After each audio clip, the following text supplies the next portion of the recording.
duty. All right, let's have it. Have what? What have I done? Well... Come on. Sam, who was that lady I seen you with? What lady? What lady? Sam, for your information, there was a 5-column picture on page 1 of the Chronicle showing you with your arms around... The redhead? Yes. Ah! It means nothing to me as a person, Sam, although I am a redhead myself. But I feel there are certain standards of publicity and agency of our stature. Angel, if you'd bothered to read the caption under the picture, you would have learned that my arms were around this other redhead to keep her from braining me with a paperweight she picked off Dundee's desk. Oh. Yes.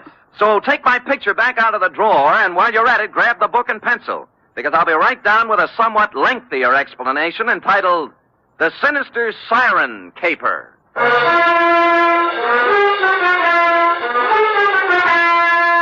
Transcribed for NBC, William Spear, radio's outstanding producer-director of mystery and crime drama, brings you the greatest private detective of them all in The Adventures of Sam Spade. Oh, a red-headed woman made a fool out of me. Effie! Miss Perrine. Oh, yes, sir. I was just... Well. Why, Sam! What a pleasant surprise. Oh? No black eyes. What? Hair comb, suit pressed. Yes, frayed, but tidy. How do you explain this, Sam? Well. I'm so used to you coming in with... Battle scars? Uh-huh.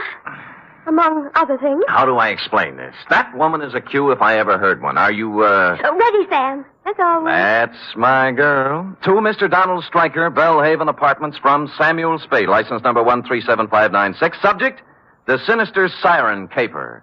Dear Donald, business was terrible, and I blame the weather. Sitting in my office with my feet on the radiator and the paper on my lap, looking out on the 48th consecutive day of rain, I was seriously contemplating moving my place of business to a warmer clime, where people could get out in the sunshine and into trouble. The only item of possible interest in the paper was the story of the escape of one Artie the actor, a convicted bank robber who apparently didn't much care whether or not it was raining when he busted out of the city jail. I had reached the part about some good friend and true smuggling Artie a set of keys when something prompted me to look up. And that, Mr. Stryker, is how I found you.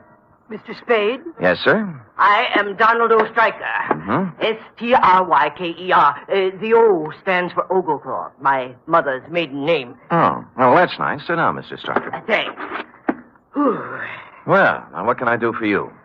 Mr. Spade, the Strykers, as you may or may not know, are an ancient and honorable family dating back to pre-Elizabeth England, with the possible exception of one southern number who is said to have once nodded by mistake to Jesse James. Mm-hmm. No Stryker has run afoul of the law. Well, good for you. One and all, we have kept our skirts clean, one and all.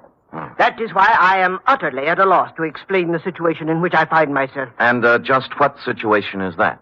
A quasi-reliable source has informed me that I am a marked man. Quasi? Yes. Why don't you begin at the beginning, Mr. Stryker? The beginning, Mr. Spade, is only 2 minutes from the ending. Oh? Yes, it happened last night. I was sitting home with a book of Plato's dialogues when the bell rang most energetically. Mm-hmm. It proved to be a man named Strutt. George P. Strutt. S-T-R-U-T-T. 2 T's.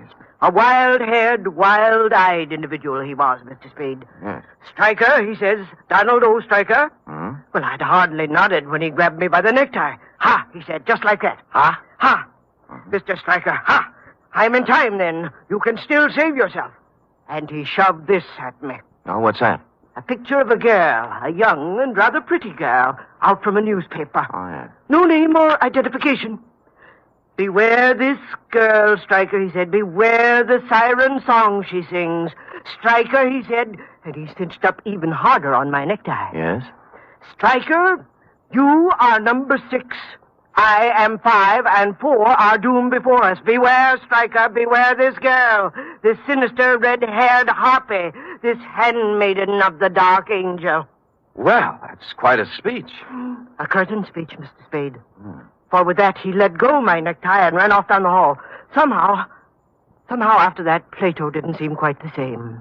Yes, I see what you mean. Do you know this girl? Never saw her before in my life. Or Strut either? No.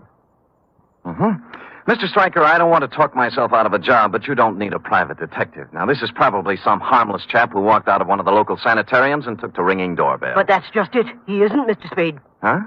I did some telephoning this morning. Yes? He has a quasi-successful cigar stand downtown and an apartment on Leavenworth Street. His name is right next to mine in the telephone book. I must get to the bottom of this, Mr. Spade. Here's $50. Well, Mr. Stryker... Are you completely skeptical? No, just quasi.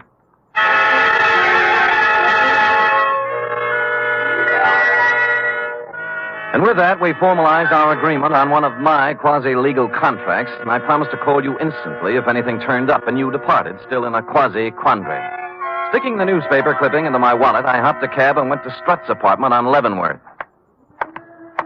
Let's see, 26, 24, 22.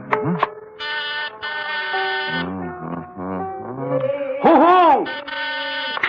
Hey! Hey, lady! Yeah, open. It was a cleaning lady, cloth on head, mop and pail beside her, testing the guarantee on Strut's grand piano. Wait unto me. That knothead. Who? Strut. Oh. Ain't got no respect for a $1,000 grand piano. Listen to that. Busted string. Yes. It's a crime, that's what it is. What do you want, Jack? I take it Mr. Strut isn't in. Nope. Who are you? Sam Spade, private detective. Detective? Yeah. Seems Strut thinks someone is going to kill him.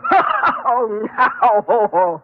When did he dream that one up? You got me. You know him very well? I've come here twice a week for 15 years. You want to talk, Sam, you'll have to follow me around. Okay. Gotta get a wiggle on. Come on now. I'll get a wiggle on. You think he was dreaming it up, huh? Now, let me tell you about George Strut. Yes. Let me put that bucket down. Out, please. Oh, There. I'm sorry. He is 68 years old, to my knowledge, and in them 68 years, one important thing has happened to him. He was born. Oh. George just reads too many cheap books, that's all. Well, no girlfriends? No. Well, now, wait a minute. Let me see. There was a woman about 8 years ago in the bird-watching club he belongs to, but that laid an egg. Bird watching. Any enemies? How could a man like George have enemies? Nobody notices him. He matches the rug. Now, look. He goes to lodge meeting twice a month, to church every Sunday. He doesn't smoke, drink, gamble, spit on the floor, or chase women. Got no other bad habits. No car, no house, no money, no prospects. Yeah. Look out, I gotta get into that closet. Oh, yes, huh? So why would anyone want to kill George Strut? He's been dead on his feet for 20 years. Why, when I see George, I'll give him a piece of my... George! Oh! I turned in time to see him lean out stiffly, pause like a falling tree, and then topple to the floor. Followed closely by the cleaning lady, who must have agreed before she fainted that George didn't match the rug anymore. While this struck a false note in my mind, it explained the false note in the piano. The missing string was wound around his neck.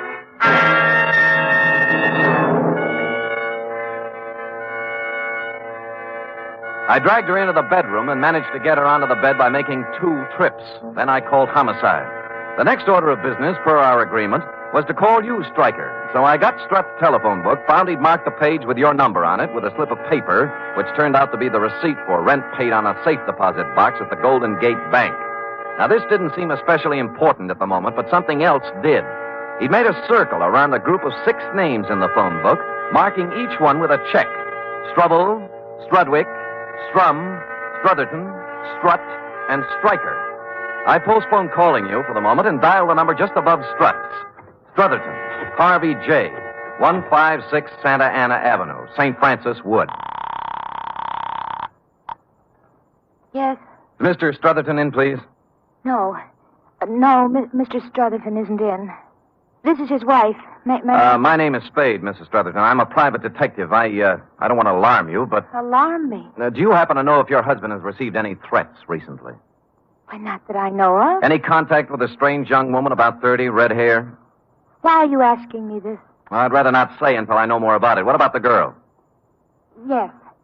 Yes, he did meet a girl like that. Oh, when? She came to the door one night about a week ago. Said her car was stalled down the street a ways. Harvey went out to help her. They were gone about a half hour, and then he came back. Well, did he tell you anything about it? No. Just that he'd gotten her started. Uh-huh. Is he a mechanic, or...? He was a lawyer. Was? Harvey is dead, Mr. Spade. His car crashed through a rail on the Skyline Boulevard night before last. Burned. I just been to San Mateo to identify the body.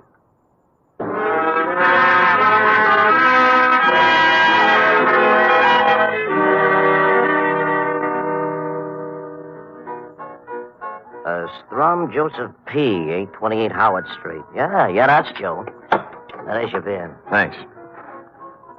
You know Joe pretty well? I might not. Why? What do you mean you might not? This is 828 Howard Street, isn't it? The number's over the door. Don't you like me, bartender?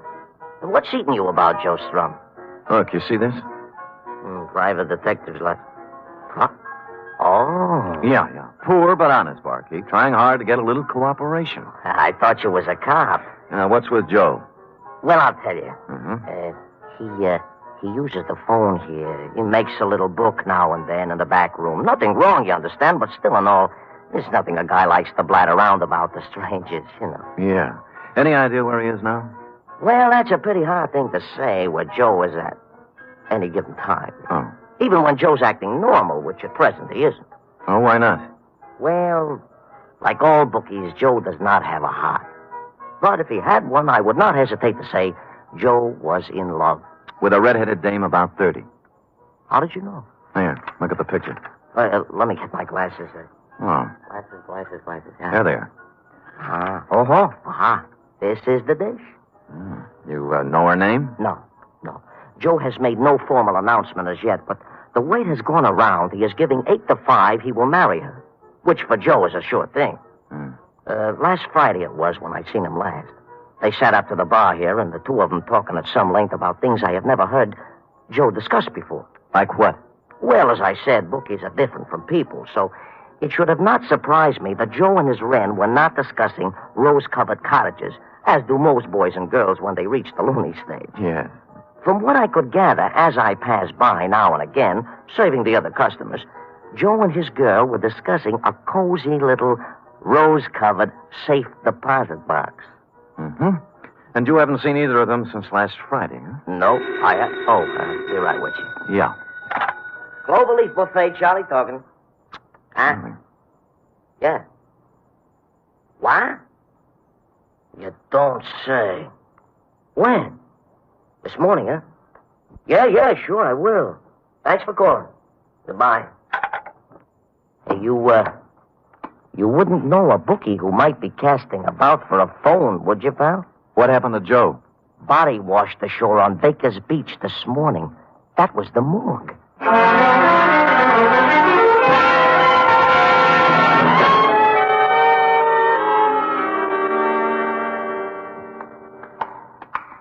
I know what you mean, Sam. Marks, abrasions, contusions, indications of foul play. That's right, Maxie. Did you see the police surgeon's report? Yeah. Shot of dope and shoved into the briny. Person or persons unknown. Well, pretty hard to do by yourself, huh, Sam? Yeah. Oh, you wish to look on Joe Strum, I take it. Yeah. This it? Yeah, let's see. Yeah. Oh, no. This is the wrong one. This is Strudwick. Wait a minute. Strudwick. Anthony P. Are you known, Sam? Yeah. 28 Genoa Place, Bayview 72118. Nice-looking boy, they said. Friend of yours, huh? No. Huh? Well, then how did you... Brand new league I'm in, Maxie. We call the shots ahead of time. Now, what about Strudwick? Old artist. Lived on Telegraph Hill. Got drunk 3 nights ago. Walked out his studio window on the 4th floor. All alone at the time. Well, if anyone offers you odds on that, grab it. See you later, Maxie. Yeah, but ain't you going to look on Joe Strum? No. Well, it's up to you, Sam. So long, Strudwick.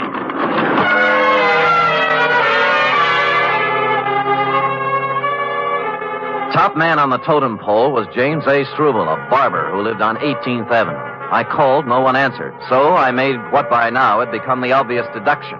I went to headquarters and checked the homicide reports, likewise the accident files and the traffic detail. Surprise! No James A. Struble.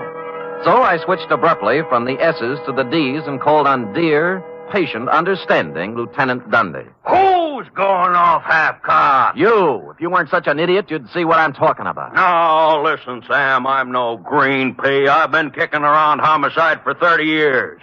Long enough to know you gotta have a motive to build up a case. Yes. How can you stand there and tell me a red-headed dame opens a phone book, draws a ring around 6 names, and then runs out quick and knocks them off? I didn't say that. Ah? And why do you want me to put out a general pickup on James A. Struble? Because if he isn't dead right now, he will be. The dame? Dundee, no dame could strangle a 6-foot man like Strut with a piano wire. She's working with someone. Sam, I love you, believe me, but try to see my side, will you? So I put out a general on Struble, and we pick him up, and he screams. And the chief hauls me in to ask why. And I tell him we put the pinch on Struble because his name is ticked off in somebody's phone book. Why... Hey, who are you? Lieutenant. I want to see the lieutenant. Hey, is he drunk? Well, ask him. Oh, yeah. What's your name? Struble. James A. Struble. I want to report a murder. Or who? Me.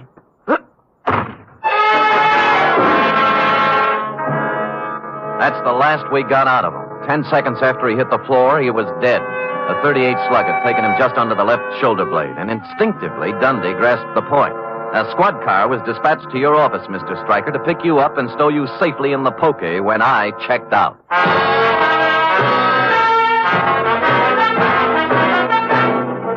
You are listening to the weekly adventure of radio's most famous detective, Sam Spade.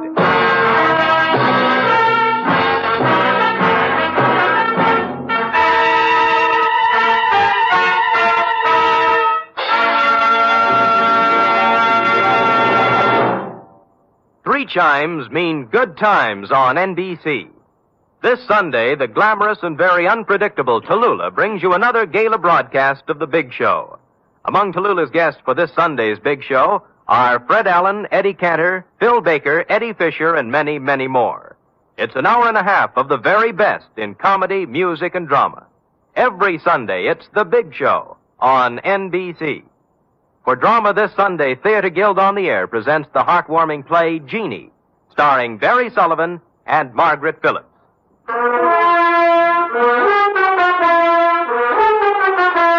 And now back to the sinister Siren caper, tonight's adventure with Sam Spade.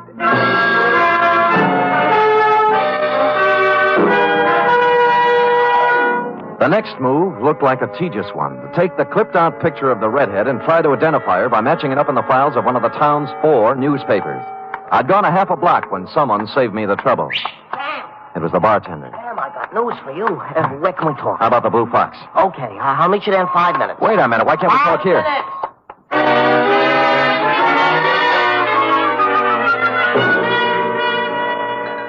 Cheers. Yeah.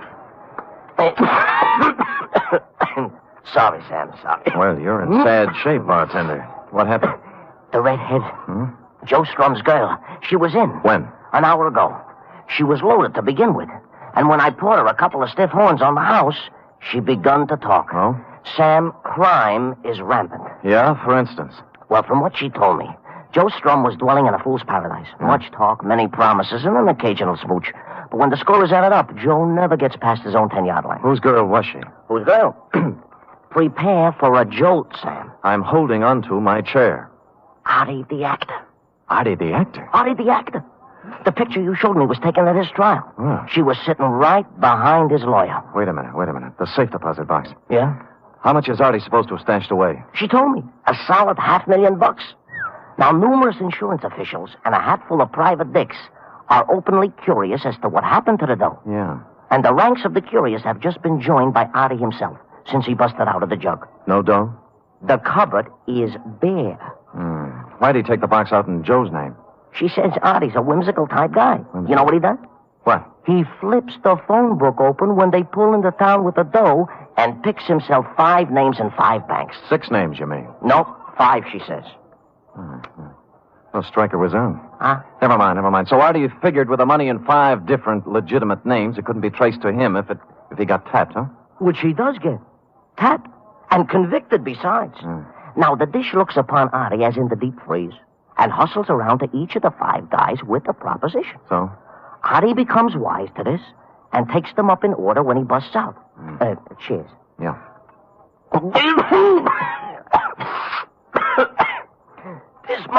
This much I learned before she staggers out of my joint. The rest I'm asleep for you to think. You can't drink, bartender. Occasional. Sam, if there is any other reward, though, floating around when the smoke settles, I will be at the Cloverleaf. It's only beer, you know. And if you run across an honest, hard-working book who needs a phone... Yeah, thanks a lot, Charlie. So long, Ted.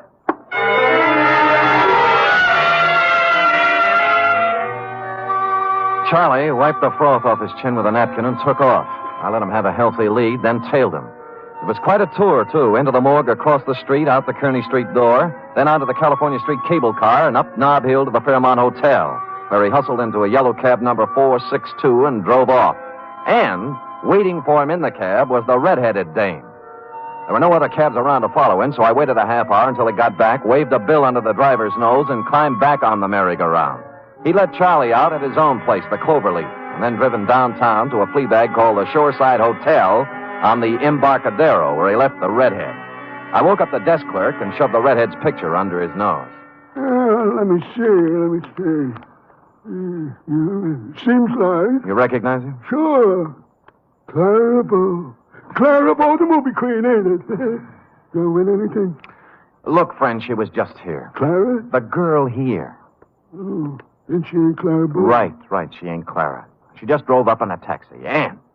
Don't see her as good as I used to. You see, the glasses hurt my nose. Look, she just drove up in a taxi. Did you see her come in? No. I must have been dozing away. Yeah. I seen her come out, though. Huh? Yeah. Her and Mr. Walker checked out 15 minutes back. He was in 26 upstairs.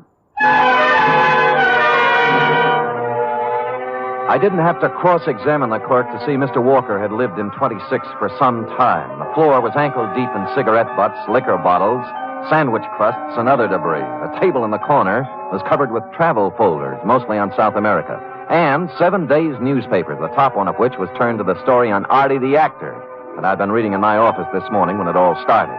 You know, it's too bad you came in when you did, Stryker, because if I'd read one more paragraph, I'd have learned something that could have saved me a lot of trouble. Whatever was the case with 4 of the names, the 5th one Artie hadn't picked at random. His lawyer was Harvey J. Strutherton. Hello? Mrs. Strutherton, this is Sam Spade. Oh, Mr. Spade. Yeah. Thank heaven you called. I'm terribly frightened. What's the matter? The girl. The redhead? Yes, she just called me. She says my husband was murdered. One of his clients, a man he defended, thinks Harvey betrayed him. Artie the actor, Artie Billings. Yes. There was a lot of money. She knows where it is. Why is she telling you all this? I don't know, Mr. Spade. She warned me against calling the police. I don't know what to do. Well, then don't do anything. Well, don't you see? She's coming here. She'll be here in 20 minutes.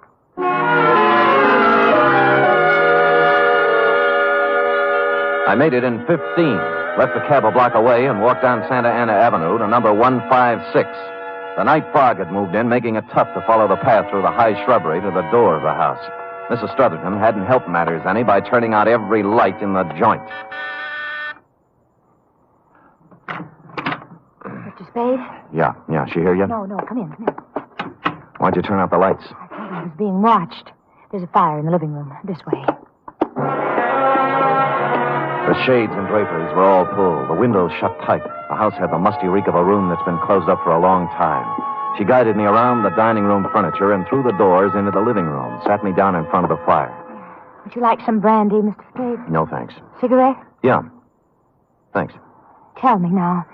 Tell me, I want to know everything. This man my husband defended. You know he's out of jail? I saw the papers. Why would he kill Harvey? After my husband did everything in his power to get him acquitted. Money. A lot of money. How much? $500,000. How about a match? Oh, yes, of course. I held back, and without thinking, she leaned over into the firelight. I saw Mrs. Strutherton then for the first time. It was the redhead. All right, hold it. Now, don't move. What are you This doing? is a 38, baby, at the back of your neck. Now, don't move. All right, where is he? I don't know what you mean. You heard what I said. Where's your husband? He's dead. He's The dead. body you identified in San Mateo is Artie the actor. You and Harvey engineered the escape so you'd have a fall guy for 5 murders and $500,000. Now, for the last time, where is he? Harvey? All right. Harvey? You'll kill me. Don't do it. Don't do it.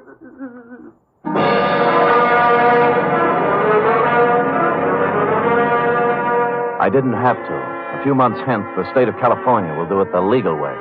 It was a long ride round Robin Hood's barn, Stryker, but you wanted to get to the bottom of it, so there it is. Period. End of report. Sam, what about the money? They're still looking for it, F. Harvey has thus far chosen not to talk, but Dundee hasn't really turned on the persuasion machinery yet. Who knows? Maybe he's opened the phone book at the P's and put his finger on Perrine, Effie. Oh, don't even think of it, Sam. Oh. I'll settle for $26.87, which represents the shortage in my check covering the period. Effie! What, Sam? Can I believe my ears? What? I look back upon the past 12 hours. How to keep our little organization together, to stave off the bill collector. Oh, Sam. I place my life in jeopardy, tangle with a murderess, use my poor, tired body as bait for her savage conspirator. Sam, I'm sorry. Ferreting my way through morgue and crime-ridden alley to finally win the fight, and then to come home expecting a cheery welcome, and to get instead scurvy innuendos and a bill for $26.87. Oh, forget it, Sam. Don't ever mention it again. I'm sorry. Well, that's my girl. Here, 10, 25, 6, 7, $27. Now we're all square. Thanks, Sam. Thank Now, you. come here. Now you can bring me the 13 cents tomorrow. That's my boss. Good night, Sam. Good night, sweetheart.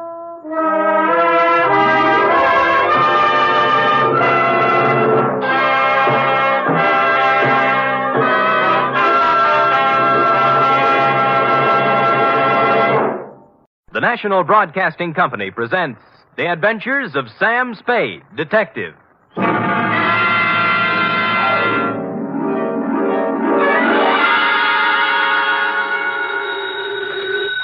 Sam Spade Detective Agency. Me, sweetheart. Oh, Sam. Now, F, all is forgiven, like I told you. How can you forgive me, Sam? I almost killed you. Well, why kick yourself, F? You would have done the private detective profession a great favor. Oh, don't say that, By Sam. removing from its rolls the only operative in San Francisco stupid enough to shake an apple tree for an entire evening trying to pick up an apron full of bananas. But they all can't come out right in the end, Sam. Ah, but you haven't heard the postscript, Angel. Postscript? Postscript, indeed. Batten down the hatches and warn all within earshot that they're about to catch Stupid Sam, the incomparable, in a new act. For during the next 29 minutes and 30 seconds, I shall don the mantle of Don Quixote, shoulder my battered lance, and tilt at windmills in an object lesson to the gullible entitled The Spanish Prisoner Caper.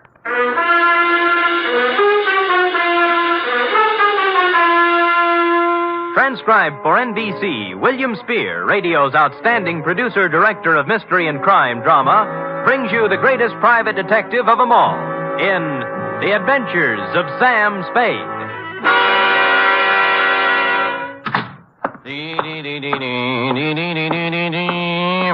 Effie? Yep. Sam, I don't know what... Oh, now, there, Angel. Don't cry, little girl. Don't cry. I'm so stupid. You might have been... Hush. Yes. We'll have no more of it here. But... Not a word, not a word. Book, pencil. Yes, sir. Go ahead. Date, fill it in to Miss Marjorie Loveland, Brockhaven Apartments, from Samuel Spade, still license number 1375596. Oh. Down, Effie, down. Subject, the Spanish Prisoner Caper. Dear, dear Marjorie.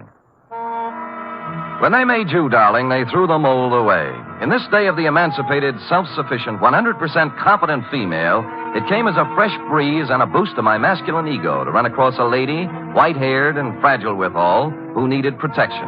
After meeting you, I knew what the fellow had in mind when he wrote, "Heaven will protect the working girl." As a matter of fact, you could have been the very girl, since you and the song were about the same vintage. Do please sit down, Mr. Spade. May I fix you some tea? No, thanks. I planned to come to your office, but I decided I just couldn't risk going out at this time. Oh, why's that? Well, he might come, you see. And I'd never forgive myself if I was out. Oh, who's this? Senor Palmera. Oh. Oh, he's more than a week overdue now, and I'm on pins and needles. I gave him my address here at the Brockhaven. But there's the Brocklebank and the Brockhurst and the Brockmorton and the Brock. Yeah. It would be so easy for him to become confused, being a stranger in town. Well, I'm a native. I'm confused myself. Well, I thought perhaps you could locate him. He should be back from Mexico by now with Don Luis. Don Luis. Dear me. So many things could happen to them. Walking the streets with all that money. What money? The gold and the precious gems. How about starting all over again? Why? Haven't I made myself clear, Mr. Spade? Well, I have the end fairly straight, yes, but if you'll give me the beginning, we'll have everything. Well, I suppose the beginning was 3 weeks ago. Where? In the lobby of the Grand Hotel for Women. I see. I was staying there temporarily while I was waiting for this apartment, you see. So? So, the day I got word I could move here, I packed up and had them take my things out to the taxi. Then I went to the desk and got my money from the vault. Oh, how much? $840. Cash? Yes, in bills. My annuity money had just come from the East. Well, I just put the bills in my purse and was starting out the door when it happened. This voice came over my shoulder. A soft Latin voice saying, Senorita, I come to you on a matter of terrible urgency. And lo and behold, it was Senor Palmera. How did you know? Oh, I have a feeling for those things. Go ahead. Well, his uncle, Don Luis Alvaro, was in terrible trouble, he said. In prison in Mexico City on some sort of trumped-up political charge. And the family, though noble, was financially impoverished. Yes, except... Except for a casket containing the family jewels and an assortment of priceless heirlooms, all hundreds of years old, hand-wrought of the finest virgin gold. Mr. Spade, how everything... Said caskets and its precious hoard being hidden away in a secret place known only to Don Luis. All he needs is a paltry $840. It was 1,000. I went to the bank. A paltry $1,000 to bribe a jail official, and presto, Don Luis goes free, unearths the casket, and rewards you with an ample share of the family treasure. Mr. Spade, you've talked to Senor Palmera. Nope. How badly do you need the dough? Need it? Why, good heavens, Mr. Spade. It's all I have until next June. There's a small pension from the school board in Keokuk, but dear me, I don't know just how... Mr. Spade, do you mean he isn't coming back with my money?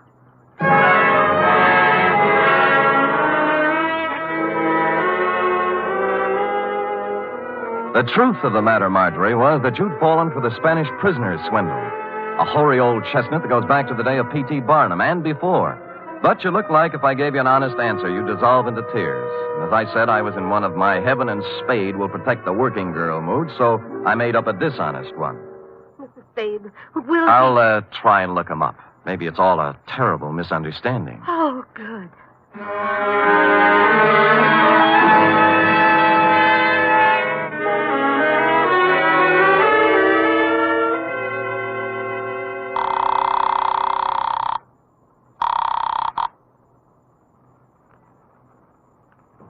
That's knit to and slip to, isn't it, Dorothy? Effie? Free? What'd you say? Miss Perrine. Oh, Sam Spade, Detective Agency. Mr. Spade is... This is Mr. Spade, charming one. Oh, Sam, I'm sorry. Yes. Dorothy's here, and I'm trying to learn to knit argyle socks. Oh, fine. Drop all stitches and look in the file for me, will you? I remember getting a circular a while back on a con man who was running the Spanish prisoner around here. What would it be under, Sam? Spanish prisoner? Con games, obsolete. Get out the file. Oh, just a minute. It's Sam, Dorothy. Count those stitches while I look in the file. Confidence game. Oh, here. You told me to knit to and slip to, I'm sure. Sam! Yeah? I found it. His name's Pedro Rodriguez. Rodriguez? There's no address, but it says he, habitually associates with somebody named Lolita Montoya. Sounds Spanish. Slightly. Any address for her? 615 Mason Street. Fine. And that's all there is, Sam. Mhm. Oh, golly, I'm so mixed up with these darn Argyles. Oh, what's so tough about that? You ought to try it sometime. What row are you on? 27th. Knit 3 and slip 1, she says, and I... She's wrong. Knit 2, slip 1, knit 1, pass 1, and knit 1. You got it? Sam! How versatile! Nothing at all. I've been going out with a gray lady.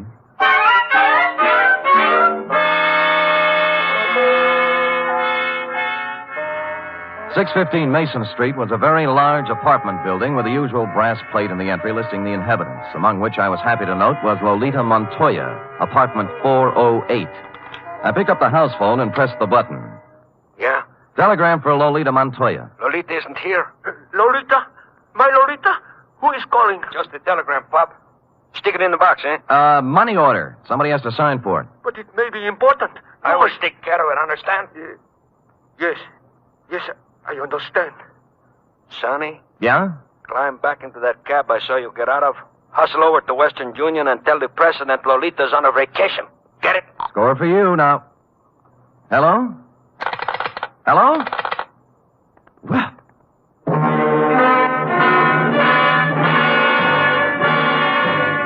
Nothing daunted, I punched a few bells until one of the less suspicious tenants gave me the front door buzz, walked in, and took the automatic elevator to the 4th floor. Or I should say toward the 4th floor, since halfway between the 3rd and 4th she quit cold. The elevator, that is, but there are devices for such things. I pushed the button marked emergency, and it took me only 50 minutes to get out, assisted by the janitor, the manager, and 12 tenants. The doors on the 4th floor, it seemed, had been carelessly pried open and held that way by a magazine carelessly stuck in the crack. Continuing my stealthy approach to 408, I found my man and his pal had somehow sensed I was coming and run off without stopping to close the door. The apartment was filled with cigarette smoke and not much else, a bed, an empty dresser, and a table on which were one pot half full of foul black coffee, a little pointed gadget that looked like a nut pick, and a handful of metal shavings. I was contemplating what connection, if any, this had with your missing $1,000 when... Yeah? This is Stuyvesant, Pedro. I just wanted to inquire how everything is coming along, if at all. See, great. How much? Well, there's 1,000. Is it good? Oh, gee, boy, what do you think? Pedro, this here is joyous news. Like you said, Pedro, our Spanish prisoner is a valuable man. Huh? I must hustle over to the lighthouse and inform Lolita. Lighthouse? She has been very conscientious in the role, Pedro, very. Oh, see, great. It's not every girl who would sell out her grandfather so readily, Pedro. Nope. We must not take Lolita for granted. I will give it a new rumble, and we'll see you tonight at Simplex. Right? See, right. Au revoir, Pedro. Au revoir? What au revoir? Oulé, Stevie.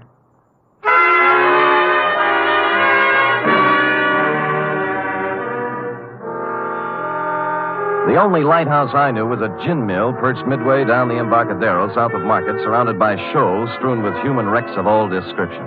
A place you might find shell game men and carny grifters, but hardly a habitat for a con man smooth enough to work the Spanish prisoner. The lighthouse keeper, who looked like he'd retired from the sea after a losing battle with Moby Dick, was bent over a pinball machine next to the door. As far as I could see by the one light in the joint, it was empty. Get up! Yeah, get up! Oh. Too bad, lighthouse keeper. Yeah, what do you have? Well, beer when you're ready. Do you know Pedro Rodriguez? Yeah, worked for me once, a couple of years ago. I canned him. Why? He's a swab. Only honest nickel he ever made was when he was here. All right, get up.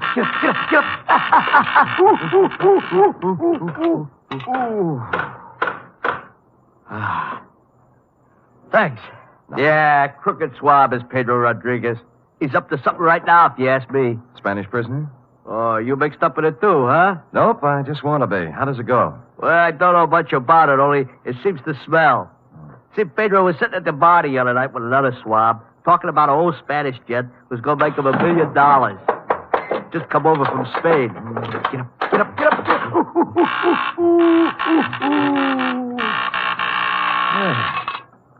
Nice shot. Body English, pure and simple. Yeah, so what about the Spanish gent? Well, I didn't hear no more about that. Hey, I tell you what you do. You ask Lolita about it. Anything Pedro is mixed up in, she generally knows about. Good. Where do I find Lolita? Let's see. I ain't sure whether it's the third or the fourth.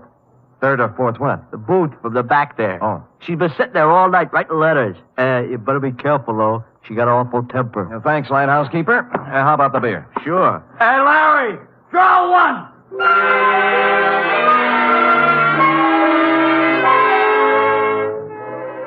So Larry drew one, and I took it down to the bar to a point opposite booth number 4, which indeed contained Lolita, a fragile little thing wearing a turtleneck sweater marked Stillman's Gym. The table was covered with writing paper, and her alabaster brow was a mass of unsightly wrinkles as she chewed the end of her fountain pen. I'd no sooner settled down when the front door opened and what appeared to be the reincarnation of Gargantua the gorilla, only with clothes, steamed down the aisle and slid in next to Lolita, who was not alarmed at all. Lolita, I bear tidings. Listen to this. I am making progress. Grandfather dear, you cannot know how dire is the peril into which I have been thrust. Okay? Possibilities. Or maybe, Grandfather beloved. As I take up my pen in hand, I am overcome with fear. Things look very black indeed. I have fallen into the clutches of a... Stuyvesant, what are you grinning at? I have just conversed with Pedro on the telephone. We are in. Really? Yeah. Hey, you mean no more letters? No more. Pedro is exalted. He says that... What's the matter? Are we interfering with your train of thought, Buster? No. Go right ahead. I'll just sit here and drink my beer. Wait a minute. Now, look, George, there is plenty of bar down near the front door. Leave him be, Lolita. He's just a schmuck. I'm not so sure. He's got an honest look about him I do not like. What is on your mind, George? Pedro. Pedro, huh? Yeah, he's getting careless. Shortchanged a friend of mine $1,000. How does this figure? This man is subtle, Stivey. Yeah. You are anxious to put the bite on Pedro for $1,000, right? Huh? That is, unless Pedro wants to take a 5-year rap, it's up to him. 5-year rap for what? Stupidity. He ought to know better than to try to get by with a Spanish prisoner, honey. Spanish prisoner? He knows. What did I tell you? It's a shakedown. Are you? Relax, Stuyvesant. Violence will get you nowhere. Out of my way, Stuyvesant. I'll show this tin horn. Lay off, Lolita, not the gun. I said get out of my way. You better let me have it, baby. Lolita, temper.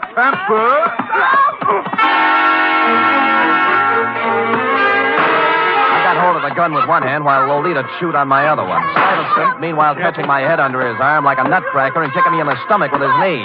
This went on for some time, then I became vaguely aware of Stuyvesant's fist, as big as a ham, coming up from the floor. He caught me on the side of the head, and I skittered down the marble floor, past the row of booths like a ball in a bowling alley, scoring a 10-strike on the pinball machine, which leaned drunkenly over me, stuck out its coin drawer, and flashed a red light in my face, reading, "Foul ball, try again." Stupid me, I did.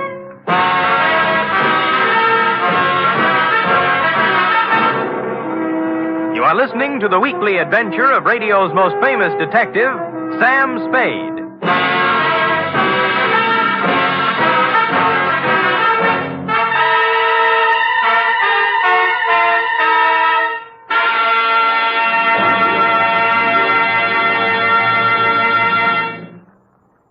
Three chimes mean good times on NBC.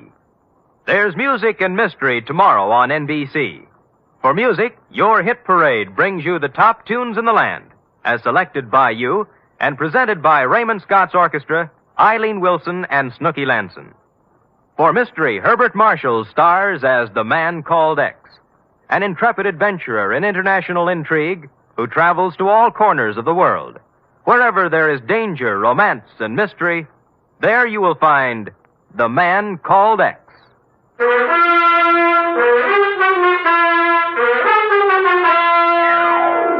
And now back to the Spanish prisoner caper, tonight's adventure with Sam Spade.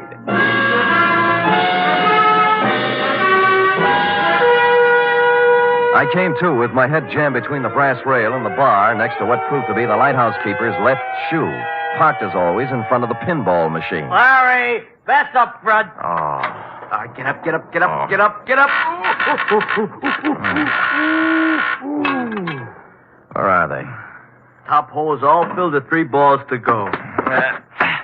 Congratulations. How about Lolita and the Meg? Oh, Deb. All right, get up, get up, get up, get up, get up, get up. Oh, Deb? Took off, blast them. I had 780,000 points run up, and they had to go and throw you at the machine, cause a tilt. And Larry!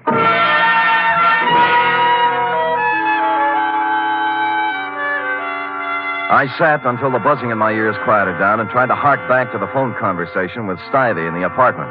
It came eventually, and I pried mine host, the lighthouse keeper, away from the pinball machine and sat him down next to me with the yellow and standard sections of the telephone book. Simplex Bar Supply? No.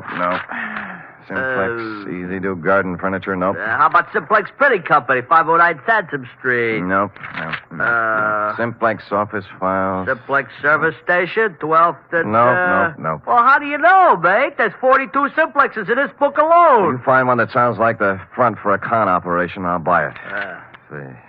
Simplex Cleaners, nope. Simplex Associates, nope. What's that? Nothing suspicious. Simplex Associates. Business opportunities, investments, gold, oil and mining securities, marked cards, loaded dice, and Las Vegas real estate. Nothing. Well, that just sounds like it might be a possibility, though. Yeah, real estate is... Midday. Homicide, Dundee. Sam Dundee, do me a favor, will you, pal? What? Run across the hall and check the bunco files. There's an outfit called Simplex Associates. Well, what's it about? Well, it started out as a con game. A grifter took my client for $1,000 on the Spanish prisoner. Spanish prisoner? Yeah. Well, what's that got to do with me? Call Bunko yourself, Sam. They're closed down at this time of night, Dundee. Be a sweetheart now, I'm will no you? sweetheart. I'm a homicide lieutenant, and I don't run a service agency for private detectives. Unless there's a corpse in it, you can take your business elsewhere. Dundee, look. Hold it, will you? I can't hold it. I gotta get it. Lolita, where is she? Where is my... I got him. Put him down on the floor. The couch in the back. No, don't move. Easy. There. That's it. Lolita, I know she is here. They must free her. You must call the police and... Free her? Why was Pedro holding her? To make me do this thing, this terrible thing. And I have done it. But you must stop him now. He will let my Lolita go now. Then you must stop him. Millions of pesos in my honor. You must. Where is he? Simplex. He's in a bad way, mate. Not anymore. He was an aristocrat, thin face, silver hair, and the look of a bourbon. It stopped me, Marjorie, because here it was, just like your Senor Palmera told you. The nobleman in the ragged clothes and dangling from one of his ankles the broken chain of a leg iron. In short, the complete Spanish prisoner. Sam, don't keep me here all day. Dundee, it's legitimate now. You've got your corpse.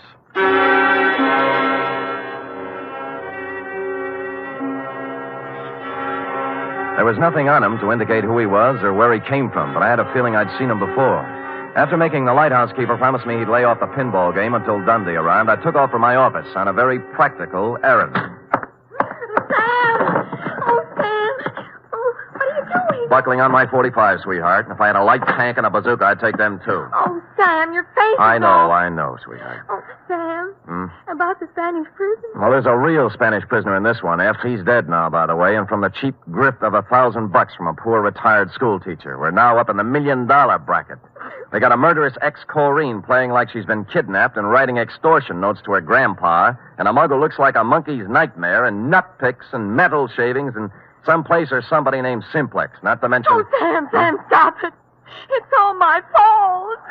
I was so mixed up with the Argyles. What have the Argyles got to do with it? When you called about the file, the circular on the confidence man. Yeah? I was looking under Kong under the C's, but I got out the one next to it by mistake. No. Yes.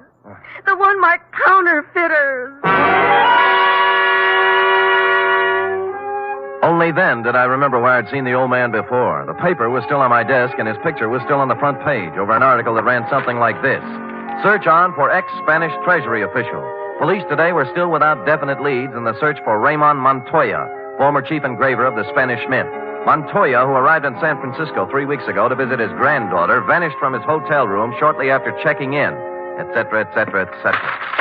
Yes, Sam? Call Lieutenant Dundee at the lighthouse on the Embarcadero. Also call the Treasury Department. Tell them both Pedro Rodriguez and his 2 assistants are even now busily running off currency from plates engraved by Raymond Montoya at the Simplex Printing Company, 509 Sansom Street. Yes, sir.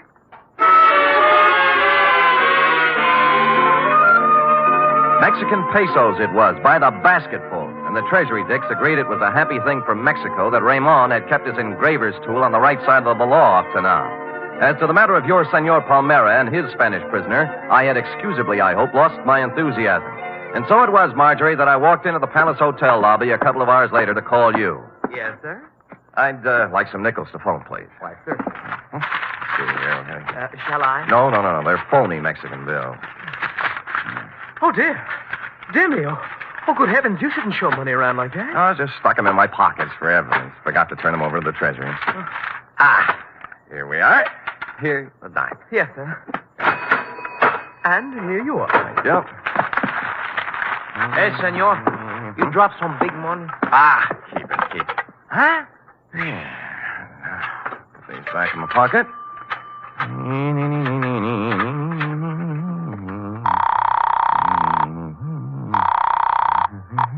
Excuse me, please, senor. Hey, Chum, look, I want to talk on you. Hello? Marjorie, this is Sam Spade.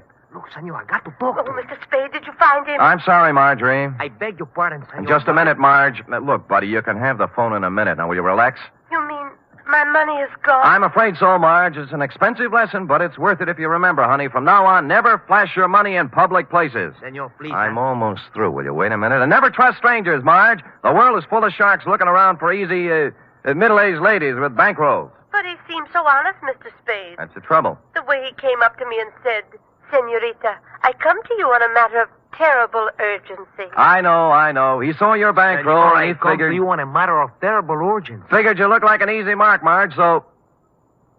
Senor? Just a minute, Marjorie. What did you say? I say I come to you on a matter of terrible urgency. My uncle, Don Luis Alvarado, he's in awful trouble. Oh?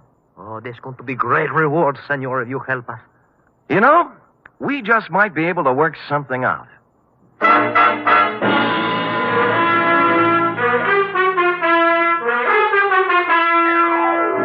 Well, Marjorie, he had $1,358, from which I deducted your $1,000 enclosed herewith, plus $58 representing my standard retainer. Period. End of report. Oh, it must be awful to be gullible like that. Dear, sweet little soul. Yes. Imagine her falling for a transparent swindle like that.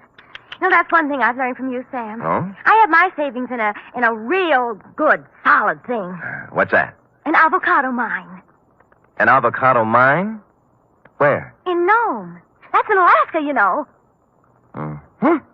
Well, nevertheless, and notwithstanding, go type that up.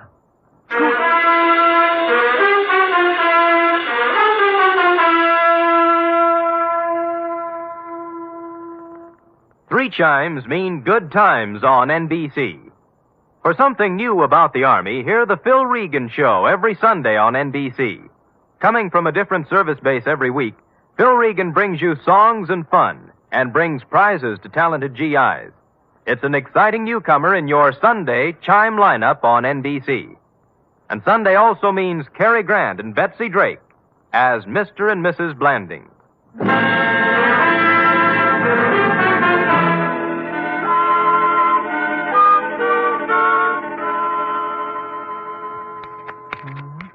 Here it is, Sam. Why, Sam. A knit 2, purl 3, slip 1, and knit 1, you see? How many rows did you do? I'm on 57. Are you sure you're right, Sam? Well, look at it. Have you ever seen such argyle? Well, that's what I mean, Sam. They sort of billow out, don't they? Well, who cares? That guy you're making them for probably won't appreciate them anyway. But they have to fit, Sam. Well, look at that. It'll make a perfect sleeping bag for a fat cat. Now, tell him your boss loused them up. But, Sam, oh, dear. What's the matter? Well, it was going to be a surprise. Therefore, No. Yes? Well, I'll treasure him, sweetheart. They're beautiful. Just what I wanted. That's my boss. Good night, Sam. Good night, sweetheart.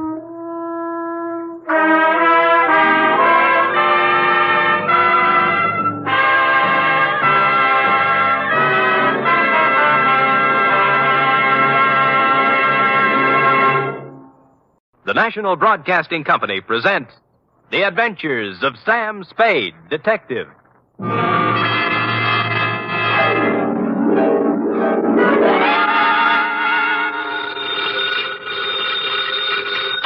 Sam Spade Detective Agency. Buono.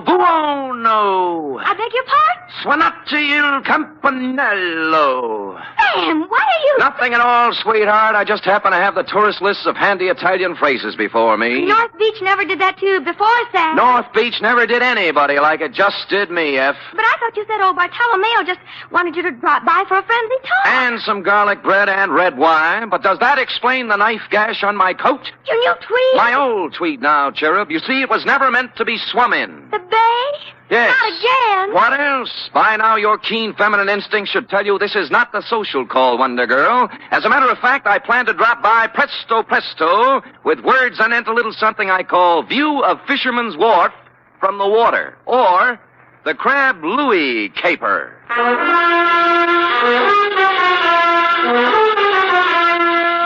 Transcribed for NBC, William Spear, radio's outstanding producer, director of mystery and crime drama, brings you the greatest private detective of them all in The Adventures of Sam Spade.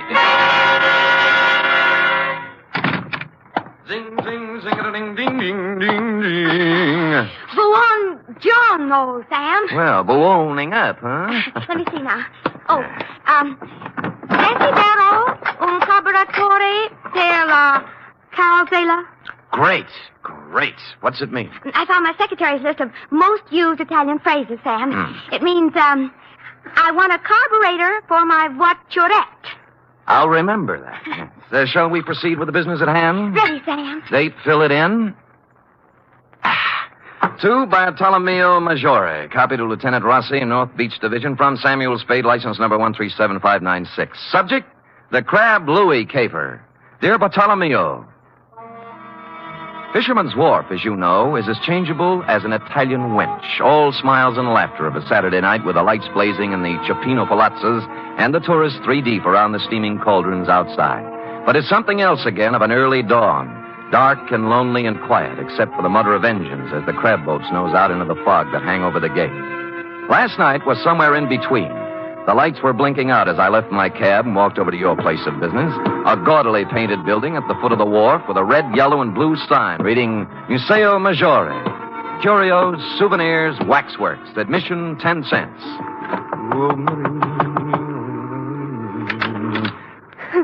Who is it? I'm Sam Spade. Bartolomeo called me. He isn't here. That's his grotto at the end of the wharf. Thanks. Look, is there anything I can... Sorry.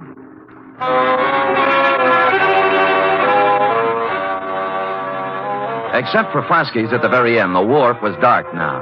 It seemed early, as if something had interfered with business as usual, and the late customers had been brushed off a couple hours ahead of time. I peeked through a hole in one of Flaskies' window shades and saw why. It looked like the entire population of North Beach was inside. If everyone is ready... Un momento. Who's this? Me? Yes, you. What do you want? I'm Sam Spade. Bartolomeo Maggiore sent for me. Bartolomeo. Conoscete il signor Spade? Ah, sì. Obrigatissimo, Vasquez. Ah, there, Mr. Spade. You are wondering why you are here? Well, as a matter of fact, I am, Bartolomeo. I thought that... I know. It's about my son, Louis. My son, my only son. Oh, he's inside? No, not inside. Out in the darkness somewhere. Cold and alone. You mean he... See, 6 days now they have searched for his body. Oh, when did it happen? 1 week today. Crab boat? His boat, the San Felipe. Was he alone when it happened? You detectives, you strike the point. My Louis, always he fish alone. Until this time. Who went out with him? Dominic Torrio, his friend, Dominic. This gathering is assembled in Dominic's honor, you see. You mean a hearing or something? Something more than that. Come. Listen to them. I'm a sick! In my belly, I'm a sick! This opera buffo! Fast, you should sell it a ticket! Keep your temper, Aldo. State facts. Facts, huh? All right, fact. 6 years, Louis fished the crab alone. Each day he's a layover, close the breaker line, and string the pot. Each day he's a bringing the San Felipe home, hokey-dokey. That's right, everybody. Sure. Until one fine day, Dominic hit to go with Louis to help. Aldo, we must deal in facts. Dominic is suspended. Fast is the truth. He's a kill Louis. Sure, he's a kill Louis. And you know why? Because he's a want to Rosalia. That's why.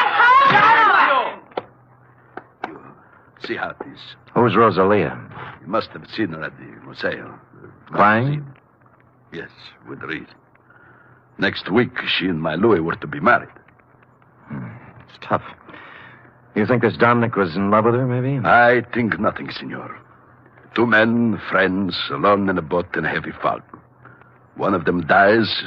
The other says it is an accident. It is not for us to think or make guesses. Say, what am I supposed to do? In the records of the police, senor, my Louis died in an accident. Mm-hmm. In the hearts of his friends, he was murdered. For my sake, for Dominic's, for the sake of us all, we must know the truth. For this, I prefer to employ one who is professional and impartial. Come. We go in. I don't believe it, senor. Believe me, before heaven, I mean it. Silencio. Once again, Dominic. How far was the boat from Seal Rocks? 100 yards, I think. I heard the break. Silencio. Let Dominic tell the story. Go on now. You had dropped the last crab pot over the side. Then? Something went wrong with the motor. Louis told me to look at it. I went below, then it happened. Louis was leaning over the gunwale. We untangled a float, and the sea took us by the stern. We broached. I saw him go over and plunge into the white water. I brought the boat about then. For 2 hours, I yelled, I circled around, I blew the whistle, everything. Then the Coast Guard came. Fosky, I swear it, that's all I know. I never saw Louis after that. Silencio! My brothers, it was your will that I sit here in judgment of Dominic Torrio. Before I go on, are there any more questions you have to ask him? Are there any among you who have evidence to offer against him? So be it. You know as well as I, there is only one verdict here. The charge is dismissed. The court is adjourned.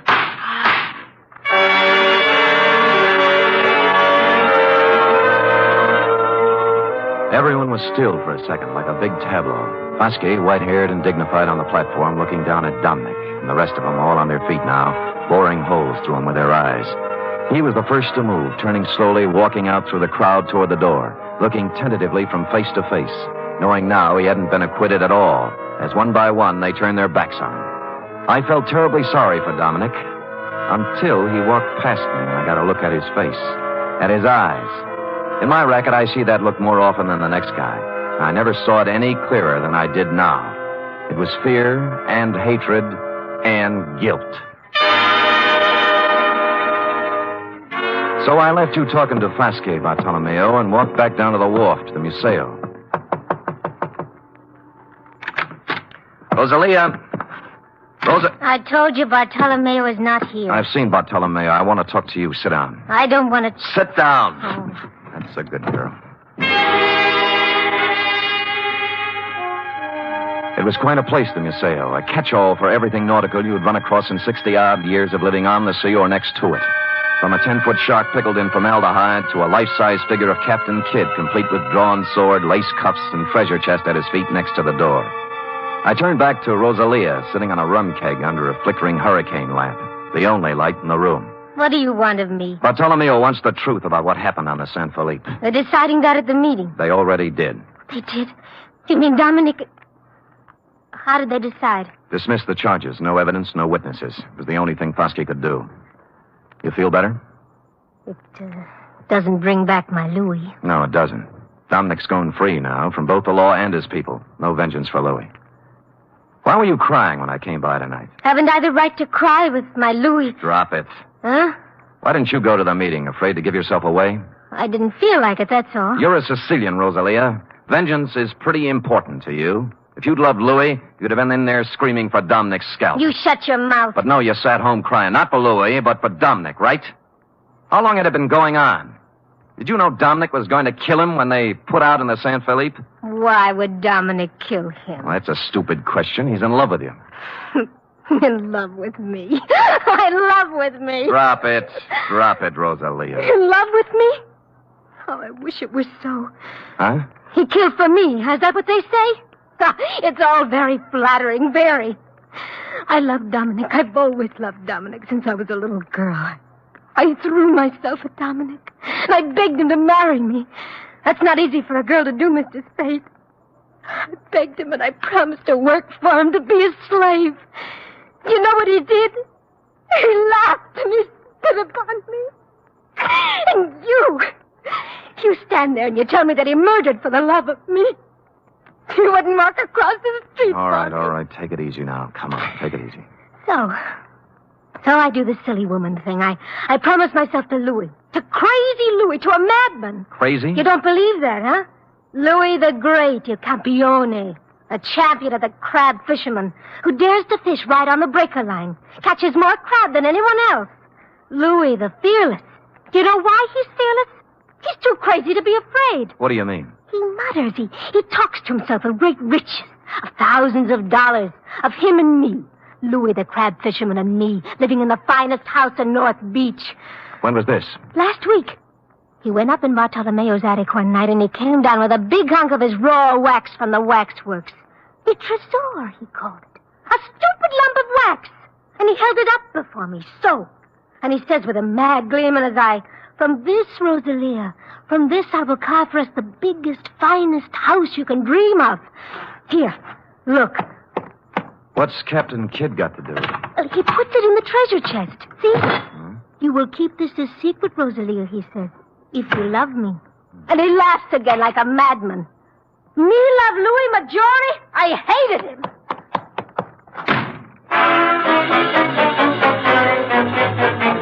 It was too good to be phony. The triangle notion had to go. You could hardly blame Rosalia for thinking he was crazy. And the treasure chest was a hunk of tallow. Not a very fresh hunk at that. And Louis's routine with it must have hit her like the graveyard scene from Hamlet. Therefore, having no theory, nor evidence, nor witnesses, I also had no motive. As always in situations like this, I did the sensible thing. I went home and went to bed. Or I thought I went to bed. Hello? Spade? Yeah. I got a tip for you. No? Find yourself a nice, dirty divorce case somewhere and stay out of North Beach. Well, this almost sounds like a threat. Call it advice. There's $100 in the mail for you. You'll get it this morning. Plus a bribe? A gift. Can I keep it if I don't play?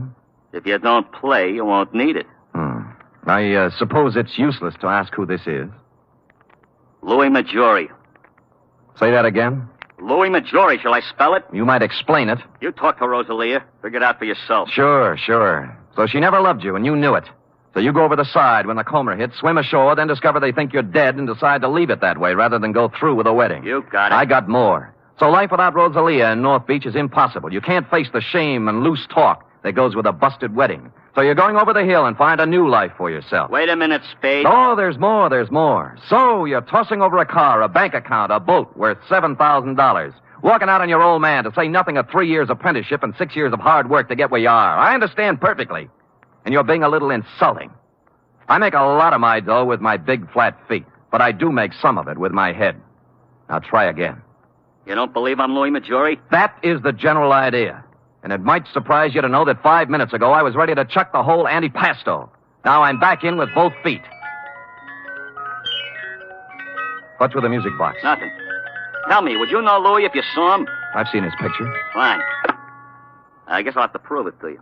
If I satisfy you I'm Louis Maggiore, will you stay home? Scout's honor. Now where do we prove it? You know Castellani's grotto? Halfway out in the wharf, yeah. There's a ramp running around behind it. I'll see you there in a half hour. I know just what you're going to say, Bartolomeo, but I didn't go alone. Roscoe was right there with me, with his safety off. It was the kind of spog San Francisco puts on once a year for the tourists. Just to nail down its position as runner-up to London. I had to feel my way along the row of dark chowder houses to Castellani's. Except for the foghorn and the lapping of the water below, there wasn't a sound. The only cheerful thing in the picture was Roscoe, who was now out of my pocket at the ready. I eased up to the corner of Castellani's. There was an alley between it and the next building, leading around on the ramp over the water. Spade? I could see the glow of his cigarette first. Then I made him out in a slouch hat and overcoat. He was standing at the rail. Spade? Right here. Well, you satisfied now? I'll let you know. I moved out from the side of the building and walked toward him. He must have known about Roscoe because he didn't move, just let me come right up next to him. I was stupid, sure, but it wouldn't have worked for him except for the fog. 2 feet away, I saw what I thought was Louis was a booby trap. The hat and overcoat were slung over a piling with a burning cigarette on the rail next to one of the sleeves. I rolled to one side just in time. The knife slashed through the padding on my left shoulder, and he was on me. Roscoe went into the drink, and I took on the arm with a knife with my 2 hands and 32 teeth. Unhappily, overlooking a spare foot he knew what to do with. I went through the railing like in a silent version of the Sea Wolf, arriving thus in the limpid and soothing waters of San Francisco Bay. At the moment, I was not sorry.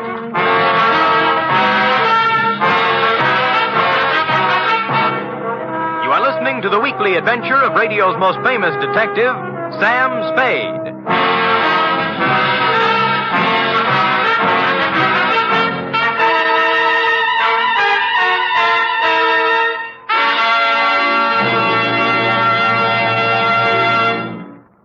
Three chimes mean good times on NBC.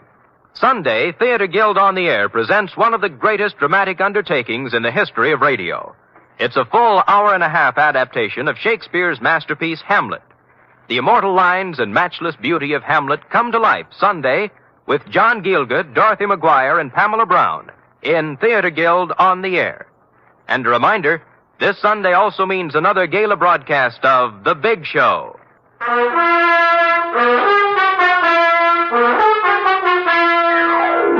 And now back to the Crab Louie caper, tonight's adventure with Sam Spade.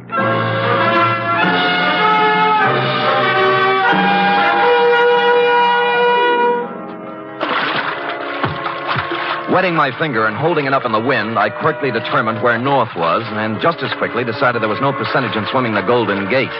A bright blur on my starboard bow called to mind the old saying, where there's a light, there's life, so I headed there. 3 strokes this side of exhaustion, I pulled up at what proved to be a landing with a Jacob's ladder, at the top of which I found the rear entrance to Foskey's, or more accurately, Foskey's private office. The door was open. Huh? Oh. I'm Sam Spade. I've been swimming, if you're wondering. Bartolomeo told me about you. He didn't say you were crazy. Well, maybe he didn't know. You wouldn't have a brandy lying around loose, would you? Well, sure. Sit down. Thanks. I think I saw Louis tonight. Louis? Impossible. Where? Behind Castellani's. Yeah. Bless you, Foskey. Oh, hit me again, will you? Yeah, but what about Louis? Called me up, said he'd meet me there. Just tried to knife me. Oh, but it's impossible. Is it? Why would he play dead? And why would he try to kill you? Maybe he's crazy. Well, how do you mean? You've heard of the dear old lady who had the trunk full of pancakes, haven't you? Hmm? Louis saves old Tallow. Captain Kidd's treasure chest at the Museo is full of it. Who told you this? Rosalia showed it to me. May I? Help yourself. Thanks. Might be a good idea to call another meeting and tell the people. Make it easier for Dominic. Funny. Of the whole meeting here, I alone doubted his guilt. Good thing they made you the judge, or he might be 6 feet under by now. Got a cigarette? In the box there next to the phone. Thanks. Yeah, I went right along with him, too. Shows how wrong you can be when what? When you go by emotions and not by evidence. This is, quite a cigarette box. Yes. It stops when you put it down. Hmm? Well. I suppose now you'll drop your assignment? Sure. I'm a detective, not a psychiatrist. You've got a lunatic running around, that's your problem. Good night, Foskey, and thanks for the brandy.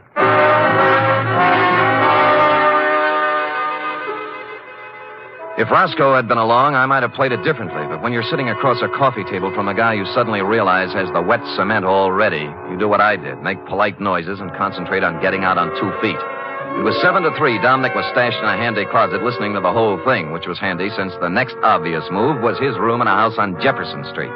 A rooming house owned and operated by a 4-corsage bosom-type lady known as Mama Luca. Oh, senor, I don't know nothing. I don't know nothing. You're scared, Mama. Did Dominic threaten you? No, don't ask me. Look. He killed Louis Maggiore.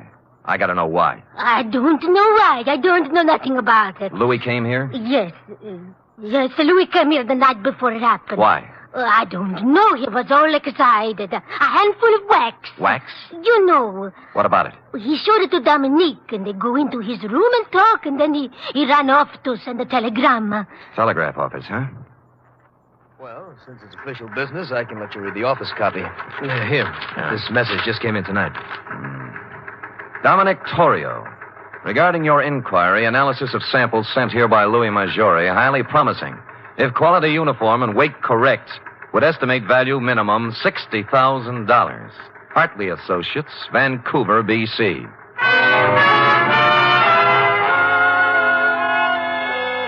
A lump of smelly stuff that looked like old tallow, picked out of the ocean and worth $60,000, was a strong enough clue for even stupid Sam to pick up. I left the telegraph office on the double and pulled up at the Museo Maggiore 10 minutes later. Blasted lock is jammed. He was too busy to notice me. I slid a marlin spike out of a rack next to the rum keg. Locked. Must be locked. I hate to do this, Fosky. Wait a minute, Spade. Wait up! The next voice you'll hear will be the nurse with a breakfast tray. Bartolomeo! What have you... Look. What have you done? His Honor was playing Pandora with Captain Kidd's treasury. Treasure box? Yeah. But why? Who is it? Who? Fosky. Surprised? Fosky? Why would he, of all people? He likes a buck as well as the next one, possibly even more, when there are 60,000 of them. $60,000? Yeah. Is he mad? Like a fox. Here, let me pry this cover off. There. What is this? Well, it may not look like much to you and me, but to a perfume manufacturer, it's prettier than the Venus de Milo. Tallow? Ambergris. It's what happens when a whale gets a tummy ache. Louis must have run onto it 10 days ago. Madre mia, $60,000. Yeah. That's the big why of it, Bartolomeo. What now? You think Fosky... He won't talk, neither will Dominic. They're next and they know it. Still 2 men alone in a fog in a boat. See. There were only a witness. There was a witness. The eye of God was on Dominic when he did it. And the judgment of God is swift and is sure. Dominic knows it. You think so? I know Dominic. Why you ask? There's a way to find out. What time is it? 1:30. There's time. Where do you keep your razor? Razor? Yeah. I'm going to shave Captain Kidd.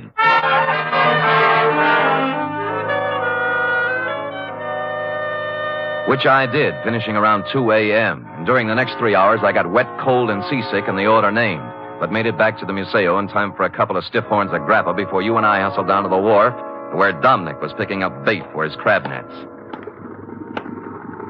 Dominic? Huh? Oh, Bartolomeo. And the Senor Spade. I remember Mr. Spade. Yeah, last night in back at Castellani's. I don't know what you're talking about. Sure, Dominic. It's all a horrible mistake. Lay off me, will you? Heard what Fosky said, didn't you? They dropped the charges. I'm innocent. They cleared me. That's just why we're here. We want to make it up to you, my boy. What's in your mind? You did Louis a great favor, Dominic. When his 32 crab pots got too much for him to handle, you went along to help him. Today, we're going along to help you. Now, when do we cast off?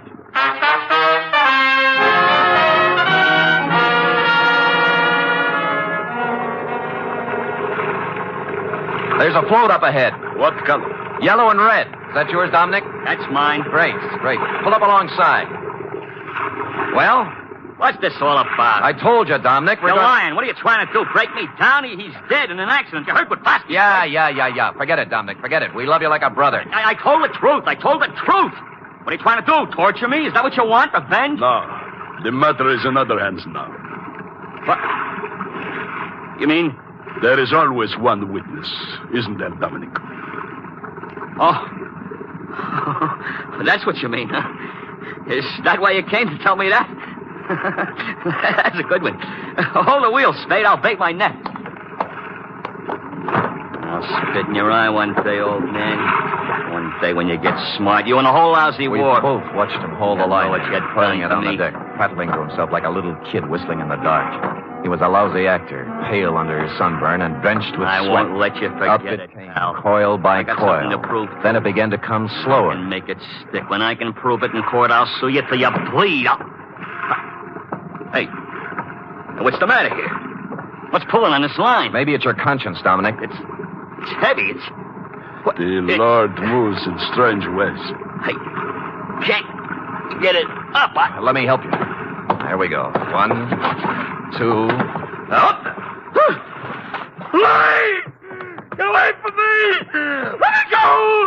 Louie! No!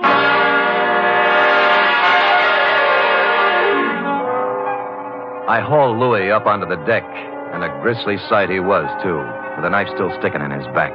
I figured that was where Dominic would put it, and I was right. Not that it mattered, because Dominic wasn't thinking logically from the moment he saw Louis's body tangled in his crab line. He sang us all 50 verses then and there and repeated them for the police stenographer later when we got him to headquarters.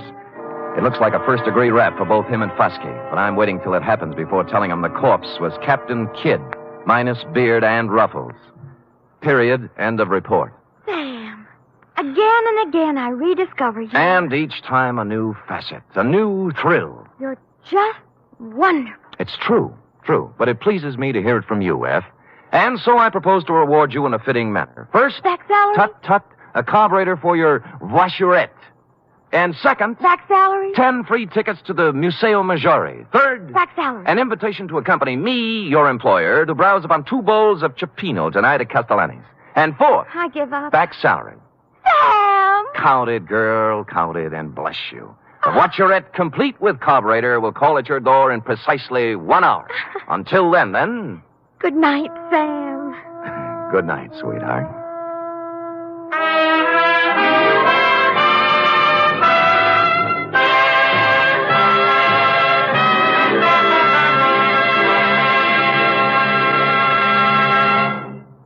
The National Broadcasting Company presents The Adventures of Sam Spade, Detective.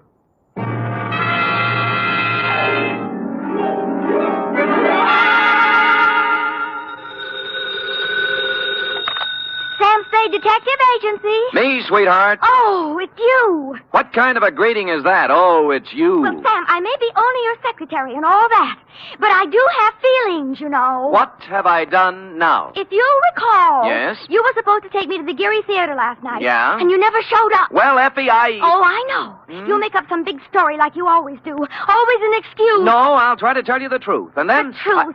It'll probably be a story about at least 2 or 3 people being killed. Yeah? How you had to be there to straighten the whole thing out. Well, as a matter of fact... And then there'll be beautiful women with hair like carved smoke and crimson slashes for mouths. Mhm. You would leave that out. Now that you mention it, F, And you'll there throw in was... shooting and getting knocked out and glass keying your way into houses and anything else you can think of. Effie. Well, if you think that I'll fall for that... Effie, will you please?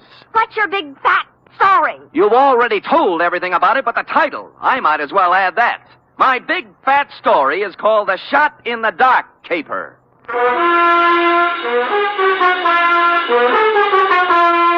Transcribed for NBC, William Spear, radio's outstanding producer-director of mystery and crime drama, brings you the greatest private detective of them all in The Adventures of Sam Spade.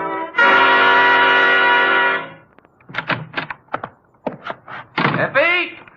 Yes, Mr. Spade. No, Effie, don't be like this. I promise you tonight, right after this report, we'll go to the theater. And we'll have dinner, too. Any place you want. Sound good? You're the employer. The faster we do the report, the faster we get out. And I won't even take time out for a drink. So come on, let's go, shall we?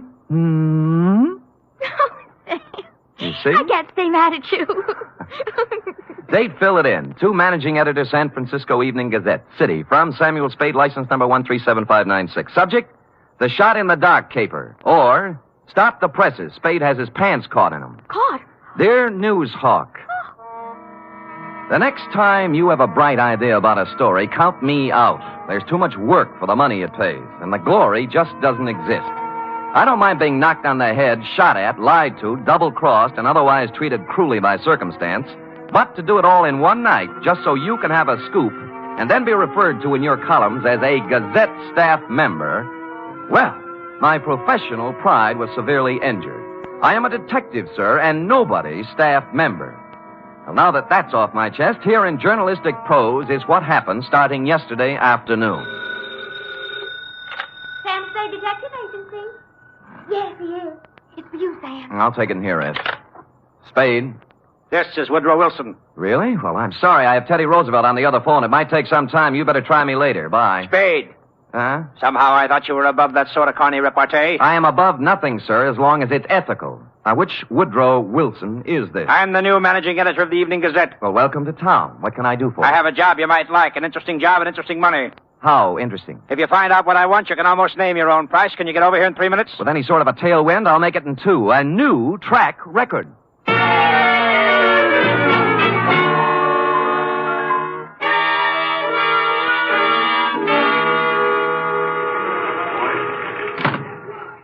Take a seat, Spade. Now, what is this interesting job? First, let me say I don't know much about you personally, but you come well recommended. I've tried. Second, this is a confidential matter, and I want it to remain that way. Of course.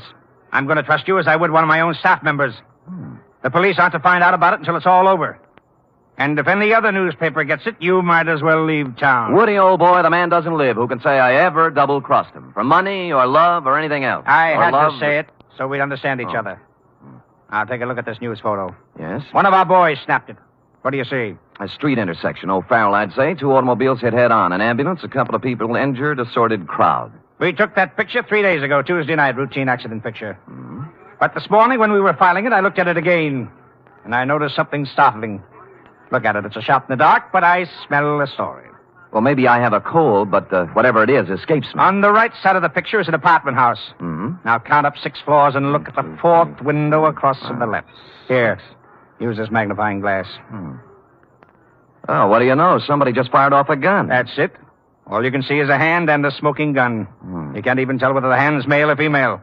But somebody shot at something, probably a person, just a second before that picture was taken. You want me to find out why, huh? This calls for a detective, not a reporter. There hasn't been a single homicide, suicide, or gunshot wound reported in the city since that happened. Now, I want the story. Get it. Okay, Chief. Get ready to rip out page 1.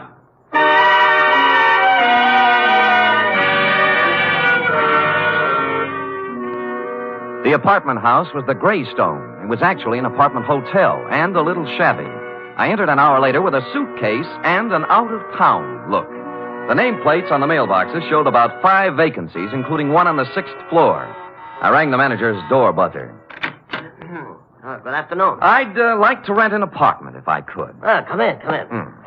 Just drop your suitcase anyplace. My name's Ed Barry. How are you? Your suitcase is leaking. Oh? We charge one price, $175 per night. Well, I don't have that kind of cash with me, or my checkbook. Could I pay you tomorrow? Oh, sure thing. Your name? Mark Humboldt. Mark Humboldt, B-O-L-T? Yes, that's it. Where you from, Mr. Humboldt? New York, boy, New York. 48 East 51st Street. Near Broadway. Next of kin? Huh? Any family, relatives? No. Oh, you own a car? Look, I'm just renting an apartment, not taking out life insurance. Well, you see, there's a state law here requires us to get this sort of information. I'm sorry, but there's nothing I can do. No car. A bank account? Corn Exchange Bank. You own any property? Yes, I do. Albany, New York. Just how much, would you say? 6 feet in a cemetery. I expect to be buried there. Yeah, well, I guess that about takes care of it. Anything on the 6th floor? Well, why the 6th particularly? My lucky number. Oh, well, I'm sorry. Maybe later. Right now, we got nothing on the 6th. Come on, I'll show you around.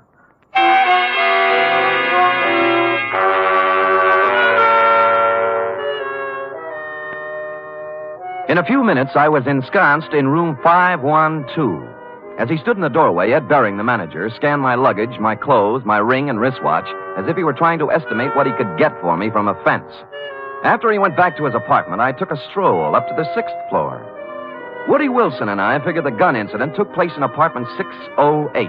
So I counted back from the end of the corridor and found we were right. 608 was silent. I knocked, but no one answered. So I sprung the lock and went in. The place was absolutely empty. No furniture, no nothing. In fact, it was being completely remodeled. It's gonna look swell when they finish, huh? Huh? I said it's gonna look swell. Well, where did you come Oh, from? gee. I guess maybe I startled you, huh? A little. I was just coming down the hall, taking some of these groceries in, and I saw you standing there. You're new here, huh? Huh? Yeah. Here, let me carry some of those things. Well, say thanks. You're the kind of man a girl should have around. Well, I've tried to convince several of that. Oh, who are you kidding? A big, handsome guy like you wouldn't have any trouble getting a girl? Well. At least not if I was the girl. Well, you know best. My place is down here. Shall we go? Well, why not? My name's Honey Kane. What's yours? Mark Humboldt. Gee, what a fascinating name. Oh, not half as fascinating as yours. Really? Mm. Say, isn't it wonderful how fate just throws two people together?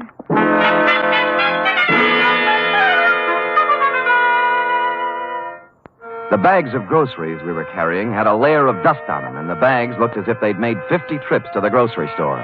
No one had to hit me on the head. Sam Spade, detective. She was small in peroxide, and if you like 'em stupid, small in peroxide. She lived in apartment 620 with a roommate who was quite a bit different. Prettier, smarter, and quieter. Sandra, I want you to meet this very nice gentleman, Mr. Mark Humberg. Humboldt. Oh, sure, I remember the Mark part, but this is Sandra Lynn. How do you do, Miss Lynn? Hello. Yes, well, nice day. Great. Well, Just put the groceries down here, huh? Oh. There. Now, let's have some fun.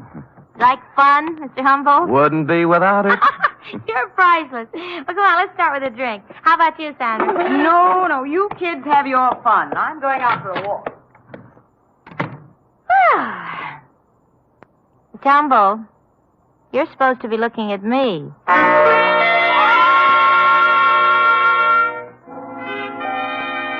An hour later, under the pretext of going out for some snuff, I shook her off and left. The next half hour went to giving the apartment house a thorough casing. I looked at all the names on the mailboxes, and the only one that rang a bell was one Max Barstow, a former heavyweight who never got past club fighting. I inquired about him of charming Ed Bering, the manager. Max Barstow? Yeah, I tried his apartment. He isn't home. Yeah, well, you see, he won't be home for some time. You see, he took a vacation. Went to visit his family in Portland. Well, when'd he leave? Last Tuesday night. I remember him saying, Ed, I won't be back for a while. Look after things, will you? Well, you have a good memory. Yeah. Hey, can you tell me something about those two girls in 620? Why? One of them made a pass at me. Well, mister, I feel this way. I rent apartments to responsible adults. What they do is their business. You won't get any trouble from me. Now, that isn't what I asked. I always like to be sure. Now, are they honest, hard-working girls? I don't know nothing about them, but let me tell you something confidential, mister. Why look a gift horse in the mouth?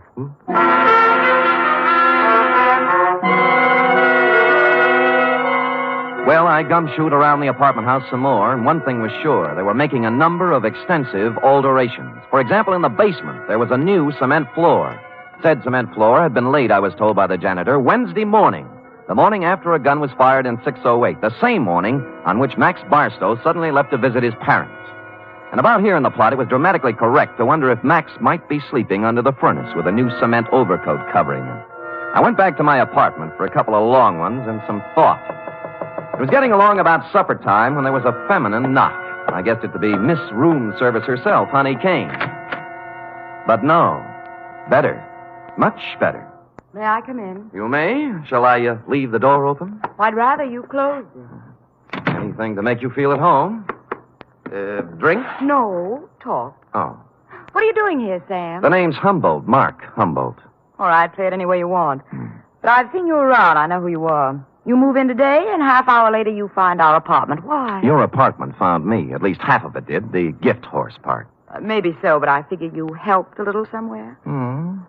What are you trying to get on us? Nothing. I just moved in here for a place to live. With one suitcase and a bottle? Oh, I'm an actor. Look, whatever it is, lay off, will you? I've had enough trouble in my life. Things are just starting to go right. Sandra, I don't know what's on your mind, but as far as I'm concerned, you're clean. All right. Maybe I made a mistake. I'll try to make it up to you sometime. Well, maybe you can start right now. I think I'll open the door again. Now, just a question. Seen anything of Max Barstow lately? I knew it was something. I knew it. No, I haven't seen Max Barstow lately. He went somewhere to visit his family, and I'm telling you, either leave me alone or something's going to happen to you. You won't rise.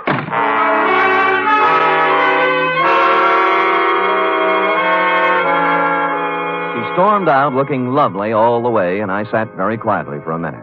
It was the second time somebody said it. Max Barstow was visiting his family. And that was very interesting because, you see, Max Barstow didn't have any family. When he first started fighting, he was under the aegis of the St. John's Orphanage. So, what was all this rehearsed account of his absence? I watched at the window to see if Sandra Lynn went anywhere, and she appeared on the street. I was out of the room and down the stairs, presto. 10 blocks later, she turned in at a brownstone on Polk Street, went in the first apartment on the first floor. 15 minutes later, she hurried out, and I went up to the apartment and knocked. The door opened cautiously. Yes, what is it you want? Is Mr. Fairchild in? Nobody here by that name. You got wrong address. Now, just a minute. He used to live here. No more he does. Well, could you tell me where I could find him, Mr. Sigmund Polkus. I don't know. Try the minutes.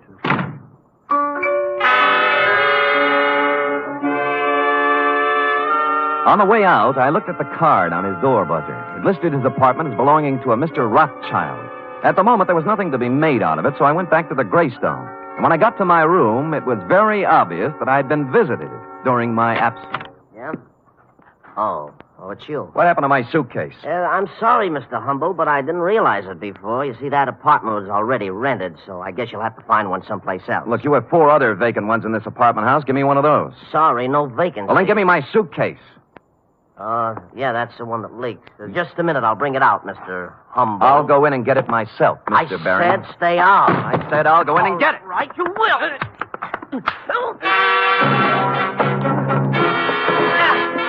He swung at me, I blocked, and stepped into him. He gave way, and I followed in, and then as I moved into the apartment, someone stepped out from behind the door. I turned, but it was too late. I was sandbagged, and the face behind the arm that swung it looked an awful lot like that of Max Barstow. I remember asking myself as I went down, if Max Barstow wasn't shot in room 608, who was?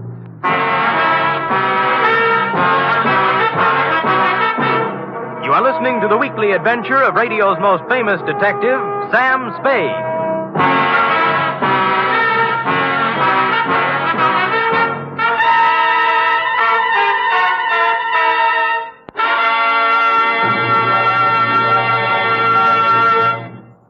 Three chimes mean good times on NBC.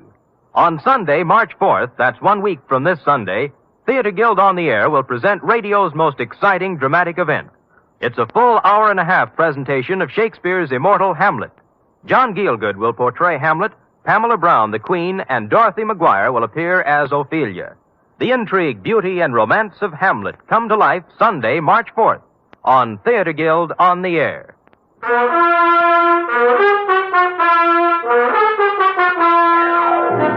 And now back to The Shot in the Dark caper, tonight's adventure with Sam Spade.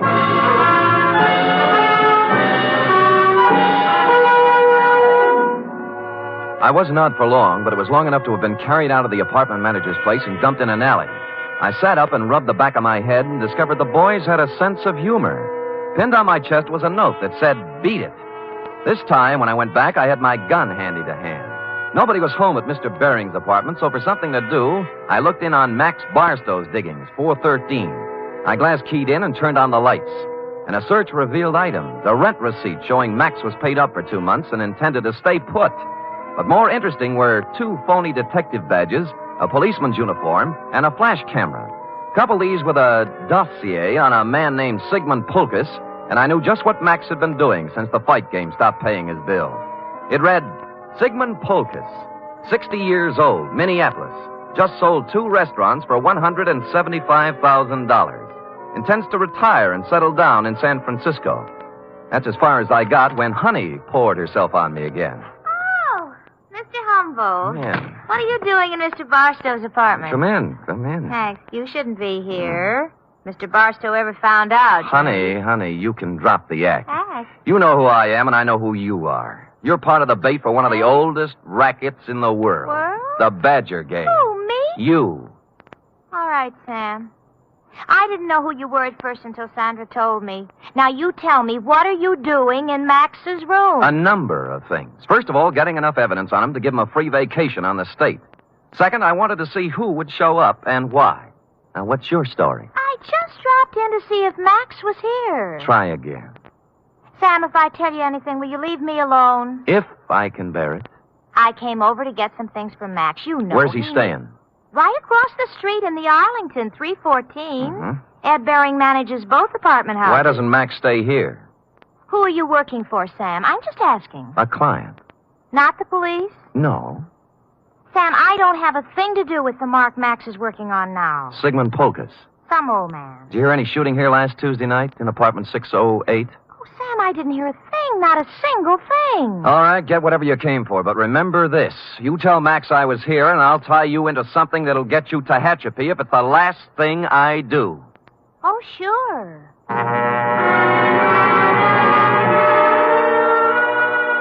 I knew she'd be impressed with that type of threat because her kind of girl lives by playing tag with the law. They want to be it as seldom as possible.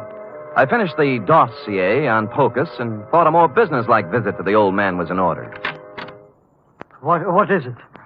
Oh, you. I want to talk with you, Mr. Polkus. Come in. I want to talk to you. Now. Now, stand right where you are.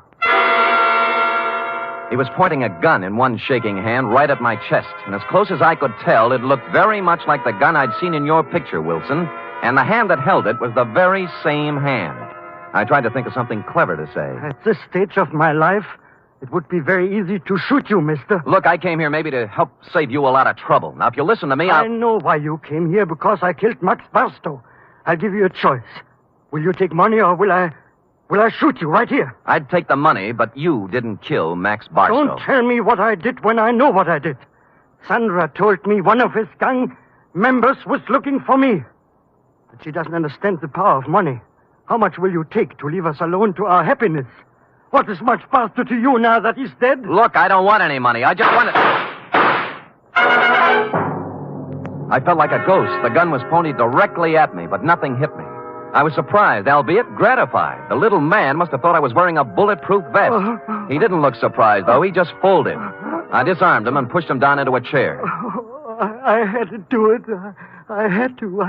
I couldn't let you spoil the only bit of happiness I had left in my life. Mr. Polkus, you tried to shoot me, and I'm grateful. It told both of us something. To begin with, you can't kill anybody with blanks in your gun. Blanks? I don't know blanks. Where did you get the gun? I always have guns. Always? And you don't know the difference between real bullets and blanks? You got it from Sandra, and she loaded it, right? Maybe you should know, gangster. Look, I'm a private detective named Sam Spade. Now, if you'll help me, I'll help you. When did Sandra give you this gun? Last Tuesday? Yes. Did you use it to shoot Barstow? Yes. Then he couldn't be dead, could he?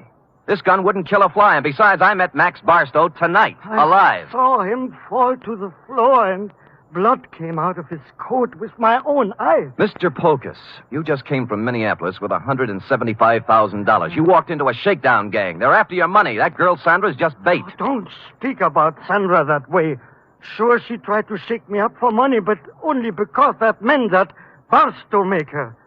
She was a slave. She couldn't get away from him. Why did she stage a phony murder with you killing Barstow? Oh, I don't know. I'm so confused. Tell me how it happened. Oh, Barstow posed as a policeman. He found me in Sandra's apartment. Mm-hmm. I was supposed to pay him $5,000, but Sandra told me she loved me, and Barstow was a racketeer. We were to meet in apartment 608 to pay him. She gave me a gun to frighten him with, but instead I killed. Nuts, $5,000. They knew how much money you had, and they wanted to get all of it away from you on a phony murder scare. Sandra doesn't want my money away from me. She loves me. Mr. Polkus, I'm sorry disillusionment should come to you so late in life. But... I say she loved me, and I can prove it. How? This morning, she became Mrs. Sigmund Polkus.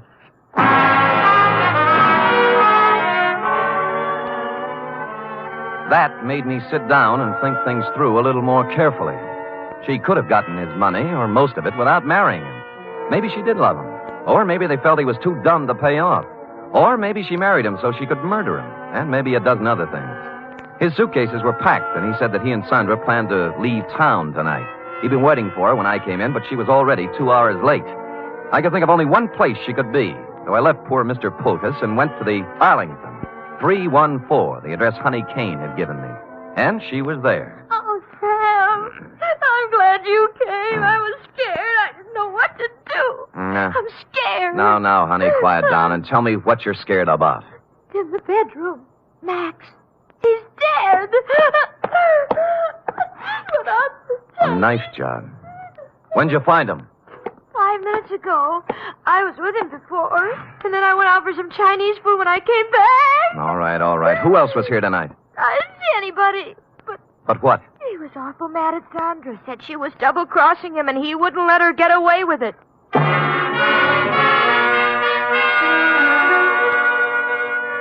I went back to Polkus's place. He was gone, but his bags were still there, so I figured he'd be back. I put out the lights and sat in a chair. Sigmund. Go ahead. Ask me what I'm doing here. Where's Polkus? Well, if he's smart, he's on a train back to Minneapolis. I'm going to look for him. You're not going anywhere. Sit down. Oh, yes, I am. I said you're not going anywhere unless it's to jail. What are you playing Mr. District Attorney for? Because you killed Max Barstow. Now tell me why. Oh, don't be a joker. Max Barstow's as alive as you are. I'm not talking about the phony murder staged for the benefit of Polkus. Barstow was stabbed to death a half hour ago. He wasn't. He was. I saw him. Who? You. Oh, Sam, I didn't. I saw him earlier today, but he was all right. You married Polkus to double-cross him, didn't you? You were going to skip town with him, Mark. Well, sure I was, so why would I kill Max? Because he knew what you were going to do, that's why. I tell you, I didn't. I couldn't kill anybody. What did you have planned for Polkus? A shove over to the Grand Canyon? No, I love the old guy. Come on, we'll drop in at police headquarters. No, Sam. No. Sam. Nothing. I wouldn't take you with a U.S. Mint thrown in. Will you let me go if I tell you what happened? If I tell you who killed Barstow? Well, if you didn't do it, nobody could hold you. For murder, anyway. Bering. Ed Bering did it. We planned the whole thing together. It was a freeze-out on Barstow. Somehow he found out Ed had to take care of him. I didn't have anything to do with it. I tried to tell him not to. Tried to tell him not to what? I've got a gun in my hand, Bering. So have I. Which one of us is going to shoot first? You wouldn't shoot.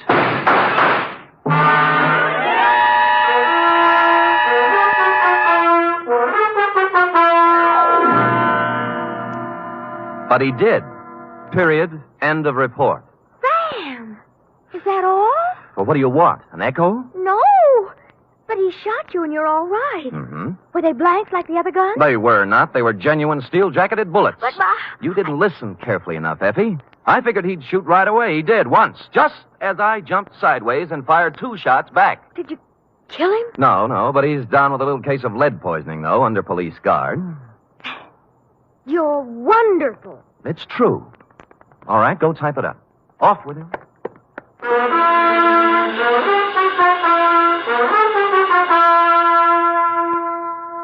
Three chimes mean good times on NBC.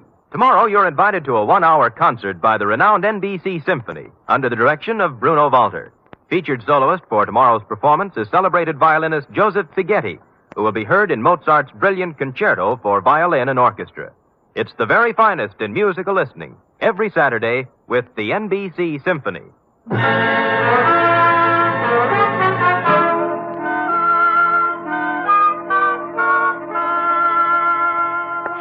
Here it is, Sam, but there's something I don't understand. To wit. Well, what happened to nice old Mr. Polkus? Why wasn't he in his apartment waiting for Sandra? Well, he did just what I thought he should have done. He walked down to the railroad depot and got on the first train from Minneapolis. Who knows? Maybe he's opened a new restaurant. Yes. And, what happened to Sandra? Well, she's being held as an accessory to murder, among other things. Well, if they were married... That's enough, Effie. That's enough. Do you want me to make everything so simple that everybody will be able to figure it out? No. But you what?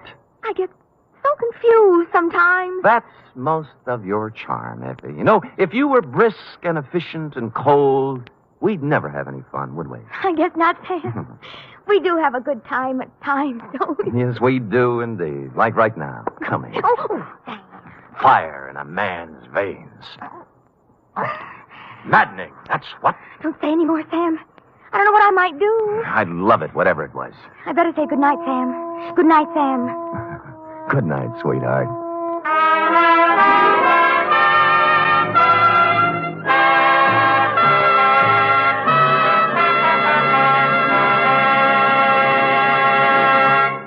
The National Broadcasting Company presents The Adventures of Sam Spade, Detective.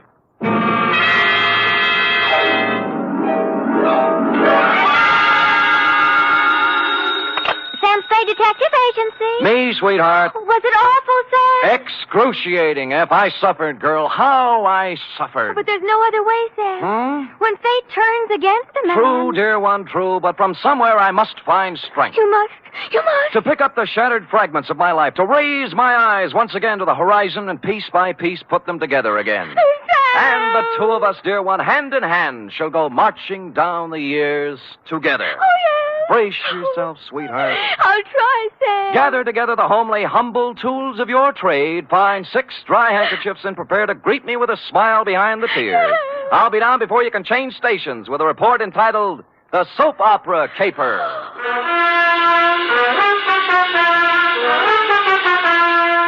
For NBC, William Spear, radio's outstanding producer-director of mystery and crime drama, brings you the greatest private detective of them all in The Adventures of Sam Spade.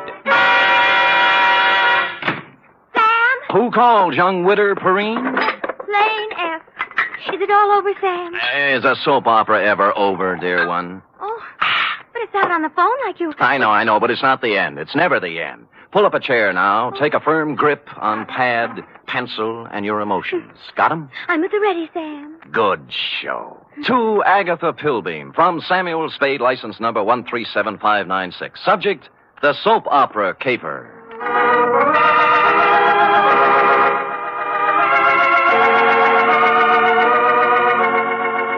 How was I to know what was on her mind? This strange woman, this mysterious Agatha Pilbeam, this voice on the telephone, directing me to the big, sprawling house in Hillsborough. Is that clear, Mr. Spade? How urgent is it, Miss Pilbeam? Very, very urgent, Mr. Spade. I don't know which way to turn. So I went to the big, sprawling house in Hillsborough, pulled up behind an ancient Model A parked at the curb, and was walking past it toward the gate when... Spade. Huh? Oh, Croc Morton, isn't it? Good old Sammy, you remember. Yeah. When'd you get out? Last month. But I'm a good boy now. Here, take one of my cards. If you know anyone who needs a first-class private eye, Croc's available. What are you doing here, Sam? A lady wants to see me. The soap opera queen? Is that what she is? Sure, 6 or 8 of them, she writes. Behind the Clouds, The Heart of Julia Jukes. That must be Life, I forget the rest. Yeah. Beats gumshoeing, Sammy. Yeah, well, right if you get work, Croc. I'm on a job right now. I mean, you got your license already? Oh, me? Well, you can always run off a photostat of someone else's. Oh, Sam, that's mean. Croc was a crook, but a nice crook. He never killed anybody. He was just an uncurable camera fiend, specializing in taking pictures of people doing what they hadn't ought to be doing. Stuff like that. Or if you wanted a photostat of somebody else's document, Croc was your man. Well, I walked up the drive to the door, threw it past a white shirt front that turned out to have a butler in it, and toward what seemed to be your study. But it wasn't. It was your bedroom, and you were reclining on 6 pillows with a cigarette in a long holder in one hand and the mouthpiece of a dictating machine in the other. But, John... Hush, Melinda. There is no way to go now but ahead. John, you're so strong. I need you. I need your courage. We must face this thing together, Melinda. The organ What was a Veronica phonograph says is true. playing in her ear. There is indeed. I Another waited for an woman whose opening, but there life- just wasn't any, Don't so I had to say it, interrupt. John, don't even... Miss Don't Pilbeam. you see, Melinda? We can't run away from life. Miss... We must approach this Miss thing Pilbeam? calmly, Melinda. Don't... beg pardon? Just a minute. My mood music. I see. I'm Sam Spade, Miss Pilbeam. Come. Come sit beside me, Mr. Spade. Well... It's time we talked things over. Well, thanks. Oh, maybe you'd better start at the When a beginning. woman reaches 40, Mr. Spade, she comes to lean upon her man. Oh? To look upon him not just as someone to cherish, but as a source, a spring, a fountain of strength. Mm-hmm. Are you still dictating? I'm talking about me, Mr. Spade. Oh. Whom can I turn to? Whom? I grope, I flounder in the darkness. I cry out, I listen in vain for an answer. But there is none. Well, you always have a better chance of getting an answer when you ask a question. What do you mean? What are we talking about? What indeed? Well, I haven't caught the show lately. You'll have to bring me up to date. Why don't you run through the announcer's part, will you? Right after the organ when he says, when we left Julia Jukes yesterday... I'm sorry. I thought I told you on the telephone. No. For many days now, I've seen somewhat of a strange new look on my husband's face. Husband? Dr. Martin Hawks. Oh, you're married. I thought it was Miss Agatha Pilbeam. Oh, 2 years ago today, I met young Dr. Hawks and married him. Life became beautiful, a gay, laughing thing, a road to happiness. And then... Then? A cloud passed over the sun. Martin became moody, silent. I tried to penetrate the shell, but he only drew farther into it. A strange, terrifying crevasse seemed to have opened up between us. Well... What is it, Martin? I asked him repeatedly. But he'd only stare silently out the window, and finally walked silently from the room. Well, how long did this go on? How long a series did you get out of it? For weeks, until a few days ago, when the final blow fell. It was evening, and Agatha and Martin were at dinner. Let's look in on them as... Oh, sorry. We were at dinner when the doorbell rang, and I answered it. It was a telegram from Martin. From Mexico. I gave it to him and watched the blood drain from his handsome features as he read it. His hand trembled, his jaw clenched. But you forced yourself to speak. Yes. What is it, Martin? I asked. Tell me, please, for the sake of our love. And he... Looked down at me as if I were a stranger. Well. Then he crumpled the telegram, threw it savagely into the fireplace, and strode silently from the room. Here, I rescued it from the flames. Read it. Thank you. Regret must confirm your worst fears, Cardoza. What is the terrible secret of Martin Hawks? Yes. Why did he act so strangely when the mysterious telegram arrived from Mexico? And above all, where is he? You mean he didn't come back? He's been gone for 4 days, Mr. Spade. I must find him. Now, of all times, I need his love.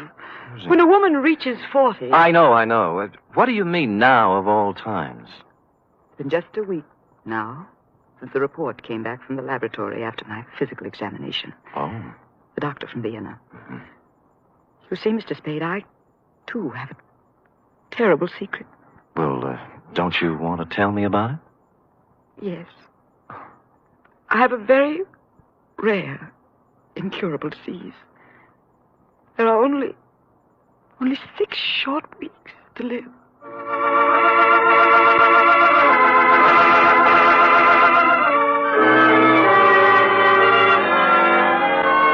Well, less than an hour after his distressing interview with Agatha, our boy Sammy walked into the beautifully appointed office of young Dr. Hawks at 450 Sutter to find his nurse, pretty young Nora Sheldrake, a new character, working at her desk in the reception room.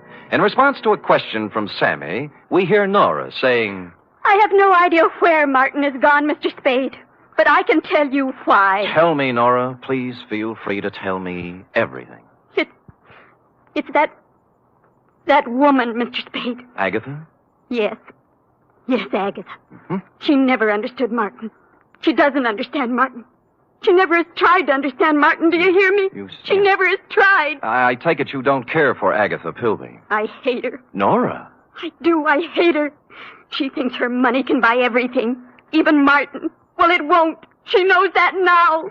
Well, calm yourself, Nora. Try and think back now to the last time you saw Martin Hawks. It was Monday. 4 days ago? Yes. The call came from some legal firm named Bennett and Hatch. Now, let me write that down. I switched the call into Martin. I was worried for him. I was concerned. I have to admit now I did a terrible thing. Ah, you listened in. I did. They told him his sister was in town, that she was working at some nightclub, and wanted to see him. What nightclub was this? Let me see. It was the Tortuga. Mm-hmm. What else? That's all. They hung up then, and Martin came out. I watched the blood drain from his handsome features. His hand trembled, his jaw clenched. Yes. I'm going out, Nora, he said. If I'm not back, don't worry. That's all. It was so like Martin.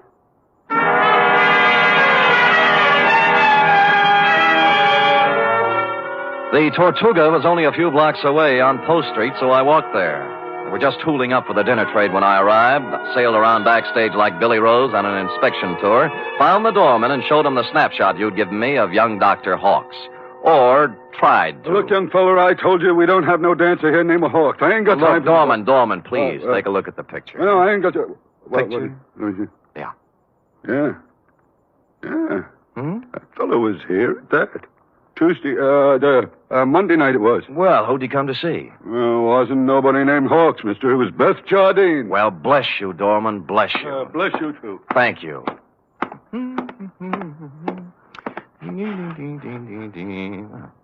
Beth Jardine. Well, Come in. Close the door, will you? Yeah. Drafty. Yeah.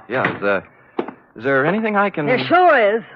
Zip me up, Jack. I'm Sam. I don't care if you're Boris Karloff. You got hands, haven't you? Well... Zip me up. Okay, you say when.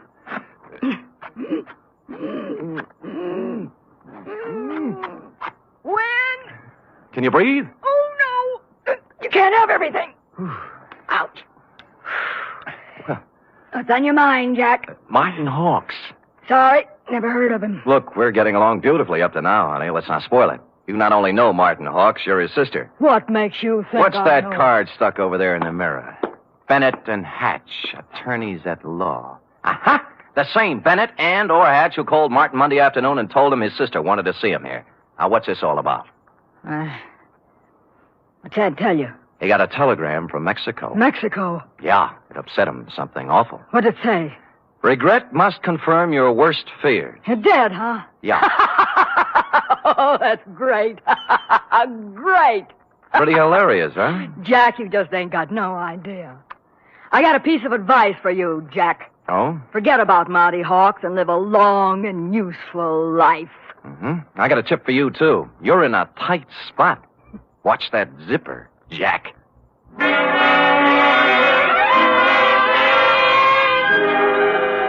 One of the heavier soap opera types Beth was, with a throaty voice and the talent for besmirching reputations. What was the mysterious influence she wielded over young Dr. Hawks? How much did she know about his strange disappearance? What about the cryptic telegram from Mexico City? And what about dinner? The last question I could answer. I stopped at Schroeder's for sauerbraten and potato pancakes, ran into Larry Mahoney of Homicide, who was off duty, and we stopped in at a handy alley and bowled until 11. I was walking back down Market Street when I passed the Flood Building, which reminded me of the firm of Bennett and Hatch, who resided there. As a matter of fact, it looked like they were there right now, since the light was on behind the second-floor window with their name on it. Now, the sensible thing would have been to call around 9 in the morning, but as I seldom do sensible things, I hustled up the stairs and down the corridor to their office. Someone other than Bennett or Hatch had put in some time, obviously. The drawers of a dozen or more file cases had been pulled out and dumped on the floor, the desk drawers likewise. And to mark it clearly as the work of a thoroughgoing professional, the safe door was off its hinges. All this took me back to the Model A parked in front of your house this afternoon, Agatha, and I was contemplating same when... Hello? Bennett. Yeah? Good, Christopher. I was scared you wouldn't be there. Tried to get you at home. Do it, baby, do it. Pull the string. We'll never make it with this guy. We're through. Pull the string here. Do it, baby, do it. Make it... Hello? Operator! Operator! Operator! I finally got someone at the Tortuga Club who knew where Beth Jardine lived, an apartment on Russian Hill. I didn't stop to ask which apartment, and when I got there, I found I didn't have to. All right, stand back, everybody! Stand back! Dugan! Hello, Sam. What happened? Dame just knocked herself off. Huh? Jumped from a room on the 8th floor. Stand back, you yahoos! There was no need to, but I looked at her anyway, just to make sure. It was Beth, all right. When she said she was through, she meant it. I was just turning to go, and something big in a tan camel's hair brushed past me and bent over the body. Where is she? Where? Beth! Sister! Beth! Beth! Oh!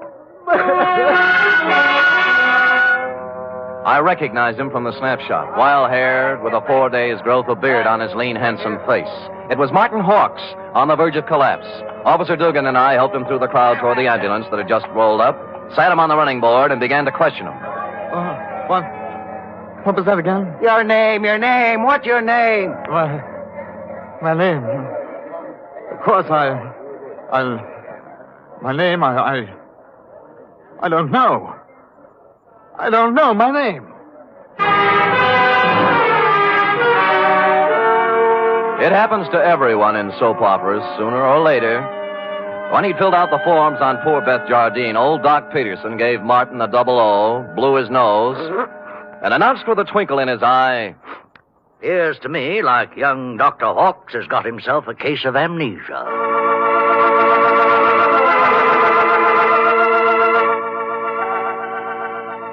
Will the mind of young Dr. Hawks come out of the fog? What does he know about the death of Beth? Was it murder? Or suicide? Or both? And what of the mysterious telegram from Mexico City? Will Agatha ever discover the terrible secret of young Dr. Hawks? And will stupid Sam ever discover anything? Before we continue, a word from our announcer.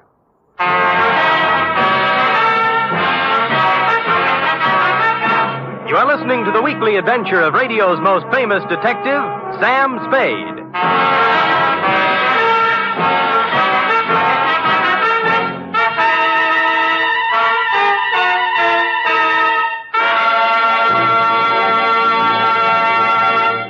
Three chimes mean good times on NBC. Saturday night is date night, but tomorrow poor Dennis Day has trouble with his girlfriend Gloria. However, Dennis manages to sing his way out of trouble in his charming, boyish fashion. And say, why not let Dennis help your Saturday evening along, too? And for more music and fun tomorrow, there's the Judy Canova Show, starring Judy in a melodic and carefree half hour of laughs. And Grand Ole Opry with singing MC Red Foley and his special guest, cowboy troubadour Ernie Tubb.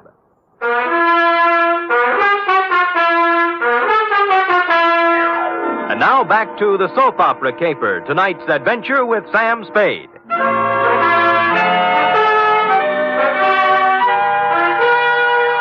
It's a half hour later now, in the sterile whiteness of a hospital room, that the three of us, you, Agatha, I, and old Doc Peterson, gather around the pale, quiet form of young Dr. Hawks. Martin. Martin, speak to me. Martin, darling. Who are you?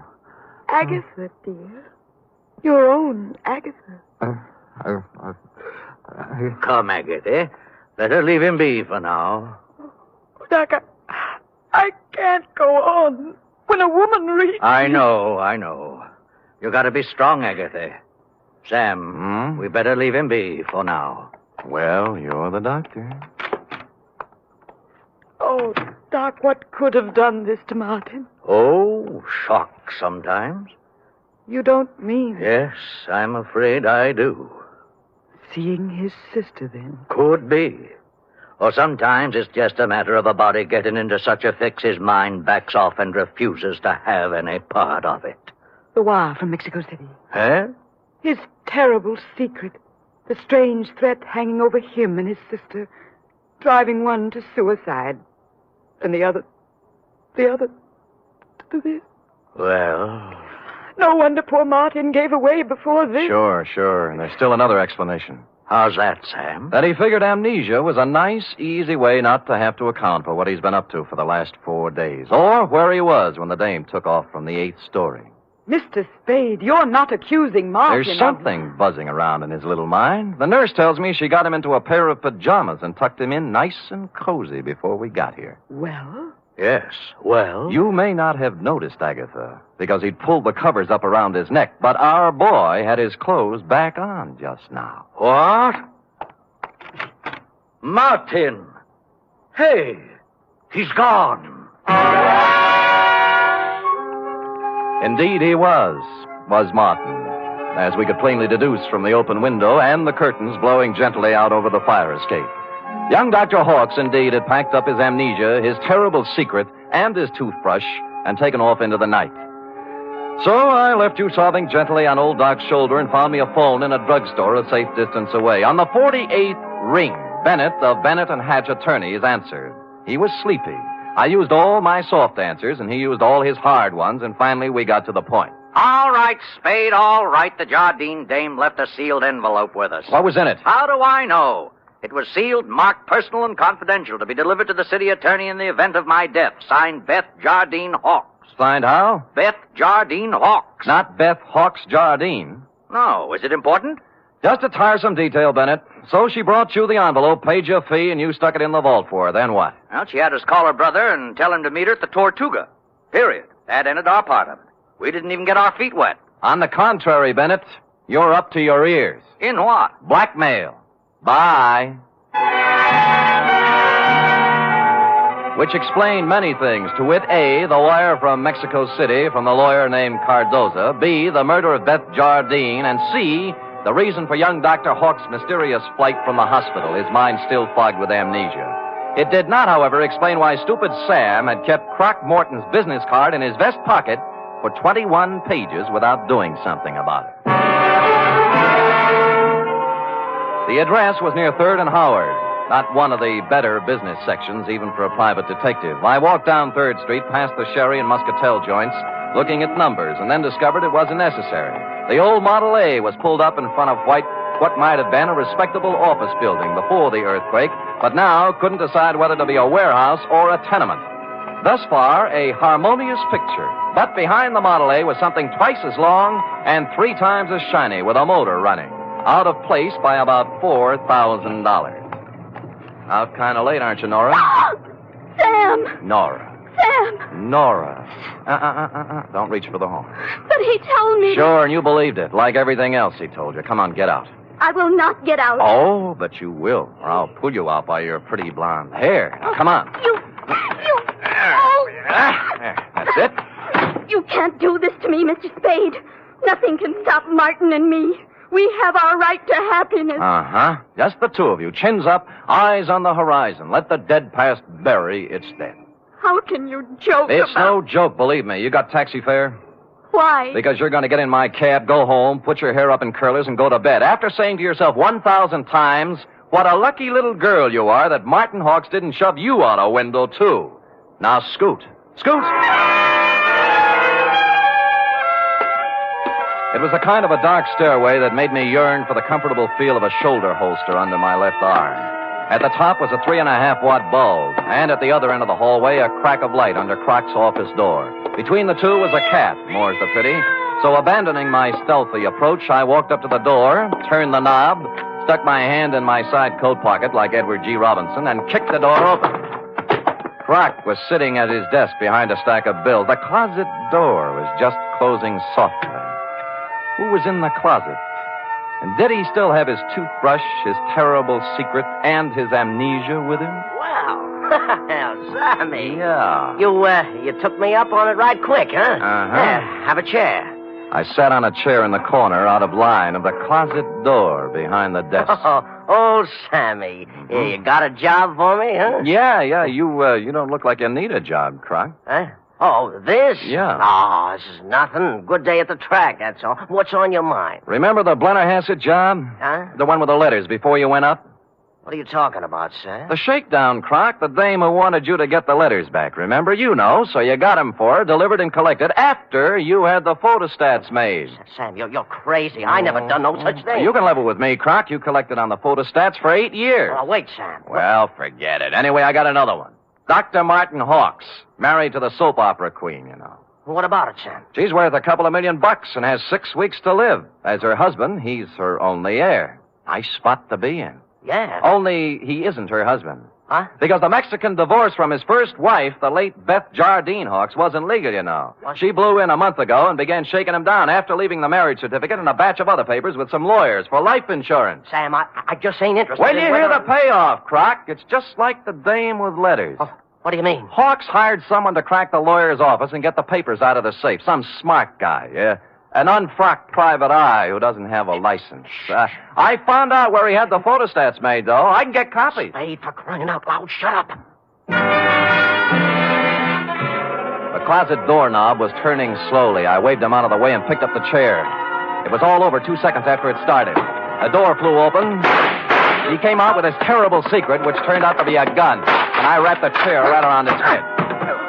So I picked up the gun and Croc and young Dr. Hawks, and we all picked up a ride to headquarters. Only one scene remained to be played in today's exciting episode. I shall try to be brave, Mr. Spade. Sounds like such a cliche now. Good show, Agatha. Good show. Good show. Life must go on, you know. Even when a woman... You were born in 1911, I believe. Yes. As I say, life must go on, even when a woman reaches... Indeed it must. We have our happy moments and our sad ones, our pleasures, our trials, our joys, and our heartbreaks. And sometimes, Mr. Spade... Yes? Sometimes at the bottom of our cup of bitterness, we find a pearl. We do? The laboratory test. A mistake, definitely. They got yours mixed up with someone else's, and you have no incurable disease and many years of happiness ahead of you. Yes, Mr. Spade. But happiness? I wonder. Can a woman past 40, whose husband is a convicted murderer, find happiness? Alone? Good show.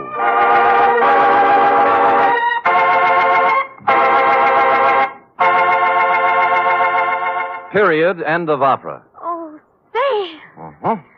Sam, I can't wait for tomorrow's episode. I'll be sure to tune in at this very same time, Cherub, and meanwhile, answer me this. What, Sam? How long will it take a woman past 20 to turn out a 25-page report? Yes, sir. I'll have the answer after a brief word from our announcer.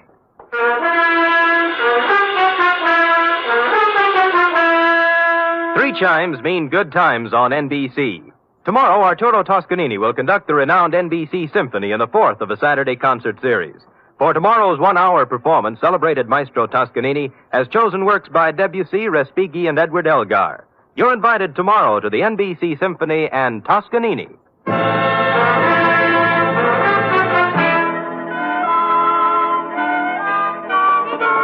Oh, dear. Oh, there, little girl. No tears now, no tears. They're tears of gratitude, Sam. When I read all this about other people's troubles, I'm so grateful to you for the smooth life we have together. Effie. Sam.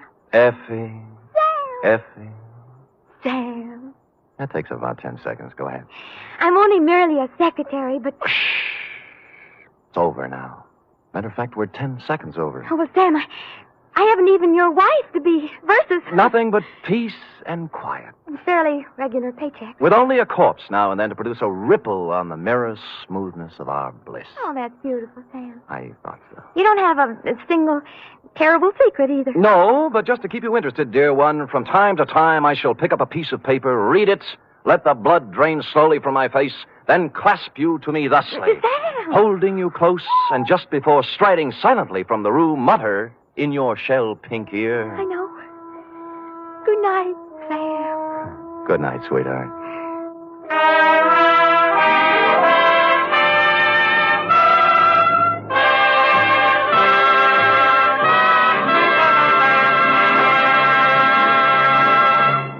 The National Broadcasting Company presents The Adventures of Sam Spade, Detective.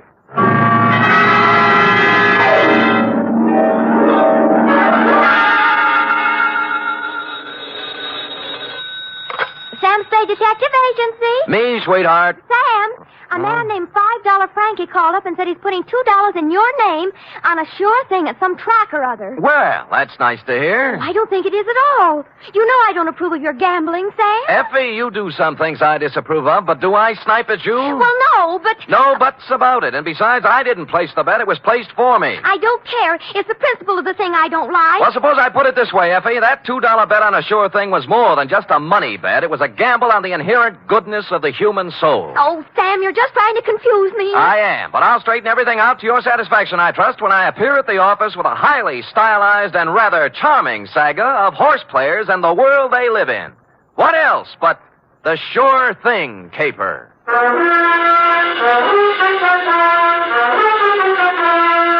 NBC, William Spear, radio's outstanding producer, director of mystery and crime drama, brings you the greatest private detective of them all in The Adventures of Sam Spade.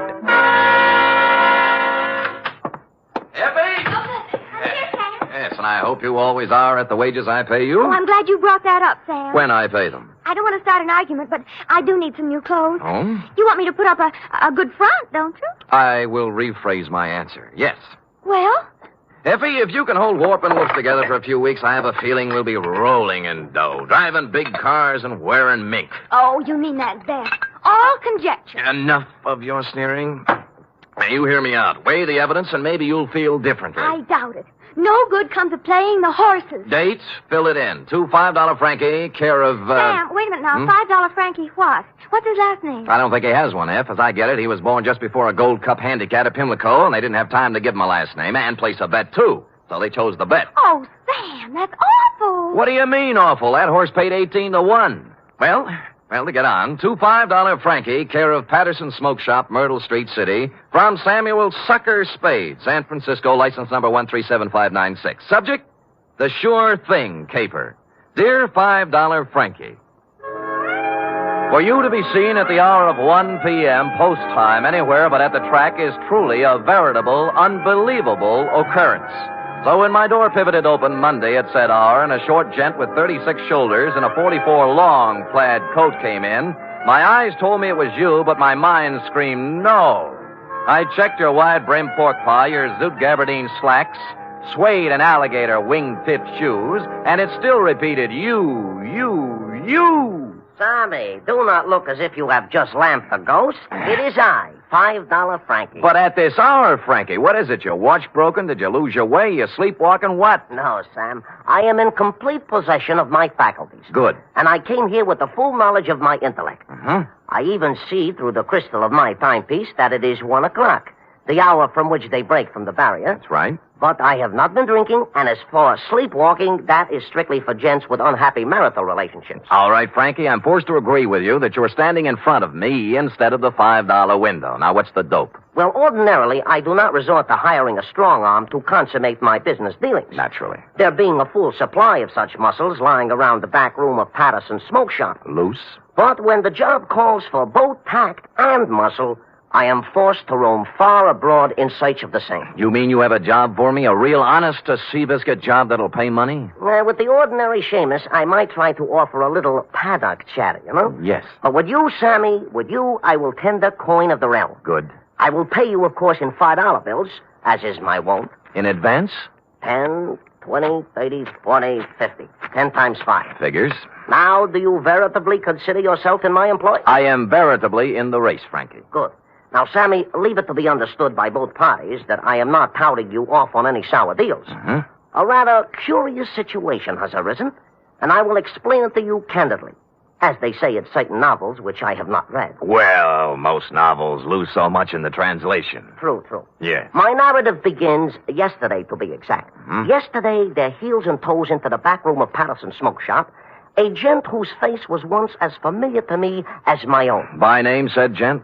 They call him Gentle Joe Higgins. Gentle Joe. Yeah, a horse trainer by profession, which in our civilized society stands second only to jockeys in importance. Granted, no argument. Well, I say to Gentle Joe, it has been some time, Gentle Joe, since I see you around and about. And he says, I have gave up the old life for the new, as I no longer am welcome at the track since a certain embarrassing incident 5 years ago. What incident was that, Frankie? A horse doping job, the illegal type, which depresses me to relate. You know? So I will not. Ethics. Yeah. Well, Gentle Joe looks a little worse for the wear, his clothing being literally shabby. Oh, I figure a touch, and I am preparing a story that will wring tears from a tax collector even. But Gentle Joe does not mention the word touch. Instead, he announces he has a sure thing. Sammy, you know how those words do to a horse player. It's like throwing a bale of catnip to a lion. Oh, my arteries open to let the blood through faster. My nerves give off loud ringing noises, and my mind is already computing. Of course. Well, before I can stop myself, I have pressed 500 rocks in Gentle Joe's hand, begging him to place them on the same sure thing. I'd have done the same thing under the circumstances. Of course. But Gentle Joe says it will take at least 1,500 rocks to pull off the deal. Oh. He further advises me that the horse in question is due to return 20 rocks to 1. So you gave him the other 1,000? Well, not having it in my genes at the time, I cut 2 other business and professional friends in on the gravy. Dinosaur Torelli and Bones Moulton, 5 bills apiece. And then? Gentle Joe rushes out of Patterson's and... has never been heard from again. A sad tale. You think he just stole the money?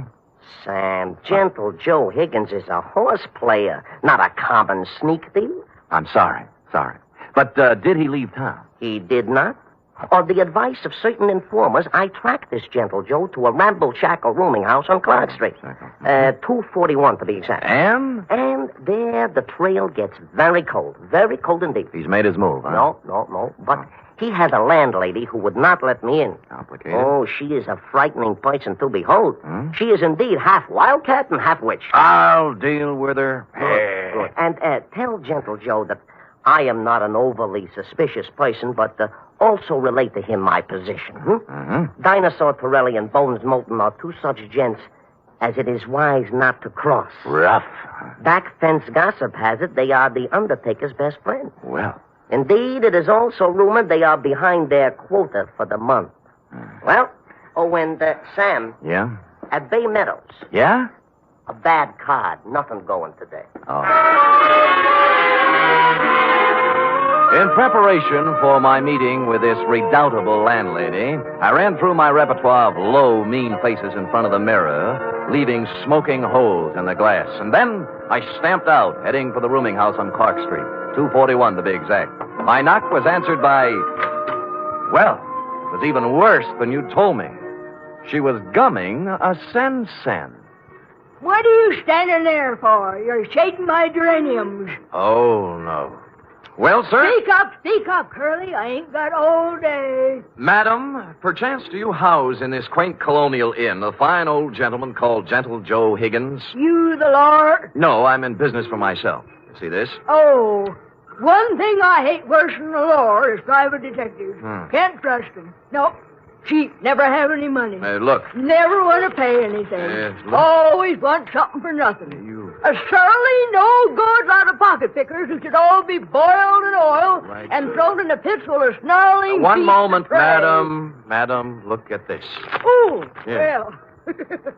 That's the kind of crinkling I'd like to hear. I thought you would. Wouldn't mind having a mattress stuffed full of that green paper. It is a pleasure, distinctly, to be able to present it to such a charming, witty, and gay woman, I guess, as yourself. Now, Come in, Bright Eyes. Yes. Now, where did you say Gentle Joe could be located? Second door to the left. Thank you, kindly. Only he ain't in. Gone out somewhere, he has. Your timing, madam, and I should add Defarge, was a little sadistic. Now, give me my 5 back. You ain't heard my proposition yet. I've heard enough. Madam, you have acted in a very hateful manner. Another 5, I'll let you wait in his room. Madam, you are a Dresden doll. No matter what anybody says. Can the tanner wave your locks and let's go. Let's have a ball. Once in Gentle Joe's room, I closed the door, thus separating myself from that skid row bankhead.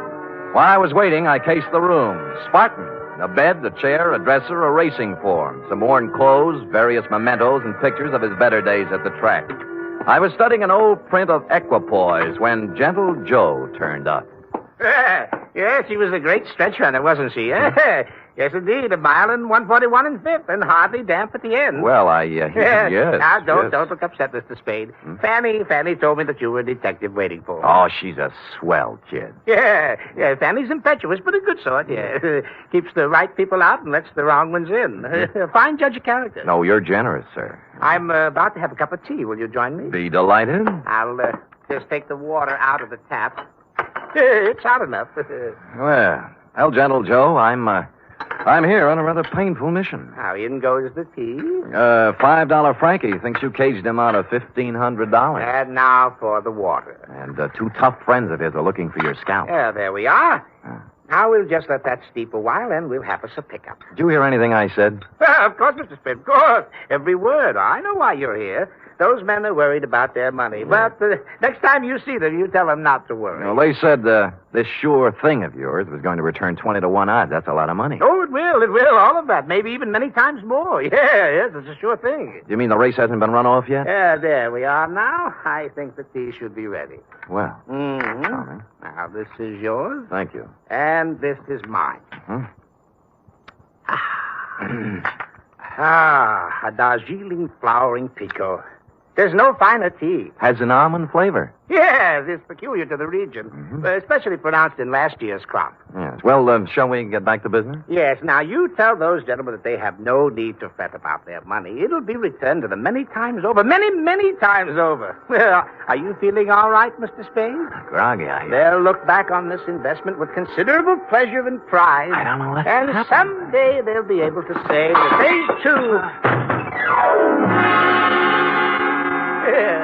Stupid Sam. Nobody had to give me a saliva test to guess what happened. That nice, sweet, gentle old man had doped me right up to the ears. I tried to stand up, but my legs were like two wet pieces of spaghetti, and I went down. Gentle Joe went right on talking and smiling until everything was nothing. When I came to, Joe was gone, and so was my faith in horse people. Fanny had made herself scarce, too, and I stumbled alone out into the daylight for resuscitation. It took walking, coffee, whiskey, and a bowl of raspberries to bring me around. I eventually found a safe haven in my own office. Sam Spade Detective Agency. Mr. Hangover speaking. Mr. Spade, this is Gentle Joe. What? Listen, you... Yeah, I know how upset you must be over my little deception. Deception? It was all to a good purpose, Mr. Spade. You see, I had to get out of there in a hurry with the minimum of discussion. I seem to remember you were hustled out of the racing game for doping a few 3-year-olds. Well, that's what some people in official circles felt. But, Mr. Spade, I want to apologize to you and tell you that I will be able to explain everything to your satisfaction. No. What's the matter? Help! Get away! Hello! Hello! Hello! Hello! Somebody put the phone back on the hook, so I hung up and dialed a friend at the telephone exchange. She quickly traced the number. The call came from the Sunset Stables out near Bay Meadows. I dialed back, but nobody answered, so I beat it out there. It was dark, and the only person I could rouse was a young stable boy. Yeah, what do you want? My name's Spade. A guy named Gentle Joe was calling me from here, and something happened to him. Gentle Joe Higgins? That's what I said. Oh, I haven't seen him in 2 or 3 years. Now, look, don't give me that. He called from here. Now, where is he? Oh, look, beat it, will you, before I scream for the cops? All right, I'll look myself. Oh, I say you can't. Now, no.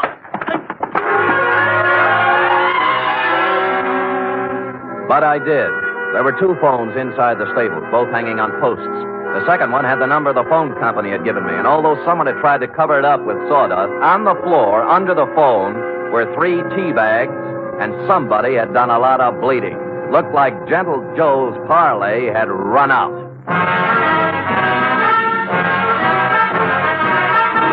You are listening to the weekly adventure of radio's most famous detective, Sam Spade.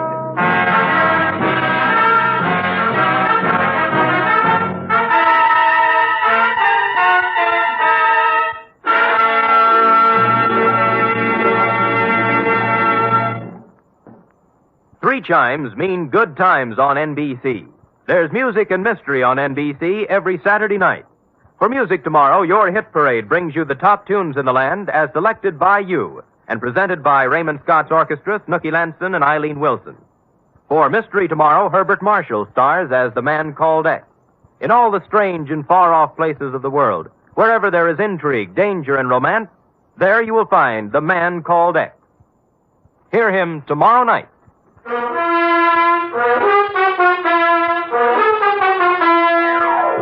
And now back to the Sure Thing caper, tonight's adventure with Sam Spade.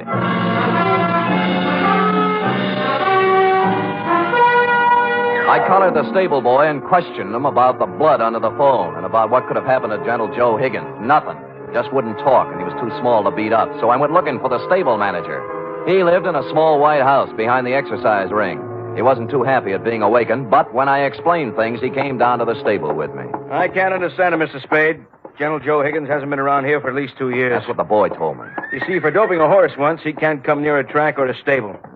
If we let him hang around here, the racing commission would fine us. Well, he called from here and something happened to him. The number the phone company gave me matches up with one of your phones. And there was a lot of blood on the floor, too. Well, here we are. Now, which phone was it? That one. All right, let's look at it. This is the phone, and here's the... Wait a minute. Come in here, you. Let go of me, you big... Let go. Now, tell Mr. Kemp here what was on the floor when I came in. Nothing. Nothing but sawdust. I tell you, there was blood there. No, honest, nothing. Mr. Spade, this boy's been with me for 5 years. He's perfectly reliable. Well, so am I. Well, what do you think happened? I think somebody used this old man for a punching bag. Maybe you'd better go home and sleep on it, Mr. Spade. We'll talk about it tomorrow. Look, don't humor me. Make this kid talk. Mr. Kemp, this guy's taffy. Danny, are you certain there was no blood or no Gentle Joe? Mr. Kemp, I'd swear on my father's grave if necessary. You see, Mr. Spade? I calmed down in a little while and searched the place myself. I came up with exactly nothing but an attack of hay fever and a horsey smell. And I suddenly wondered why I cared about Gentle Joe at all after what he'd done to me. So I went home and called $5 Frankie. You say you have conversed with Gentle Joe? Twice, and both under rather trying circumstances, Frankie. Once I was doped, and once something happened to him. Uh-huh. I take it he did not heed the message I employed you to convey. So far, he hasn't heeded anything. Then he is, without a doubt, in considerable trouble. I would say so. It seems that my business associates, Dinosaur Torelli and Bones Moulton, have blown their tops and gone looking for Gentle Joe with something special in mind. Mm-hmm. Something like assassination. I was afraid of that. Mayhaps they have already contacted Gentle Joe for an accounting. Certainly mayhaps. I think they've already mowed him down. And there is nothing further for us to converse about, Sam. It is history, and it will be recorded thusly. Well, if you say so. And if I might tender a bit of advice, I would say, hop into the Simmons, Sammy, and knock yourself off a few hours of that ever-loving forgetfulness. And when you arise, you will have erased from your mind the names of Gentle Joe Higgins and yours truly, $5 Frankie, for some time to come. I was tired, and it seemed smart to take his advice. So I did. I went to bed. It must have been 3 a.m. when something woke me up. It was a ghost with a big white head tiptoeing into my room. The thought was so absurd that I turned over and started back to sleep. That's when the ghost touched me, and I grabbed for him. Wait, hey, let me go, Mr. Spade. Let me go. It's me, Gentle Joe. Will I turn on a light? Of course, I look a little different. The bandages around my head look like a turban. What happened to you? I was in Mr. Kemp's house when you were searching the stable. Stupid me. I should have come out then, but I didn't. And then I got to thinking I certainly owed you some kind of an explanation. So I found your address and came here. All right, I'll collect the explanation. Now, first, what was the dope for? Well, I was afraid you might take me back to $5 Frankie and his friends before I did what I had to do. Would you care to tell me what that was? I wanted to buy a horse. With their money? Yes, with their money. They thought you were betting it on a horse, a sure thing. I know, but let me explain. I was thrown off the tracks for doping a horse. I needed money, but that's another story. After 5 years, I could get my trainer's license back. Tell me more. Do you know what it is to love horse flesh and not be able to go near it for 5 years? No, the bangtail bug never got me. You can't con guys like Frankie and his thugs out of some money to buy a horse whenever you want one. There's more to the story. The horse I doped didn't get into the race. And the jockey had to ride another mount. He was thrown and killed. Well, it was too bad. I felt that I'd murdered the man. His name was Sandy Bean. Sandy Bean? That stable boy at Sunset Stables any relative? His son. Oh. His wife and son ran out of money, and they've had a hard time of it. I've worked as a janitor for the past 5 years, trying to raise enough money to buy them a horse to help make up for what I did. How much did you save? Only $1,500. The horse I wanted, a 2-year-old named Sure Thing, cost $3,000. Well, things are beginning to clear up now. How did you figure you could take money from Frankie to buy it? Well, Frankie and his friends made a lot of money off Sandy Bean when he rode. I figured it wouldn't hurt them to pay a little of it back. Well, I don't think they'd see it that way. I wasn't stealing the money. I was going to give each of them a 10% of the horse. I didn't dare tell it until after I bought it. Mm-hmm. Well, Gentle Joe, maybe they'll see the light, but I doubt it. I was going to take 10% for training her, give the other 60 to Mrs. Bean and her son, Danny. He'll make a good jockey. And Sure Thing is a great horse. I know. They'll make a lot of money off of it. It's a noble plan. Tomorrow my 5 years is up, and I wanted to give them the horse then. I see. Who roughed you up when I was talking to you on the phone? Danny was backing a horse into the stable, and it got excited. It started kicking, and I was in the way. I thought maybe you'd been done in. I know. That's why I came to see you and explain things. Can you do anything to help me? Well, All right, everybody, just stay where we are. There's no need to wave a gun around here. Get up, you. Gentle Joe, we've been looking for you around and about. Now, Dinosaur, now look... Here all we wish to hear from you, Joe. Come along. Look, you're not going to take him out of here without a fight. We wouldn't mind this at all, inasmuch as we come equipped with a little artillery. Bones, I didn't steal that money. Shut up. All right, knock it off. You want some of the Sam? Yeah, if you think you can do it. And it turned out they could. I knocked Torelli's gun aside, hit him with a hard left, and he didn't go down. I tried a right, then a knee, then a couple of elbows. And I was just getting ahead of the game when something hit me across the face and printed Code 45 on my forehead. I know this sounds repetitious, but I went out again. Honest, I did. Really. I'm sorry. Appropriately, it was dawn when I woke up cold and headachy. Of course, I was alone. Gentle Joe Higgins was the victim of a successful snatch, and I had an idea what might have happened to him. I dressed and started looking all over town, but I didn't have any luck. Any. It wasn't until I was eating breakfast and met a police sergeant I know that I got a tip. Morning, Sam. Hello, Sergeant. What happened to you? I tried to kiss her. I didn't know they made those kind of dames anymore. Mind if I sit down? Pleasure. Yeah, we got a homicide this morning. Yeah? Who? Who knows? Just an old man. Found him in the park. Somebody really worked him over. What do you look like? Ooh, 5'10", white hair, old clothes. Probably a bum. Where is he, Morg? Yeah. Kelsey's putting a rundown on him now. Yeah, I'll see you later, Carter. Thanks. Hey, Sam, haven't finished your breakfast. They let me in the morgue, and I took a look at the corpse. And once I saw it, I knew just where I had to go. I caught a cab out to the Sunset Stables. The horses were just having their rolled oats when I pulled in, and Danny Bean, the stable boy, was there, dressed in his cleanest Levi's. What do you want? Where's the show going to be? What show? Well, Gentle Joe gives you the horse. Isn't this the day?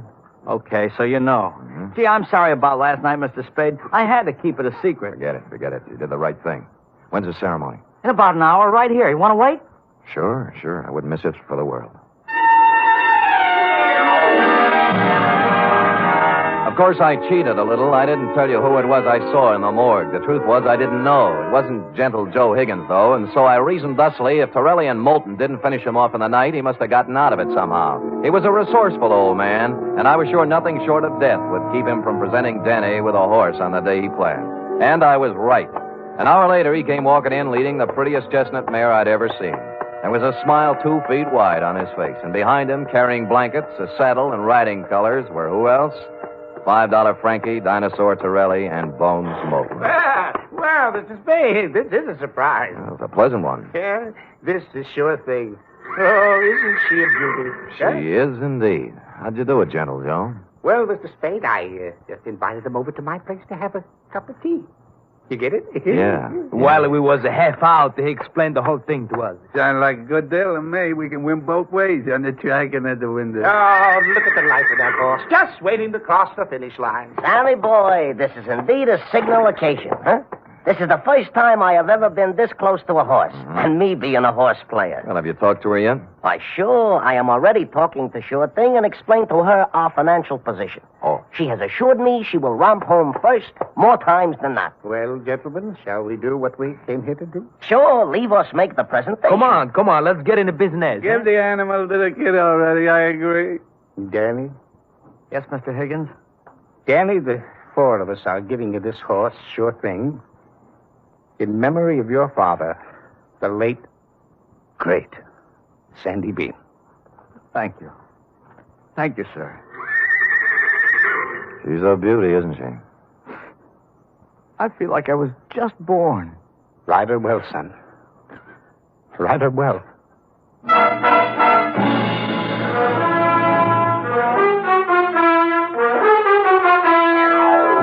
And I think he will. Period. End of report. Oh, Sam,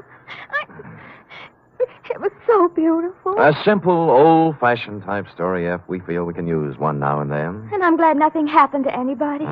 Because I just love them all. Everything considered, F, they weren't half bad. Now, how about typing it up? Oh, I'd love to.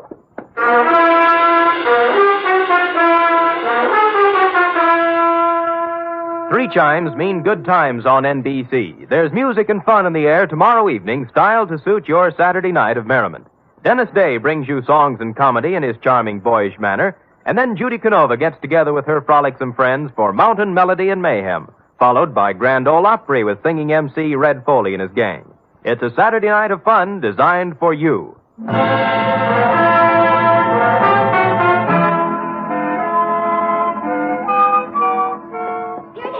All typed up. Now, let me see now.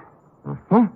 You captured $5 Frankie's peculiar style. Perfect. And that wasn't easy. Oh, Sam, I was just thinking. Oh? We ought to contribute something along with everybody else. To that horse, that sure thing. I probably will, Effie. A few dollars here, a few there, whenever it's running. Oh, I didn't mean betting. Oh. What I meant is, for example, it's going to need a lot of hay, isn't it? Bales and bales. Well, my cousin Frisbee cuts our lawn. I'll have him save the grass and send it to the stable. Effie, you are a noble creature, but I think Sure Thing can get along without your little lawn. Well, I've seen horses wearing stockings. Couldn't I knit a pair? Two pair. But, Eff, let's not lose our heads. $5 Frankie and his pals will take good care of Sure Thing. How about worrying about taking care of me? All right, Sam. Yes. Could you use some grass or some socks? Effie, knock off this horse talk, will you? We're almost at the wire now. People are just champing at the bit for the payoff. All right, Sam. Let's finish neck and neck, huh? Why not? Come here, Sure Thing. Nice, Sam. Good night, sweetheart.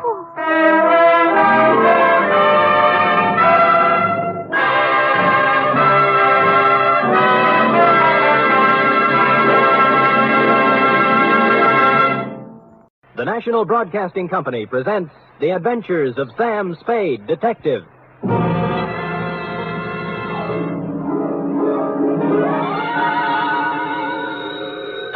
Sam Spade Detective Agency. Me, sweetheart. Sam, where have you been? I don't know what to tell them. Tell who? The reporters, everybody. They all say you're the first private detective in the history of San Francisco to get rich honestly. Oh, Sam! When I think of all the back salary I'll be getting, the fur coats... Easy, girl, easy. Prepare yourself. Sam? Yep.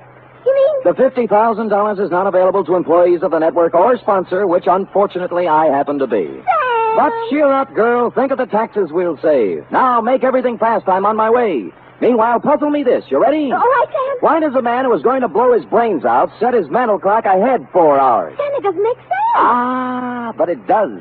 Mull and ponder, sweetheart. I'll be down in a trice, 1951 model, with an intellectual type report to challenge serious thinkers everywhere. To wit, the Biddle Riddle caper.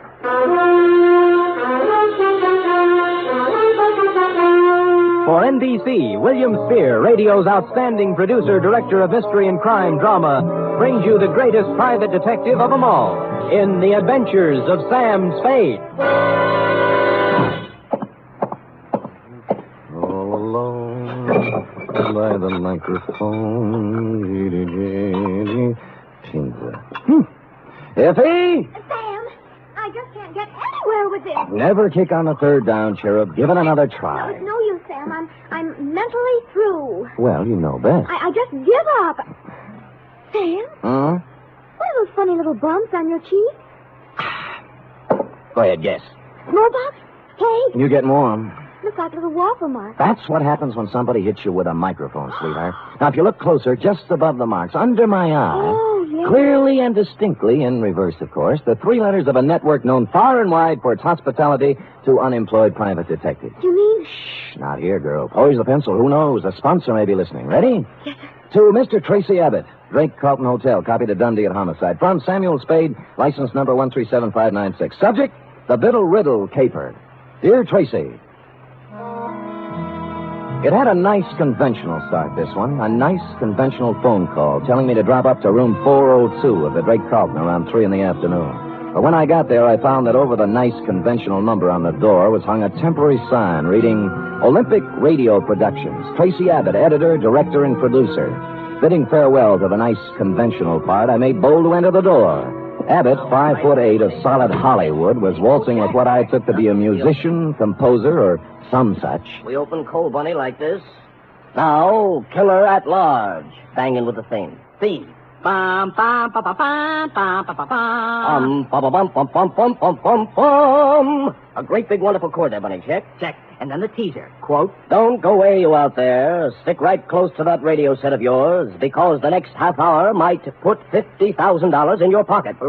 Yes, $50,000 will be paid by the sponsors of this program for information leading to the arrest and conviction of a killer at large. ba, da, da. Tonight, that's it, sustain the chord. Yeah. Tonight, the murder, tremolo. Tonight, the murder of Carol Stevens. Then, da-da-dee, bum, bum, bum, bum, bum, bum, bum. Check.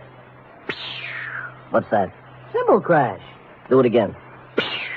Don't need it. Check? Check.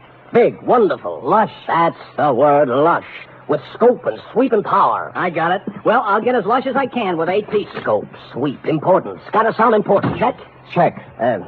Oh, I'm Sam Spade, Mr. Abbott. Oh, yes, Spade. Glad to see you. Please sit down. No, on the other hand, you'd better stand up. No time to lose. You have 24 hours to find a man for me. Well, that's pretty short notice. Mr. Spade, killer at large is real. We keep a sensitive finger on the pulse of the people. Well, that's nice. We deal in real facts, real people, real crimes, and real criminals. Check? Just how do you do this? How do you accomplish all this on the radio budget of today? Now, you see before you, Spade, the mechanical marvel which makes this possible, the tape recorder. You're familiar with the tape recorder? Oh, more or less. Check. Tomorrow night at 9 p.m. PST, with the aid of the tape recorder, we shall reconstruct one of San Francisco's more sensational, unsolved crimes. The murder of Carol Stevens. You mean the burlesque dame 3 years ago? 2 years, 8 months, and 29 days. You remember much about it? Well, let me see. She turned up dead on the floor of her apartment, didn't she? Check. Victim of the well-known blunt instrument. In this case, a bronze bookend carrying the bas relief of Abraham Lincoln. Much ado. Headlines by the yard. A parade of witnesses, but no arrests, period. Fine. Now, what about me? Our show, Spade, is made up of the simple, honest, spontaneous statements of the witnesses themselves. Mm-hmm. We're set on this one except for one man. The most important one in the case, of course. Oh, who's that? Jimmy Biddle, the doorman at the Broadway Burlesque. At the time the Stevens girl was killed. Oh. Knew her, some say he loved her. Top suspect until he came up with an alibi. Our advance men have combed the city for 2 weeks trying to find him, but no luck. So he's blown town. That's what I thought until this morning. You mean you've heard from him? I heard from someone who said he was Biddle. He also said he knew who killed Carol Stevens. And he wanted the $50,000. Right. I mean, check. Oh, fair enough. Well, that's what you advertise, isn't it? Not to people who hang up when you get curious. If it was Biddle, I've got to record his story. I want him here by 8 tomorrow night. Check? Well, since you keep bringing it up, check. Yes. You can make it out for $100. At Homicide, I cased the files on the Stevens thing. San Francisco's answer to the Black Dagger. A cheap killing of a cheap dame in a cheap apartment that used a lot of expensive newsprint. She'd taken her last turn under the blue spot around 10:30, left the theater, and hustled straight home, because at 11 sharp, according to the neighbor across the hall, someone had tried the Abraham Lincoln bookend on Carol for size. She hit the floor just as the 11 o'clock news came on. Biddle's alibi had to be good, and it was. It came, as a matter of fact, from the greatest little alibi factory in town. Biddle was drinking old fashions with Joseph P. Norgard, the well-known criminal lawyer at the time of the killing. So I trotted over to Norgard's office on Market Street, found him tied up, and settled down in the waiting room next to a gimlet-eyed youth in a neon-striped suit who looked like he made a living sticking up crap games. He was filing his nails. Buddy. Yeah, buddy? You sure you're in the right office, buddy? Positive, buddy. I just thought I might save you some trouble, that's all. Sam Spade, ain't it? Hey, you're a smart kid. I try hard. I still think you'd be wise to blow. Now, this is quite a turn you do, buddy. Study nights with Richard Woodmark. Sam, I told you I want to save you a bad time. You're a nice guy. Thank you. Must be a lot of things you can do around town to make a buck without coming here. Now, why don't you lift it out of that chair? I'm not going to do it, Mr. Norgard, and that's fine with me. I'll get with you later. Bye, buddy.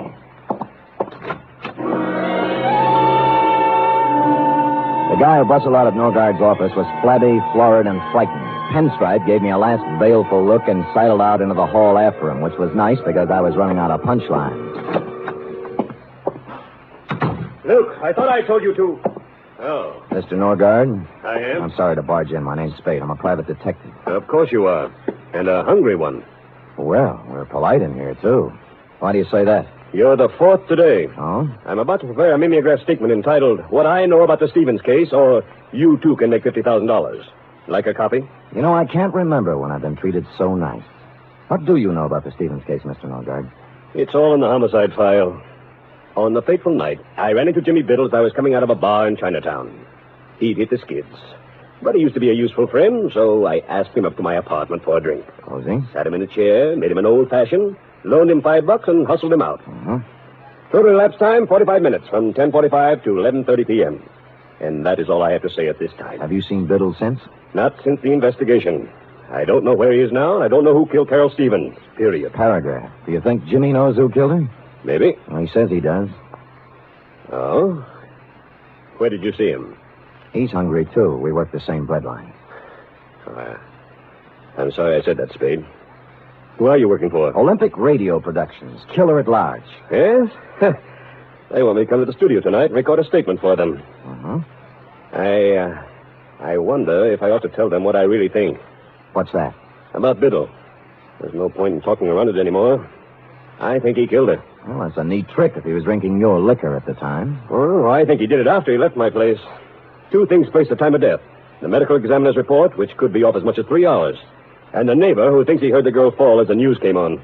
How reliable is that? Well, they usually think of those things during an investigation. But they didn't think hard enough.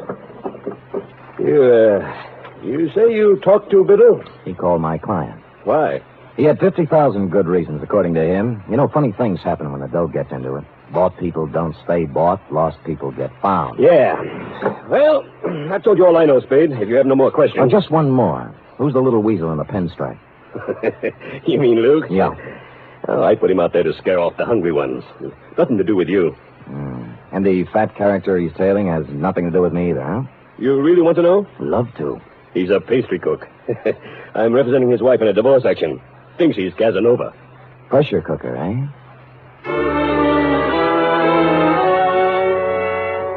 Shoving Norgard, Pinstripe, and the flabby pastry cook in the look-up later section of my hat band, I took off for Biddle's last known address, a boarding house on Pacific Avenue. There I held hands with the landlady long enough to learn that A, she hadn't seen Biddle since a few weeks after the murder, but B, when last heard of, Biddle had gone on from the burlesque dame to something even more extremely female. According to the landlady... Name's Rosalie. Understand she's working on the line at the Pacific Ballroom. Red hair, blue eyes, and boom, boom. You get me? I got you. Pacific Ballroom, eh? Would you do that last again? Boom, boom. Yeah, just checking. Thanks, Mrs. Landlady.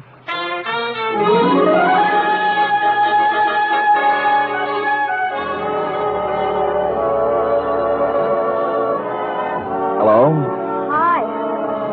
Am I the lucky girl? Well, you look like your name ought to be Rosalie. Oh, you're psychic. Got your tickets? Here, let me know when they're used up, huh? Don't worry. Hey. You know you're a pretty good dancer? Arthur Murray, class of 1906. Only I didn't come here to dance. Oh. I'm looking for Jimmy Biddle, you know him? Yeah, I know him. You a cop? Not exactly. Oh, what's the difference, cop or no cop? You'll find him one of these days. Where? In the bay, maybe. Or the morgue. He knows it. That's the funny part. He knows it, and he can't do anything about it. It's got him. Rosalie, baby, look, I'm not... That's enough about Jimmy. Let's dance, huh? That's what you're paying for, isn't it? Well, come on. Where is he? You're wasting your time. I won't sell him out. I'm through with him, but I won't sell him out. Ah, here's your ticket.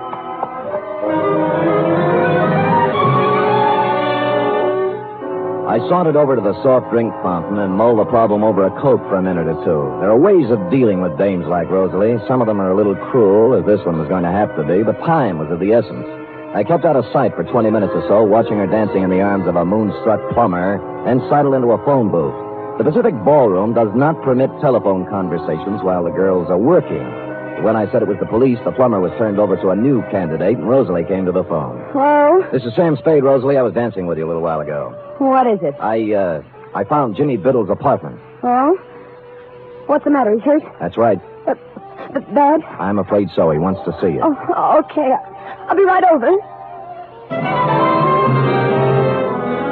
She didn't stop for a rap, just plowed a zigzag furrow through the mob at the main door and climbed into a cab at the curb. The driver must have been an old fan of hers, because they were almost out of sight by the time my cab got rolling, and that's the way it was across Market Street and all the way out Van Ness to the marina.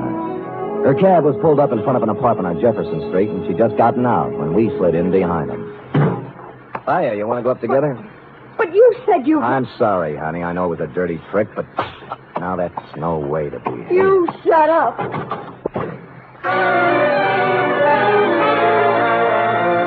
The gold card holder by the doorbell listed the tenant as W.R. Smith. Mr. Smith was evidently not home. The lady manager in the apartment next to his was, and after the usual license showing and more than the usual sweet talk, she came up with the key. Biddle wasn't wealthy, but he wasn't hungry either. The place had the well-fixed, man-about-town look, right down to the last crystal martini glass in the portable bar in the living room. Next to it was a mahogany desk, in which were sundry checkbooks and deposit slips indicating Biddle had found a prosperous widow or had been doing rather well at canasta. A clock chimed 4 in the next room. Since it was after 10, I wondered why I went in to take a look. Maybe I was psychic, like the girl said.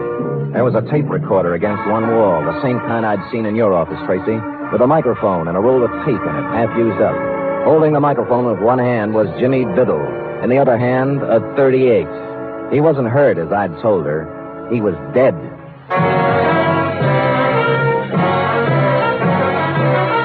You are listening to the weekly adventure of radio's most famous detective, Sam Spade.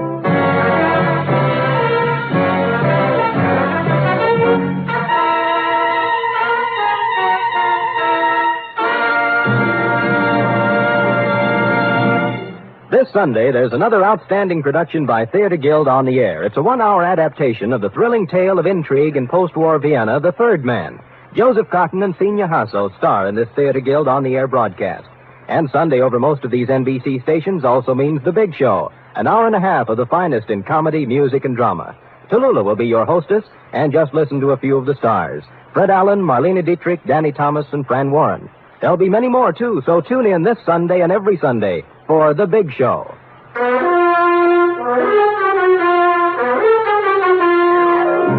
And now back to the Biddle Riddle Caper, tonight's adventure with Sam Spade.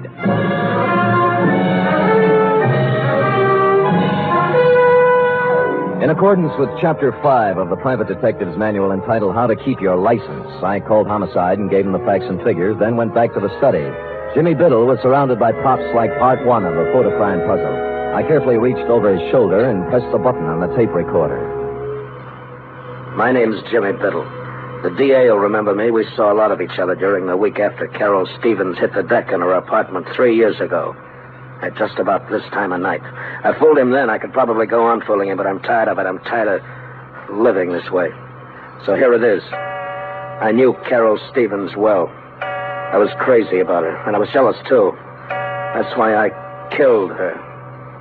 Thought I could go on and on, playing hide-and-go-seek for the rest of my life, but sooner or later this kind of thing gets too heavy to pack around. You gotta get rid of it, one way or another. Period. End of report. I rousted the landlady again, and we went over the room together. A helpful type landlady. She contributed 1,000-odd bits of gossip about Jimmy Biddle, only one of which struck me as interesting. She'd come in this morning, she said, to clean his apartment, and among other things, had wound and set the 8-day clock on the mantel. The same clock, which was now exactly 4 hours fast. Looking closer at the tape recorder, I saw a small label pasted above one of the knobs, reading Murgas and Reed, recording technicians. Next scene, the manufacturing section of Sansom Street. A 5-story building, all dark at this hour, except for a light in the office on the second floor back, which happily turned out to be D1. Murgas? Reed! Anybody! Hello. What do you want? Well, the pastry cook. I'm sorry. We're closed, you see. Office hours 9 to 5. Now, wait a minute. Just a minute, pastry cook. I'm not a pastry cook, sir. My name is Murgas. I am one of the proprietors here. Just a moment, sir. Sorry. It was getting cold out in the hall. Oh, so you're Murgas, huh? I am. And I don't care who you are. I know all about it, sir. I know it wasn't a practical joke. What wasn't a practical joke? That tape. You can march right back to the man you're working for and tell him he can't buy me off. Is that clear? Not very. There's no use denying it. I saw you in his office this afternoon when he threatened me. Get down, Murgas! What is it all? I crawled out on a fire escape in time to see my buddy in the pinstripe suit hit the bottom. The alley, praise be, was blind at one end, so Luke took off toward the street. I caught him in one leg. He stumbled, fell, smacked his head against the brick wall of the alley, and took the count. I was frisking him when a prowl cop who'd heard the shots moved up. I convinced him I wasn't rolling a drunk and left him to run back upstairs. Margus? Margus! Here. We better get you to a hospital. Who are you? Sam Spade. I don't work for Norgard. Right now I'm trying to hang a murder rap on him. Told me it was a practical joke. A gag. What? Tape. Jimmy Biddle. Tape. Jimmy rented the machine from you and made the tape himself, right? Yes. He... Norgard. What about Norgard? Tried to beat me into it. Beat me. Wouldn't give it to him. Give what? Tape. Tape? No. Tape.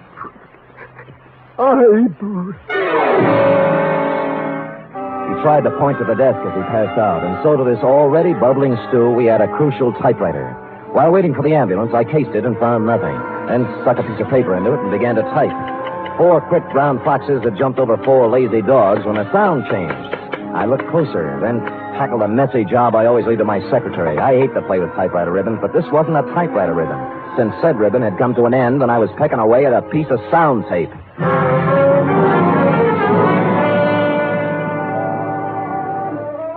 Come on, Rosalie. No, I don't want to talk. Look, come on. My feet are even more tired than they were an hour ago. Okay, you first. All right, now. I'm sorry, Mr. Spade. I thought you were lying when you said Jimmy was hurt. Look, let's not go into that now. He was blackmailing Norgard, right? I don't even know who Norgard is. You knew Jimmy was shaking someone down, didn't you? I never knew where he got his money. I just know it was dirty money. He'd laugh and say he was living high, but not for long. He never mentioned Norgard? No, he just said he was going to make $50,000 on a radio program. Did he say how? Singing. I thought he was kidding, then he showed up with that tape recorder. Well, he wasn't kidding. Then what? He wanted to be alone, he said. He was going to make an audition and send it to a sponsor. That's where he made the mistake. He sent it to the wrong sponsor. Huh? He figured to hit Norgard for the biggest touch of all. Thought hearing it might make him dig deeper. So he recorded his statement, sent it to Norgard for a sample. But there was something he didn't think of. What do you mean? He should have studied up on his tape recorders, baby. With a pair of scissors and a good technician, Jimmy's eyewitness account turned into a first-class confession. The final phase of the Biddle Riddle was, as you will recall, Tracy, enacted on one of the sound stages of the nation's leading network, where, as you will also recall, you were busily transcribing the testimony of various witnesses on the Carol Stevens case. How you got him there, I'll never know. But there he was, as big and legal-looking as ever, perjuring himself once more into one of your microphones. I walked out of the Twin Dragon on Grant Avenue. As I remember it now, Biddle was across the street. He apparently recognized me, though. Excuse me, will you, fellas? What? Spade, you idiot. You ruined it. I'm sorry, Tracy. Oh, we'll have to start it over again, Mr. Norgard. Would you mind if I record a few remarks? Spade, please understand my position. Biddle's confession has changed everything. I know. The killer is not at large. Yeah. 24 hours we spent recording the show. Now it'll all have to be done over again. Sorry. These people at this house. Listen, Tracy. All right, Spade. What is it? I'm only trying to help. Now, where's Biddle's confession? On the machine there. We're going to dub it onto the main tape. Good. Now, be a good lad and show me where you start and stop it, huh? Right there. Okay. What is this, Spade? This is going to interest you, Mr. Norgard. Now, let us turn to the tape, keeping our eyes on the spool as it slowly feeds Jimmy Biddle's last statement. My name's Jimmy the Biddle. amplifier. The DA will remember me. We saw a lot of each other during the week after Carol Stevens hit the deck in her apartment 3 years ago. At just about this time of night. I fooled him then. I could probably go on fooling him, but I'm tired of it. I'm tired of living this way. So here it is. I knew Carol Stevens well. I was crazy about her, and I was jealous, too. That's why There's a riddle for you, Norgard. He said the girl died, quote, at just about this time of night, unquote. But the clock struck 3 times. We know she died at 11. What happened to the other 8 chimes? Spade, this is no time. Be patient with me, Tracy. What about it, Norgard? Well, how do I know? The man was crazy, maybe. No. He wasn't crazy. Stupid, but not crazy. So we take this spool of tape off and put this one. What's that? This is the part that was cut out. Got it from the guy who did the splicing job for you, thinking it was a practical joke or something. Sam, do you know what you're saying? Yeah, but Biddle says it better. The last thing we heard was I was crazy about her, and I was jealous, too. That's why I killed her. Only he didn't say killed her. Just, that's why I... Standing outside in the hallway of her apartment the night she died. I'd seen her leave the theater with a guy I recognized. And I followed him home to her place. Heard the argument, everything, but I had no idea he'd kill her until I heard her hit the floor. Door busted open then, and he came out looking like a crazy man. He didn't even see me. He just ran down the back stairs as fast as he could go. I went in and saw her lying on the floor, dead. I could have killed him then, but I thought of something better. He's good pay. The cash comes right on time. But I'm tired of living this way. So there's the story. The man who killed Carol Stevens... That's too late!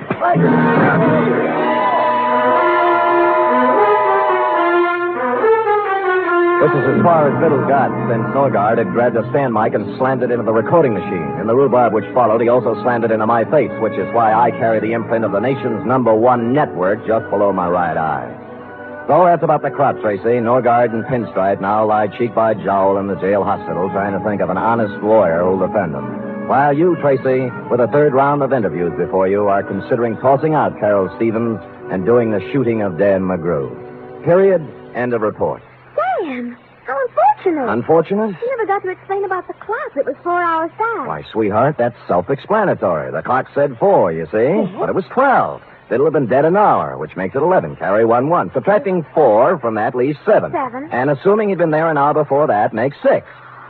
Sam, what relentless logic. Just like Ellery Queen. Effie, on this program, we do not plug rival products. Now go and type that up while I figure this out. Scoot, scoot. Yes.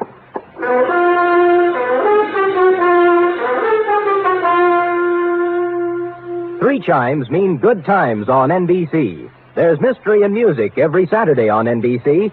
For Mystery Tomorrow, Herbert Marshall stars as the Man Called X. The Man Called X is a man without a name who travels the world over combating the forces of international espionage and intrigue. For Music Tomorrow, your hit parade brings you the top tunes in the land, played by Raymond Scott's orchestra and with vocals by Snooky Lanson and Eileen Wilson.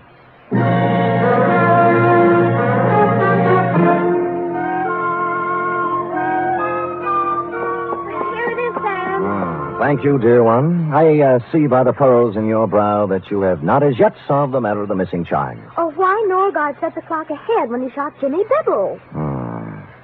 How to approach this? You realize Norgard cut a hunk out of the tape, Yes. removing Biddle's eyewitness account, setting him up as a suicide, right? But Sam... Don't make me change my grip, Ed. Though Biddle, by his own statement, made the recording at the time of the murder of Carol Stevens, to wit, 11 o'clock. Now, in cutting out the crucial words, Norgard also had to cut out 8 chimes. This, he realized, would be noticed. So he set the clock ahead to make the number of chimes jibe. Chimes jibe. Chimes jibe. Nice ring. Sam, will it be all right with you if I just say I understand when I really don't?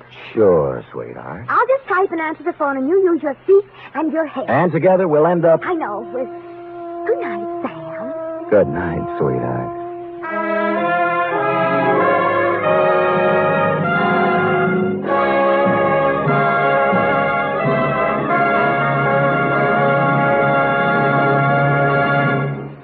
The National Broadcasting Company presents The Adventures of Sam Spade, Detective.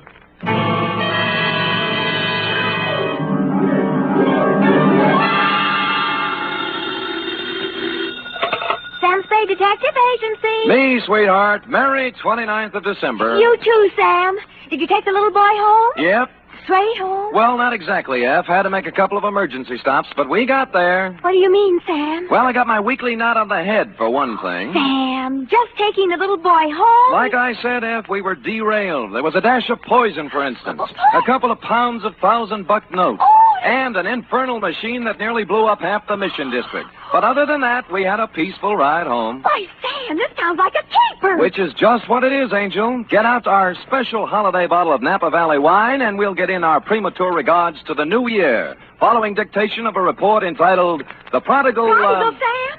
Are you sure that's the right word? Certainly, I'm sure. The Wanderer will return to the roost. You and your big fat roost. With a last bedtime story for 1950, namely... The Prodigal Panda Caper.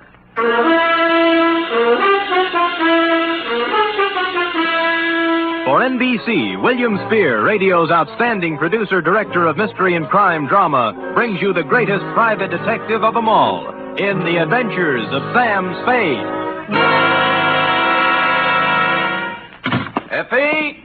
Miss Perrine! Coming, Sam, coming. I've been looking in the dictionary. Huh? Sam, you've fallen into the trap. Again? Prodigal. Here, now, see? Prodigal. Given to reckless extravagance. It doesn't mean wandering at all, see? Now, people think just because the prodigal son wandered that you... What are we talking about? Oh, the prodigal panda caper. How can a panda be given to reckless extravagance? Well, let me see. Oh, here. Definition 3, prodigal. Yielding abundantly, luxuriant. A panda? You mean one of those black and white? Oh, right. See note below. It says, you ready for the note below? Where's my pencil? Oh, all right, Sam, now, date. Show in 2. Master Roebuck Dozier, 2318 Delaney Street, City. From Samuel Spade, license number 137596. Subject, the prodigal panda caper. Right.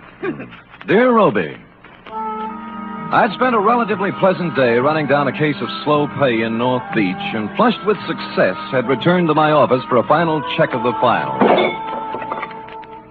Underwood Helen, Usher Roderick, Varden Dolly, where the... Oh, Spirits Holiday.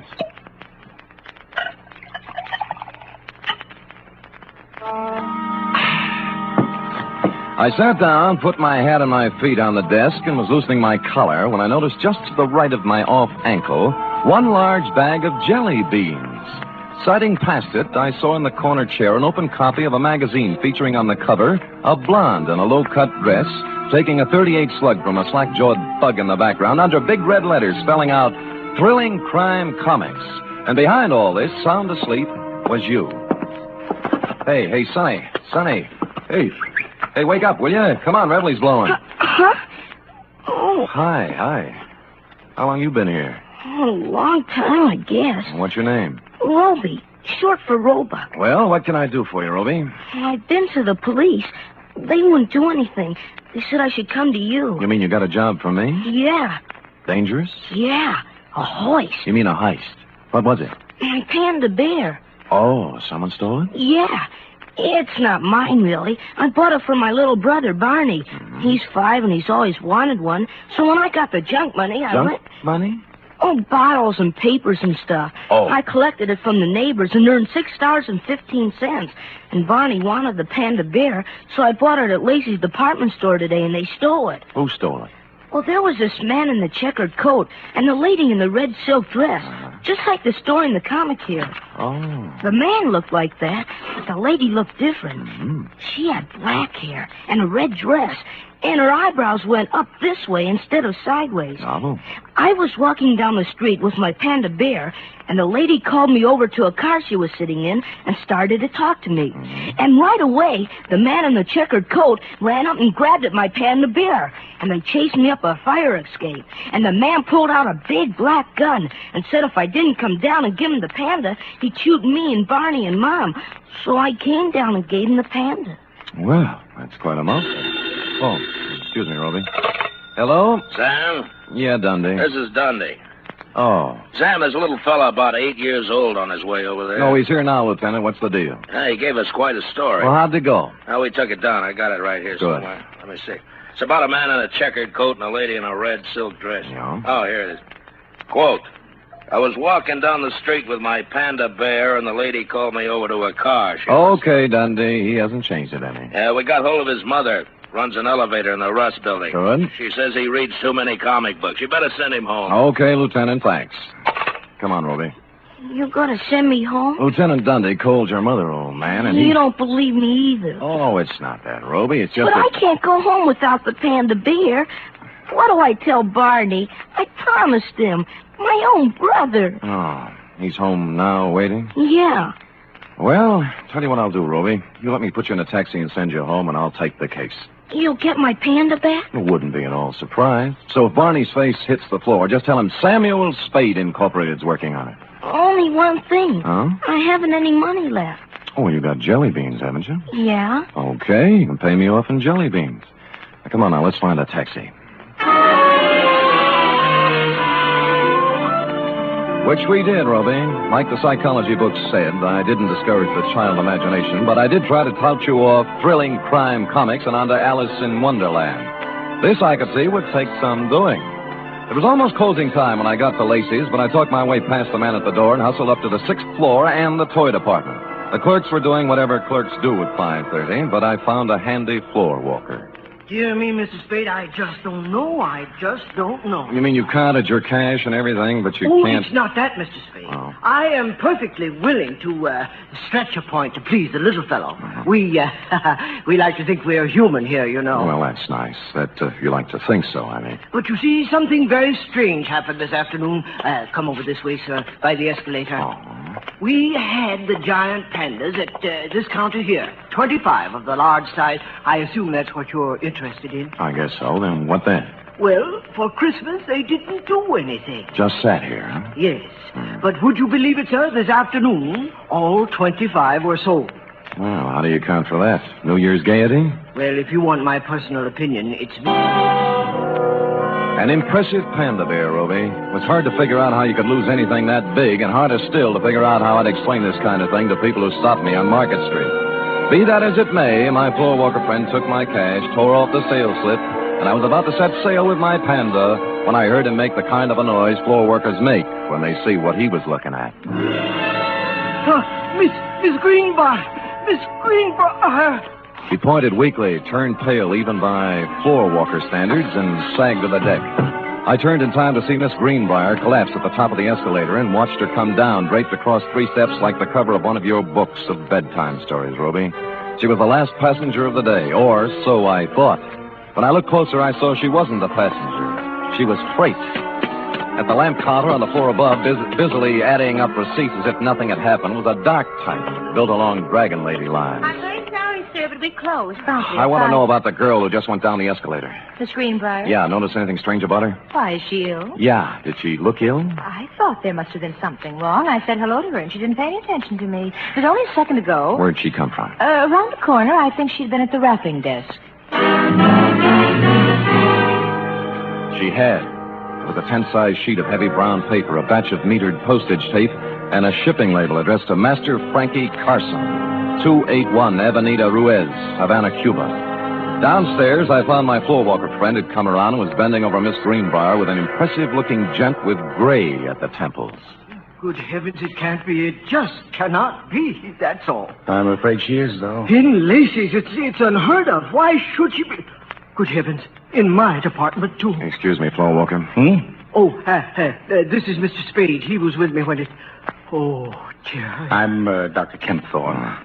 I was exchanging some Christmas gifts when... Any idea what killed her? Well, it's pretty hard to tell without an examination, and I don't have my things with me. Heart, possibly. Natural causes? Well, of course. Why, do you have reason? There are more natural places to die than at the top of an escalator. And in my department at Lacey's, too. Good heaven. Well, who can say? Have to look up the girl's history. If she had a heart condition, well... Sure. Meanwhile, I'll call homicide. They've nothing better to do. For a minute, I thought I'd been reading too many comic books, Roby, but things settled down when they pulled out the records and found Miss Greenbrier had a heart condition of long standing, and the medical examiner wrote it off as natural causes. So, hoping you would consider a jelly bean bonus for promptness, I picked up my Panda and went. Outside, I'd gone about 10 steps when... Hi, Humphrey. It was Larry Healy, the cop who drives for Lieutenant Dunday, sitting in a patrol car. Oh, you and Bogart. Who's it for? A little kid in the mission. How come? What do you mean, how come? I'm buying a panda bear for a little kid in the mission who likes panda bears. Does that have to be explained? Okay, Sam, okay. It just hit me. The bear ain't turned out quite right. He needs a necktie. Oh? I just happen to have one here my brother-in-law got me for Christmas. Here, gimme. Now, see. Sure. Here. Ooh. Larry, how long has there been bad blood between you and your brother-in-law? Bad blood? Listen, even when we were friends, he gave me ties like this. There you are. On your way, Sam. Thanks. Taxi! The cab let me out near the end of Delaney, and I started walking up the row of dingy pre-earthquake flats towards your house, Roby, at the end of the street. Parked at the curb was a discordant note in this hard-pressed neighborhood, a sleek, custom-built red convertible, One of the kind that looks like it can go 90 miles an hour standing still. The same can be said for the dame in it, also a discordant note. You see, San Francisco is a very big, large city. You just don't run into a dame at the lamp counter in Lacey's and a half hour later in a dumpy neighborhood in the Mission, unless she wants it that way. Well, hello. Hello, Dragon Lady. Oh, silly. You must sell a passel of lamps. The car? Mm-hmm. But don't try to explain that now. Just tell me why you followed my cab. Follow you? Why, Mr. Spade. Come on, what is it? You're embarrassing me. I know. Since that moment at the lamp counter, you can't get me out of your mind. Well, that's a perfectly normal reaction. No, it's not that. It's... Oh, dear. The panda bear. You want it in the worst way. You're kind of attractive as men go, Mr. Spade. Could you give me a light, please? Sure.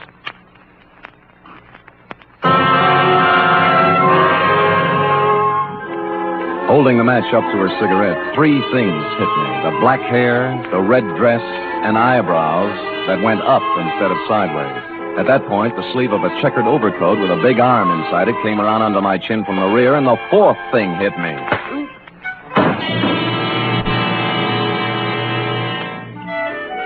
How long I dwelled in Panda Land, I don't know, but it was real nice while it lasted.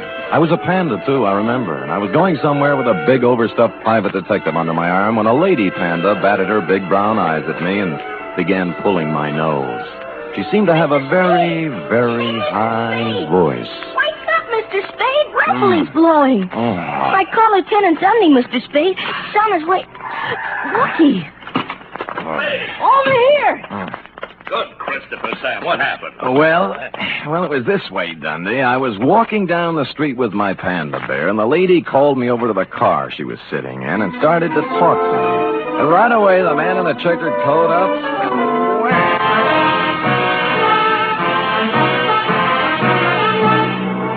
You are listening to the weekly adventure of radio's most famous detective, Sam Spade.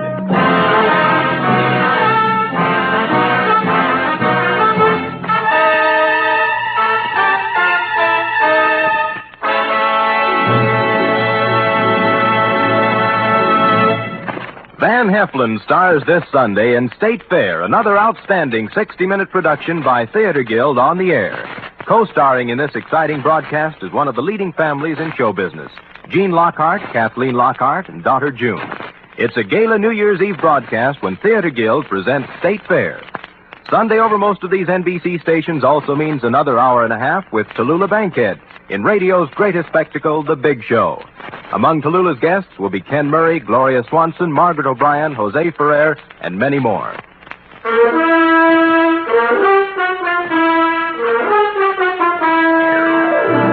And now back to the Prodigal Panda Caper, tonight's adventure with Sam Spade.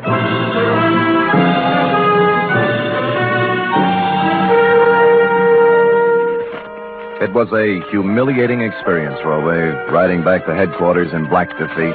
But dear, good Lieutenant Dundee, however, was the soul of patience and understanding. What do you take me for, Spade, an idiot? Look, Dundee, all I want you to understand is that this dame in the hopped-up convertible... I've had 3 rides on that merry-go-round now, and I'm sick of it. The dame in a red dress and the guy in the checkered coat.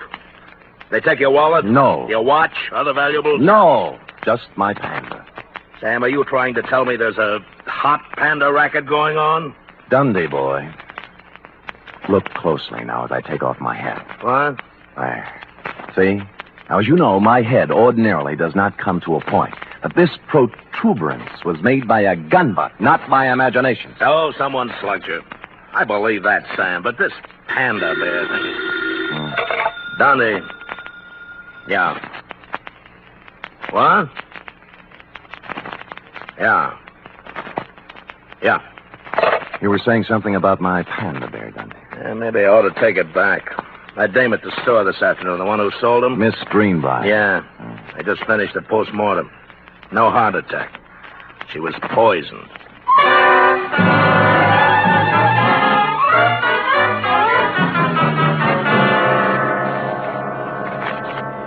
It's a strange thing, Mr. Spade, very strange. I leave my business thoughts at the store. Floor Walker, just try and remember the Dragon Lady's name, huh? Dragon Lady. My good gracious, I can't remember my own name. I'm so upset. Oh, now concentrate. Now, look. Dark hair, up-tilted eyebrows, red silk dress.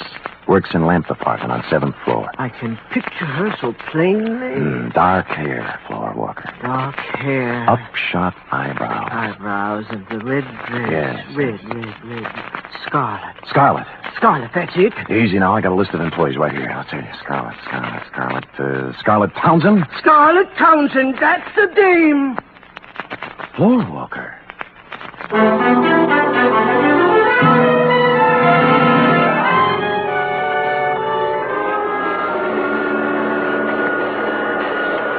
Scarlet Townsend! Yeah, she lives here, right in this room. Move out! Today! Well, how come? Oh? I said, how come, landlady? Why'd she move? Me! Oh! I tried to keep her on the right track, but at her age, you can't tell them nothing.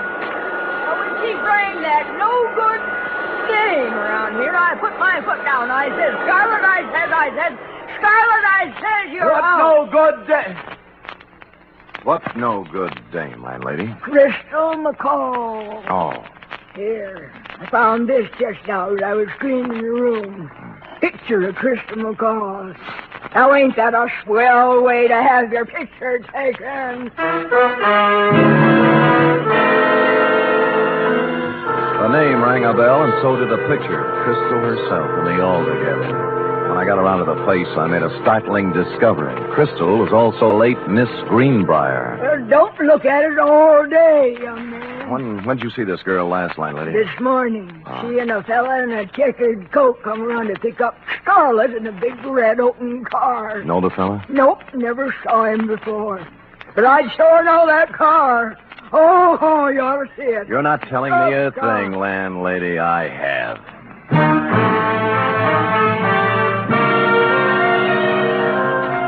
In Los Angeles, I'd have been dead, but San Francisco is not a convertible town. I found a free phone and began calling the dealers, figuring a bright red custom-built convertible is something you remember, whether you see it or sell it. An hour of this got me nowhere, and I'd begun to wonder if the car had been smuggled up from the unmentionable side of the Tehachapi when the wind changed. Sold the yellow one a while back. Thanks, but near misses don't count, friend. But the buyer had it painted red. Special job. Well, you're improving. Who's the buyer? Kim Thorne. Dr. Kim Thorne? Right, Dr. Jules Kim Thorne. Lives on Motley Drive in Burlingame. That's the only red one I know. Great. That's the only red one I need.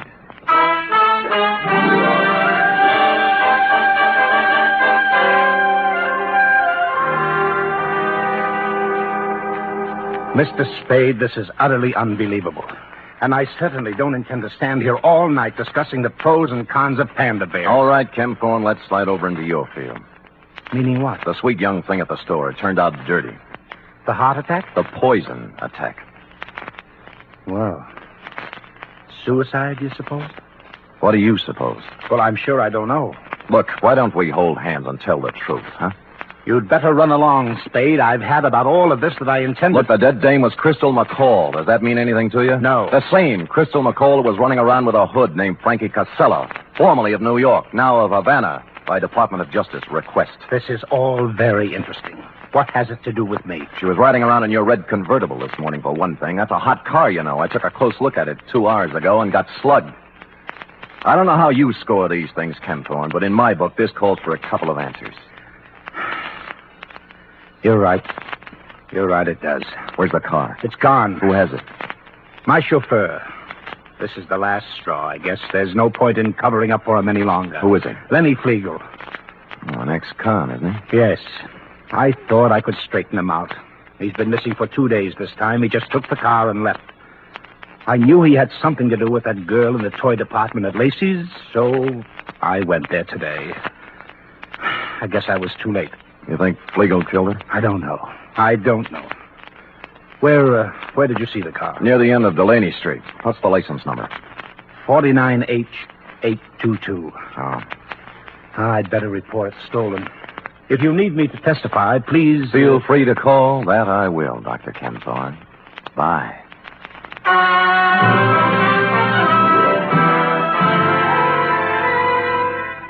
What I had in mind, of course, was to call Lieutenant Dundee and have him slap a 24-hour tail on the good doctor, but something intervened. Halfway down the walk to the street, my eye fell on a round plastic object about the size of a nickel lying in the grass. Clearly, the eye of a giant panda. Since two other eyes were obviously watching me through Dr. Ken Thorne's front curtains, I continued gaily on to my cab, drove up a half block, got out, and walked back. Just in time to see Ken Thorne pull away from the curb in his other car, heading towards El Camino and points north. Well, this left me free to prowl at will, and 4 matchbooks later, I had found 2 more eyes, a pocket full of panda skin, and a goodly scoop of panda upholstery. The trail led to the garage. It was no wonder his car was stolen. He must have had to leave it on the street all night because there was no room for it in the garage, which had been turned into a kind of panda abattoir, crammed to the rafters with panda bears, all the giant size, too, in various stages of dishabille. Legs, arms, eyes, and innards. A sight to chill the heart of any but the sturdiest private detective, Ruby. But I braced myself and carried on.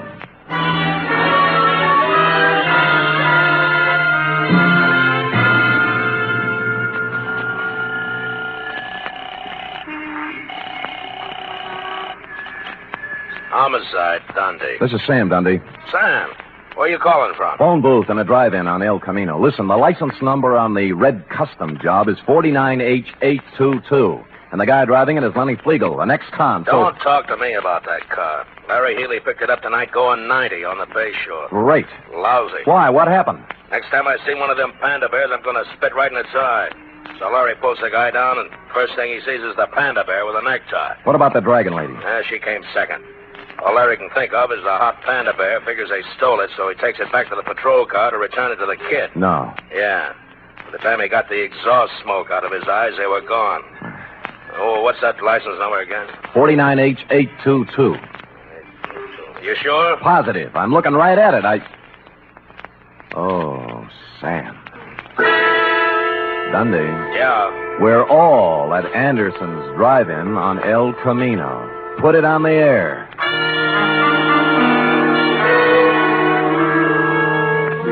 Which just shows you how slow I can think, Roby. The red job was staring at me with its big chrome eyes outside the plate glass window. Flegel and the dragon lady, bless them, were having a Saturday night blue plate displayed attractively on the tray racks hung from the car doors. I sidled out of the phone booth and through the kitchen, thereby coming up on the car from behind. More coffee, honey? No, we better get going. Oh, plenty of time. Mind if I join you, Flegel? Huh? He reached and I pushed, and instead of his gun, he came up with half a hamburger. It was too harsh a light for the dragon lady to operate effectively, and by the time Larry Healy and the foul car pulled up, they decided to do it the easy way. You all comfy back there? Lovely, Larry. Flegel? Dragon lady? Shut up. What about the red job? What are you going to do with it? Larry? Oh, and pound it till the lawyers are through talking. Sam, you want to go by way of Delaney Street? Yeah. Okay. Why Delaney Street? Larry delivered the panda. Huh? Sure, to the kid, Roby Dozier. We'll have to go and pick it up. Lenny. Yeah. What's it worth, Flegel? 50,000? 100? The little kid's got it? Yeah. Oh, Carcelo will be disappointed, Flegel. With the tax boys watching both him and Crystal, it looked like a safe way to get some of his dough out of the country club. Wasn't my idea. I hated him. I did 8 years for him, Spade. I could have killed him. Shut up, Lenny. I don't care anymore. The heck with it. Look, it wasn't me. The guy who's running things for him here is Dr. Kempthorne, but Crystal had the dough. He killed her. He took her to lunch today, Lenny! Go ahead, Lenny. So he poisoned her. Then what? She'd fixed up one of the pandas. He didn't know which. Stuffed it with bills, 80, 100,000, I don't know. Anyway, you'll find the money in the red car under the back seat. Under the seat? What are you talking about? It's in the panda. The kid's got it. Look, why do you think I'm telling you this, you stupid flatfoot? I fixed that thing for Carcelo myself after we took the dough out. What, kid? It's got a bomb in it.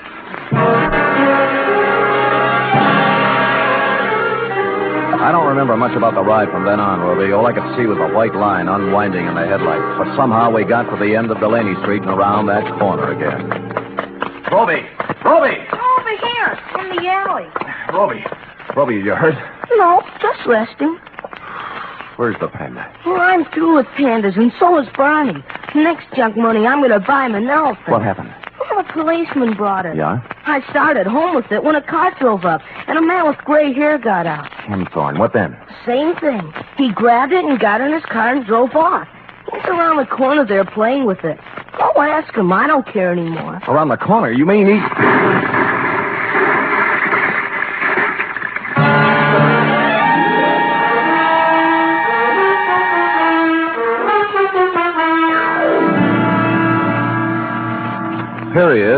End of report.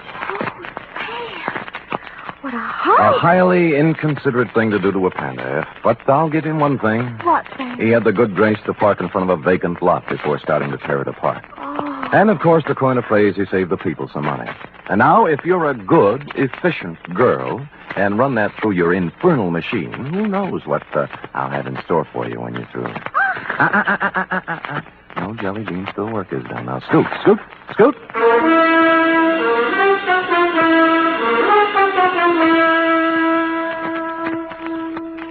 Three chimes mean good times on NBC. Friday means another visit to that entertaining eat establishment, Duffy's Tavern.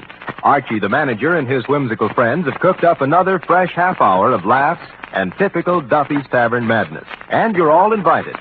There's also another delightful adventure with Chester A. Riley, played by William Bendix, tonight on The Life of Riley. Keep your dial set to NBC for the very best in radio entertainment.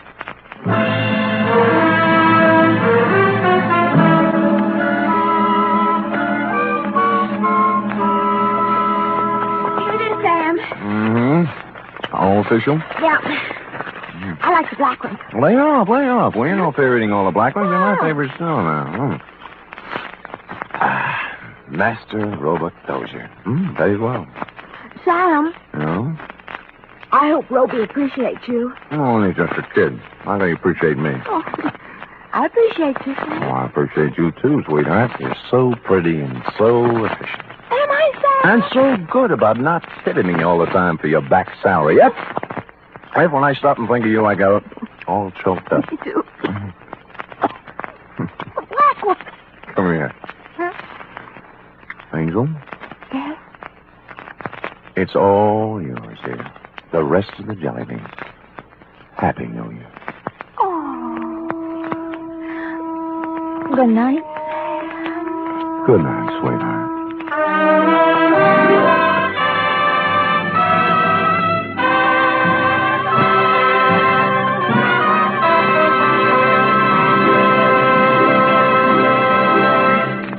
The National Broadcasting Company presents The Adventures of Sam Spade, Detective.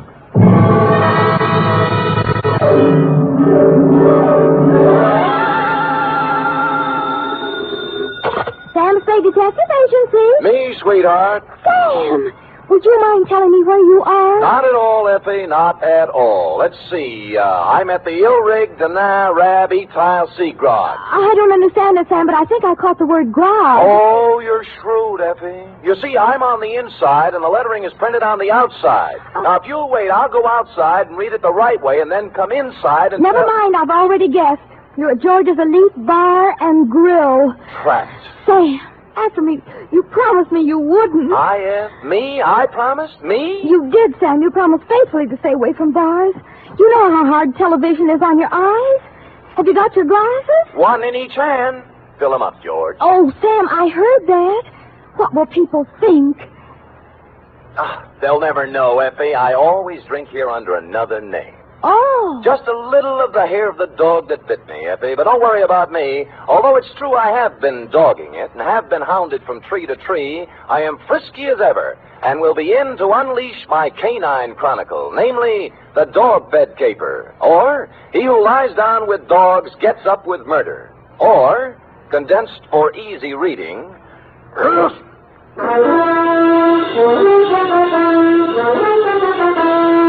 For NBC, William Spear, radio's outstanding producer-director of mystery and crime drama, brings you the greatest private detective of them all in The Adventures of Sam Spade. Effie? Here I am, Sam. Here I am, Sam. Effie, did you ever write poetry in school? Well, I was known as Emily Dickinson of Central High. I thought you had a touch of internal rhyme scheme there. I doodled a little poem about you today. Really? Well, redoodle. There was a detective named Spade with oodles of brains in his head. Clever, clever. But when he took up drinking, he forgot about thinking. Now give me the punchline. And Effie has stayed quite unpaid. Well, a little rough, but cute. Did you get the idea, Sam? Never could make any sense out of poetry. Ready? It's getting close to Christmas, Sam, and Pencil point? I've used my last pencil, and I don't really have enough money to buy Please, Effie, I have no head for figures. All right. I give up. From Samuel Spade, license number 137596. Subject, the dog bed caper. Oh, Sam, I hope this is going to be all about dogs. I belong to the tail waggers, you know. Yeah. And I've read all the books by Jack London. Yeah. I just think... Down, Effie.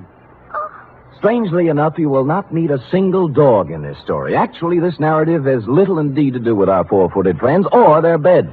And I'd change the title now, except that it's already gone out for publicity. Dear Dundee, it all started with a phone call to my secretary, Miss Effie Perrine, a doll, requesting my inimitable services at the investment counseling firm of Cameron Incorporated. Clearing everything off my desk, 2 shoes with feet in them, my own, I went over. The firm of Cameron Incorporated was obviously not for the pushcart set. It was plush, ankle-deep rugs, imported drapes, and the receptionist. She had a plushness all of her own. I said hello in my plushiest voice, and she liked it. She said so.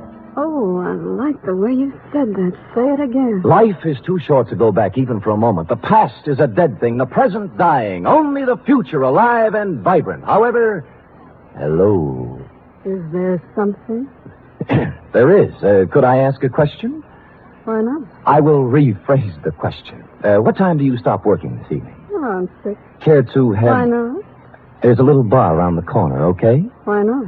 Why not, indeed? Bring your own money? Well, come anyway.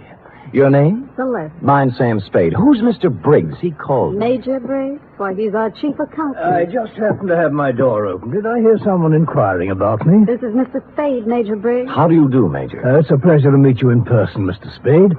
I'm the man who called you, you know. I'm grateful, sir. Now, what is it I can do for you and Mr. Cameron? Oh, it's not for me that I called. I haven't a worry in the world, and it's Miss Cameron. Oh. Old Cameron's been dead for many years now. I see. Whatever she wants, Mr. Spade, do a good job. We are all counting on you.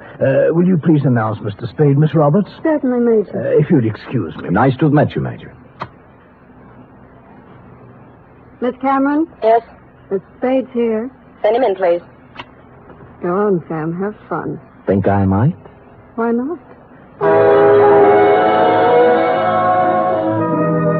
That girl had the most beautiful double entendre in town. Well, to get on, Adela Cameron was a career woman, around 29, although the tailored suit made fine detective work difficult. No makeup, severe hairdo, and in spite of all this, chic. In fact, as we shook hands in a most businesslike manner, I had the feeling that something warm might well spring up between us. Something like a warm mutual dislike, maybe. But something. Most men simply cannot be told anything in confidence. They gossip. That's a switch. I don't appreciate your humor, Mr. Spade. I accept your apology. I will tolerate you because of your reputation. All right. I'm going to give you a very difficult job to do. Miss Cameron. What is it, Major? I'm sorry to interrupt you, but Courtney Pierce is on the phone. Mr. Spade, this is Major Briggs, our chief accountant. We've already met. Mr. Spade. Now, Adela, Pierce wants us to unload his short-term governments and buy American cattle. He's dividend crazy. AMCAT's declaring one in January, and he wants it. Well, let him do it. Well, I just want to protect your interests. You know what will happen to AMCAT after February.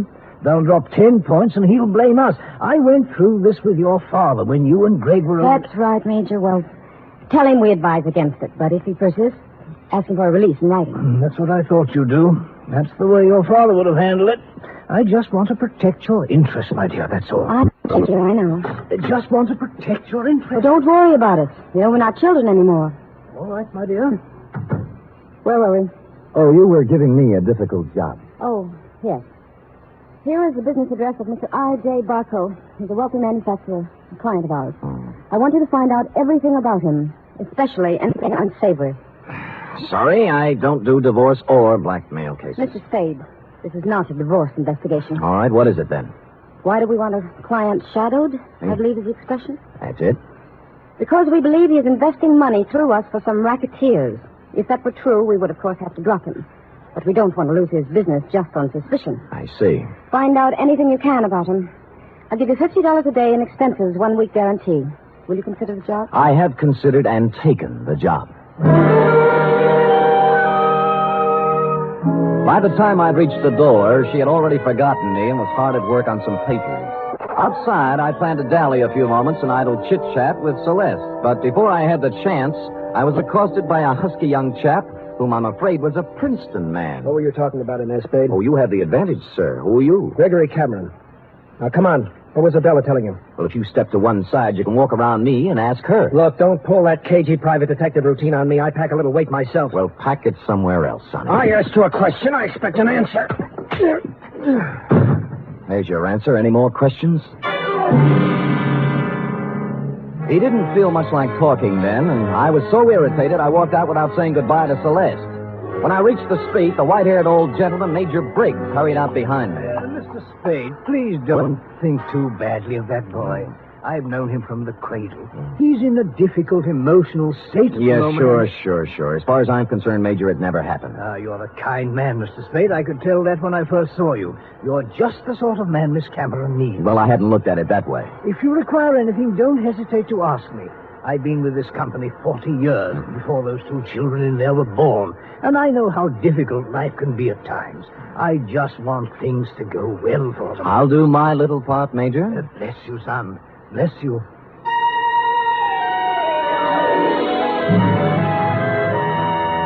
I started to work.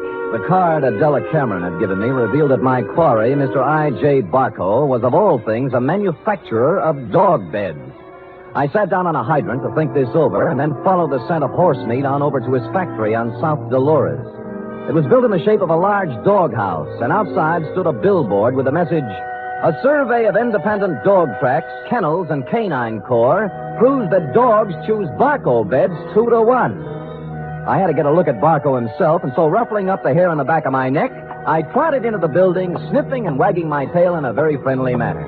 It was very easy to see Mr. Barco after I lied a little about my connection. What was that name again? Senor Don Jose Martinez Sada Morales, but you may call me Sam. And you represent a group of retail outlets in South America. Oh, I do indeed. We have our eye on your dog beds, Mr. Barco. Well, now, let's take a look at our catalog here. Now, say you had a Great Dane. You'd want something regal like this Louis XIV. Ever see a more beautiful bed? Well, not lately, but Mr. Barco... Down, boy, down. Now, here's a number that's very big this season with English Bulldogs, a Sheraton, natural wood finish. Lovely, huh? Arriba. And, of course, if it's an Irish Terrier, here's a purely gag present for his sense of humor. A Murphy bed. Get it, Sam? Irish Terrier? See. Well, of course, we wouldn't ask a dog to sleep in a Murphy bed. Mr. Barco, I'm afraid I don't see anything here I like. What's this? Do I understand you, sir? You are refusing this small speck of comfort to the one unselfish friend that man can have in this selfish world? Well, I'm not refusing anything. I just don't The happen to... unselfish friend who, if fortune drives you forth an outcast into the world, homeless, will ask no higher privilege than to be at your side to guard against danger. But Mr. Barco... Faithful unto death, there by your graveside will be found the noble dog, My his graveside? head between his paws, his eyes sad but watchful, faithful... We shook paws, and I felt his nose to be sure it was cold. It was, and I left. I rented a car and took up a station outside the Barco factory. About 4 o'clock, he hurried out, jumped into a long, low vehicle shaped like a dachshund, and mushed off. I followed. An hour later, I was phoning my first report to Adela Cameron's secretary, Celeste. He went to the city hall. What did he do there, Mr. Spade? License bureau, marriage, not dog. Really? Where'd he go then? Grocery store, where he bought 1 bottle of olives, 1 bottle of vermouth, and 1 bottle gin. I wonder what he's going to make. What recipe is that? Well, now he's in an apartment house on Post Street, just across from the drugstore I'm in, and judging from the groceries, intends to stay a while. He has laid in provisions. Uh-huh. Well, I guess that's all we wanted to know. What? Miss Cameron just told me to call you off the case. You'll still get your guarantee, though. Major Briggs will send you a check. Well, that doesn't make sense. Sam orders his orders. All right. What about tonight? I'm afraid not. Some other time. You mean it's all over? The half-daring, half-shy kisses on the Oakland ferry? The warm, passionate spring nights at Fisherman's Wharf eating abalone? Hello? Well...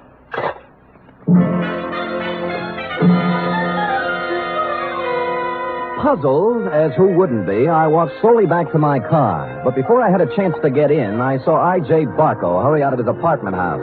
But he didn't enter his car. He came right for me. Spade! Just a minute, Spade. So sorry, my name is Don Jose Martinez Sada Morales yet. Don't kid me, Spade. I'm not as stupid as I acted today. Huh. Look, I know why Adela Cameron is following me, and you don't. And you'll never find out, any more than the other 4 detectives did. I was the 5th choice? Well, I shall speak with my agent about this. I'm going to tell her in person that this foolishness has to stop. If it doesn't, she'll live to regret it. One more thing. I presume you're going to follow me. Well, I'm turning right on Market and heading out to 1217 Ridgewood Place. You shouldn't have any trouble.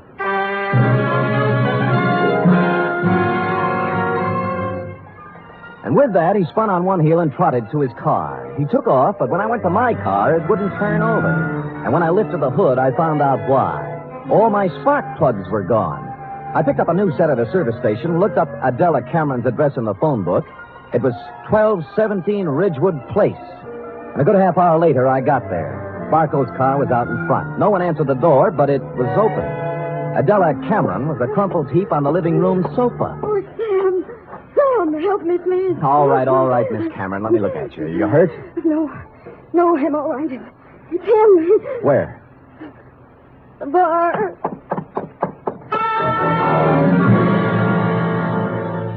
I hurried into the bar and was met with a strong odor of scotch. A bottle of it had been broken, and holding the neck of the bottle in one hand was I.J. Barco. He was on the floor, his hands slowly opened. The glass rolled out, and he died.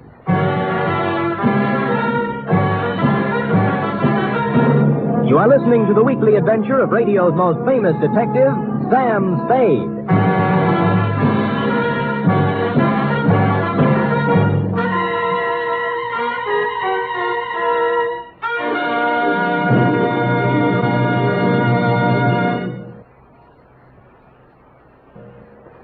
Act 2 of tonight's Sam Spade in just a moment.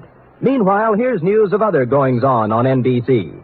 There's no doubt about it, it's the big show. Not just any big show, but the big show. Brought to you every Sunday night over most of these NBC stations.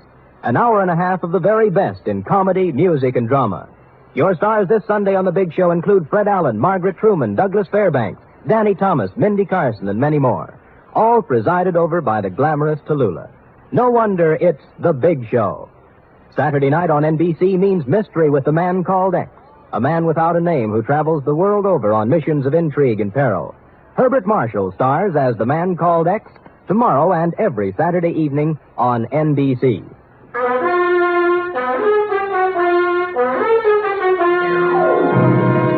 And now back to the dog bed caper, tonight's adventure with Sam Spade.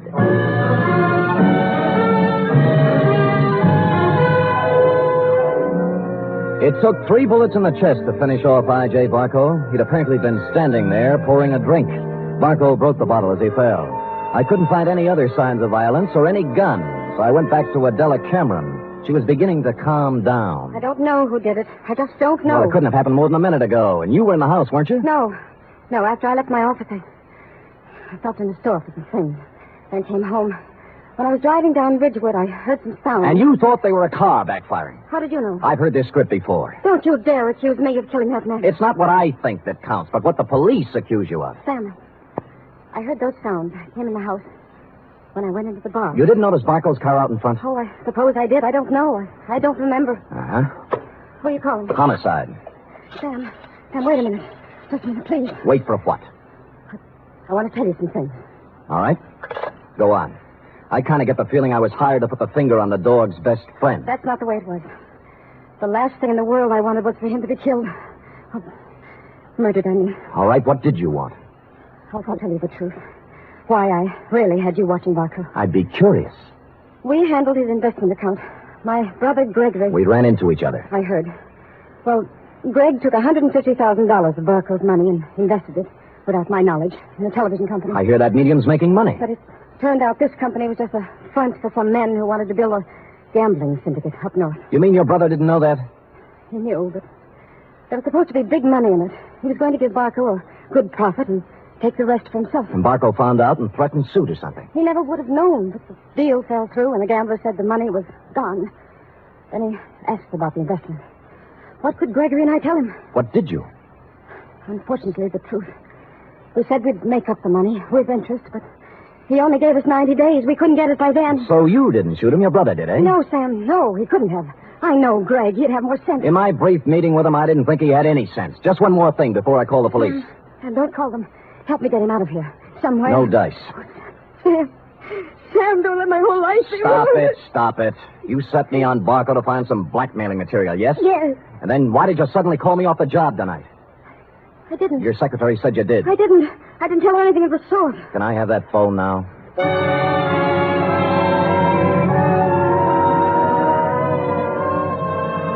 So I called you, Dundee. Before you arrived, I looked through Barco's pockets for something to do and came up with a picture of him and a girl taken outside a marriage chapel in Las Vegas. The girl was Celeste, Cameron Incorporated's plushy secretary, several years younger and 2 shades less voluptuous. Her address, 627 Finley, was supplied by a now hysterical Adela Cameron. No one answered Celeste's door, but I heard a shower going inside, so I took the liberty of entering. Persona non grata. There is. Well, who is it? Come out and see. Oh. No false moves now. Keep that towel right where it is. Am I doing here detective work? And I must say I've already found out a great deal. Well, Sam, I'll admit I did express some interest in you, but if you recall, I told you not tonight. It's my only night off. Sam, please leave. I don't want any difficult scenes. All right, we knock off the cute touches and get down to business. You were married to I.J. Barco, right or wrong? Wrong. Wrong, it's right. You were married in Las Vegas at the chapel of the Flamingo Hotel, the Tower. I was only married one day. My parents had it annulled. I was underage. Well, you don't have to worry about him anymore. He's dead. No. Shot 3 times at close range. Oh, no. In Adela Cameron's house. What? Not by you, of course. Although, on the other hand, as you would say, why not? I didn't do it, Sam. Suppose you spill. He wanted me to marry him again. Why? Well, I know all about the money the Camerons misused. He found out Greg and I were in love. I should have known. He said he'd forget about the entire $150,000 if I'd marry him for 6 years. $25,000 a year. That's a good price. How can you talk like that? Practice, I guess. So, Gregory had another good reason for killing. He didn't, Sam. I know he didn't. Anything that would stand up in court? I don't think so. Suppose we say you called me off Barco's tail so Gregory could get at it. I didn't. I called you off because I was supposed to meet I.J.'s apartment tonight and give him his answer. I couldn't do it with you there. Flimsy, but it might hold. The truth. I was going to see him, but I changed my mind. Any particular reason? You saw him. Would he be the kind of man I'd marry? You did once. Well, it looks bad for Greg. Because someone at Cameron Incorporated knew Barco was going to be at Adela's house. Sam, will you do me a favor? Maybe. Give me an hour. Then I'll go wherever you want. I'll tell you anything you want to know. Why an hour? Because if I'm going to live with myself, there's something I have to do. Well? Please, Sam. If you do, I'll give you some information you might want. For example? There was someone at Cameron Incorporated who knew that Barco was going to Adela's house.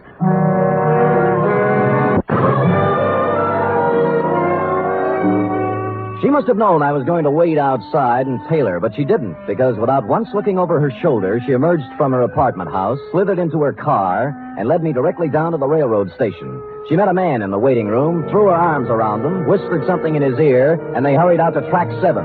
There was a transcontinental train getting up steam. She kissed him, and he climbed quickly up into a Pullman named Aurora Fall.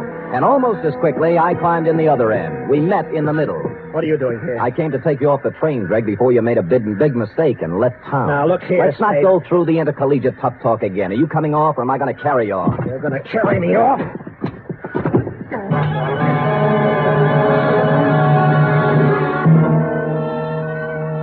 And I did. Celeste was gone, and he revived when he hit the cool air. I let him out of the station as unobtrusively as possible. Then we went down a side street to where my car was parked. That's where he began to show signs of life. Spade, look. You're all wrong. Guy's got a right to leave town when he wants to. I'm going to sue you from here to the city hall and back. Shut up and get in the car. Celeste just told me about Barco. You don't think I did that, do you? As I get it, you and Celeste were leaving town together, right? Yeah, she told me to go on and she'd come later. That was unwise of both of you. Come on, get in. Spade, I didn't kill Barco. Nobody said you did. Now, if you'll kindly get in the car and give me an address I want, and you know, we'll go see who did kill I.J. Barco.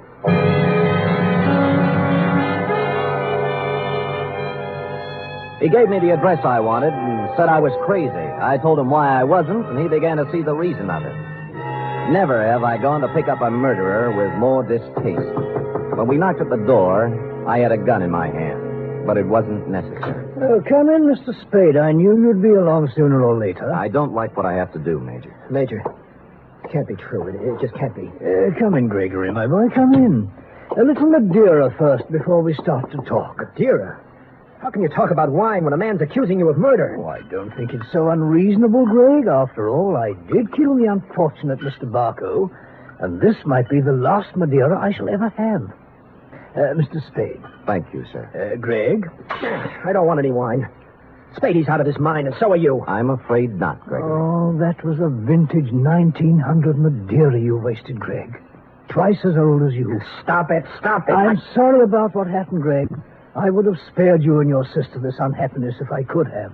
But destiny was against us all. You knew he was going to Miss Cameron's house, didn't you? Yes. Just before I left for the bank with the weekly deposit, he called for Miss Cameron, and I took the call. I told him she was gone, and he said he was going to her house. It was to be an ultimatum. The money in 24 hours or exposure. But you didn't have to... Kill him? Certainly not. It was a crime of passion. I take the weekly deposit to the bank every Friday, and I always carry a gun. Silly me carrying a gun. Never had to use it, but the bonding company requires I carry it. Well, I went directly from the bank to Miss Cameron's house. I wanted to help her face Barco. Was she there? Oh, no, Mr. Spade. She'd apparently stopped downtown to do some shopping. So I faced Barco alone. I asked him point blank to give these young people more time, but he just laughed at me. He said the only time they'd get would be in jail, so... It happened. Well, I hadn't intended to, but I became angry. Suddenly found the gun in my hand, and the thought crossed my mind, my life is just about over, and yours, Greg, is just beginning. It was easier to pull the trigger than I would have realized. Oh, Lord. More Madeira, Mr. Spade? Thank you, Major, but no. Well, allow me to present the bottle to you as a gift. I'll get my hat and coat. Greg, my boy, I'm sorry. You're sorry. Major, I wish I'd never been born.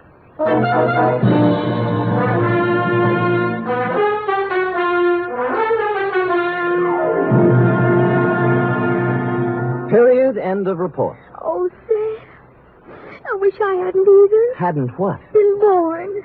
That poor man. Yes, our racket. It is. And poor Gregory. He'll have to go to jail for something, too. He will, Eth. He will. How about typing it up? Well, I hate to, but I guess it's my duty.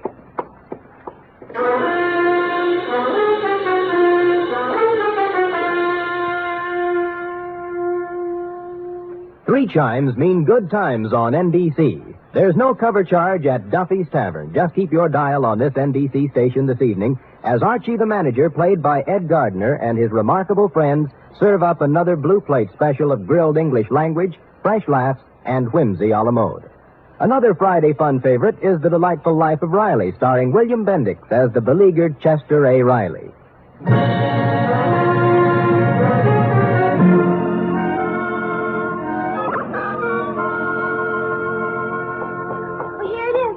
Now, let me see. Murder's all in place. Gunshots indicated. Dundee's grammar edited. My astuteness emphasized. Yeah, you've learned your job well, Effie. Oh, I'm glad you're pleased, Sam. Wait a minute. What's this? What? P.S. Dundee, hands off Celeste Roberts. She's mine. Effie, what's the meaning of that? Well, you are going back to see her, aren't you? After the way she threw herself at you, no? Do you think she's my type of woman? Oh, Sam, I think every woman's your type. Every woman but me. Now, Effie, come here. Would I have you working in this office if you weren't my type? Guess not. Well, then let that thought be your comfort. The world can have all the Celeste Roberts it wants, as far as... Oh, I can't go through with it. You see, Sam, you can have her if you want to. But in the end, I know you'll come back to me. I never doubted it once. Oh, Sam, you don't know how much you mean to me. Yes, I do, Effie.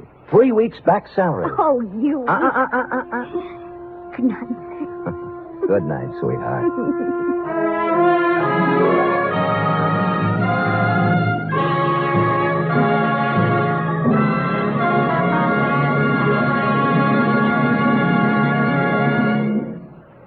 The National Broadcasting Company presents The Adventures of Sam Spade, Detective.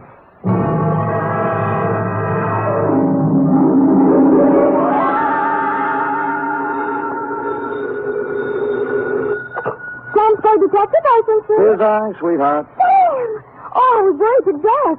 This office. Glass all over the floor, holes in the wall. That was just business going on as usual during altercations, F. Well, what was it all about, Sam? They tried, Effie, just tried to pluck my feathers and cook my goose. On Thanksgiving, too. How could they? Oh, they were a mean lot. Are you all right? Hale and hearty, every giblet in place and not a feather ruffled. Did you have a nice Thanksgiving? Oh, it was heavenly. Mama had a turkey dinner, sage dressing, cranberry sauce, candy jams. Hard cider? A little. Come clean, Effie? Well, I had 2 glasses. Everyone was there. Cousin Gertie, Dwight, Mrs. Floss. I was disappointed when you didn't show up, Sam. Did you have Thanksgiving dinner? Sure. Where? At the Helping Hand Rescue Mission, where there's plenty of free parking and never a cover charge. For further details, consult the report, which I will presently be down to dictate on a tasty chronicle of foul play. The Terrified Turkey Caper.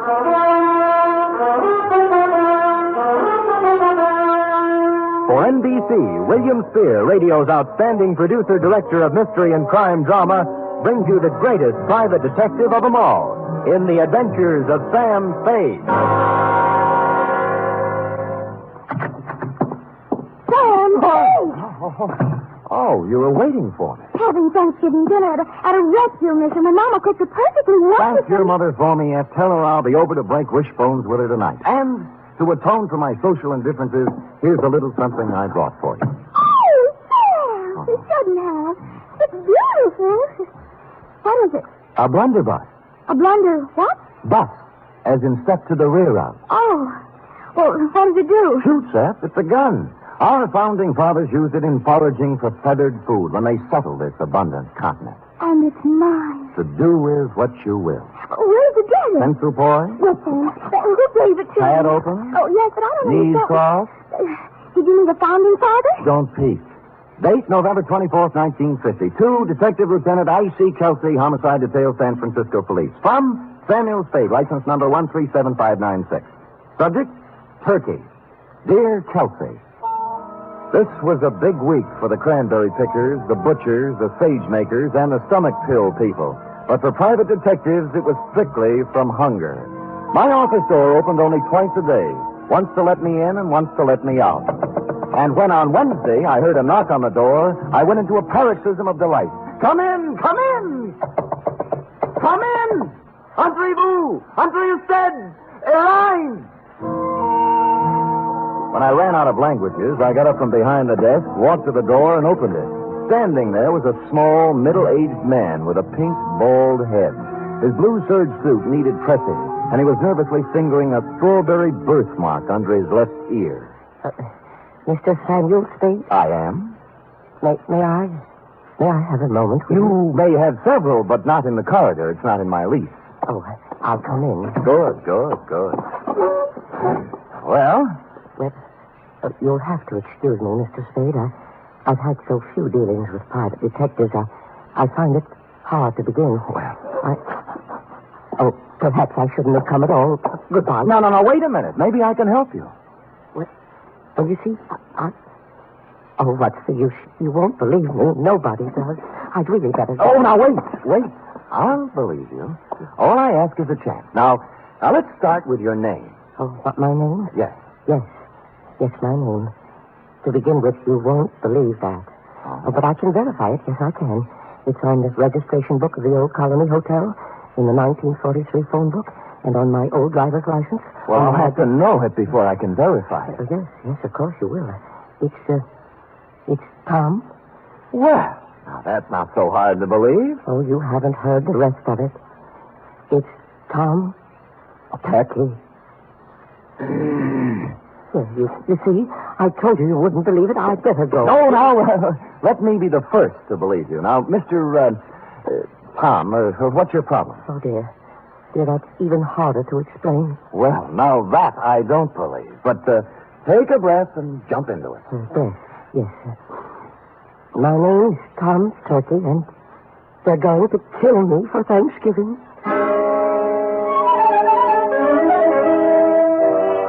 Well, I had asked for it, and I had gotten it.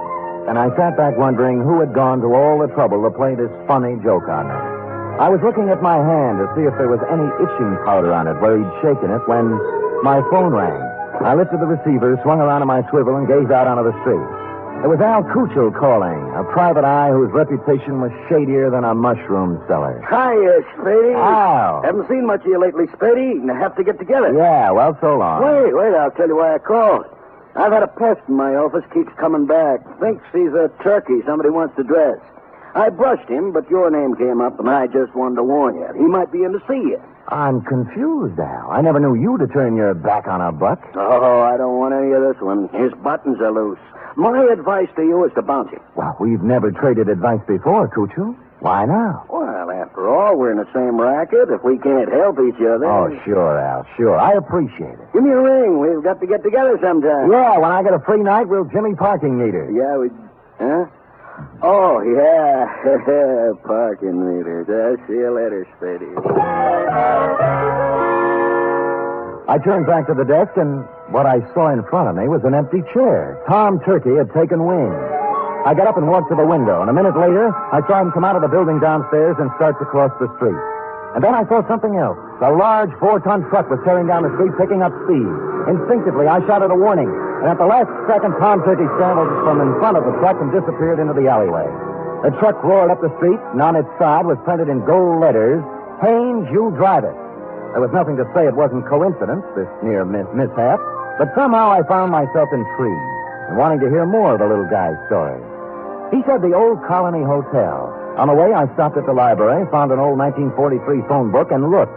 He was listed. Thomas Turkey, it said. Out of curiosity, I rang the number. Hello? I wonder if you can help me. I'm inquiring about a Mr. Turkey. Turkey. This ain't his number no more. I know. Haven't had any calls for him for years. Calling name. Yeah, I know. I knew a woman named Rabbit once.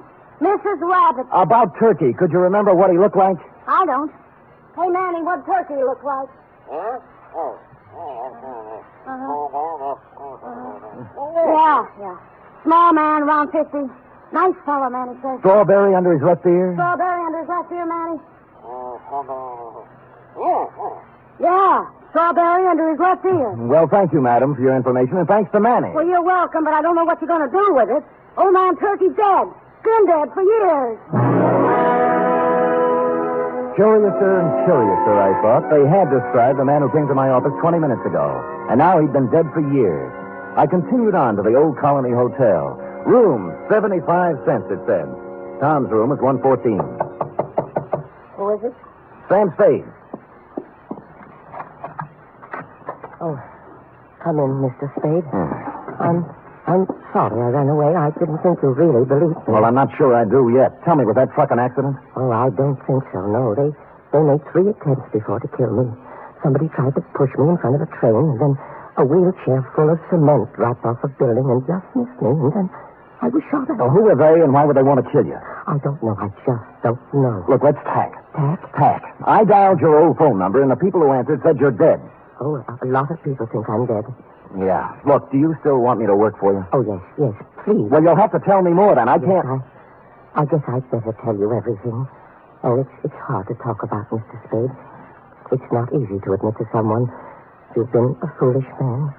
You see, I just turned 50. I was quite tired of the life I'd led. Proper, dull, and unfruitful, except in money. My business was wearing, and so was my wife, Henrietta. This has a traditional ring. Anyway, to make it short, I decided to run away.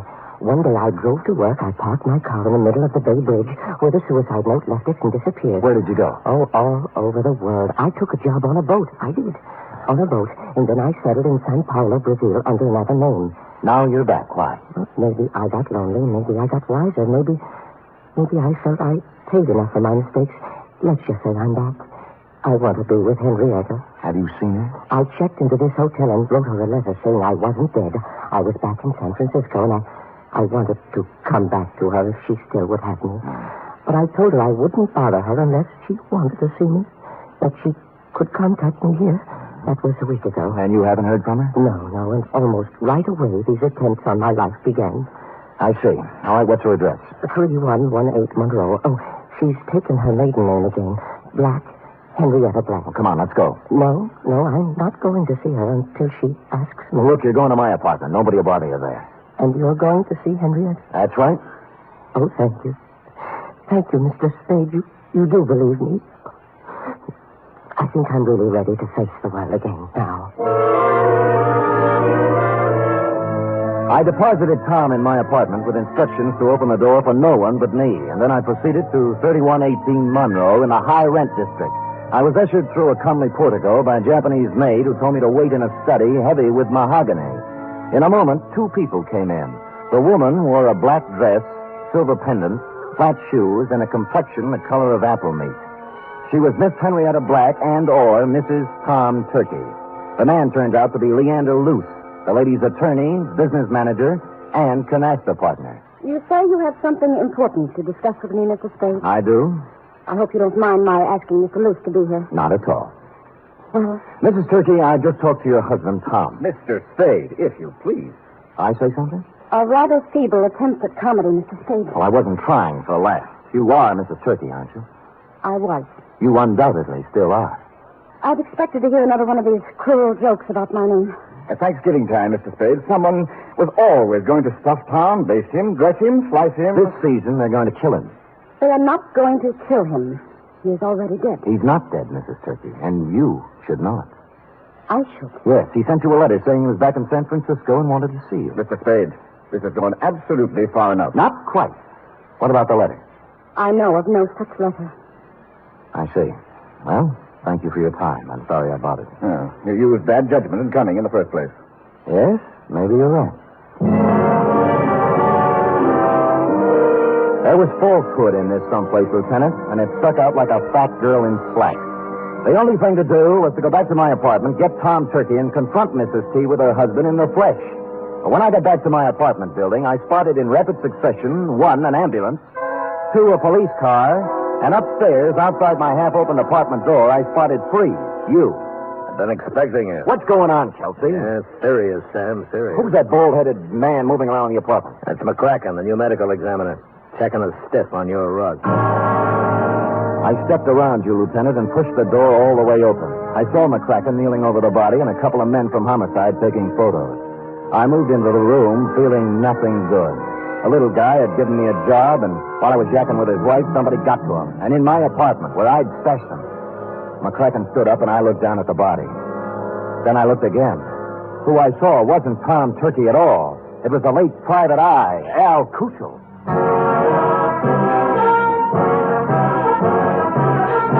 You are listening to the weekly adventure of radio's most famous detective, Sam Spade.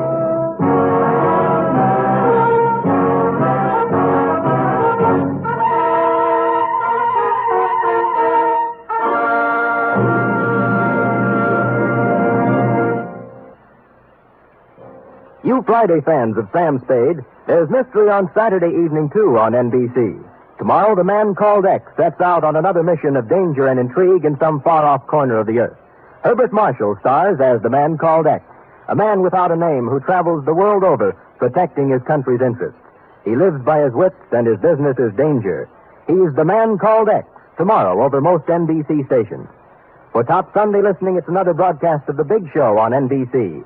This Sunday, your stars include Fred Allen, Jack Carson, Mindy Carson, Ed Archie Gardner, Ed Wynn, and many, many more. And Tallulah is your MC as usual. This Sunday, it's The Big Show on NBC.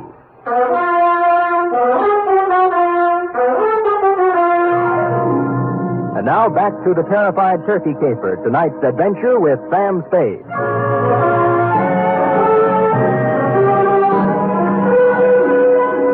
While the men from homicide were taking pictures, etc., you and I, Lieutenant, were going round and round on the question, if I didn't kill the man found in my room, who did? And you were sufficiently impressed with my insult, Kelsey, not to hold me for the murder. We bowed to each other, and I left. Thinking back to the truck that had almost run Turkey down, I went to the Haynes U Drive truck rental garage.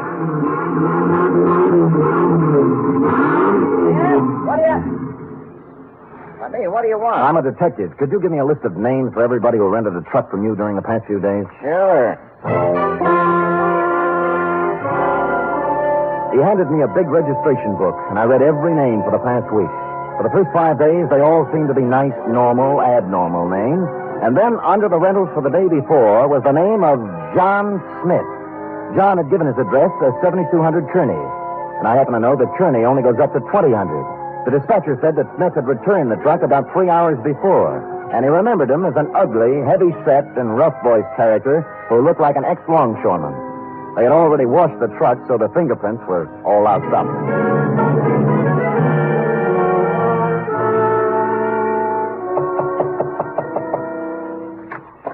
Well, it's Mr. Spade again. Look, I'd like to speak with Miss Black, if you don't mind. Come in. Come in. Thank you.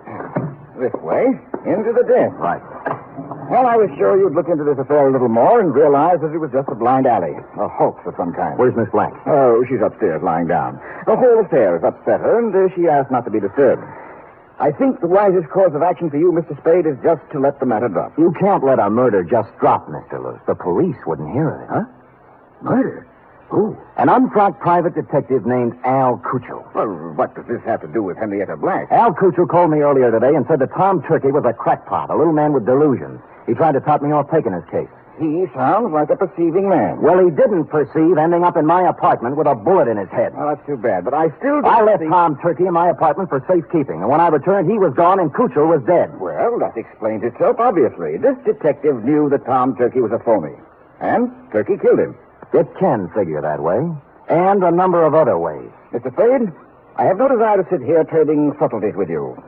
As yet, no one has demonstrated that the real Tom Turkey actually exists.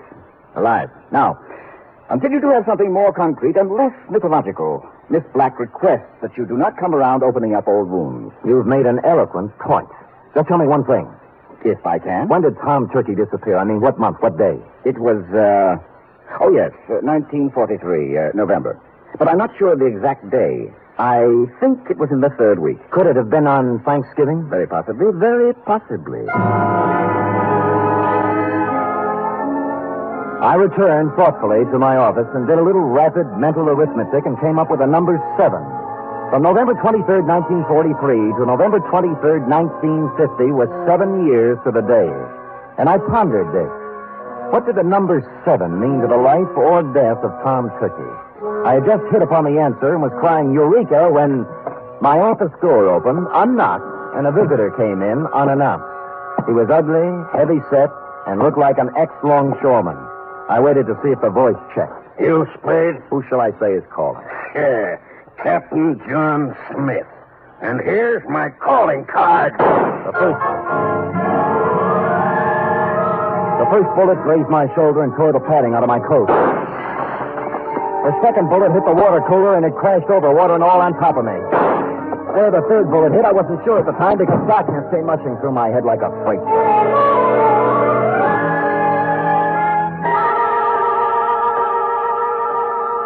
When I opened my eyes again, I expected to see St. Peter checking my ID card.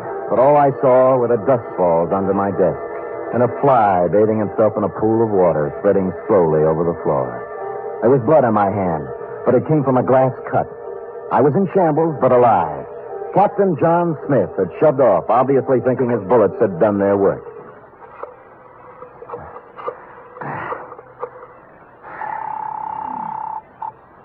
Homicide, Lieutenant Kelsey. Sam, Kelsey, have you found anything more about Tom Turkey? Nothing, Sam. Frankly, I'm beginning to wonder if there is such a guy. Well, clever, Kelsey. A few minutes ago, a gorilla by the name, believe it or not, of Captain John Smith just tried to kill me in my office. Oh, go on, Sam. I find it hard to think. You find it hard to think, period. Really, Sam? Did you get him? No, but my office is a wreck, and there's a hole blasted in my wall big enough to put a basketball in. Well, what did he use, a bazooka? I figured dum-dum bullets. Dum-dum?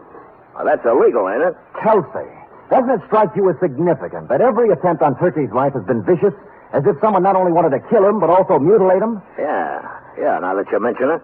Somebody probably wanted to make identification difficult. Even dead, they didn't want anybody to know who he was. Now, listen carefully, Kelsey. This is real deep. Tom Turkey disappeared on Thanksgiving of 1943. A person has to be missing 7 years before he can be legally dead and his insurance collected. Now, if someone had Turkey insured, they could collect the day after this Thanksgiving, if Turkey didn't show up before. You mean somebody's trying to kill him for the insurance? I would say so, Kelsey. I would say so. Now, hurry up and find him.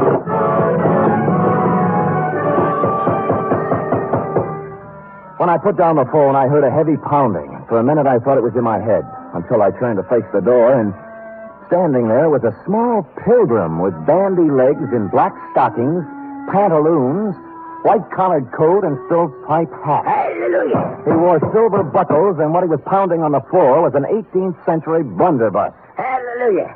Have I got the right place? Oh, offhand, I'd say so. If you're looking for Captain John Smith, he just left. Pocahontas is expected any minute.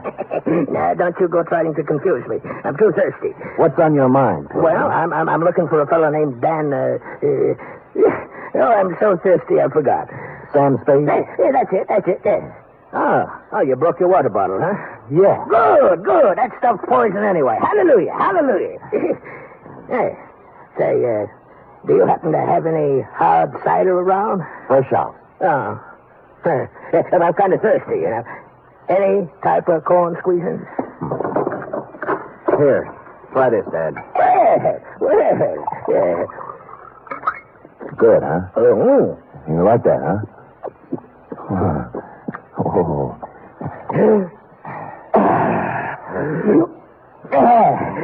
Follow me. But before we go, do you suppose we could have a little something for the road? It's bitter cold. I gave him a little, but not too much, because I didn't want him to lose his way. He walked me right down Market Street so he could look in the liquor store windows. He said it gave him a comfortable feeling to know there was so much good in the world. And then we trained right a few blocks until we came to the Helping Hand Mission. Across its gray front, a banner promised special holiday food and comfort to the unfortunate. And on the street in front of it, there was a brass band sending out signals to the fraternity that any minute the great feast of Thanksgiving would begin. The band members and other volunteer workers were all dressed as pilgrims, with quaint conceit. My pilgrim led me to a dark corner of the clubroom, and sitting there unhappily was none other than Tom Turkey. Hello, Mr. Spade. Oh, hello, Tom. What happened to my apartment? Why did you run away? Well, I was afraid. You told me not to answer the door until you came back. Well, somebody knocked on the door and said it was you, so I opened it, and two men came in. Tell me, was one of them Al Cuccio? Yes, the detective. The other man was a big, ugly-looking fellow, and when they saw I was alone, they started arguing. About what? Well, the detective said that now that he brought the ugly man there, he wanted his money. Yeah? The ugly man pulled a gun, and they started to fight. Oh, dear, I slipped out the door, and when I was halfway downstairs, I heard a shot and kept on running. Well, Al Cuccio is dead. Oh, my. I thought so. This was the only place I could think of to hide. Oh, when Henrietta finds out I've been mixed up in a murder, she'll never take me back. Henrietta. Hey, tell me, did your wife ever have any insurance on you? Oh, before I ran away, she did. A $50,000 policy, but, that would have lapsed by now. Maybe. Did it have a suicide clause in it? A suicide? Yeah. Well, no.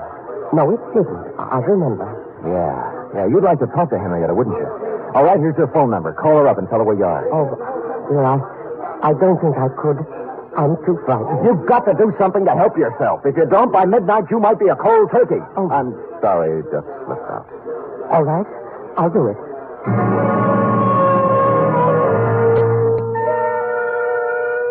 Well, he went and made the call. When he returned, he said that a man had answered who said Henrietta would come down and pick Tom up.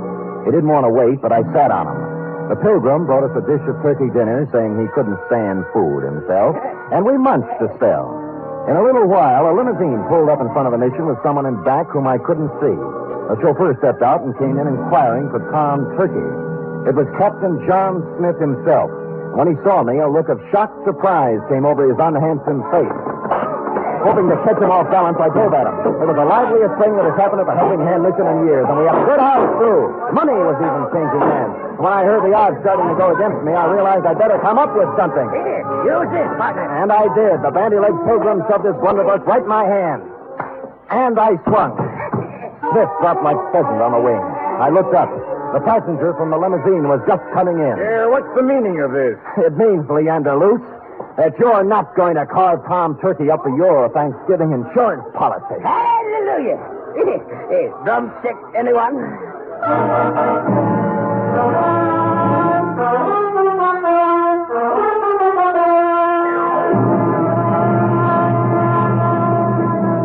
Period. End of report. Sam, I don't understand. Well, it's as plain as the cranberry stain on your dress, huh? Luce, as Henrietta's business manager, had her power of attorney. And secretly, he kept making the payments on Tom Turkey's insurance policy. Oh, and then he'd collect for Henrietta and keep the money himself. Effie, sometimes your lightning mind frightens me. Now go type that up. 3 chimes mean good times on NBC. There's fun and laughs with the chimes later tonight when Ed Gardner stars in Duffy's Tavern. As usual, Duffy won't be there, but Archie the manager will definitely be on hand to serve his blue plate special of grilled English language. This Sunday, the big show comes your way again. Tallulah will be your hostess, and the stars include Fred Allen, Jack Carson, Ed Wynn, Meredith Wilson, and many, many more. It's the big show, Sunday on NBC.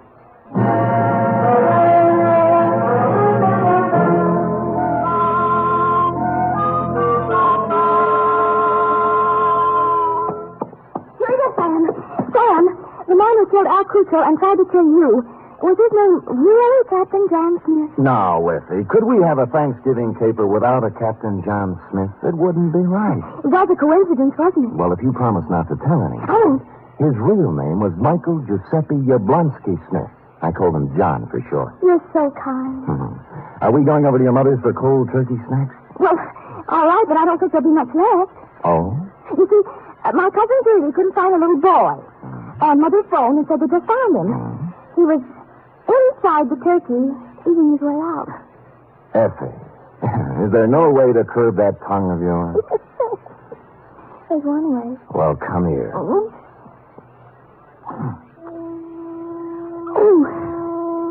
good night, Sam. Good night, sweetheart.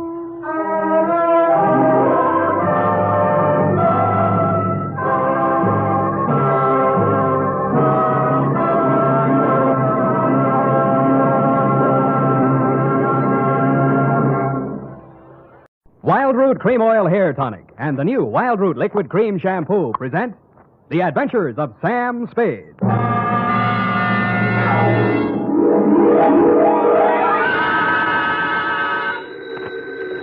Sam Spade Detective Agency. Me, sweetheart. Oh, Sam! I'm glad you're back in town. So am I, Effie, so am I. Confidentially, I didn't think I'd make it. Confidentially, that is. Was it dangerous, Sam? I should say it was. Why, for the past 24 hours, I've been at it hammer and tongs over hill and dale, through shot and shell. It was enough to turn any ordinary man's blood to ice and his hair pure white. Oh, that sounds terrifying, Sam. I wish it had been only terrifying, Effie. It was blood-curdling, spine-chilling, hair-raising. I was bored. It was also rural and countrified. Well, what happened, Sam? Tell me. You've heard of the Martins and the Coys? No. And the Boston Massacre? No. Custer's Last Stand? No. Well, put them all together, and they spell what I'll shortly be in to dictate, a report which I call, in a burst of clever literary plagiarism, the Farmer's Daughter Caper.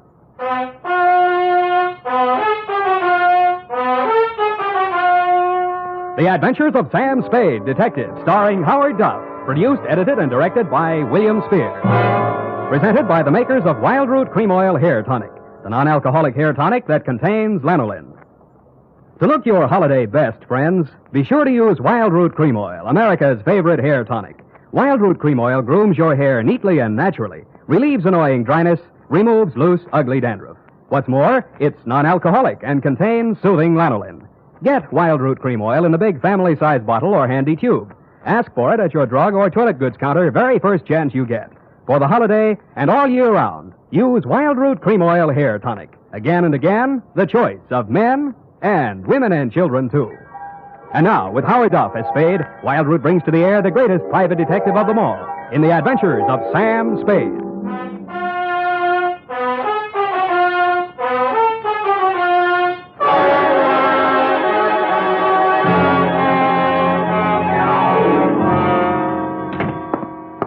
Effie, I'm right here, Sam. pull up all the shades. All right, Sam. Now, turn on every light in the place. But it's daylight. Do what I say. All right, Sam. Now, check the closets. But what for? For snipers. What do you think? All right, Sam. Nobody here. Okay. I guess it's safe to come all the way in. Oh. What's this all about, Sam? I don't understand. Effie, it's just that I don't ever want to be caught in the dark again, especially when people are shooting at me. I want to see every nook and cranny of every square foot of land that surrounds me. Sam, who was shooting at you? Where? They were shooting from the left, from the right, from up above, down below, everywhere. Death was winging in on every breeze that blew, and they all blew my way. Oh, Sam, now stop this. I'm just dying of curiosity. When my time comes, I hope that's all I ever die of. Ready? Yeah. Date this week, to Mr. Elliot Parson, Parson Drive Yourself Garage, 1618 St. Charles Street, San Francisco, 13, California. From Samuel Spade, license number 137596. Subject, the farmer's daughter caper. Dear Mr. Parson, I feel you have an explanation coming, one that you can pass along to your insurance company as to why the car I rented from you last week appeared as late as it did and in the condition it did. As you know, I rented said vehicle to drive to Middletown to bail a client out of the drunk tank. On the way back, a native showed me a shortcut, and I'll get him if it's the last thing I do. Dusk was falling, and so were my eyelids, when I saw a sign that said tourists invited. Behind it stood a ramshackle farmhouse in a surly woodland setting. I should never have knocked on that farmhouse door, but then I wouldn't have had any story to tell, would I? Good evening, young man. Good evening, madam. I'm afraid I need a room for the night. Well, of course you do. Land sakes, you're tired. I can tell by your eyes. Been on the road long? Too long. Land sakes, of course you have. Come in, please. Thank you, ma'am.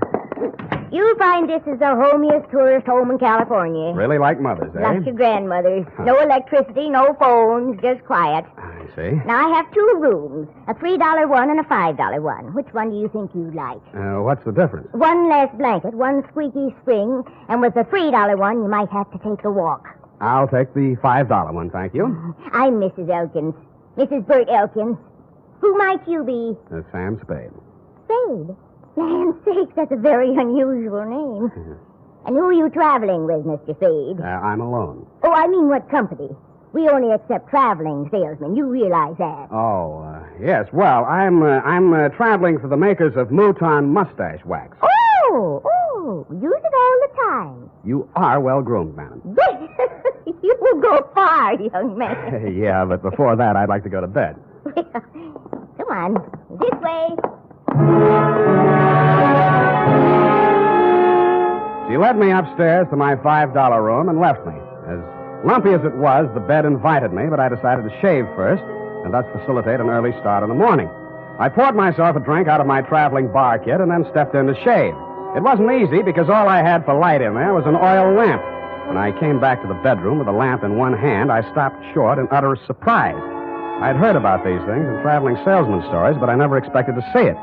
She was sitting in an armchair, smoking a cigarette. High heels, silk stockings, light rayon dress, and a face right off the cover of Cosmopolitan. Hello, Sam. Hello. Mary Smith. Huh? Hope you don't mind me just barging in. Well, no. No, that is, Afraid I'll bite you? It never entered my mind. Well, I might. I'm so tired of talking to myself, I need someone like you. You know, you're not bad to look at. Who, me? Where do you live? What do you do for a living? Well, I guess you'd call me independently wealthy. I wish someone would. How nice. San Francisco? There must be some fog on my lapel. Look, Sam, I'll give it to you straight. I want to get out of here, go to San Francisco. Could you take a passenger tomorrow? Well, what would your mother say? She's my aunt. What do I care what she says? I don't belong on a farm. Out in the wet pasture ruins my nylons. I'm a city girl, Philadelphia. Why did you leave? My parents died. Look, Sam, I won't be a burden to you. I just want to get to San Francisco. After that, I'm on my own. Sam, take me with you. Please take me with you. You won't regret it. What am I going to do with this lamp? Who cares? Oh, Sam. Well, I thought I'd find something like this going on in here. Get out of here. Go back to your room, young lady. Go on. Now, Mr. Spade. It does look bad, doesn't it? Oh, I'm not blaming you, Mr. Spade. Land sakes, it's her. She ain't responsible for what she does. She's like this all the time. I see. Now, when I go out, you just lock your door. Just keep it locked. But, ma'am, this is a $5 room. A sleepless hour later, I heard something slide under my door. I looked and found it was a note that read, Mr. Spade, Sam, please unlock your door, and when the house is quiet, I'll come and see you. I'm desperate, terribly, terribly desperate. Don't leave me. Give me a chance to tell you what it's all about, please. Stupid me, I unlocked my door, dressed again, and waited. An hour and a half later, I heard my doorknob turning in the dark. The door opened quietly and quickly. Sam, The things that go on in this house, they're insane. Oh. I've been here 3 months. When my father died, I had no money, and because Aunt Maud was my only relative, I came here. And ever since I came, they never let me out of the house for more than an hour. They never let me see anyone or do anything. Why? I wish I knew. 5 days ago, Uncle Bert left early one morning. He hasn't come back since. Aunt Maud says he's away on business. He doesn't have any business. Yeah, well, even so, that doesn't seem strange to me. Then there's my dog. And what about it? It disappeared the same night Bert did. They told me it ran away. I know it didn't. I've had it for 3 years. It never ran away. Well, what do you think? I was sure I could hear it howling somewhere for 2 or 3 nights. Then the howling stopped. I think I know where it is. But I don't know why. It scares me. Well, where do you think it is? Sam, you're going to think I'm crazy right out of my mind, but... Well, about 150 yards behind the house, there's a hillside with an old cave in it. Oh, an old cave. I don't know what it's used for, but yesterday I saw the whole front end of it closed. Closed with dirt. Sam, they buried that dog alive in that cave. I know it. Oh, wait a minute now. Did you ask Mrs. Elkin? Yes. All she said was the dog ran away and mind your own business. She told me to leave the cave alone. Sam, let's go out there and look. Please. Well... So big, brave, stupid Sam, idiot boy, allowed her to show me the back way out of the house, and we sneaked to the barn together. She found a shovel, and we walked to the cave. When my eyes got accustomed to the dark, I saw the entrance had been covered with dirt, and recently.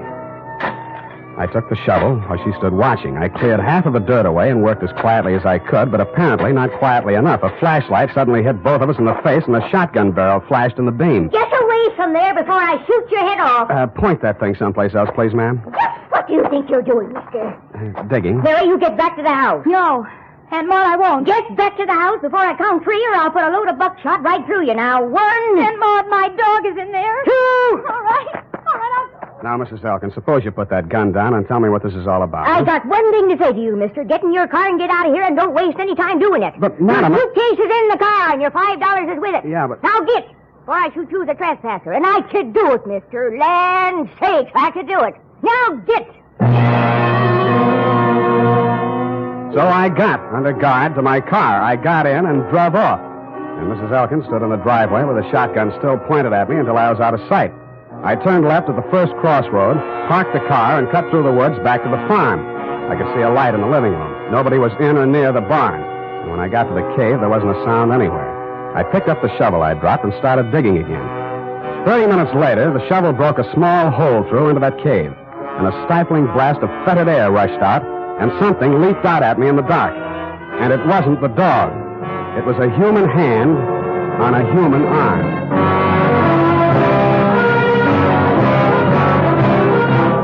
The makers of Wild Root Cream Oil are presenting the weekly Sunday adventure of America's favorite private detective, Sam Spade.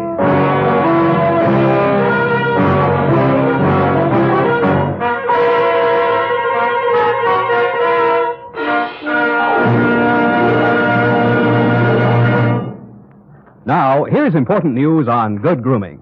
If you want the well-groomed look that helps you get ahead, socially and on the job, listen. Recently, thousands of people from coast to coast who actually purchased Wild Root Cream Oil were asked, how does Wild Root Cream Oil compare with the hair tonic you previously used? The results were amazing. Better than 4 out of 5 who replied said they preferred Wild Root Cream Oil. Remember, non-alcoholic Wild Root Cream Oil contains lanolin. It grooms the hair naturally, relieves dryness, and removes loose, ugly dandruff. So if you want your hair to be more attractive than ever before, get the new 25-cent get-acquainted bottle of Wild Root Cream Oil, America's leading hair tonic, on sale at all drug and toilet goods counters. It's also available in larger economy bottles and the handy new tube. By the way, smart girls use Wild Root Cream Oil, too, and mothers say it's grand for training children's hair. Get Wild Root Cream Oil. Again and again, the choice of men and women and children, too.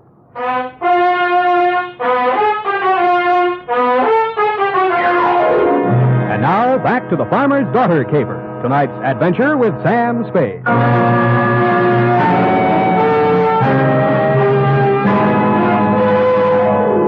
night already full of surprises. I should have been ready for the next one, but I wasn't. The loose earth, which had blocked the entrance to the cave, suddenly fell away, and I fell with it. Then I heard something like nothing on earth. Nails dragged across my face, taking skin and flesh with them. I twisted and went down, and something went down with me. The snarl became a voice. Bury me alive! Bury me alive! I'll kill you! I'll kill you! And he did his best, which was pretty good. Finally, I got a good hold on him and sat on his chest. After that, I lit a match and looked at a tall, thin man in his middle 40s. He was caked with mud from head to foot. His hands were impossibly torn and bleeding. I could guess why. Judging from the stubble on his face, he'd been bottled up in that cave at least 5 days. How he was still alive, I didn't know. He acted like a madman, and he had every right to. But surprise, when his eyelids fluttered open again, he read a very sane line. I'm all done then. You got a drink, friend? Not on me. They hit me on the head and left me there. They thought I'd stay in there forever. Forever. Who put you there? Who did it? But they couldn't keep me there. I dug my way out, didn't I? Didn't I? I dug my way out, didn't I? The force of the bullets knocked him halfway back down the incline to the cave. All I could do was hit the dirt. Finally, when it seemed safe, I broke cover and ran smack into somebody carrying 2 bags. No, please. Let's have a look at you. Sam, it's me. Sam, I knew you wouldn't go away without me. I knew it. I couldn't stay in that awful house any longer. None of that now. Who was that shooting at you? I don't know. Where's your aunt? The house, I suppose. I slipped out the back way. Any visitors tonight? No. What is it? What is it? I think I found your Uncle Bert. Come on. I led her back to the cave entrance and showed her the body of the man I'd dragged out. I watched her face a long time as she looked at him very carefully. That's not Uncle Bert, Sam. Really? No. It's Mr. Linden. Jewelry salesman. Came to the place a few nights ago. 5 nights ago? Yes, come to think of it. The same night your uncle disappeared. Tell me, did you ask Mr. Linden to take you back to San Francisco the same way you asked me? Did you? Yes. He said he would. Got up early and left without me. He didn't get far. What kind of car was he driving? I don't know. I don't remember. Do you drive a car? Yes, but Here. Mine's down the road about 500 yards. Go to the nearest phone and call the highway patrol, a sheriff, anybody who represents law. Got that? Yes, I know exactly what to do. To make sure we were both thinking of the same thing to do, I followed her in the dark, watched her get into the car I rented from you, and drive off. Then I turned around, put a new clip in my gun, and walked back to the old homestead. It was still very homey. By the light of an oil lamp, Mrs. Elkins was peacefully knitting what looked like a shroud. Why, Mr. Spade? Why, Mrs. Elkins? Land sakes. Land sakes. Now that we got that out of the way, let's get down to business. If you're here to make trouble, young man, believe me, I can handle trouble. My kind of stock know about trouble. Well, suppose you tell me about the trouble I just had, or haven't you heard all the shots that were fired around here tonight? Shots? My. Seems I would have heard gunshots. Seems you would. Look, I've got a sheriff on the way. Have you, Mr. Spade? Why? I suppose you didn't hear the shooting. Oh, yes, I'd forgotten. Was anyone hurt? A man named Linden. He's dead. Linden. Now that sounds familiar. It should. He stayed here 5 nights ago. He was a jewelry salesman. Yes, now I remember. You say he's dead? Somebody tried to bury him alive in your little cave. How awful. I do declare. I thought you would. Well? You must be joshing, Mr. Spade. I'm not joshing at all, Mrs. Elkins. Well. Buried alive, you say? Look, let's talk just like plain folks. Where's your husband? Where's the jewelry samples you probably stole from Linden? Is there anything else you want to say? Gunshots, eh? Well. I left the sweet old thing knitting and rocking and made my way through the house looking for guns, jewelry, and killers. I got downstairs in time to see Mrs. Elkins disappear out the front door. When I tried to follow, I stumbled over the rocking chair, which is indeed a lucky thing for me. After a few minutes of silence, bravely crawling on my stomach, I followed the shadows of the house until they blended into the shadows of a large, hulking building, which happened to be the barn. Inside, I bumped my head on the radiator of the car. Naturally, I didn't find any keys in it, but I did find a familiar jewelry salesman-type mud-soaked corpse. I was trying to remember how to cross ignition wires. I heard the hum of a motor and saw 2 headlight beams swinging up the driveway. They lasted as long as any other lights. The car came to a lurching stop, and a thick-set figure in a Stetson hat stumbled towards me, tugging at a gun. That burned dog-blame cup thing, Undo the flap. Oh, thanks. Huh? Put your hands up, whoever you are. You be the sheriff? You're dead blame right on the sheriff. You're dead blame right on the sheriff. Who are you? What's you out here shooting the lights out in my car? My car. Oh, you Slade? Spade. Well, I'm Homer Pickett, sheriff of this county. The girl come, woke me up, said all sorts of funny things going on around here. Said there'd been a murder. Who's killed? What's going on, Stan? Sam. Well, for one thing, somebody's been trying all sorts of ammunition on me for size. You don't say. I do say, Mr. Sheriff. Why? Because I found a man in a cave who'd been left there to die. Want to look at the corpse? You can look at him right here. He's sitting in this car. So, yeah. How'd he get here? Somebody moved him here. Shouldn't have moved a corpse till the police examine it. I didn't move it. Huh? Now, listen closely. Listening? Huh? I found the man. He was still alive. Then somebody shot him. Shouldn't have moved him. Then they tried to kill me because I found him. When they didn't kill me, they decided to hide his body. Illegal. They probably intended to drive away and dispose of it so there'd be no evidence when an efficient, smart, alert, courageous police officer like yourself came around to ask questions. That sounds reasonable. Who's behind all this? Well, Mrs. Elkins threatened me once and tried to kill me once. More! Well, land say. Well, that's her, yes. I want to talk to her. Where's she? Roaming the countryside with a gun, no doubt. Well, let's clear all this up. See what it's all about. Now, who's this fellow in the car? His name's James Linden. Got a pencil? Better write that down. Tilden, huh? Linden. Well. By any strange coincidence, Sheriff, you happen to know a man named Dundee, San Francisco homicide? Lieutenant Dundee, old Tom. Old Tom, yes. Shucks, I learned everything I know about police work from him. Yeah, well, that figures. And law's law. Dundee always said. Yeah, I've heard him say it, Sheriff. But... And I aim to enforce it around here. One side, Mr. Slade. Spade. Hey, you'll be sorry. Well. Now look here, all you Elkins. This Homer Pickett talking, and I ain't no small-town constable. I'm the sheriff of this county. You'll get a square deal from me, but first I order you in the name of the law to throw down your guns. Well? My. You all right? Nothing but my feelings hurt. I warned you. I thought that'd do some good. Well, now you know. Hey, look, maybe it did do some good. I'm giving up, Sheriff. I'm giving up. It's me, Mrs. Elkins. She came across the farmyard as the first light was showing in the eastern sky. Her hands were above her head. One held a shotgun. Maud! Get back where you belong, Maud! We could hear, but we couldn't see him. Maud stopped, hesitated for a moment, and then began running towards us. She almost made it. I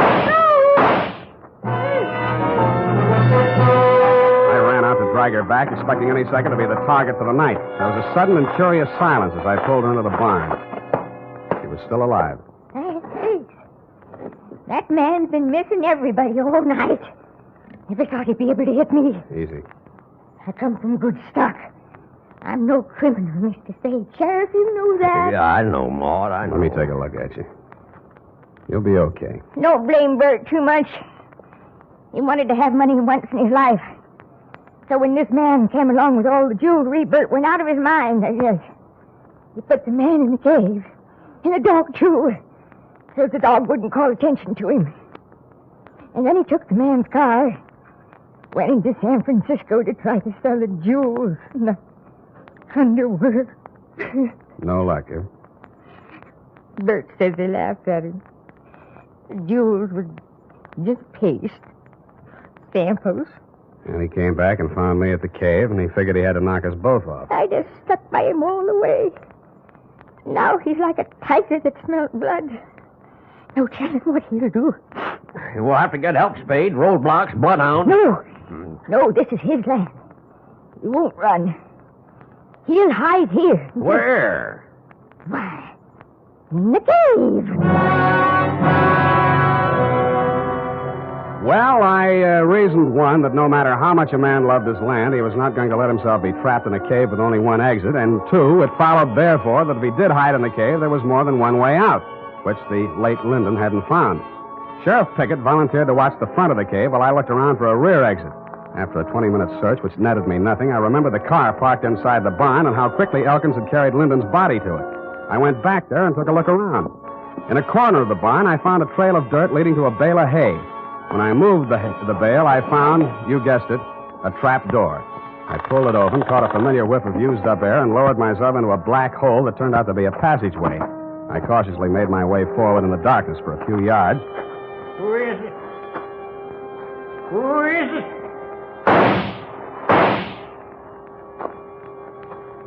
I pressed back against the dirt wall, listening to him approach. When I figured he was close enough, I threw a cloud of dirt toward him across the passageway. His gun flashed and lit up the whole place for a second, and I fired 3 times with the silhouette. I waited, then I went towards him. He was lying on his back. I kicked his gun away, and when I bent over him to feel his pulse, he suddenly came to life. Something crashed against the side of my head, and everything became darker than the inside of a cave. The next thing I knew, I was looking at a pair of red-rimmed eyes. Several minutes had gone by. Thought you was a goner for sure. You ain't used to this country fighting, are you? Is this country liquor, Sheriff? Yeah. Gimme. Here. Yeah, country liquor. Tell me, Sheriff, did you by any chance... Well, sure. Of course I did. I got him, Slade.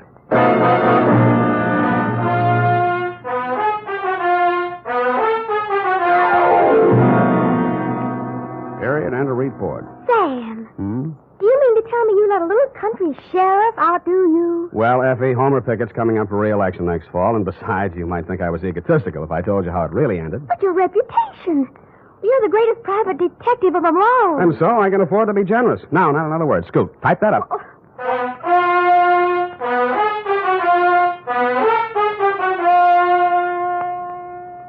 If your supply of Wild Root Cream Oil Hair Tonic is getting low, better make a note to get some more tonight or first thing tomorrow. Remember, Wild Root Cream Oil is the famous hair tonic that grooms your hair neatly and naturally, relieves dryness, removes loose dandruff. Always keep a big bottle or tube on hand. And ask your barber for a professional application of Wild Root Cream Oil Hair Tonic. Again and again, the choice of men and women and children, too.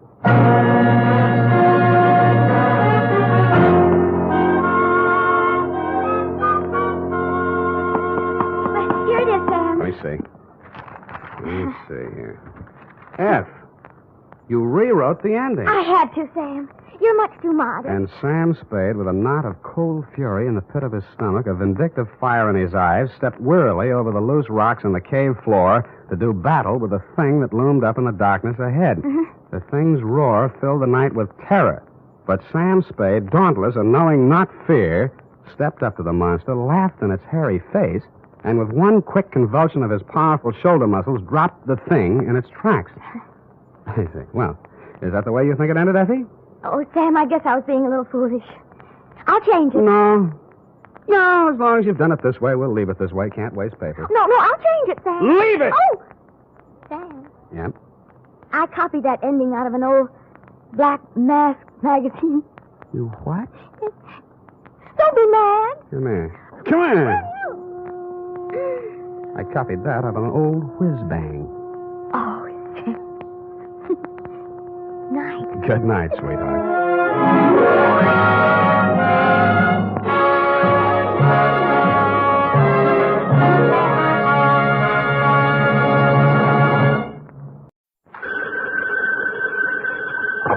Sam Spade Detective Agency? Me. Sam, it's you. I'm the filter and in the flesh. Any messages, phone calls, letters, telegrams? Just the usual. A bill to the landlord and a notice from the telephone company. Well, dispose of them as usual. You sound awfully chipper. Have you been on a case, Don? Did you make some money? Yes, I've been on a case. No, I did not make any money. Oh, your client got murdered before he could pay you? Wrong again. My client was a woman. She did not get murdered, and she could pay me. Huh? And she did. But you just said she didn't. True, Effie, true. Things are not what they seem. I'm a little confused. You just said that... And I meant every word of it. Stop registering bewilderment. All is paradox. So, sharpen your pencils, straighten your seams, get out your notebook, and prepare to be confounded by the contradictions I shall contradictate to you during my report on the honest thief caper.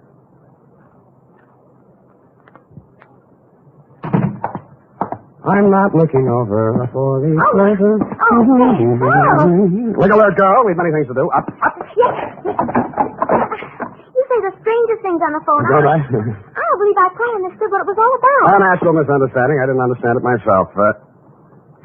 Date, Sergeant Frank Milgus, robbery detail, San Francisco Police. From Samuel Spade, license on 111.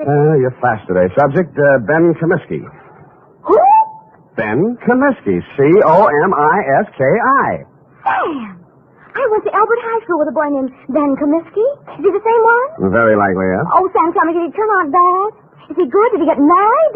Down, Effie. Sam, I knew this boy. I want to know. This is one mystery you're not going to solve by reading the last chapter first. Dear Frank, it was one of those days. The sky was black and it looked like rain, but when I put on my trench coat, the sun came out. At breakfast, it looked like I'd ordered fried eggs, and I wound up with pancakes. Also, I discovered I was wearing one blue sock and one black one. After that, I gave a cab driver a 5 instead of a 1 and let him ride off with the change. And there was one other thing. Sam, bank just called. You're overdrawn. Nuts, Ev. I made a deposit 2 days ago. I checked, Sam. It didn't. You're nuts, too. I made out the slip myself and Oh. Give me, Sam. I'll take it right down. Yeah, better do that, Angel. Yes. Oh. Can I help you, miss? Is this Mr. Spade? Come right in, miss. Sit down. Miss Perrine, you may go and do that. Instruct them that if such a mistake occurs again, I shall take my account elsewhere. Yes. Now, please sit down, Miss... My name's Louise Miller, Mr. Spade. I want to hire you. How much will it cost? Well, now, Miss Miller, let's talk about it a little I first. haven't much time, Mr. Spade. I have to be at the office in a half an hour, and I have to cross town.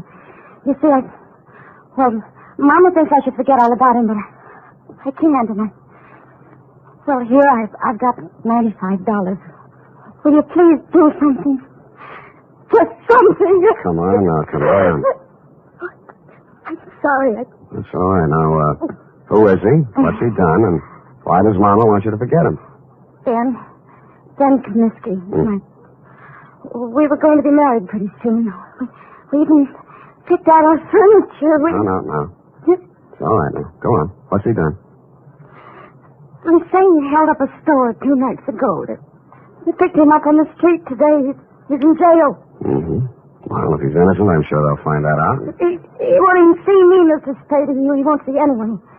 Ben's good and kind and sweet, and I love him, and I want to marry him, and I want you to find out why, what it's all about. Look, Miss Miller, I think you should be in the office of a good lawyer. I'm sure He doesn't want a lawyer. He won't even see the public defender. He doesn't want anything. Oh, please, Mr. Spade.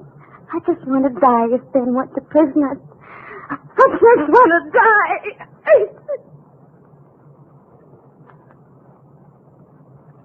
I'm no sentimentalist, but faith is the thing we're a little short on these days, so we came to terms. It was agreed she could pay me after the job was done if there was any job to do. She left for work, and I phoned you, Sergeant Milgus, and found out Ben Comiskey had already been arraigned and was being held in the city jail. When I dropped in 20 minutes later, you walked me back to his cell. What's it all about, Ben? Don't know, just looking into it. He won't tell you anything. No? Kept his trap shut all the time he's been here. As far as we've been able to find out, no previous record, no background. Well, maybe it isn't so bad for him at that, huh? First degree, Sam. Liquor store proprietor, a man named Potter over on Army Street, identified him in the morning lineup. Just like that. Picked him out of a dozen guys we hauled in. Then what? Yeah, we send a couple of the boys out to Comiskey's room and find all the dough in the dresser drawer, 900 clams. There you are. Now what? Take it easy, Comiskey. This is Sam Spade. He wants to talk to you. Ben Comiskey was tall, dark-complexioned, about 29 or 30 years old. His hair was black, straight, and closely cropped. His features were regular, not good, not bad. I've seen plenty of hold-up men and gun-toters in my day, and he wouldn't have been cast in the part in my movie. I didn't know what I expected to say to him or what I expected him to say to me, but I didn't expect what I got. What are you trying to do? Get out of here. He just got here, Ben. Well, you can just leave. Hasn't a citizen got any rights, even in jail? Well, they start to lose them, and they use a gun to make a living. I don't want any lectures. I haven't got any to hand out. I'm a private detective. A friend of yours hired me. She thinks you're a pretty nice guy. Louise, huh? Why won't you see her? She's nuts. She ought to have her head felt.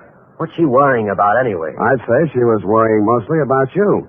And I'd say it's the sick kind of worry that gets into a girl when she loves somebody. She shouldn't. She's nuts. You said that. Did you rob that store? The guy who runs it says I did. I suppose I did. Why? For laughs. The complaint says you make $65 a week in an architect's office. You can eat on that. Look, Spade, go back and tell her this.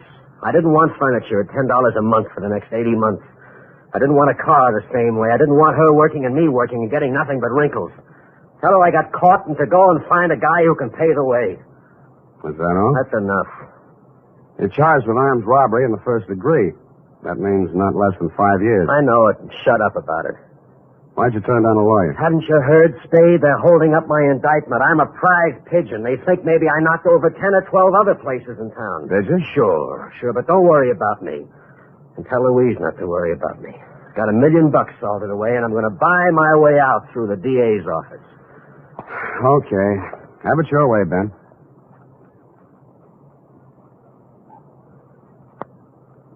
But an hour later, I found myself strolling around Ben Comiskey's old neighborhood.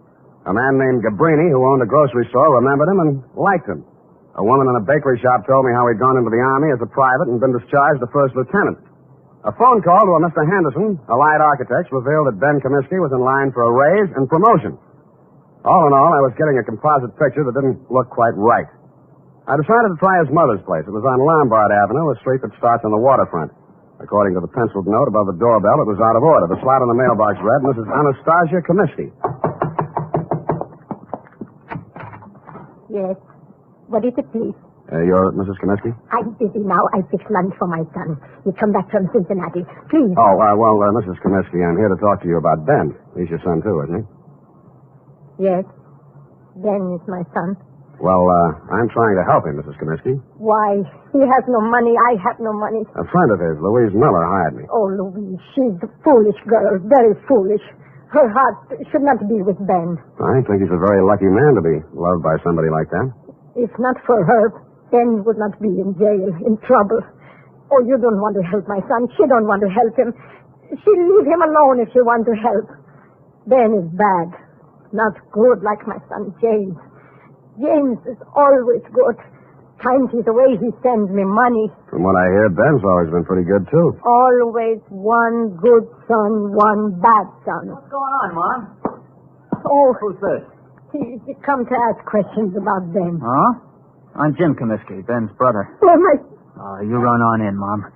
I'll talk to this gentleman. All right. Get out of here. Look, I'm just trying... If you've got any questions to ask about Ben, go to the police. They can give you all the answers. And stop bothering my mother. She's been through enough in the last 2 days. If I catch you around her again, I'll break you in half. The man who slammed the door in my face had the same angry look and the same angry glare of Ben Comiskey. The angry Comiskey brothers definitely wanted nothing that looked remotely like help, it seemed to this casual observer. I went back to my office to wait for 6 o'clock. That's when I intended to call my client, report my opinions, and drop the case. But at 5:30, she called me. Mr. Spade, Yeah? this is Louise Miller. Oh, yes. I was just going to call you. I'm afraid I haven't been able to do much. It looks like... I know, Mr. Spade. I just telephoned downtown. Ben pleaded guilty at the indictment this afternoon. He's going to be sentenced tomorrow. And that, to all appearances, Sergeant Milgers, was the crop. But 2 hours later, and for the second time in one day, I found myself doing what I didn't think I'd be doing. Walking around a dull, gray, 2-story apartment house on Adams Place. My ex-client's address, to be exact. I was wondering what a lonely, distraught girl would be thinking the night before her boyfriend was shipped away to prison. I found out. I got a whiff of it as I walked down the hall. It was coming out from under her door. I had to use my shoulder. The room was acrid and stinging with gas fumes. And Louise Miller was stretched out on the floor in a 6-foot kitchen. When I picked her up and carried her out, I wasn't sure whether she was dead or not.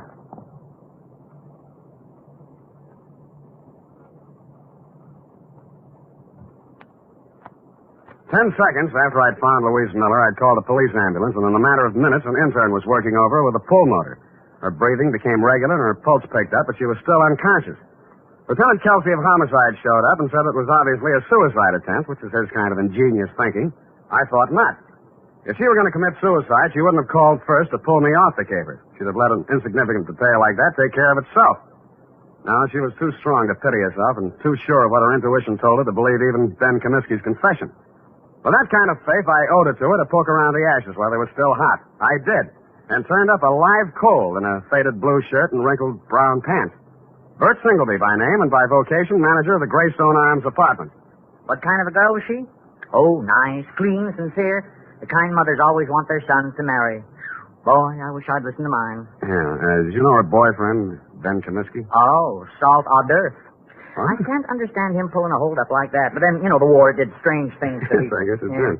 Well, I almost stayed in Europe and married myself up to a French doll myself. Yeah, I bet. But Sandra, that's my wife. She'd have hunted me down in Tibet. It was easy to come home facing music. Yeah, well, about Louise. You know any reason why she might commit suicide? Frankly, no. I met her in the hallway tonight, and she said, Mr. Singleby, she said, Ben didn't do that hold-up because I'm pretty sure I know who did. Well, I figure she's just keeping up a front. But if she did really know that Ben didn't do it, she wouldn't have turned on the gas now, would she? No, she wouldn't. Did she tell you who she thought did it? No, that's all she said. Quiet girl. Not like my wife. Now, Sam. Yeah, did you see or hear anything that might have been suspicious or unusual around her apartment tonight? Now, look, I don't want to go around breaking up any homes or spreading dirty gossip around. Unless it involves Sandra's relatives. Mr. Singleby, I promise you, sir, that I'll treat any information you give me confidentially as long as I can. All right. Now, listen. Sandra told me not to say anything because it's a lot easier to rent a suicide apartment than a murder apartment. You know that? Confidentially, I'm a humanitarian. But if you tell anybody I said this, I'll just lie about it. I'll never tell a soul. Well, we were out of butter, see, so I had to run down to the store. Well, when I passed the mailboxes outside, a guy is standing there. He asked me which apartment Louise Miller was in, and I said 12B. What do you look like? Oh, let's see now. 5'10", medium build, tan suit, dark shirt, sort of wide brim hat, kind of flashy. Mm-hmm. Wore 3 or 4 big rings, diamonds they looked like. 3 or 4 big diamond rings on each hand. The Iceman. Why didn't you tell all this to the police? Bert, who are you talking to? Don't you dare say a word about that poor girl. That's why. That is why. Sandra always says, keep your mouth shut and you keep out of trouble. But me, I don't know. I just love... Bert, stop talking too much and close that door. Yes, Sandra, dear. I'm closing it.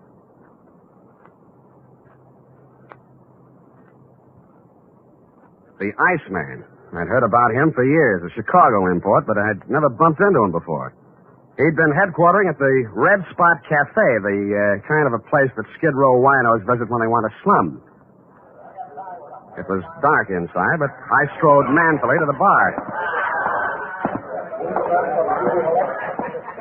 Yeah, something? The Iceman here? What do you want him for, huh? He's a friend of mine. You're a friend of whose? What are you giving me? You got bull written all over you from the top of your stupid head to the bottom of your flat feet. He had the tan suit, the flashy rings, the dark shirt, and the wide-brimmed hat. He stared at me with eyes that were icy and insolent. He rubbed the knuckles of one hand into the palm of the other as if he just ached for a chance to bruise them, which I was sure he did. 4 guys sauntered over to lean on the piano, and as ugly as they were, I knew it wasn't a barbershop quartet. 2 more left the bar and stood behind him, and a few others got up from nearby tables and joined the group. I should have brought my team, but I hadn't. You're a friend of mine, huh? Well, if it isn't Claude Bettering, the juvenile delinquent of 1940. Is that so? Now, you're a real brain. Who are you, Brainy? Sam Spade. Oh, now, ain't that a pretty name? You got something on your mind? I just wanted to talk with you about what you did to a girl named Louise Miller tonight. Never heard of her. Sounds cute, though. Girls are a lot easier to push around, aren't they, Claude? Call me Ice. Claude? Some guys are just as easy as some dames. Where have I been all night tonight, fellas? Here, Ice. You heard that, Spade? I've been here all night. Any of you guys ever hear of a Louise Miller? No. Yeah, sorry, nobody ever heard of her, see? Well, she has a lot of friends who have. The police, the people down at Mercy Hospital, and me. And none of us are going to forget her. Or what happened to her. And who did it. Got something you'd like to do right now, maybe? Yeah. But I'll pick my time. All right. Enough of this cheap chatter. I don't want to be seen talking with you too long. I got my reputation to think about. Now blow before I take one hand out of my pocket and push your stinking face back through that door. You'll need both hands, Samson. Go on, you creep. Fellas. All right.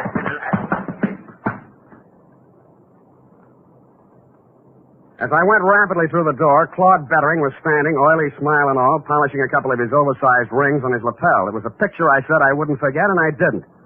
I went and rented myself a car, parked it down the block from the Red Spot Cafe, and waited almost all night. I knew that Louise Miller was not the kind of a girl who would have anything to do with a guy like Bettering. And if he came to her apartment, this must have been for some unloving purpose.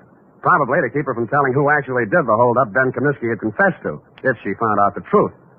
Finally, a bunch of palookas came out, Bettering included, climbed into a car and drove off, me after them. One by one, Bettering dropped his men off at their hotels and apartments until he was finally alone. He stopped at a brownstone on Hobart, and I caught him just as he opened the door of his apartment. Well, a tough guy. You're going to find out. Don't think I'm easy.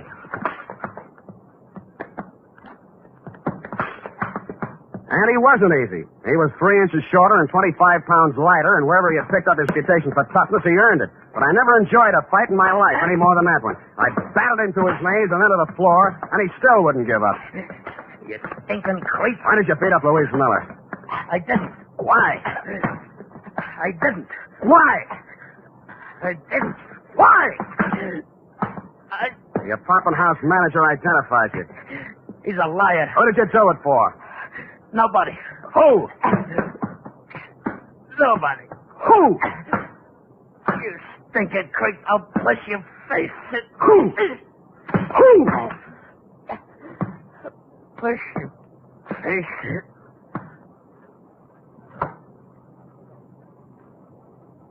He went out. Quite a guy, the Iceman. I used his phone to call the police and tell them to pick him up for attempted murder.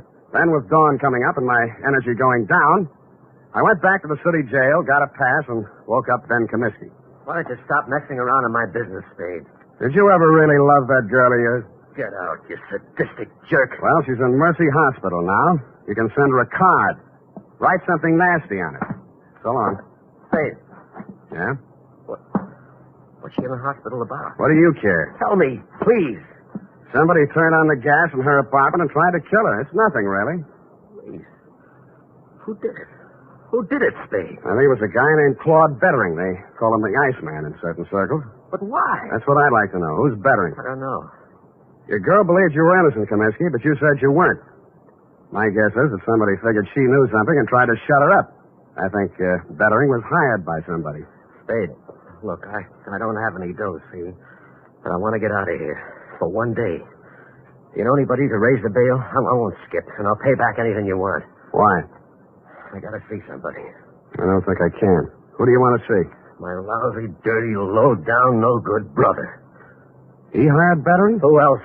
He did everything. He's always done everything wrong. He held up that liquor store, but he's on parole, a 2-time felony offender. One more rap and he'd go up for 20 years. I did this for him, yeah. Look at me. I did it for him, and he tries to kill my girl. Your mother said he was a good boy, hard-working, lived in Cincinnati. Me again. I told her all that. She believed it. I started a whole stupid lie and had to go through with it. I could explain 2 years, 3 years to her, but not 20. He promised he'd go straight. He promised. I see. I even sent her money I earned and said it was from him. Oh, you never saw anybody like me before, did you? No, I haven't. Get me out. Get me out, Sam, and I'll drag him in by his back teeth. Thanks anyway, but I'll do it myself. Hey, let me do it. Let me do it, please.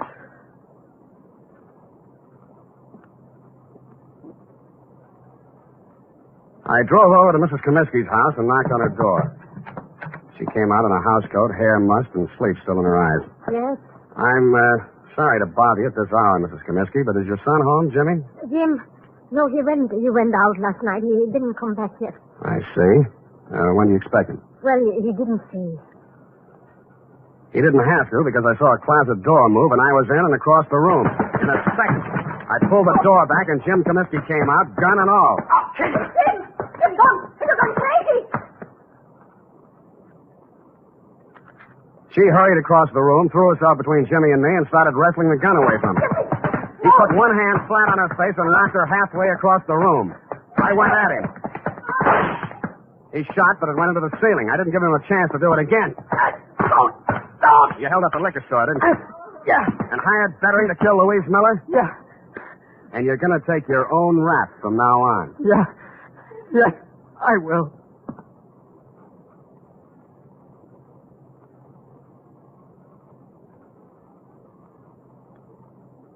And he did. Period. End of report. Oh, Sam, that poor old lady. Yeah, she lived in a dream world built by a son who had too much heart and not enough common sense. But, Sam, that man in the liquor store identified Ben as the hold-up man. Well, when he saw both brothers together, we realized we'd made a mistake. At night, with a hat pulled down and a collar up, anybody could have confused the Comiskey brothers. Sam, why is the world so cruel? Because people live in it. Now, go on, type it up, huh?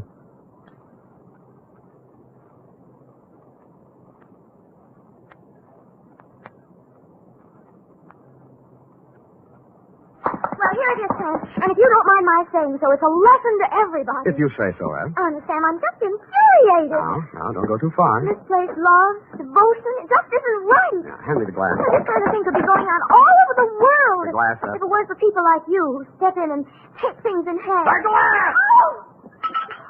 Here you are, Sam. Thank you, Miss Brain. Honestly, Sam, well, just honestly, that's all. Are you finished? Well, I have some sociological feelings, too. I'm just not an automat or secretary you turn on and off. Come here. Come here. With each new case, I have feelings. Effie, I just kissed you. I know what... I just kissed you. Oh, Sam. Delayed reaction. Must be the heat. Oh. Good night, Sam. Good night, sweetheart. The Adventures of Sam Spade, Detective. Brought to you by Wild Root Cream Oil Hair Tonic, the non-alcoholic hair tonic that contains lanolin. Wild Root Cream Oil. Again and again, the choice of men and women and children, too.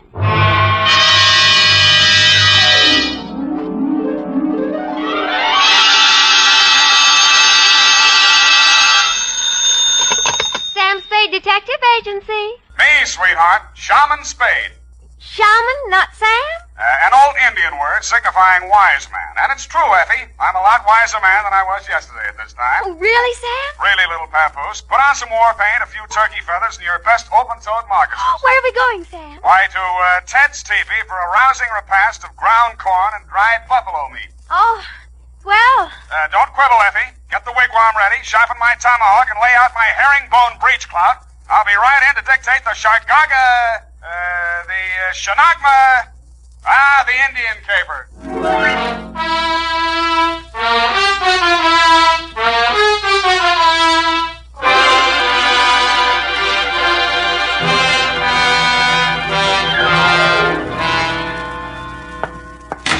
From the land of the sky blue water, they brought a captive maid, Red Wing. Here I am running Skunk. Running what? Skunk. He was a famous Indian detective. You sure you're not making this up? Oh, no, Sam. Oh, no. He was the scourge of Indian lawbreakers. The scourge, huh? Even so, you have 2 minutes to think of a better name. Oh. Rippling Stream? Not virile enough. Crunching Muscles? Too virile. What is that stuff you've been getting me, anyway? To Lieutenant L.J. Myron, San Francisco Homicide Detail. Better take it back. Copy to Chief Black Cloud at Santee, Dakota Indian Reservation. Oh, murder. Attention, federal Indian agent from Samuel Spade, San Francisco, license number 137596. Subject, the Shargagagag, the Shargona, call it for now, the Indian caper, and quiet to you. I was sitting in my office, quiet. I was sitting in my office, doing absolutely nothing when something interrupted me. First, it was a buckskin smell, then the soft tread of moccasins, followed by the sound of a rattle. His beaded clothes were wrapped in a rich-looking embroidered blanket, and his multicolored headdress reached to the floor. His face looked like the model for the Indian head nickel. How? Who? My name, Chief Black Cloud. How do you do, Chief? You, Shaman Spade. Sam. Shaman, Indian word for wise man, prophet, seer. Sam. Newspapers say you good scout. Well, they exaggerate so, you know. Chief need to hire good scout for job. Well, shall we talk? You come for powwow in Chief's Council Lodge. Where's that? St. Mark Hotel, 4th floor. I see. You have reservation. Well. You ride with Black Cloud. He have iron pony on street made by great Indian chief, Pontiac. And he actually had a council lodge at the St. Mark, 4th floor. Outside the door of his room, 2 braves were standing, arms folded. One of them was the first Indian I'd ever seen with hair on his chest. We entered the room. Indian file, of course. The chief had apparently brought in his own decorator. The walls were covered with hanging animal skins. A weathered canopy of thatch hid the ceiling, and on the floor, genuine hand-woven rugs. No expense had been spared. In one corner of this room stood a full-size teepee. 2 squaws shuffled out of it. What else? The young one glided forward and handed the chief a long Indian pipe. Shaman Spade, this fairest Indian maid of all. Only person in world important to Black Cloud. Name, Little White Lilac. How do you do, Little White Lilac? It's nice to have you here. She wise, educated girl. Graduate Smith College. Nice. All squaws out. All squaws out. Squaws no good at powwow. Well, you know best, Chief. Now we powwow. You get paid well. Chief Black Cloud own 130 oil wells near Tulsa. Oh, Oklahoma, huh? Not Oklahoma. Indian land. Union mean nothing. Union temporary thing. I see. Indian here long before white man. This is true. And Indian will be here long after white man. All right, Chief, all right. Chief, Black Cloud come to San Francisco Village 5 days ago for a powwow with big engineer. Anybody I know? His name, Clarence Hobart, engineer for Arundel and Amaskig Consolidated Engineering Company. Fine Indian name. We have powwow 4 days. Hobart disappear. And you want me to find him, is that it? Chief tired of San Francisco. Want finish powwow. Get back to Santee, Dakota Reservation. Clarence Hobart. Okay, I'll see what I can find out. Good. One moment, Shaman Spade. Sam. Chief have something you guard for few days. What's this? This beaded wampum belt. Ancient relic of Nipmuc tribe. Nipmuc. Here in Tipisemark, too many light-fingered chambermaids and bellboys. You want me to hold on to this for you? Yes. Wampum of great sentimental value. Woven by ancient wise man Tani Luka. Tells interesting story in history of tribe. Guard it well. Haven't lost a wampum yet. Is that all, then? One more thing. We smoke pipe of friendship. I smoke. Here. Now, you smoke. To friendship. Now I know what happens if the bag of Lucky Strike doesn't buy.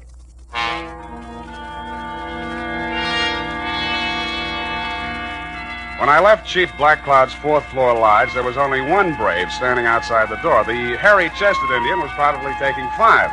The wampum belt was about 3 feet long, made up of hundreds upon hundreds of little colored beads. They were woven into a picture pattern, very pretty. The interesting story undoubtedly could have been translated instantly and told fascinatingly by Red Ryder, but then he has a smart horse. I put the wampum belt in my pocket and headed to the offices of the Arundel and Amaskig Consolidated Engineering Company. Fine old Indian names. I inquired about Clarence Hobart. They referred me to his partner, Anderson Watts. Hobart disappeared? Absurd. Why, you couldn't lose him if you wanted to. He's as wide as a barn door. Yeah, well, Chief Black Cloud seems to think he is missing. Well, now, look here. Are you going to take an Indian's opinion over mine? I might. Well, just because he doesn't show up for an appointment doesn't mean he's disappeared. Why, one day when we were on a cantilever project in New Orleans... Yeah, some other time. If Hobart hasn't disappeared, where would he be? Anywhere in the world. The man's unpredictable. Brilliant engineer, but moody. Every now and then he goes off alone to scheme up some fantastic thing like maybe cutting off the Gulf Stream and turning Cuba into an iceberg. I like it. But he always comes back. Disappear? No, not Hobart. Yeah, well, can you give me his home address? Well, here you are. Try it if you like. But I'm sure he's not there. I called this morning and nobody answered. Honest Injun. I left this utterly charming man and started for the address he had written down. I was taking the shortcut through the alley on Sutton Street when I heard the rattle of beads, and a naked brown arm of considerable size reached out of the murk. I grabbed for it, but he slipped out of my grasp and sped swiftly and silently up the dark alley into the fog, leaving me with a handful of Max Factor number 8 Iroquois makeup. I continued to Hobart's house without further incident. Found it just off Chinatown. Mr. Hobart? Oh, I thought you might be somebody else. Who else? Take a foot out of the door. Just let's talk a minute, shall we? Want me to call the police? I don't think you will, Mr. Hobart. All right, out with it. What's on your mind? My name is Sam Spade. I'm a private detective. There's an Indian named Chief Black Cloud who's worried about you. I'm old enough to worry about myself. Now, stop bothering me. Go away. Look, I'm going to tell the chief where you are, you know, because that's what I was hired to do. You'll... yeah, you're right. Confidentially, I've been on a 2-day drunk. You know how it is. Who, me? Tell him to phone me tomorrow. I'll talk to him.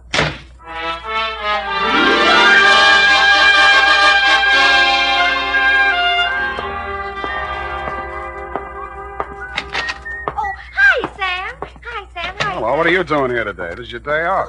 I just wanted to show you something. Effie, first do me a favor and put this wampum belt in the safe, will you? A wampum belt? Genuine Indian art. Oh, it's beautiful. Tell us a story. You know what? Yeah. It'll go beautifully with... Oh, Sam, I forgot. There's a girl waiting in your office. Well, good. Well, Sam, don't you want me to show you? And there was indeed a girl in my office. It was Little White Lilac, Chief Black Cloud's fairest Indian maid of all.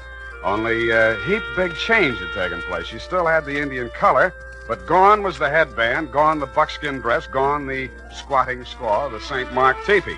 Little white lilac stood revealed in the thin disguise of a modern white woman's cocktail dress, complete with pale-faced 20-carat perfume. It was a transformation worthy of a high-priced medicine man. But more surprises were to come. Hello. How? I've been waiting for you. Yeah, well, Big Brave just returned from hunting party. You can drop the teepee talk. I'm civilized. Well, okay. What's on your civilized line? Chief Black Cloud gave you a wampum belt. I want you to give it to me so I can destroy it. Uh-huh. Well, I gave my word to keep it, and I accepted the promise of money for its protection. Now, you wouldn't want me to be an Indian gift. I mean, violate my ethics, would you? Sam, if I must tell you, Chief Black Cloud is insane. Not if he keeps you around. Must we have these juvenile references to my personal beauty? Juvenile? Well, sorry. You are Indian, aren't you? Of course. I am a Nipmuc. Nipmuc. That wampum belt is secret to undreamed-of wealth, greater than the fortunes of the 10 richest families of this country. Wow. Chief Black Cloud is wealthy from oil, but that belt make him more powerful than the Bank of America. You mean he could take my car back? You think this is a joke, don't you? Well, I love the way you tell it, though. He's going to use it to destroy modern American civilization. To pay the white man back for what he did to the Indian. I see. He wants to start a giant Indian revolution. And you want to destroy the wampum to save all this, Exactly. And now you'll give it to me, won't you? Uh-uh. What happens in the next chapter? Sam, you have to believe me. Why? Why do you think the chief is here conferring with an engineer? He wants to get at that wealth. Hobart's going to make him wealthy? Now, really, little white lilac, isn't this all a little white lie? Sam, if I take you to Hobart and he confirms what I've said, will you believe me? I might. Come on.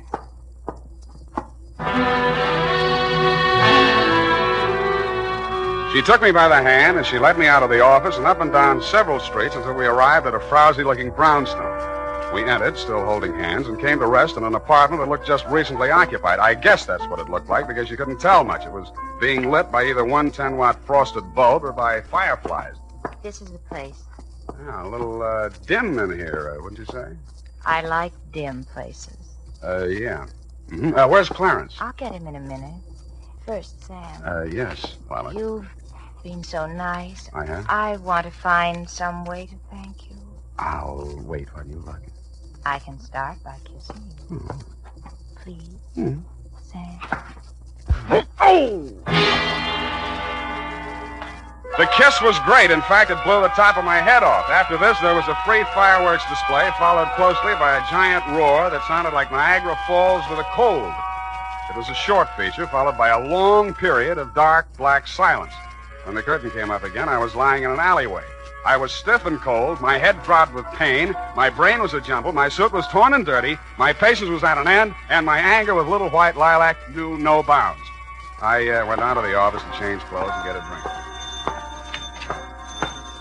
The phone was already ringing when I opened the door.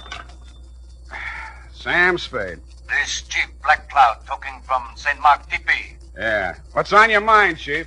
10 minutes ago, bellboy delivered to Chief Black Cloud box. Inside box is scalp of Engineer Clarence Hobart. I hung up the phone, fell into my chair, snapped on the lights, and fell out of it again. My office had been massacred. The place had been ransacked thoroughly and looked like the morning after a Comanche smoker. And you guessed it, my safe had been drilled open. The ancient and valuable Nipmuc wampum belt was gone. At this point, I decided what Chief Black Cloud needed was a detective. Now, here's important news on good grooming. If you want the well-groomed look that helps you get ahead, socially and on the job, listen. Recently, thousands of people from coast to coast who bought Wild Root Cream Oil for the first time were asked, how does Wild Root Cream Oil compare with the hair tonic you previously used? The results were amazing. Better than 4 out of 5 who replied said they preferred Wild Root Cream Oil. Remember, non-alcoholic Wild Root Cream Oil contains lanolin. It grooms the hair naturally, relieves dryness, and removes loose, ugly dandruff. So if you want your hair to be more attractive than ever before, get the generous new 25-cent size of Wild Root Cream Oil, America's leading hair tonic, on sale at all drug and toilet goods counters. It's also available in larger economy bottles and the handy new tube. Get Wild Root Cream Oil. Again and again, the choice of men who put good grooming first. By the way, smart girls use Wild Root Cream Oil, too. And mothers say it's grand for training children's hair.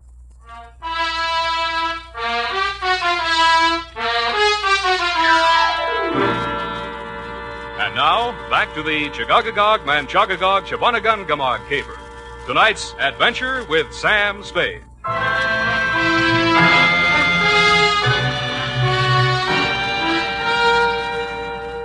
I found Chief Blackcloud sitting cross-legged and looking disconsolately down into a small cardboard box. Both squaws, including little white Lilac, were on one side of the room grinding corn. Lilac looked through me as if I didn't exist. I sat down next to the chief, looked into the box, and recoiled. It was a real, no imitation, 20th century scalp, and the red hair was certainly Hobart's. Scalp comes with note. Let me see. Note written in Algonquin dialect. I translate. Honor Chief Black Cloud. Return to Santee, Dakota Reservation and die proper death fitting to old man. Here you will meet violence unto death, even as this man did. Puts the point across. Look, Chief, it isn't that I'm scared, which I am, but I just decided to pull out of this caper. What? I've heard some things about you that don't sound too good. You hear what? That you want to start an Indian revolution to settle an old score with the white men. Who tell you this? The fairest of them all, little white Lilac. She tell you? I've never talked to him. She not only told me all that, but she... Quiet! Spade, when did little white Lilac tell you these things? She came to my office today. That's a lie. I never left this hotel. We will see. Kalanuka. Yes, Chief Black Cloud. Did little white Lilac leave hotel today? Little white Lilac with me all day. Why, Never out of sight. Enough. Go away. Kalanuka speak with tongue of truth. Little white Lilac, I have grown from baby. She also speak with tongue of truth. Somebody lie. Now, look, Chief, I know what I'm talking about. Chief does not need help of double-tongued man. Return wampum belt to me. I pay you. All right, I'll, Well? Chief. Chief, heard enough lies. Return wampum belt. Wait a minute. I got a small but biting bit of truth to relate. Somebody stole the wampum belt. Wampum belt gone? Somebody broke into my office, drilled the safe, and took it. You stole? It was stolen from me. Return wampum or you not live until sundown. I'll return it if I can find it. Then you can pay me off and we'll call it even.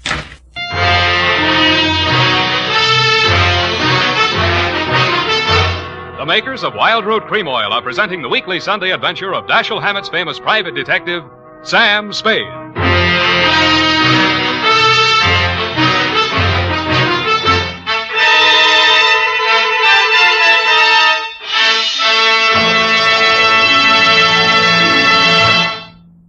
Now, here's important news on good grooming. If you want the well-groomed look that helps you get ahead, socially and on the job, listen. Recently, thousands of people from coast to coast who bought Wild Root Cream Oil for the first time were asked, how does Wild Root Cream Oil compare with the hair tonic you previously used? The results were amazing. Better than 4 out of 5 who replied said they preferred Wild Root Cream Oil. Remember, non-alcoholic Wild Root Cream Oil contains lanolin. It grooms the hair naturally, relieves dryness, and removes loose, ugly dandruff. So if you want your hair to be more attractive than ever before, get the generous new 25-cent size of Wild Root Cream Oil, America's leading hair tonic, on sale at all drug and toilet goods counters. It's also available in larger economy bottles and the handy new tube. By the way, smart girls use Wild Root Cream Oil too, and mothers say it's grand for training children's hair. Get Wild Root Cream Oil. Again and again, the choice of men and women and children too.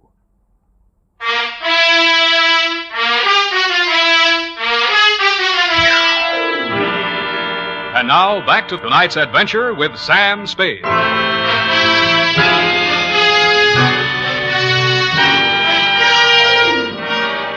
I walked outside, muttering frightful white man's imprecations.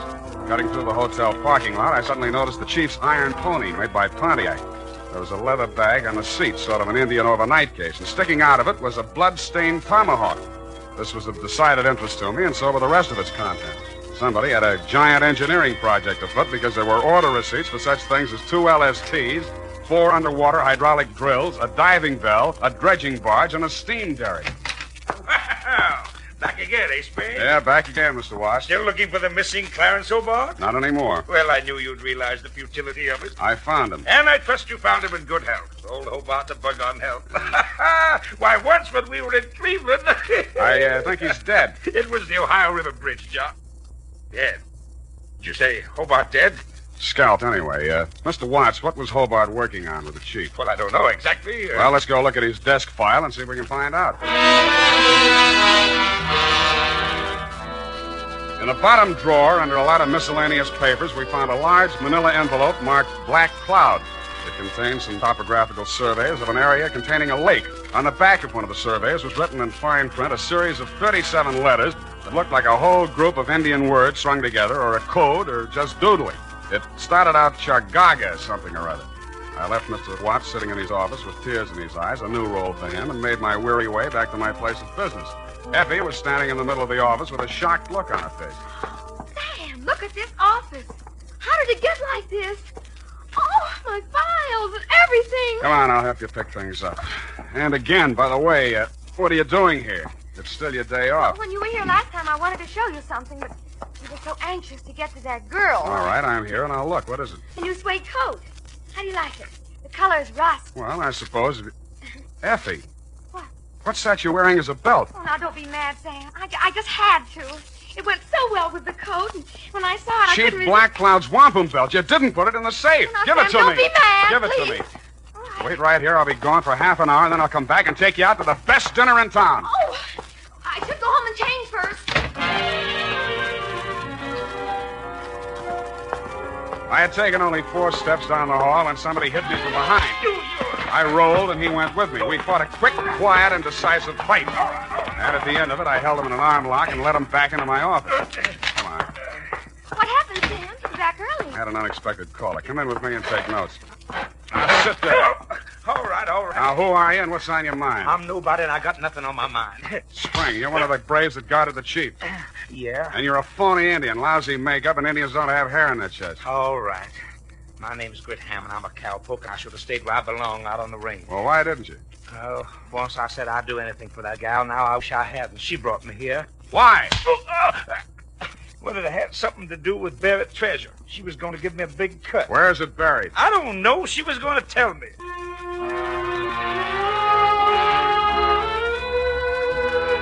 I took Hammond around a homicide and left him in their safekeeping. While there, I got the latest flash. They had found Clarence Hobart dead and less scalped down by the waterfront. There were no clues except a blow on the back of the head and lipstick on his mouth, which was enough for me, having been through the same course myself. Then I proceeded to St. Mark, 4th floor. Little white lilac met me at the door. You can't see the chief. Why not? He's asleep. One side. When the chief sees what I've got, he'll wake up screaming his wampum. You have it? And with that, she pounced. I pushed her off, but she came back and got a hold of one end of the wampum and tried to pull it away from me, with disastrous results. The wampum came apart, and in a second was nothing but hundreds of beads rolling different directions all over the place.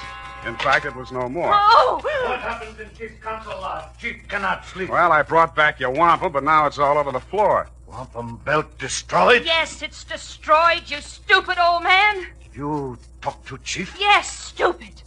You had the world in your hand. You didn't know it. You wanted it all for yourself, to tear down the earth.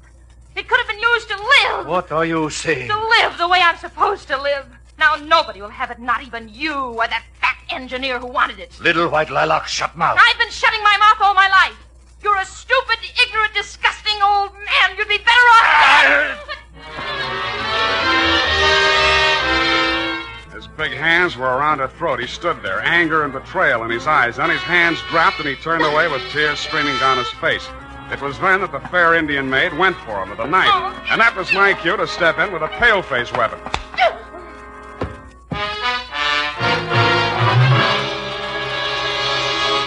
And now, listen to this. Not only Dad, but the whole family goes for America's favorite hair tonic, Wild Root Cream Oil. Wild Root Cream Oil grooms your hair neatly and naturally, relieves dryness, removes loose, ugly dandruff. Get a family-size bottle or handy tube today. And ask your barber for a professional application of Wild Root Cream Oil Hair Tonic. Again and again, the choice of men and women and children, too. Little white lilac. Yeah, well, I don't usually hit women, but don't feel too badly, Chief. She helped kill Clarence Hobart. Now, Chief, believe anything. Yeah, Chief, why did you want an engineer? Design woven in wampum describes location of hidden Nipmuc treasure. Many years ago, Nipmuc tribe live in Valley of the Berkshires. Discover only gold vein in east. Mine gold and keep for decoration. Kennebec Indians want gold. Start out on warpath. Nipmuc Indians bury gold. Move village. Divert stream into valley. Make lake. Gold there today, underwater. Where is it? That secret chief keep locked in head. Chief once had evil plan for gold. Now you forget. Make pilgrimage back to ancient ancestral camp and die. Send me bill. Chief leave village of San Francisco for good.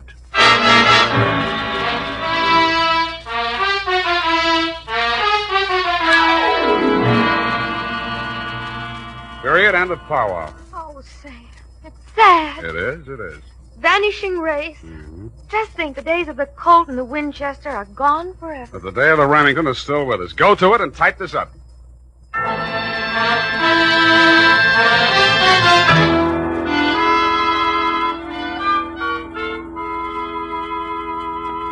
it's all here, Sam.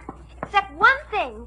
How did the bloody tomahawk get in Chief Black Cloud's bag? A little white lilac planted it there. If anything happened to the chief, she, as the only other living Nipmuc, would inherit the wampum. Well, she could have gotten the money by just waiting. Oh, shut up.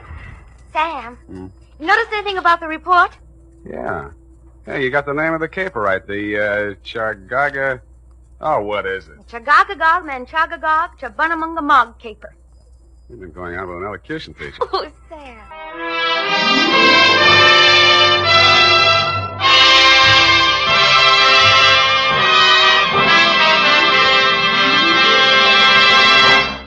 The Adventures of Sam Spade, Detective. Brought to you by Wild Root Cream Oil Hair Tonic, the non-alcoholic hair tonic that contains lanolin. Wild Root Cream Oil. Again and again, the choice of men and women and children, too.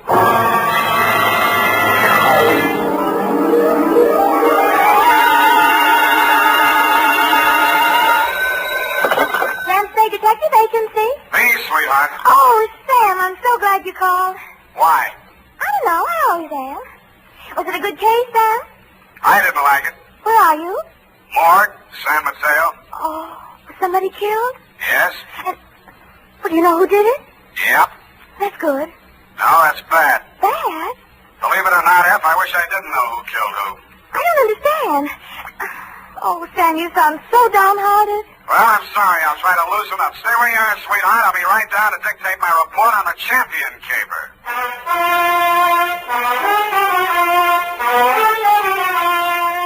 Dashiell Hammett, America's leading detective fiction writer and creator of Sam Spade, the hard-boiled private eye, and William Spear, radio's outstanding producer-director of mystery and crime drama, join their talents to make your hair stand on end with the Adventures of Sam Spade. Presented by the makers of Wild Root Cream Oil for the hair. Before bringing you tonight's mystery, I'm going to take 28 seconds to tell you something that isn't a mystery. It's no mystery why so many millions of men, women, and children have well-groomed hair these days when America's favorite hair tonic, Wild Root Cream Oil, costs so little. Just 25 cents will buy you a get-acquainted bottle and show you how neatly and naturally Wild Root Cream Oil grooms your hair, how it relieves annoying dryness and removes loose, ugly dandruff. Get Wild Root Cream Oil Hair Tonic. Again and again, the choice of men and women and children, too. And now, with Howard Duff starring as Spade, Wild Root brings to the air the greatest private detective of them all in the Adventures of Sam Spade.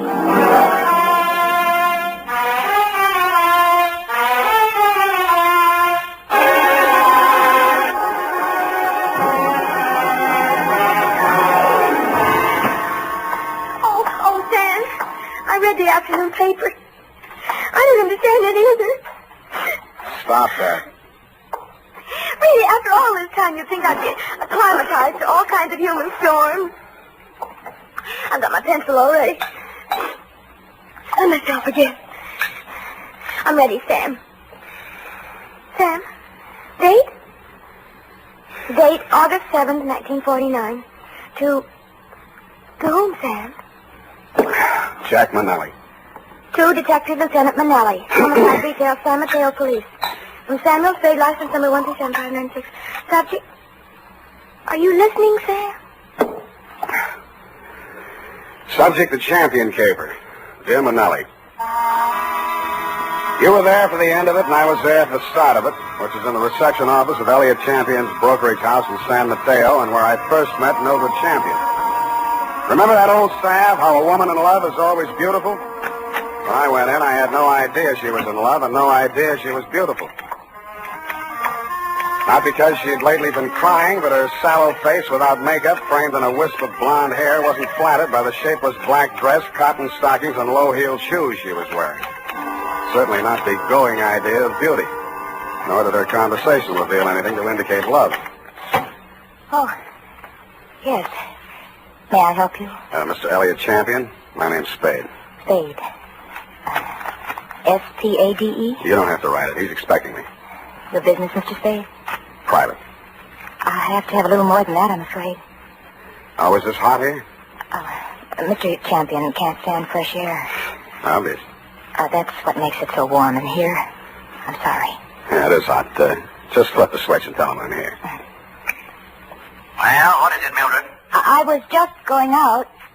Mr. Spade is here. It says you're expecting him. But I don't find him listed in your appointment book. Don't be an idiot. Send him in. Send him in. You may go in now, Mr. Spade. He always like that? He's nice today. Sorry, Mildred. That's your name, isn't it? His office is the first on the right. Don't bother. I'll find it. Thank you. I'll just go to lunch. Mr. Champion? Well, don't just stand there. Come in and shut the door. What I have to discuss with you is private. I don't want that snoopy niece of mine listening to our conversation. She's out to lunch now. But does she listen in often? All the time. Why? She didn't know who I was. I outsmarted her there. I called you from the drugstore on the corner. I don't want anyone to know who you are while you're here. Oh, now, where did I put that lighter? Behind the inkwell. Oh, yeah. I'm a dangerous man to play games with. Joseph's found that out once, and if he keeps this business up, he's going to find it out again. No games? You're dangerous. Say, are you mocking me, Spade? Just wondering what you're talking about. I just told you, you got ears, haven't you? Joe Josephs is back in town, and I'm not going to fool around with him. Mildred told me you were nice today. Oh, she did she? Well, Mildred talks too much. That's what's the matter with her. She talks too much. And you'd fire her, only she's your niece, and you'd have to pay somebody else 3 times what you pay her to take everything she has to take. Get out of my office. Oh, no. Wait a minute, Spade. It's just hot, I guess. Who has turned on the heat? It's Joe Josephs. He was released from San Quentin this week. And I've been receiving telephone calls from him telling me to beware and to watch out and a lot of other nonsense. What was he doing at San Quentin? 2 to 5 on an embezzling count. He's an ungrateful scoundrel, that's what he is. I took him into my office as a junior executive, and 6 months later... He got tired of the $20 a week you were probably paying him and decided to dip into the bin. Only he did a bad job, got caught, you testified against him, now he's out and he's sore, and he's threatening. And every time you yell cop around this town, there's always some snoopy reporter hanging around the sergeant's desk. Ain't that the truth? Listen, Spade, I've got $500,000 tied up in this business, and I don't want anybody thinking I might get knocked over by some loony with a grudge. And that's why you didn't tell the police? Don't you believe me? It'll do for now. You'll think of something better. Now, see here, impertinence is one thing... 25 a day and... No. That'll be 45 a day in expenses. I want you to find Joe Josephs and bring him to me. Nuisance warrant? More than that. I've got enough stuff in that desk drawer to send him back to Quentin if I have to. Oh, what kind of stuff? Left over from his trial. It'll be grand larceny this time, and they don't stop at 5 years for that kind of thing. You withheld evidence? I withheld... Put your gun out.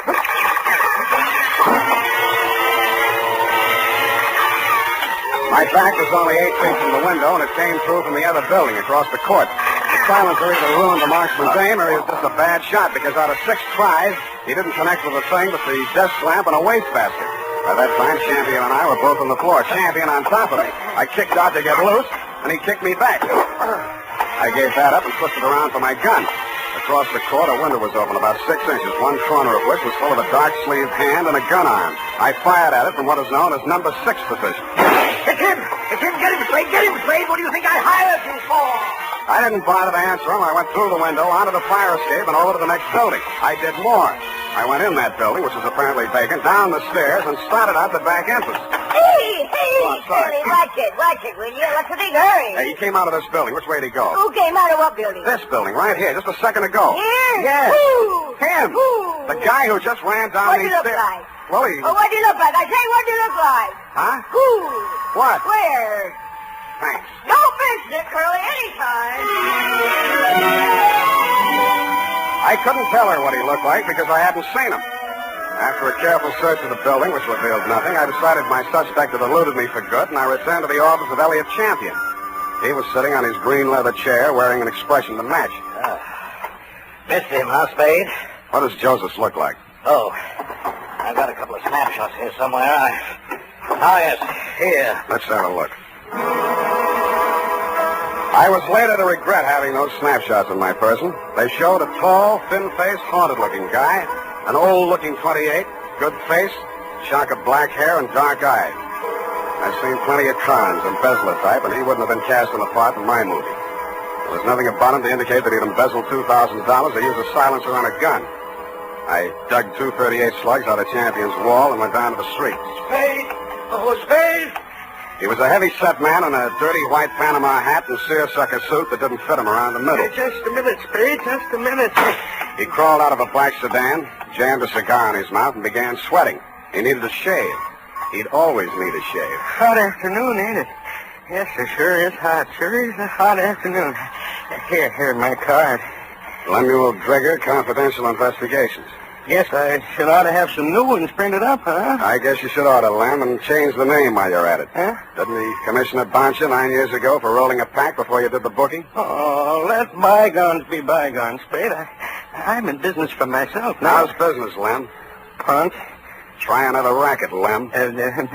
Spade, you been in to see old man Champion, maybe? Maybe. I was just going to go in to see him myself when I spot you pull up. I recognize you from the pictures in the paper last week. I figure maybe you and me ought to talk. What did you figure you and me maybe ought to talk about, Lem? Oh, you make it tough for a guy, Spade. We're in the same business, you know.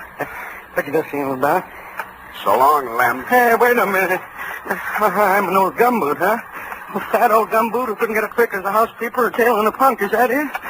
Okay, Spade, okay. You're full of vinegar now, but just you keep my cards. You'll want to see Lem Drigger before it's all tied up. You'll want to see me. True, Lem. But he was right. I did want to see him because when I got down to the Chronicle office and looked up a morgue on the Joe Joseph trial, the first thing that jumped out at me was the name Lemuel Drigger.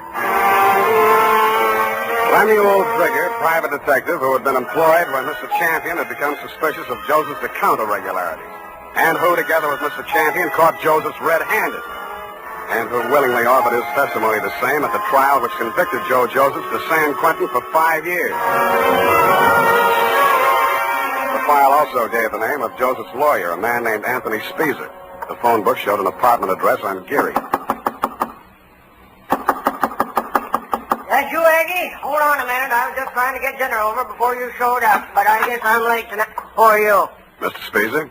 That's right. My name's Spade. I'm a private investigator. I'm trying to locate a former client of yours, a man named Joseph. Come in. I was expecting Aggie, but come in. Thanks. I always fix my own dinner, poached egg and half and half. Ulcers. Name Spade? Yeah. Want an egg? No thanks. I'm on duty. Mind if I finish? It's up to you. Who's your client, Spade? Elliot Champion. Joe Josephs is back in town, and he's been making telephone threats and throwing 38s around.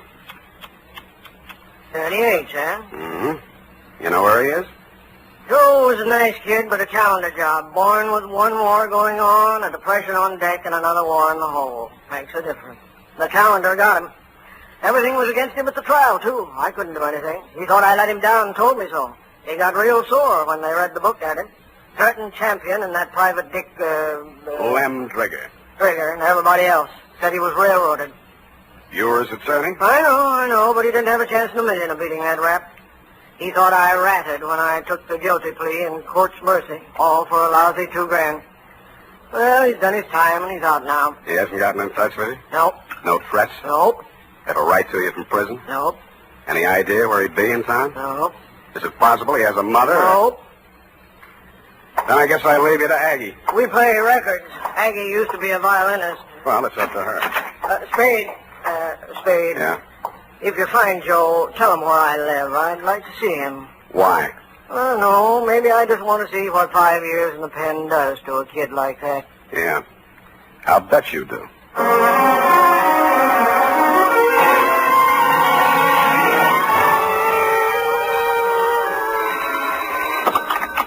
Yeah? Is this you, Mr. Spade? Who's this? This is Mildred Champion. Remember me in my uncle's office? I remember. Mr. Spade, you're looking for Joe, aren't you? I know you are. You don't have to answer me. I think I can help you find him. I must talk to you right away before something terrible happens. Please come out to the house before something terrible happens. It's right in the corner. I got out to the house as fast as I could, but not before something terrible had happened. Hey! The front door was open and all the lights were on, and Elliot Champion was lying at the foot of the stairs in the front hall, holding his lapel as if it would get away from him. Hey, don't touch me. Don't try to move me. It's in my lungs somewhere. I never thought.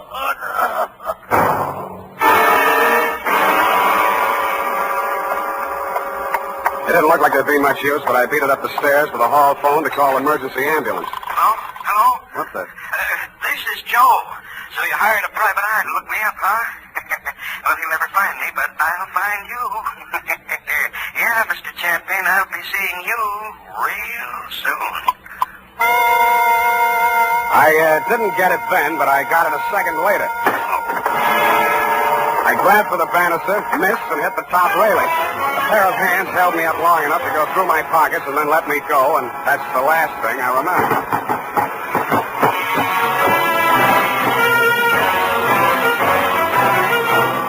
The makers of Wild Root Cream Oil are presenting the weekly Sunday adventure of Dashiell Hammett's famous private detective, Sam Spade.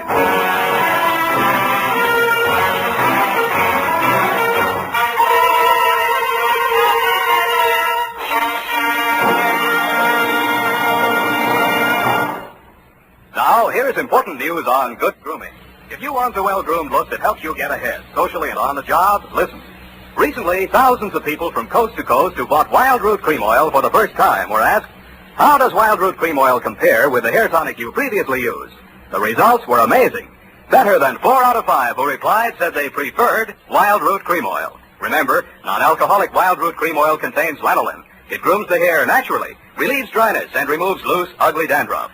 So if you want your hair to be more attractive than ever before, get the generous new 25-cent size of Wild Root Cream Oil, America's leading hair tonic, on sale at all drug and toilet goods counters.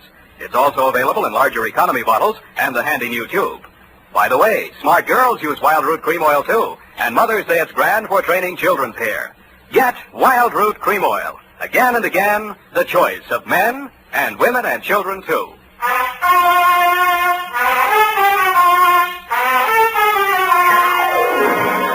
And now, back to the Champion Caper. Tonight's adventure with Sam Spade.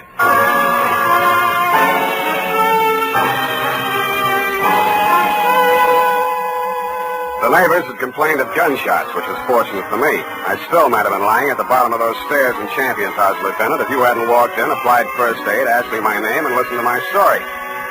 You considered the threatening phone call after my client's death as a cover-up and promptly sent out a general alarm on Joe Josephs. I took an aspirin and a taxicab for home. Halfway uptown, I discovered the pictures of Joe Josephs were missing from my wallet. And that is why I was absent at the medical examiner's inquest this morning. Instead of going home, I went out to San Mateo, jimmied the lock of Champion's office, and violated City Ordinance number 352B. My dead client's desk revealed one important item. An income tax voucher dated August 17, 1944, noting him delinquent. Then I found another important item, same for 1943. His secretary's desk was even more interesting. What I found there led me to 1, call her home. Result, no answer. And 2, to revisit Attorney Speezer. I found him poaching another egg. All right, I'm here. It's late, Aggie. What's the idea? Unless it's Prodigal, Fernando. Oh, Spade. Aggie ever show? Yeah, left early. Has to work tomorrow. Oh, it's too bad. What's with you? Still looking for Joe? Yep. Any leads? Wish I could help you, Spade. Elliot Champion was shot and killed in his home tonight. No. Is that all you have to say? Joe do it? Maybe. Well, You don't seem scared for a mouthpiece Joe didn't like. if you mean should I be next, no. I'm not scared, Spade. The kid should realize that this time I liked him and did all I could. You've been here all evening? Aggie? Could you prove it? Yep. You may have to. Did you know Mildred Champion was married to Joe Josephs? Yeah. How'd you know? It's a secret. I found his marriage license in her desk drawer. Nosy, huh? I found something else. Champion didn't pay his income taxes all the time. A lot of people are like that, Spade. Me, Lynn Trigger testified against Joe at the trial, so did Champion. Mildred worked in the office, but she didn't testify. Wife can't testify against husband. Real good story, Spade. But what about Joe? Champion had something on Lynn Trigger, and Trigger had something on Champion. Joe's in between. You tell me, huh? Huh? All right, I'll tell you. It's all about a green kid hired into a brokerage firm to be framed on a phony embezzling charge to cover up a tax delinquency. You want to finish it? I can't. I don't know it. You've got ideas, though. Yeah, Spade, you're right. I've got ideas. And all of them make me sick inside. That kid stood there and told me he was innocent. He said it 1,000,000 times if he said it once. And he told me he thought Champion was short with the income tax people. And if Champion was short, he could phony up a book and get a worn-out private detective like Trigger to testify that there'd been a fraud, and Joe takes the rap. If that's what happened, they did it pretty good. Did you mention anything like this at the trial? Surmise is not admissible. There was no way to investigate it and no way to prove it. Joe was a nice kid, Spade, and he told a good story. I've been fooled a lot of times. What do you think? I haven't met him yet. All right, he's done his 5 years. He came out, and now they want him for killing the man who sent him up. His whole life's gone. And for what? Spade, I hope you don't find him. I hope nobody ever finds him. But we did find Joe Joseph, Lieutenant. He was right under our noses all the time.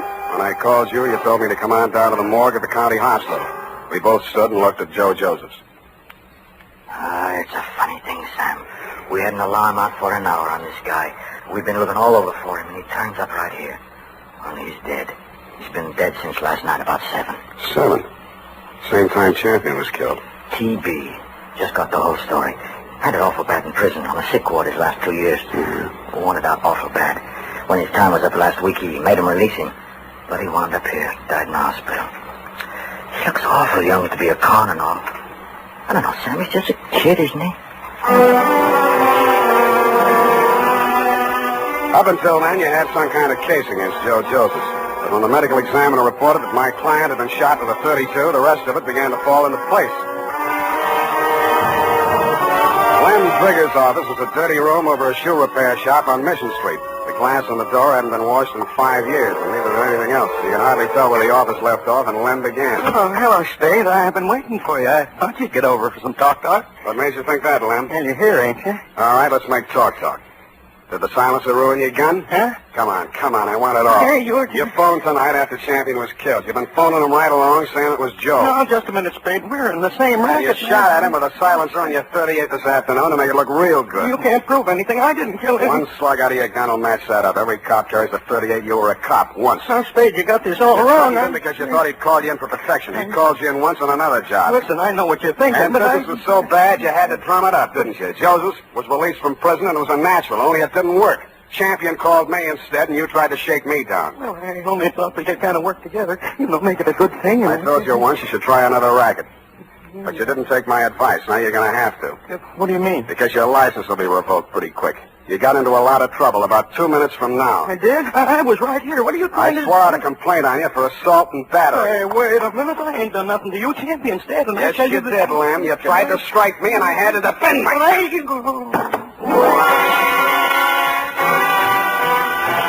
And I did make out a complaint, Lieutenant. I phoned your office, and 2 of your men were on the way out to pick him up when I heard a footstep outside the door. I knew who was there and what she was there for, and I did the only thing I could think of at the moment. And it was lucky I did it. Her own .32 was in her hand when she came in the door. She looked at me, and Lem's smoking gun in my hand, looked at him stretched out on the floor, then she looked back at me, and the gun fell from her hand, and she began to cry. Hello, Mildred. I wanted to do it. I came here to do it. I know. Why? Why did you? To stop you. Why? My bullets went into the ceiling. He's just knocked out. No, he ought to be dead. Dead. No. Not anymore, Mildred. You tricked me. You knew I was coming here. And you know he should die. You know it. That won't bring Joe back. How many real tramps have you met in your life, Mr. Spade? Lots. And some who just thought they were. Well, you met the genuine product yesterday. My uncle, for example. He stole money from himself and made it look like Joe did it. I know about that. And this one, why didn't you let me kill him, too? Why? When I went over to see him in the hospital the first time, I knew he was dying. He had that look in his eyes, helpless. And he knew what they'd done to him, and he couldn't do anything about it. But you figured that you could. So you killed your uncle when you found out Joe died, and you came here to kill them. They killed him. They killed Joe and they sent him to prison. 5 years I waited for him to get out of that awful place. I waited to hold him in my arms and tell him it was all over. 5 years I waited to help him forget his hate, my hate. 5 years I loved him so much every day. Oh, easy. And then he came back to me the way he did. Those pictures were all I had left of him after 5 years of waiting, loving him. Now he's dead. What can you or I or anybody do about what they've done to him? Look at me, Mr. Spade. Go ahead, look at me. I'm not what you'd call beautiful. I'm not even very pretty. Nobody would ever look at me twice. Well, Joe looked at me, and he loved me. Now he's dead, and I'm dead inside.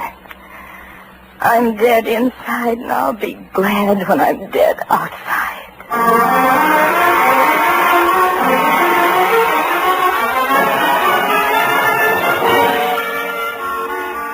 Period and a report. Oh, they were so unhappy. Yeah. Add a notation that I won't be around for the coroner's inquest. Sam, you can't do This report, when duly notarized, should be admissible as testimony. I want to get out of town for a few days. Sour racket. And now, listen to this. Later this evening, if you happen to stroll down to the corner for cigarettes or ice cream, why not also pick up some Wild Root Cream Oil Hair Tonic? Your whole family will like the way Wild Root Cream Oil grooms the hair neatly and naturally, relieves dryness, and removes loose dandruff. And ask your barber for a professional application of Wild Root Cream Oil Hair Tonic. Again and again, the choice of men and women and children, too. Here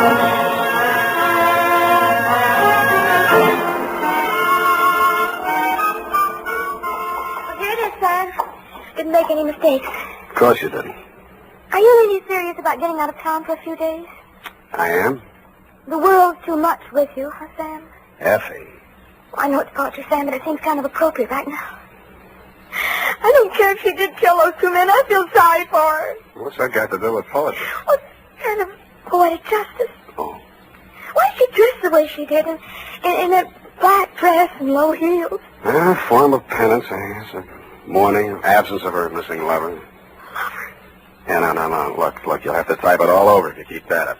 But, Sam, it's all so beautiful and tragic. Yeah. And you watched it all happen with such understanding. I'm so proud of you. Oh, Sam. Come on now, come on. Dry up and go home. Good night, Sam. Good night, sweetheart.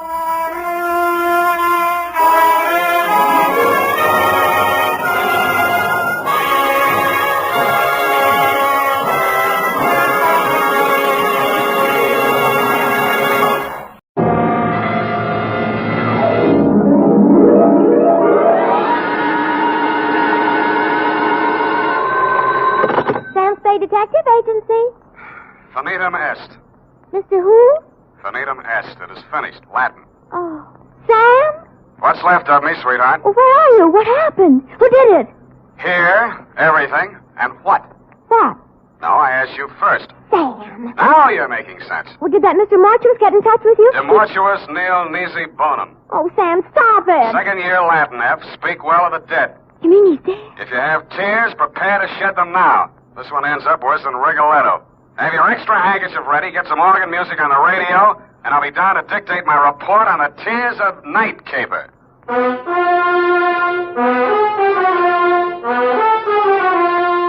Dashiell Hammett, America's leading detective fiction writer and creator of Sam Spade, the hard-boiled private eye, and William Spear, radio's outstanding producer-director of mystery and crime drama, join their talents to make your hair stand on end with the Adventures of Sam Spade. Presented by the makers of Wild Root Cream Oil for the hair. You know, just a little Wild Root Cream Oil in your hair can mean a world of improvement in your general appearance. Just try it and see. See how Wild Root Cream Oil Hair Tonic grooms your hair neatly and naturally, relieves dryness, and removes loose dandruff. Yes, you'll be glad to discover that just a few drops of Wild Root Cream Oil make a big difference. So if you've never tried it before, get the 25-cent Get Acquainted size and ask for it by name. Wild Root Cream Oil Hair Tonic. Again and again, the choice of men and women and children, too. And now, with Howard Duff starring as Spade, Wild Root brings to the air the greatest private detective of them all in The Adventures of Sam Spade.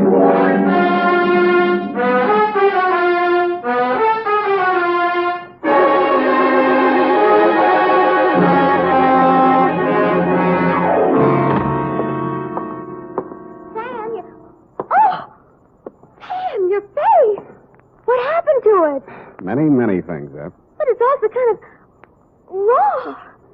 Oh, Sam. In time, Effie, my wounds will heal. Oh, I'll bet that Mamie Gagan had something to do with it. I could tell when she came in here that she was going to be... Tumultuous nil nisi bonum. Huh? Latin. Speak well of the dead, remember? Oh, One thing at a time, sweetheart. Let's get this over with. I want to find a doctor. oh, you're so brave, Sam.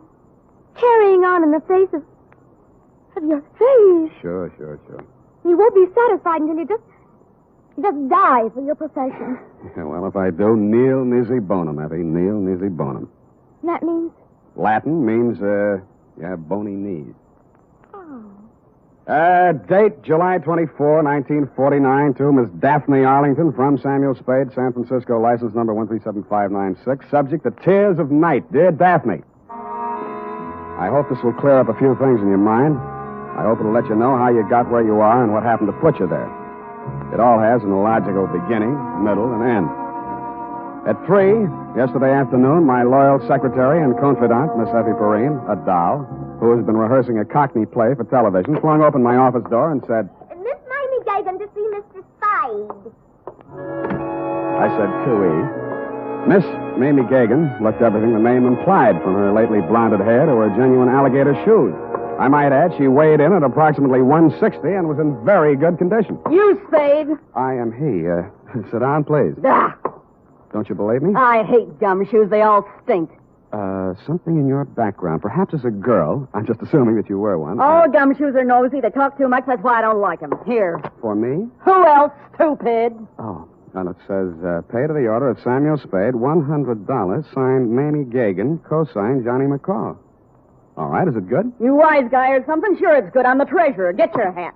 In this weather? We gonna go see Johnny. McCall? Yeah. Why are we going to see Johnny? Johnny wants you should do something for him. What does Johnny want I should do for him? Come on, Spade. What's the matter with you? He'll tell you. I just love to hear you talk, Mame. That's all. All this gassing ain't getting us nowhere. The boss is waiting. Gumshoes talk too much. Yes, ma'am. Well, maybe we do, but ours is a lonely profession. Mamie led me to a large Cadillac parked in a no-parking zone. She tore the ticket up and ate it. We got in and charged through traffic towards Burlingame.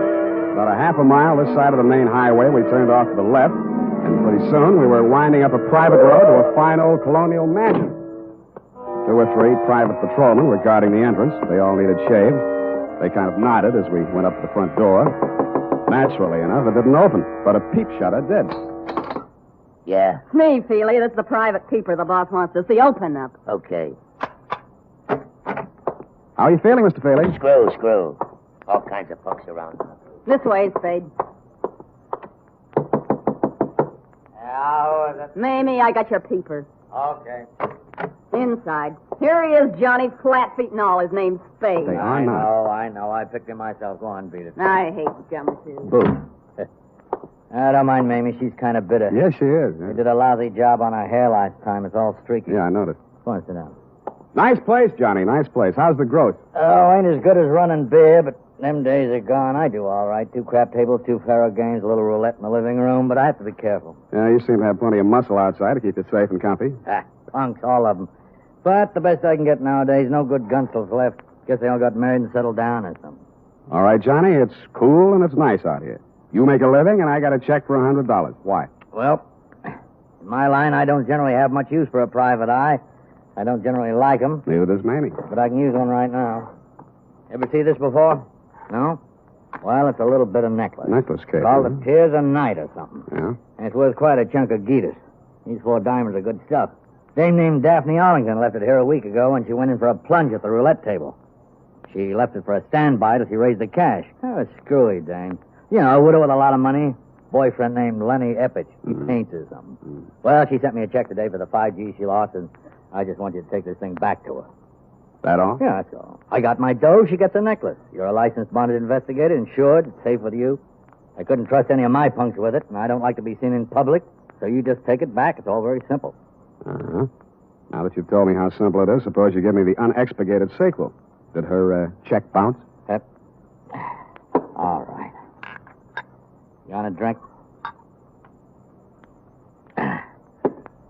There wasn't any check, Sam. She called me a couple of hours ago and said if I didn't have this thing back to her by tonight, she'd call a load of cops and come out here and tear the joint apart. Not that you're screwy dame at that. You're stuck. You telling me. If she comes with cop, I'm closed for season. I'm getting old. Oh, you're not old, Johnny. Feely was running the table. I didn't know he'd taken this thing for security till we counted up. Stupid Feely. I should have pushed his mush in or something. Letting a dame like that make us a setup. Well, maybe you'll do better next time. Oh, ain't gonna be no next time, Spade. Well, here's her address. Here's the ice. Just take it to her, and I'll chalk it up to experience. You better get yourself a new boy at that table, Johnny. You telling me. You telling me. Well, bye.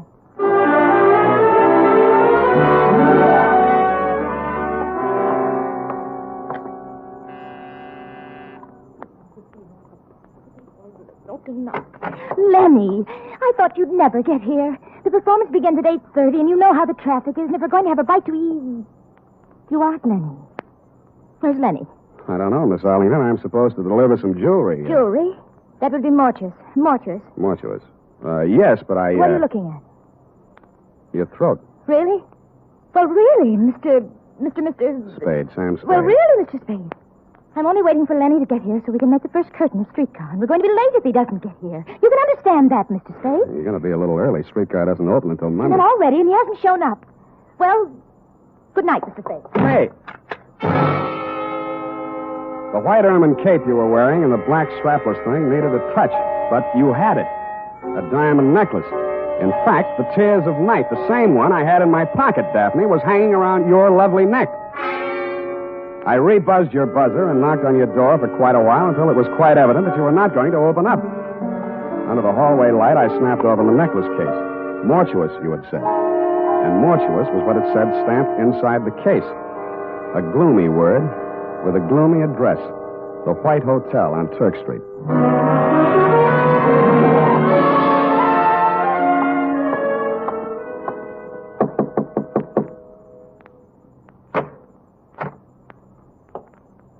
Hannibal Mortuous. At your service, sir.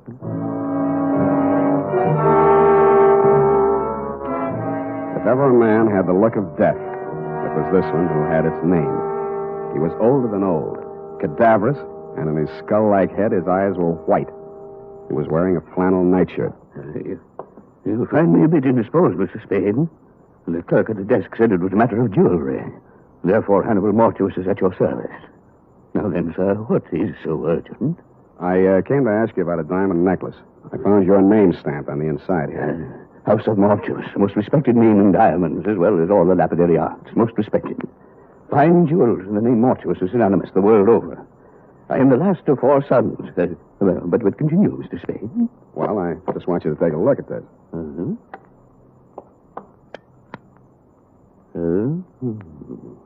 And how do you come in possession of the Tears of Night, sir? Well, a man named Johnny McCall, who runs a gambling club, hired me to deliver it to a lady named Daphne Arlington. She lost it at the roulette table. She left it there until she could raise the cash. Deplorable conduct on her part.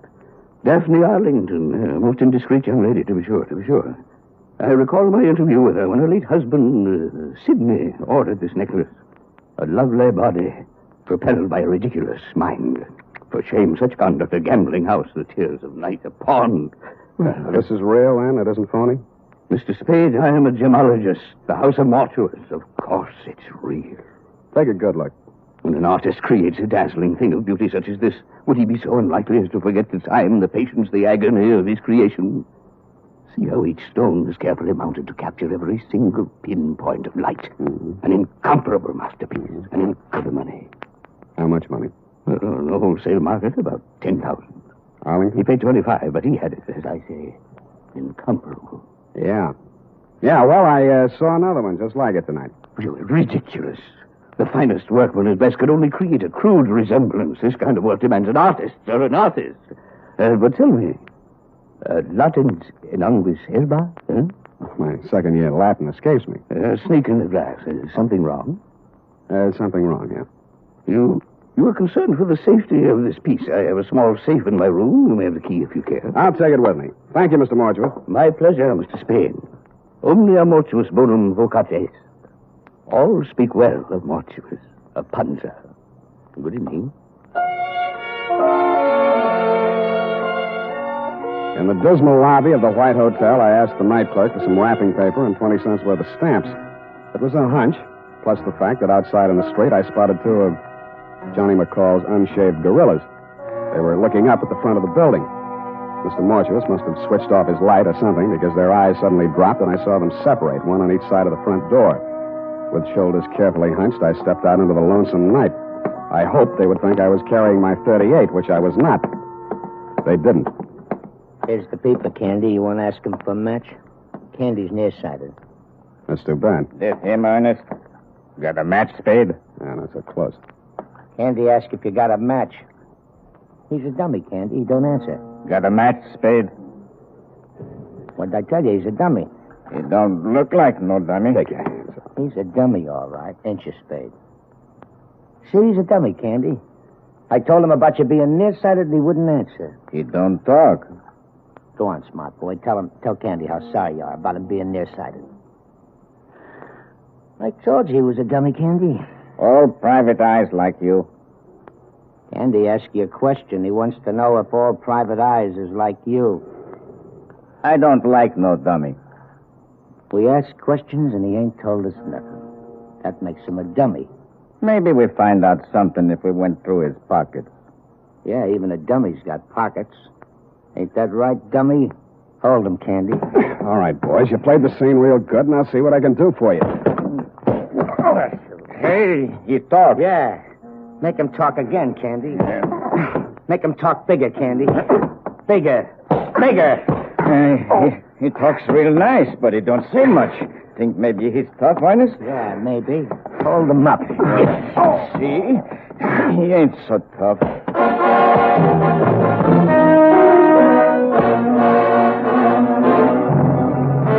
No, I wasn't. And I didn't feel like talking on that quiet little street where the only noise was my face pounding on their fists. I didn't have the necklace anymore, but they had to find out the hard way. The hard way for me.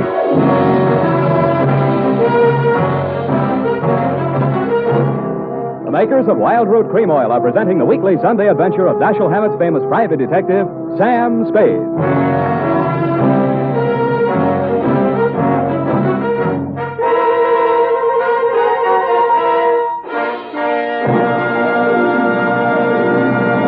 Now, here's important news on good grooming. If you want the well-groomed look that helps you get ahead, socially and on the job, listen. Recently, thousands of people from coast to coast who bought Wild Root Cream Oil for the first time were asked, how does Wild Root Cream Oil compare with the hair tonic you previously used? The results were amazing. Better than 4 out of 5 who replied said they preferred Wild Root Cream Oil. Remember, non-alcoholic Wild Root Cream Oil contains lanolin. It grooms the hair naturally, relieves dryness, and removes loose, ugly dandruff. So if you want your hair to be more attractive than ever before, get the generous new 25-cent size of Wild Root Cream Oil, America's leading hair tonic, on sale at all drug and toilet goods counters. It's also available in larger economy bottles and the handy new tube. By the way, smart girls use Wild Root Cream Oil, too, and mothers say it's grand for training children's hair. Get Wild Root Cream Oil. Again and again, the choice of men and women and children, too.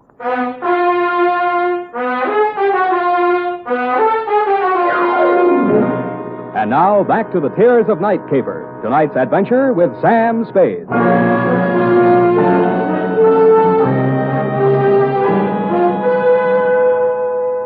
I remember trying to wake up a couple of times. I was dreaming that we were driving along in a giant Cadillac. Big Mamie was sitting on my lap. She was eating a diamond necklace and spitting out cherry pits, which Mr. Mortuus grabbed, looked at through his jeweler's glass, and then tossed into a roulette wheel. Then we had a blowout, and the whole car vanished with everybody screaming, "The Mortuus, the Mortuus." Somewhere around 7 in the a.m., I began to get a feeling. Several feelings, and all of them hurt. I had been dumped in the grass in a fairly nice neighborhood. In your neighborhood, as a matter of fact, Daphne. And 5 minutes later, I was climbing the steps to your apartment. I thought maybe you'd let me wash my face in your bathroom. Also, you seemed the logical one to question since nothing else made sense. You were sitting in a large chair. The drapes were drawn, the door was slightly open, and only the light from the hall seeped in. You had the phone in your lap. The receiver was off.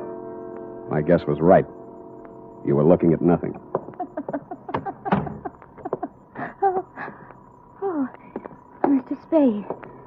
It's you. You came back. You've been in an accident. I don't think you'll need this. Oh, yes. Well then, Mr. Spade. Well then, I suppose you've met some people tonight who know a great deal about me. A gambler, a jeweler. Did they tell you about Lenny Eppich? No. He's really a dear, Mr. Spade. Quite the nicest boy I've met since Sidney was killed in that horrible automobile accident. Sidney and I had so many things together. I do think he enjoyed being alive with me. I mean, I cried when Sidney was killed. I really did. I cried. Miss Arlington, I didn't know what to do. I cried. That was 3 years ago, but now I have Lenny. He's really a dear. I do think that Lenny will be a very prominent artist someday. I do. Lenny asked me to marry him tonight. He did? I've been very lonely since Sidney died. Lenny isn't interested in my money. Lenny has some money of his own. What didn't I couldn't. My tongue adjusted to my mouth. Did that ever happen to you, Mr. Spade? Sometimes, yes. But perhaps I should see a correctionist. I'm glad you came by again. I didn't know you were a detective the first time. Who told you? Why, Mr. McCall. I really can't understand money. Please, Miss Arlington. I know it must be strange to you, but look at them. But some people live for it, and some people die. Please, Miss Arlington, we can't get anything done. Look, they do look so funny. So very funny. I've seen them count money. So much money. And I really believe that is all they live for. Oh, look.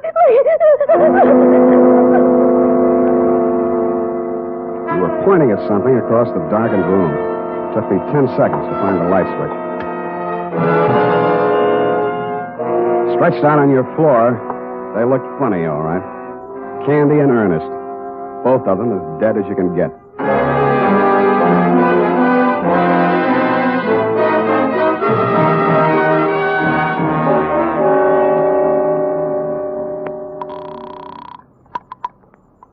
Hello, darling. Darling. I've been waiting all night. I knew you'd telephone and give me your answer. I knew you'd marry me. Your name, Lenny Eppich? Why, yes, but I was expecting... My name's Spade. I'm a private investigator. I'm calling from her apartment. Daphne's? Now, listen. There's been a couple of murders here. Murders? She's had quite a jolt. She's going to need you and all the help she can get to bring her out of it. I've called homicide, and it might be pretty rough for her. I'll be right over. Bring a doctor. Right. And a lawyer. I'm afraid she'll need one of those, too. I've got a good one. We'll be there. Thanks, Mr. Spade. He showed up about the same time the crew from homicide got there. Your fiancé's a good guy. He talked fast and urgently, as did the doctor and lawyer he brought with him, and through their combined efforts, you were removed not to police headquarters, but to the private hospital in which you are now a patient. It was obvious from the powder test that you could not have fired the .45 which ended the lives of Candy and Ernest. It was also obvious that the murders had been done elsewhere. But who had done them remained to be seen. Spade, I've been expecting you. Come in, sir. I've been amusing myself with your chessboard. Sit down. You've had a hectic night. Yeah, your boys were pretty rough. Candy and Ernest. Two men of another world, Mr. Spade, not our world. Allow me to apologize for that action. I want more than an apology, Mr. Mortuus. And if that's my gun and it looks like it's got a hair trigger. And if you'll pardon me for saying so, your hands are a little shaky. I underestimated you, Spade. Such an ingenious method of protecting the tears of night. Why, sir, by the simple expedient of placing it in an envelope and mailing it to yourself from my hotel lobby, you hired as guardians the entire United States Postal Service, not to mention the armed forces. Thanks. What happens now? We wait for the mail. Just tell me where I'm wrong, will you, Mr. Mortuus? McCall wanted me to get caught with it. He didn't know it was real. You'd made a phony for him. Only you found out it wasn't phony when I came to your place. Then there was a double cross. If you can bear my vanity, I have invented a new word. Triple cross. It has a ring to it, Oh. Including Mamie? Mamie and her friends have been very valuable to me, but I must necessarily exclude them from sharing the profits. Mamie knocked off Candy and Ernest? Abetted by the last of the House of Mortuus. You planted them in Daphne's place. Mamie and I. A crude touch, I thought, but it had a purpose. I happen to know that Mrs. Arlington has for a long time been on the verge of a nervous breakdown. With 2 cadavers in her living room, she was very unlikely to discuss a bogus necklace with the police. And I doubt very much if she knew she was wearing the original or the imitation. Flighty girl. That's the lousiest thing the House of Mortuus ever did. She walked in and found them. If you had merely returned the real necklace to her, it would have been simple to make an exchange, and none of this would have been necessary. But I know. You just sit here and wait for the mail. We wait for the mail. What about your other playmate? I'm afraid I'll be sought for a murder or 2 or 3 this night. Mamie. She got it, too? Yes. Where are the police going to find her? Oh, in my hotel room, which I departed hastily once the room clerk had informed me of your ingenious method for protecting the necklace. I shot her there. You were cheap. Cheap, sir? I don't understand. A $10,000 necklace? It's not quite a king's ransom, you know. The tears of night are worth 5 times that. I'm afraid I misinformed you as to their value. I didn't want you to become suspicious. You are a really horrible, terrifying old man. I suppose you think you'll get away with it. I don't intend to get away with it. An old man, yes, but I intend to spend my remaining years... They'll pick you up before you get to the airport. I doubt that. I shall turn the tears of night into cash. And with a well-laden purse, I shall guarantee to elude the police over half the world. In 2 years, perhaps 3, they'll get me. But I'll have spent the money, and... We have a visitor. Caution, Spade. I do shoot well. Answer it, tell them to go away. I'll be right beside you. All right. Open it.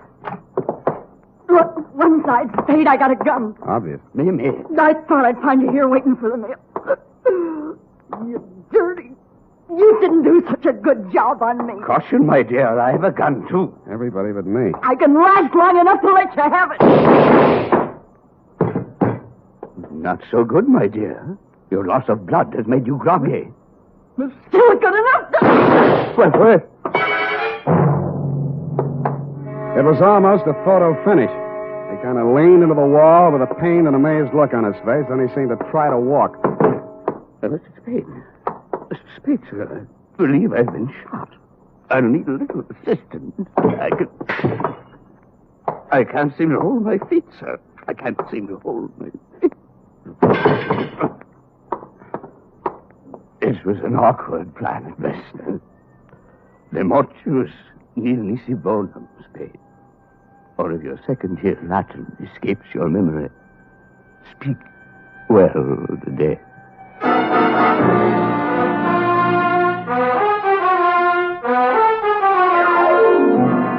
Period and a report. Oh, Sam. All those people. 4 in all. And that poor girl, Daphne. How she must have felt when she saw it. Oh, Sam. Yeah, it was pretty bad. You poor darling. Well, it's about time. And you go right home. In fact, I'm going to take you home. Yeah? Then what? Well, You are a registered nurse, maybe? well, Go type that up. I am completely well, and when you return, we shall Indian wrestle. Certainly, sir. And now, listen to this. Shopping note. Tonight or tomorrow, get a family-sized bottle or handy tube of Wild Root Cream Oil, America's favorite hair tonic. Oh, really? Good night, Sam. Good night, sweetheart.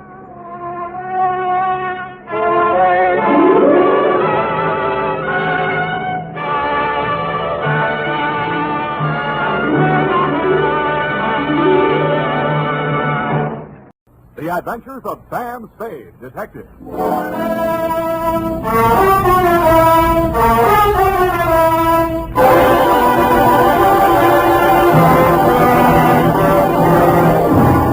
To Dr. Ludwig Zoya, 1241 Leavenworth, San Francisco, from Samuel Spade, license number 1375596. Subject, Edith Hamilton. No paper?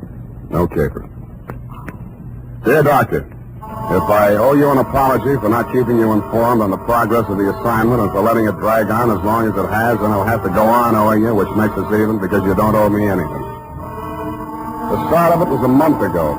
32 days, 8 hours, 3 minutes, and 45 seconds to be exact. Ah, Mr. Spade. Dr. Zoya? Good to see you. Let me think. How long is it? 3 years since I visited your office. That was when you were my leading suspect in the Dunov case. Ah, yes, poor Dunov. It was he who pointed out that we psychoanalysts are not unlike you detectives. Uh-huh. We probe, we question, we follow up clues in order to find out what is the dark secret which has nervously disturbed the human mind. But we are limited. We have only our patients' words and our interpretations. Sometimes that is not enough. And that is why I need your help in this particular case. What case is that, Dr. Zoya? Please do not interrupt the free flow of my thoughts. Pardon me. Naturally, my ego feels a certain resentment against my id for asking you for your help. What makes me think I need a detective? Well, my id was just asking my ego the very same question. Oh, you too feel resentment. We must analyze that later. Bring me your grievances. Well, now to the case. Oh, yes, okay. This woman was referred to me by her physician. She has suffered a complete nervous collapse because she thought she recognized a certain person crossing the street. A person she had not seen for years. Who was that? My patient's son died under mysterious circumstances 3 years ago, and the woman she thought she saw was her daughter-in-law. Mm-hmm. It was widely reported in the newspapers at the time. Perhaps you remember it. Carter Hamilton? Carter Hamilton. Oh, Roanoke, Virginia, 1946. The mother accused her son's wife of murdering him. Daughter-in-law was hauled up before the grand jury, but not indicted. Dropped right out of sight afterwards. Good, you know that case. Well, actually, my patient is suffering from an agonizing sense of guilt. Unconsciously, she thinks that she herself murdered her son. Did she? Well, there may be something tangible at the bottom of so profound a feeling of guilt. You mean you want me to help you convince her that she really is guilty? No. That is for me. But first, we must find out. What we must find out is somebody else, whether they are guilty. What? Go all the way to Virginia, solve a crime that's been off the books for 3 years? No. The daughter-in-law is actually here in San Francisco. Well, if I remember right, she wasn't the only suspect. Well, whether she is innocent or guilty is of no importance. It is only important that we know. What? Excuse me. Yes, Miss Case. Mrs. Hamilton is here, Dr. Zoya. Oh, good, Miss Case. Send her in. This is my case. I mean, my patient. I want you to meet her. Oh, good afternoon, Mrs. Hamilton. Good afternoon, Doctor. The woman who stood framed in the doorway was a tall, commanding figure, impeccably dressed in black, with an easy $100,000 worth of black pearls wound around her neck and a black veil covering her face. She walked in ahead of you, displaying not a sign of nervousness, and stopped directly in front of me. Very deliberately, she lifted the veil, revealing a youthfully old face, deeply tanned and set off by snow-white hair. Only her enormous violet eyes showed any expression. She stared at me for what seemed like a full minute. Yes, you do. You look like the other one. Well, perhaps you had better explain, Mrs. Hamilton. My daughter-in-law, Edith, was very much in love with another man before she married my son, Carter. He jilted her. Carter was second choice. It was I who talked her into marrying him. That's why I'll never rest until my son's death is avenged. We must analyze this desire for vengeance. Oh, yes. Yes, I had a dream last night. I dreamed that Edith was dead, stabbed with the same bone-handled hunting knife she used to kill my son. Yes. Well, no. You just lie down on the couch and relax, Mrs. Hamilton. I'll be with you in a moment. Come, Mr. Spade. This is the most disturbing new development, her dream. You must get to that girl as soon as possible. Her life may be in danger. You mean the old lady is mixed up enough to take a shot at her? Here is the address. And take this briefcase. Why the briefcase? Well, there are legal papers in it regarding the Hamilton estate. They require her signature. I had Mrs. Hamilton arrange for you to take him to her instead of the attorney. I'm supposed to pose as a lawyer. While I'm there, I'm supposed to shake a confession out of her, and while I'm typing it up, I'm a bodyguard. You're getting a lot for your money, Dr. Sawyer.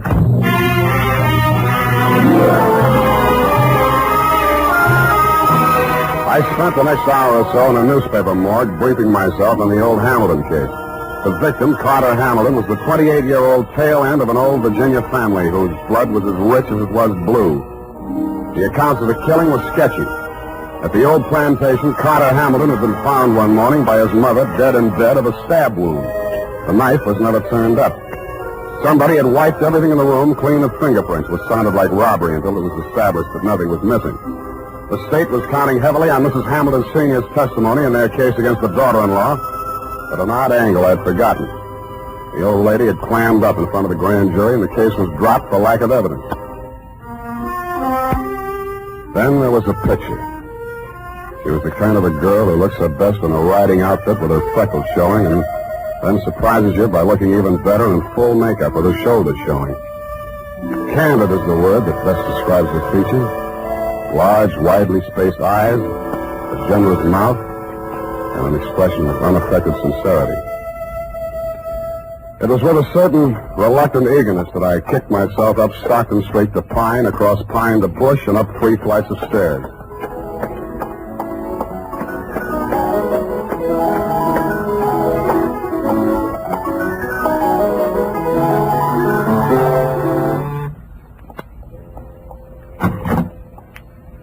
Yes? Mrs. Edith Hamilton? Yes. You must be from the attorneys. They wired me you were coming. Come in. Thank you.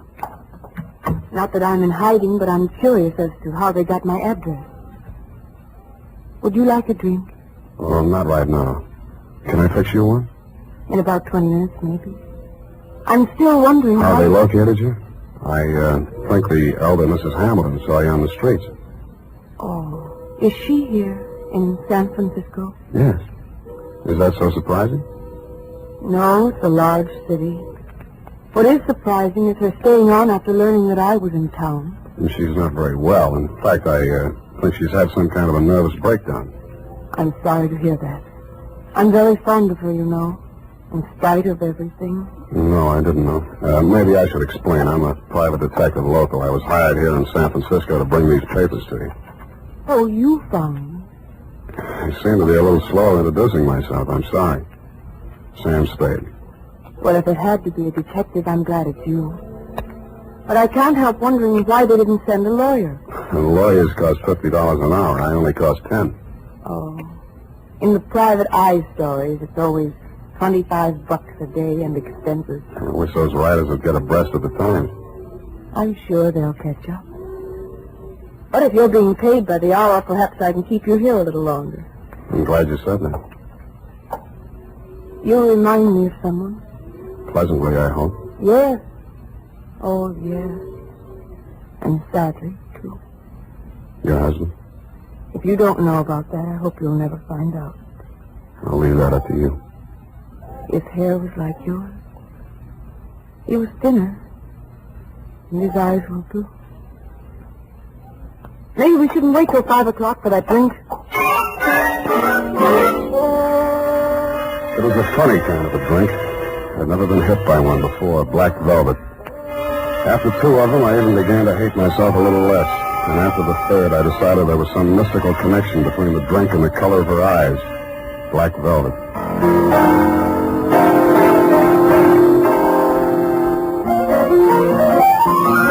I don't know much about music, but the way she went at the piano, you knew she wasn't afraid of it, and probably wasn't afraid of anything. The pieces she played were like her, bold and at the same time delicate. Simple, but with a web of complexities in the background. Brilliant, but always colored with sadness.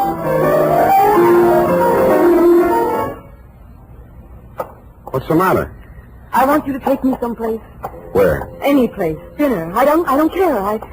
I just want to go someplace with you. With you. Hey. What is it, Sam? I thought we were going out.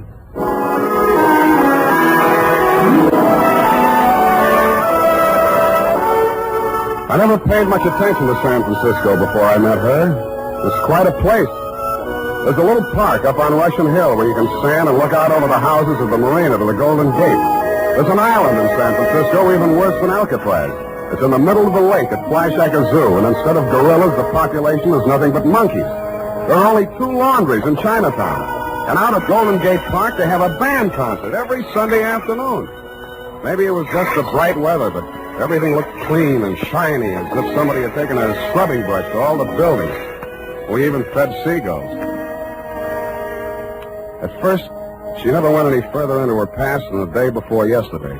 I couldn't very well charge her for the progress I was not making on the case, so when I learned that you'd sent old Mrs. H to a nursing home for a 2-week rest and Edith did not need bodyguarding for the time being, I took a job that took me down to Los Angeles for a few days.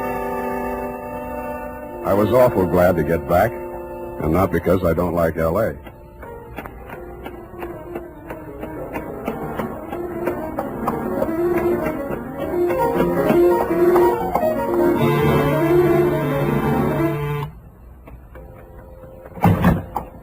Sam.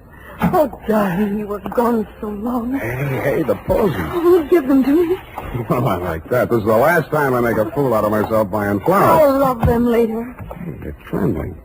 What happened while I was gone? What happened to me happened before you went away. You know that.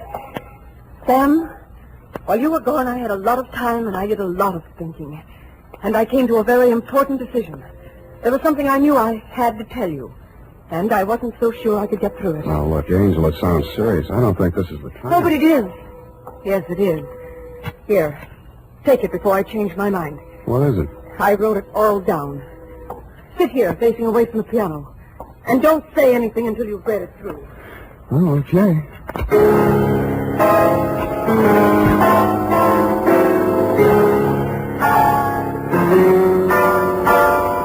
The opening sentence hit me straight between the eyes. It said, I, Edith Hamilton, of my own free will, make the following confession. It was addressed to the District Attorney of Roanoke, Virginia.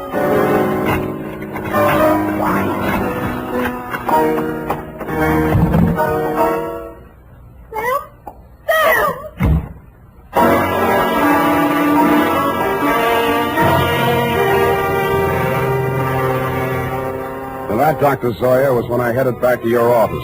Not to have my head examined, it was too late for that, but to tell you that I was resigning this paper. On the way, I placed 2 ads in the classified sections of 3 papers. One under office space for rent and one under situations wanted. Ex-private detective desires position as night watchman, prison guard, asylum attendant, or any more pleasant line of work. And I really meant it. United States Armed Forces Radio Service is presenting the weekly adventure of Dashiell Hammett's famous private detective, Sam Spade.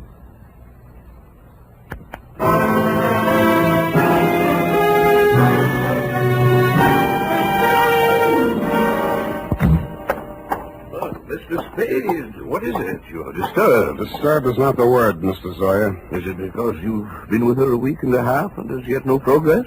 Let us analyze the situation. The whole setup has been rotten from the beginning. You send me to that girl under false pretenses. You tell me to worm my way into her confidence. One moment. Did I tell you this? How else did you expect me to get a confession out of her? Should have got the play when that old lady said I looked like a man Edith was once in love with. You thought she'd fall for me, didn't you? You thought I'd take advantage of it, didn't you? Well, you could hire somebody else to make love to her. I'm a detective, not a gigolo. So she did make a confession to you. Why do you say that? When a patient comes to a psychoanalyst for help, a situation develops which we call transference. Now, this means that the doctor represents to the patient someone in whom he can confide, to whom he can unburden himself, such as a parent or a loved one. Well, then let's go on with it. No. Well, at the moment, that is, what you feel toward me at the moment is what we call a negative transference. You wish to continue to make love to her, but you feel guilty about it, so you blame me. Well, what then? What are you driving at? In this love affair of yours, we have a similar situation. But what she feels for you only resembles love. It is transference. You resemble a former lover. Yeah. And that is why it only took a week and a half for her to reveal everything. Oh, sometimes I think I am too ethical, or too old. Come now. Why don't you tell me? You feel better. There's nothing to tell. She had it written down. I didn't read past the word confession. Well, what did you do with it? I destroyed it. I see. Well, now Miss what? Case. Miss Case, what is it? Mrs. Hamilton, she's...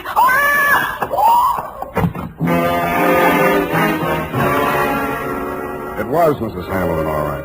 But she didn't look much like the dignified old lady I had met in your office 10 days before.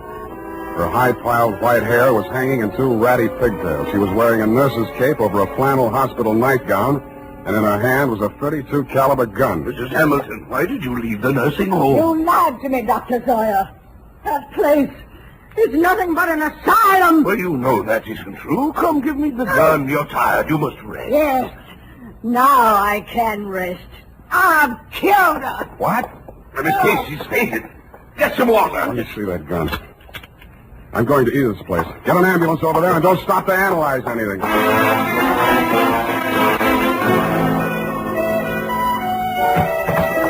Edith was slumped forward over the piano keyboard. She was barely breathing. The old lady wasn't much of a hand with a gun. 4 of the slugs had punctured the big studio window. 1 had torn a flesh wound in her shoulder. The other had penetrated the right side, just below the rib cage, and there was not much bleeding at the wound of exit. Her face was pale and the skin cold to the touch. I gambled on a hunch she was suffering mainly from shock, moved her over to a couch, threw a blanket over her, and poured hot coffee into her. After a bit, her color started coming back. Then she opened her eyes. Oh, I thought you went away. I must have dreamed it. Lie still, Angel. Don't try to talk. Oh, Alexa, please, don't let them know what happened. Take it easy. It's only the ambulance. I've got to save Mother Hamilton. You see, I've got to get rid of that knife and the can't let it.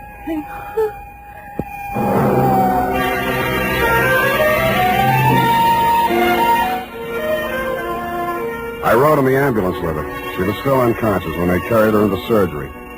They told me she was out of danger. When they threw me out that night, I went back to her apartment. What she'd said about saving old Mrs. Hamilton and getting rid of the knife gave me a new slant on that confession I hadn't read. The pieces were still on the floor where I'd thrown them. It took me nearly an hour to put the jigsaw together, and when I did, it was still a puzzle. In her story of that morning 3 years ago, she confessed to finding the body before the official discovery, to hiding the knife and wiping the doorknobs and surfaces in the death room to get rid of fingerprints.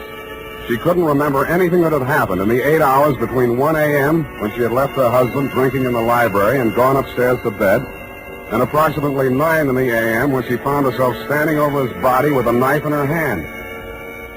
I stretched out on the sofa to think it over, and then I drew a blank.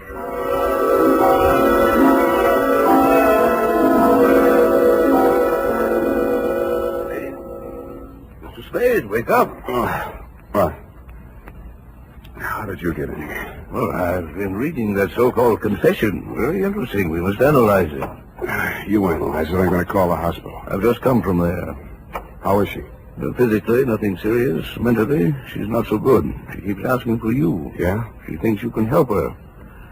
Yeah, it's definitely there, the delusion that she's in love with you. What makes you so sure it's a delusion? Don't answer that. When can I see her? Well, it's best that you wait until she comes home. That will be next Tuesday. Look, you're supposed to be a first-class head doctor. Can't you cure this amnesia of Edith's? I thought I explained to you last night when we were discussing transference. Please, Dr. Zoya, please. I know you mean well, but don't. I beg of you. Well, it's not important. When she gets to know you better, she will realize that her love for you is irrational. And then she will remember everything.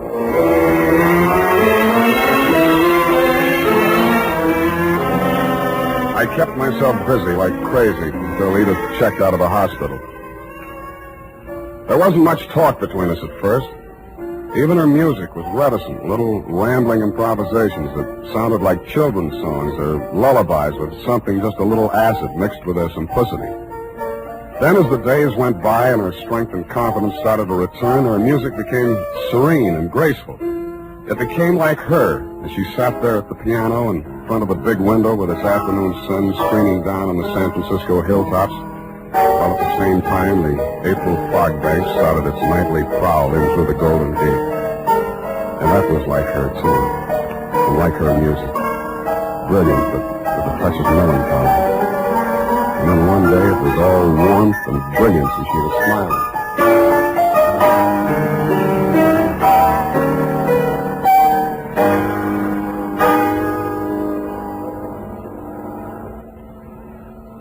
Sam, Yeah, Angel. I remember now. So that's it. I woke up this morning feeling so happy. And then I knew I was on the verge of it. Because I knew that however bad the truth might be, it was worth not remembering it. Even if I was a murderer, you'd rather know, wouldn't you? No, I wouldn't. Why? I thought I knew you so well. Darling, are you angry? Yeah. But at me? Yes, you. The first time I came here, I tried to give you a fair warning. You should have figured the score when I told you I was a private detective. You'd even read the stories where in the end the detective doesn't have any choice but to turn in the beautiful dame, no matter what his personal feelings are. Maybe you didn't think they were true to life, or maybe you thought I was an exception to the rule because you are. Well, I'm not. Truth is, I was hired to get a confession out of you any way I could, and I think in the back of your mind you've known it all along. You want to have your confession, and eat it too.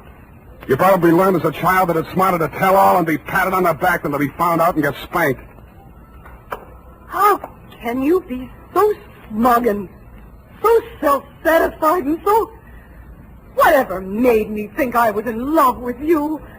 Just because you looked a little like someone who was... Zoya was right. Only you thought you were kidding yourself, too. Zoya called it transference. I call it baloney. Goodbye. You come back here. You can't just leave like...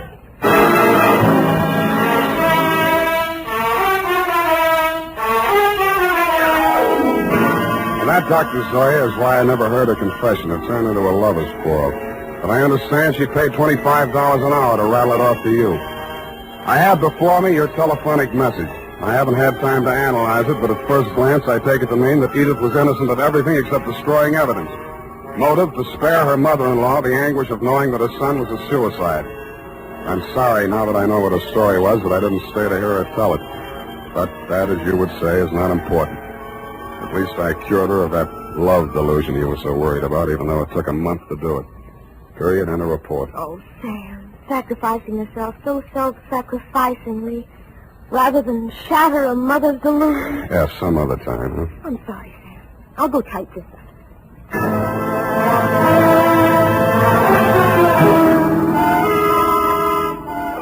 Well, here it is, Sam. Sam, where did you go? Sam Spade Detective Agency. It's space, sweetheart. Sam, where did you go? I'm downstairs in the bar. Sam, there's so much noise on the line, I can't... I'm drowning my sorrows. Well, you don't need to shout. Oh, hold the line a minute. Yes? May I help you? Oh, no, I'm sorry.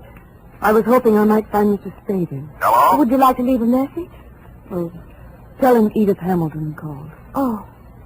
Ooh! F, are you still on the phone? Ooh. Oh, pardon me. Yes, dear? What happened? Are you taking a bath? Nothing at all. One moment, please. Miss Hamilton, I have him on the line. He's downstairs in the bar.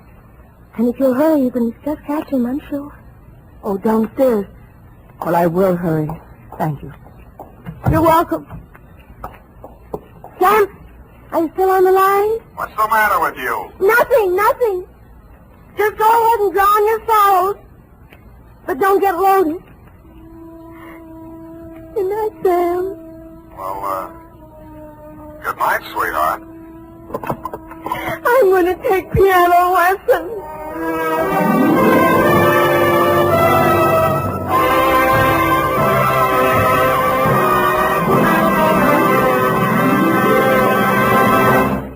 The Adventures of Sam Spade, Detective.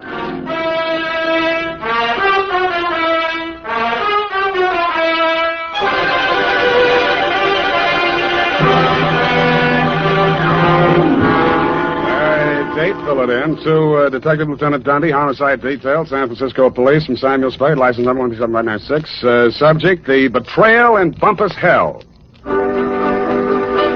Red Gillis was a raw-boned poke from the border country. He was a stranger to Bumpus Hell, but he was no stranger to trouble. He jogged his Pinto down the narrow main street, not liking what he saw, and reined up in front of the sheriff's office. He dismounted and slapped the trail dust off his Levi's. Then he hitched up his gun belt and ambled inside. He looked at the heavy-shouldered, blue-jowled man behind the desk, and he didn't like what he saw. Neither did the sheriff, Rance Blaggett. State your business. I can do it better than that. State your business and get out, he snarled. Red smiled thinly and drawled, I'm looking for my brother. And what be your name outside of Red? Here, I can do that better than that. And what be your name outside of Red? Red Gillis's hand slid toward one of the six-shooters as silently as the sun coming up over the butte. Gillis, he sneered. Red Gillis from the Tonto Rim. That's pretty good. The sheriff's muscles tightened like steel springs and pulled him erect. Ain't no Tonto Rimmer welcome hereabouts in Bumpus hell, he cursed. That was real good. And then the slap of 4 hands on leather was followed by the simultaneous roar of 4 6-guns. Hey, wait a minute. The sheriff... I know they're in there. Well, who is it? The sheriff is just... Mr. Spade. Miss Cousin next door. Right in the most exciting part. Mr. Spade, now see here. I won't take no for an answer. It wouldn't be neighborly. What is it, Mrs. Kelsey? Never you mind, come along. What are you up to here, anyway? Who, me? Oh, nothing. I'm just relaxing with an apple and a good book, that's all. I don't see no apple, and the only reading matter I see is some Western trash. Trash? Now, come on. There's trouble on the 3rd floor. Well, there's trouble in Bumpus hell. Don't you swear at me. I'm not... I know my duty, and I know your duty. Now, come on! Get moving! Ouch! Okay, let go my ear. And that, Dundee, so help me, is how it started. Effie had just read a book called How to Relax, and it said there that Western stories were relaxing, and that's how I happened to be at home at 10 p.m., writing herd on a copy of Sheriff and Outlaw, rip-roaring adventures of the Old West. But Bumpus hell hath no fury like my neighbor, Mrs. Kelsey. I left Red Gillis and the sheriff face to face and vice versa, eyes flashing and guns ablaze, and followed her meekly up to the 3rd floor.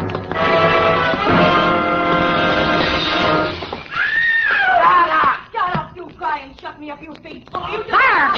Sire, you hear that? Been at it for 3 hours they have. Won't be a stick of furniture left in the room, less than there's top. You speak to them? Did I speak to them? You see this lump? No, here, under my transformation. Oh, well, why didn't you call a cop? Well, it wouldn't be neighborly. It's me that did. You see this lump? Yeah, you showed it to me. Put your wig back on. I'll see what I can do. And tell them about my lump. It's evident. Yeah, put it back. Hey, open up. I would not go back with you if you was the last man alive. Hey, open up. Have it your own way. If I catch you without swear again, I'll tear your hair off. Oh, you had you boy, you rotter, you cheap grifter, you. Well, you slam out of here before I'm forced to seek the assistance of a couple of flashies.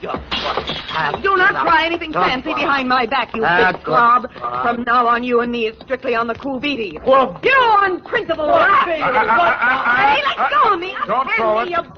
Hey, wait a minute. Don't I remember you from someplace? No, I'm only being neighborly. Why did you beat up on kind, nice Mrs. Kelsey? That is a gross falsehood. I did not lay a hand on the old wag. It was that odious stinker, Joe Donegan, who was just left. And you can tell him, as from me, that I'm extremely unimpressed with his cheap threats to rub me out, and that I intend to continue on seeing Mr. Hobson or any other Johns which I care to. That's pretty good singing. Oh. Well, you better tell him that yourself. I don't imagine I'll be seeing him. You won't? Hey, wait a minute. Who are you, anyway? Just another tenant. I live downstairs. Oh, well, now I recall whom you are. You are that Seamus, which lives on the 2nd floor rear. Shamus, we call it in the radio. Shamus. Would you care to come in and discuss a certain matter? Well, thanks. Another time. I got to get back to Bumpus hell. Whoever she is, let her cool her heels for a few moments. No, you don't understand. This Bumpus is hell. an urgent matter which I would like to hash over right now and without further delay. Well, May I invite you in for a straight slug? Well, okay, but just one. In a glass. All right, make yourself comfy. Now, say when. Just up to the lipstick mark. Here you are. Well, now to make a long story short, Mrs. Spade, my name is Rosemary Fell, which remains my stage name, notwithstanding the circumstance. But I am legally married to that barnacle which has just dusted this joint. Now, being as you are in the detective business... Now, wait a minute. Kindly permit me to finish, honey. Sorry, sweetheart. I'm not the type to jaw about my troubles just to pass the time of day. I'm sure you are. I am an actress. I knew that. And although I'm low in funds, due to being between jobs right now, on account of that knothead making a scene in the last joint at which I worked... Cheap ginger ale. Just to show you how the breaks fall, Mr. Spade, Belita Wilkerson, who just happens to be about the biggest talent agent in this city, if you have the time, I'm impressed. phoned me on the telephone, and arranged an audition. She also advanced me the sum of 100 clams, 100? which I will pay you to put the bee on that dog, Joe Donegan, the rat. Now, which is he? What do you mean, put the bee on him? Listen, Sam, that grifter has got a record as long as my arm, and what I have got on him is longer than his arm. Please. In short, I should like him thrown into the can so that I can feel safe to sing on him. Look, Rosemary, so you had a fight with Joe. You're sore. You want to pay him off. Now, Right. why don't you just wait until morning and see how you feel Sam, then? listen to me. If that knuckle duster remains at large, I will be feeling no pain. Now, I know that from my flamboyant manner, you'd never guess it. But that is only the actress in me. In actuality, that flea intends to do me in. Oh, now, come, Rosemary. What? You disagree? Well, now, really, Rosemary. Why, you big pain in the neck. Rosemary. Drinking my... Pour that back in the bottle. Go on, put it back in the bottle. Well, I'll be going now. Only trying to be neighborly. Well, back to Bumpus hell.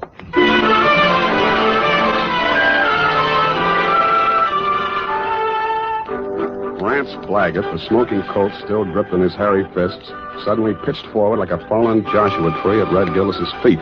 Red leaned over with a thin smile playing at the corners of his mouth, not liking what he saw, and lifted the badge off of Blaggett's cowhide vest and pinned it on his own. Bumpus Hell had a new sheriff. Hey. Then I heard it. It sounded like a man sneaking up a fire escape. I went over to the window, raised it, and looked up. I didn't like what I saw.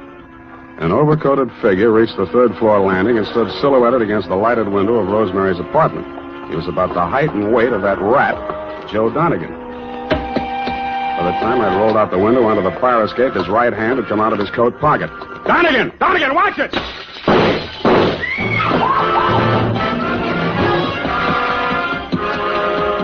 He was a floor ahead of me, and I didn't want to get too close to him until I passed that lighted window. He made the roof just as I crossed in front of it. The flashes from his revolver told me that. They also told me he had 2 slugs left to throw at me.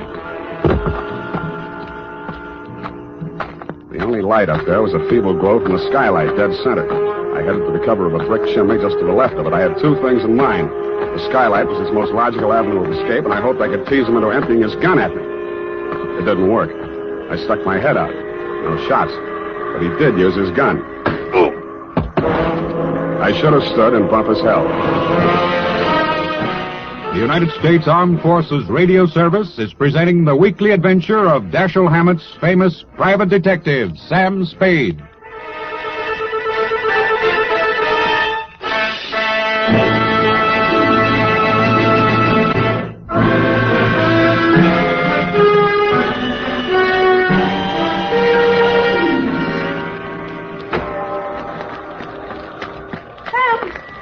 Oh, what did that rat do to you, the dog? Sam, speak to me. Here, come on now. Send an Indian to Sutter's Mill.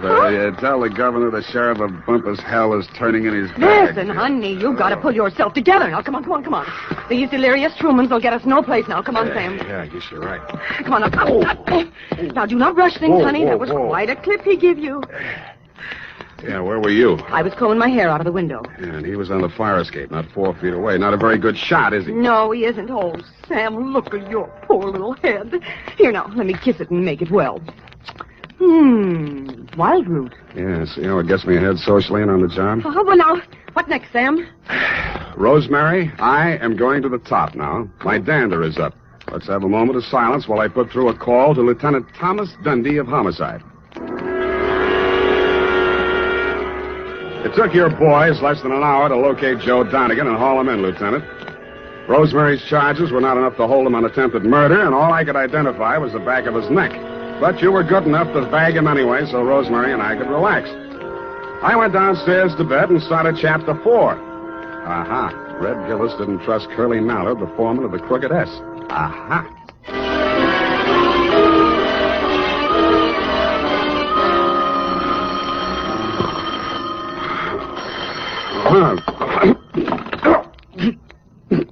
Unique Garage, Harry speaking. Sam, this is Dundee. Yeah, Dundee. What time is it? Oh, 8:30. In the morning? Yeah. Huh? Oh, yeah, it's daylight. Say, about that, what was his name? Donegan? Anyway, that fellow that we booked last night on your say-so. Well, what about him? That was a bad beef, Sam. How come? You better tell me. Man was alibied, Sam.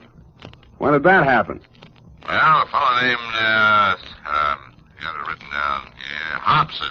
Warner Hobson says Donegan was with him at the time. Who else says so? Hobson's word's good enough for the commissioner. Ran for assembly once. Did you know he also ran for Donegan's wife?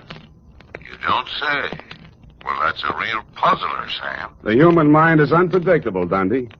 Huh? Oh, yeah. Well, I hope you figure it out, Sam.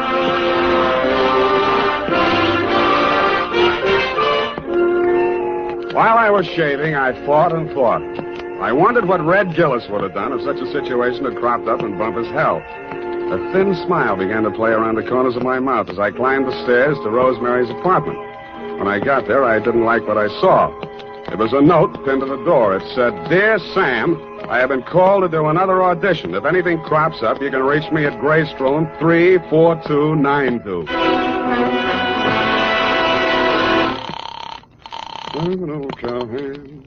The Belita Wilkerson Talent Agency? I want to speak to Rosemary Fell. Hello? Yes, I'm still on the line. Who's calling, please? Sam Spade. I'm sorry, Mr. Spade. Miss Fell can't come to the phone. Who's in charge there? This is Miss Wilkerson speaking. Yeah, well, why can't she come to the phone? She's in the middle of her audition. Well. Is there any message? Yeah. Tell her Donegan's out and it's Hobson's choice.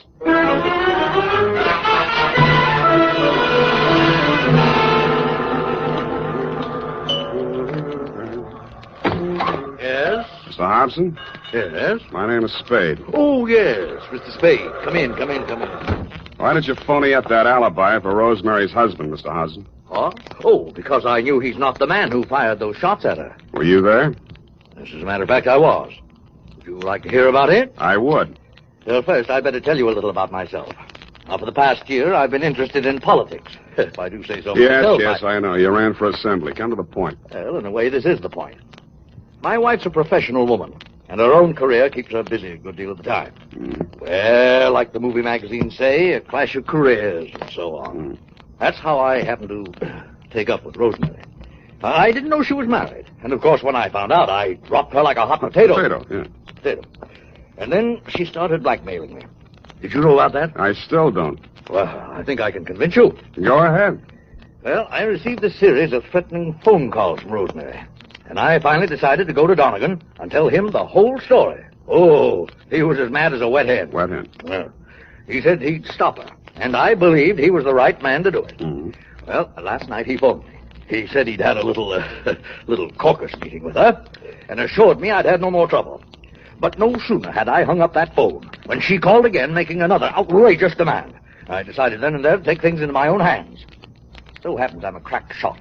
And I knew that I could come close enough to frighten her without actually hurting her. You were laboring under a false impression. Huh? Oh, yes. Well, you believe me now? Up to a point. Well, I'm afraid that's all I have for you, Mr. Spade. Well, I have something for you. What's that? Look up here. You see this bruise in my head? Oh. Well, all in the game, you know. Touché. Now, hold it. I only... Lie still. I'll get it. Yeah? This is Rosemary again. Listen, I want to talk... Me, you cheap ward healer. If you don't have that dough for me tonight, I will have no other recourse but to smear your fat puss all over the front page. Yeah, look, Rosemary... And I am just the individual to do that. You may think you are a wolf in sheep's clothing, but in my opinion, you are nothing but a worm. Yeah, well, look... Goodbye, you rat. And rat. Hey, Rosemary. Hello. Nuts. Oh, wait a minute, Spade. Well, what did she say? You're going to read it in my report, along with a bill for my services.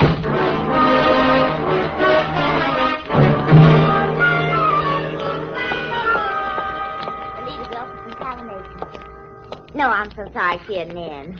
You do that, sugar. Hello there. Likewise. Are you talent or just interested? I could be. In the meantime, is Rosemary Fell still here? Did she have an appointment today? Yes, honey. I called this morning. She was here then. You must be mistaken, darling. The office didn't open till noon today. Yeah. Could I talk to Miss Wilkerson? She isn't here just now. Oh, she never gets in till 1. Not till 1. She's over at KQW cutting a transcription for our new show, Goal of the Golden Gate. Oh, no. I mean, Gale of the Golden Goat. Don't you mean Gale of the Golden Gate? Girl of the Golden Gate. You said it, and I'm glad. Well, anyway, she isn't here. Oh. Good morning, Maggie. Any calls for me? Oh, yes, Miss Wilkerson, your husband... Oh, Miss Wilkerson, I was telling this gentleman you weren't here. Obviously, I am. Did you have an appointment? I talked to you on the phone this morning. Spade. Oh, Rosemary's friend. Well, you might call. She'll be out in a moment. What a distressing business that was last night. Rosemary tells me you saved her life. Well, that's a slight exaggeration. In fact, the whole thing was a mistake. Oh, really? I understood that... Oh, here she is. Rosemary, here's your friend. Sam, I ever glad to see you. Yeah. What's the matter? Plenty. Oh. Well, thanks loads, Miss Wilkerson. I hope the recording is better on this one. I'm sure it is, Rosemary. We'll call you when the client makes up his mind. Oh, well, thanks again. Come on, Sam. Goodbye, Mr. Spade. Goodbye.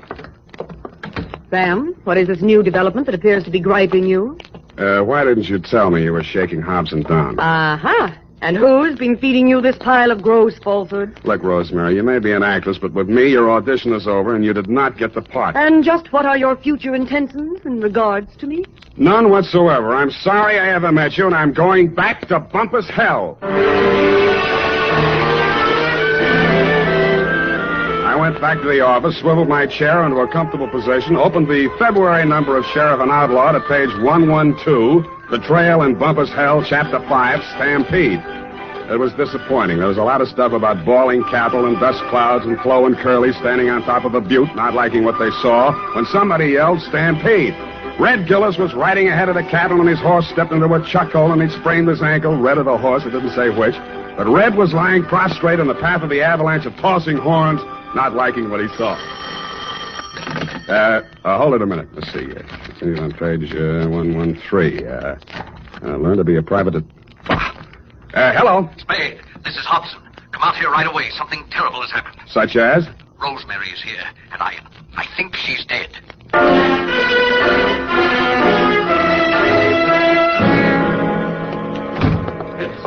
In here, Spade. Oh, I don't know how she got in. Oh, yes, I do remember I must have left the door unlocked. Where were you? Why, I just stepped out to get some cigarettes. Can you prove it? Why, no, I'm afraid not. I got halfway and found I didn't have any money and came back. You came back, walked through this room, went in the bedroom, and didn't see the body until you started back? Yes, the lights were off. I stumbled over it. This is the gun? Yes. She did it with my own gun. Oh, I never dreamed her love for me would drive her to self-destruction. Of course, now it's clear what really lay behind her poor, clumsy effort to blackmail me. It was a desperate move to get me back. Oh, I'll never forgive myself for driving that poor girl to this. Don't worry about that, Hobson. This isn't suicide. Murder? Oh, great heavens. What will Belita say? Belita? Yes, my wife. Belita Wilkerson? Professional name, you know. I was explaining to you before that... Oh, that's my wife now. What in the world will I tell her? Never mind, I'll get it. Hello? This is Rosemary for the last time. Who? And I'm just calling to tell you that you have stalled around too long. I have talked to your wife and told her the whole sordid pitch. Why she wants you back, I will never know. But I sold you cheap, and you weren't worth a cent more. I am a girl who does not like to do things halfway, but you were just too late. Goodbye, you fathead. Yeah, Rosemary, I guess we were all too late.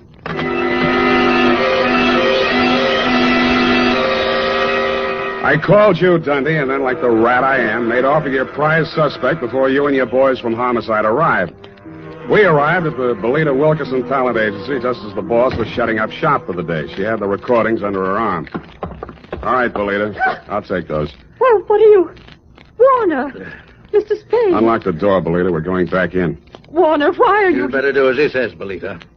Well, all right, but... Give me those keys. I don't... Inside, both of you. Where do you play these records? The recording studio is just through there, but you can spare yourself the trouble. I admit I tricked Rosemary into recording those blackmail speeches and then played them back over the phone to Warner. If trying to hold on to my husband is a crime, Then I'm a criminal. Now, Belita, my dear. Come on, stop that. We gotta get busy. I phoned the Hobson house, and you were still there, Dundee. You said it was an open and shut case against Hobson, and to deliver him at once or kiss my license goodbye. But when I told you my diabolically ingenious scheme, you said yes, you'd be glad to, because it was a sure way of getting rid of me once and for all. It took us nearly 2 hours to get things ready in Belita's recording studio. We took the parts of Rosemary's so-called audition records that we thought would fit the occasion and dubbed them onto a single side. We played it back once, then I phoned you at headquarters. Homicide. Lieutenant Dundee. Spade, Dundee. Everything's ready here. Did you pick up Donegan? Oh, yeah. He's here. Donegan? Hold on. Okay, Belita. Start the record when I give you the nod. Yes, Mr. Spade. I didn't say it, Donegan. That's for you. Thanks.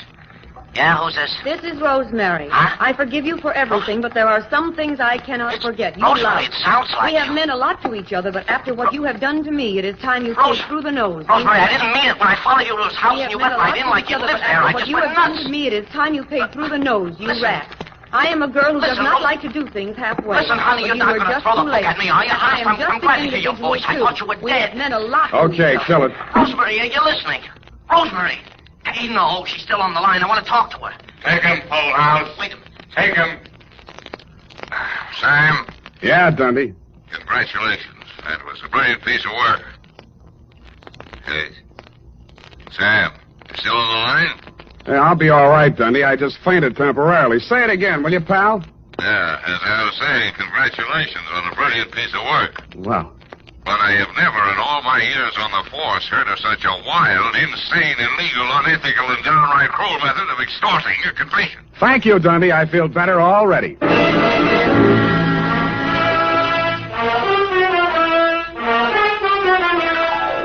Period.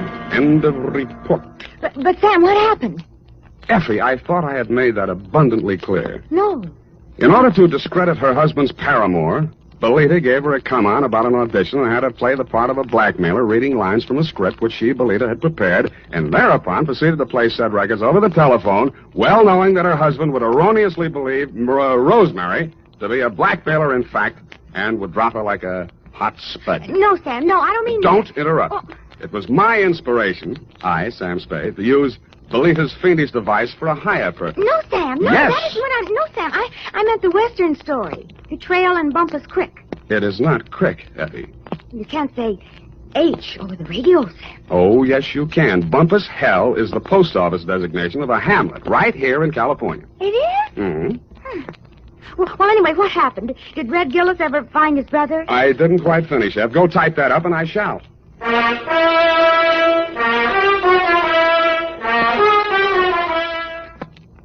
Well, here it is, Sam. Oh, Sam, what's the matter? You don't look at all well. Can't be. It didn't happen. It's a misprint. That's what it is. What, Sam? What? Maybe the writer was tired. Oh, Sam, it's only a story. That's what you think. Well, did Red Gillis find his brother? I won't tell. Oh, no, Sam, now don't be childish. Oh, well, all right. Remember the sheriff he shot on page 1? What? Yeah, it turned out to be the new schoolmarm. Oh, how ornery. A woman, huh? Nice. Get off. Good night, sweetheart. This is the United States Armed Forces Radio Service, the voice of information and education. The Adventures of Sam Spade, Detective.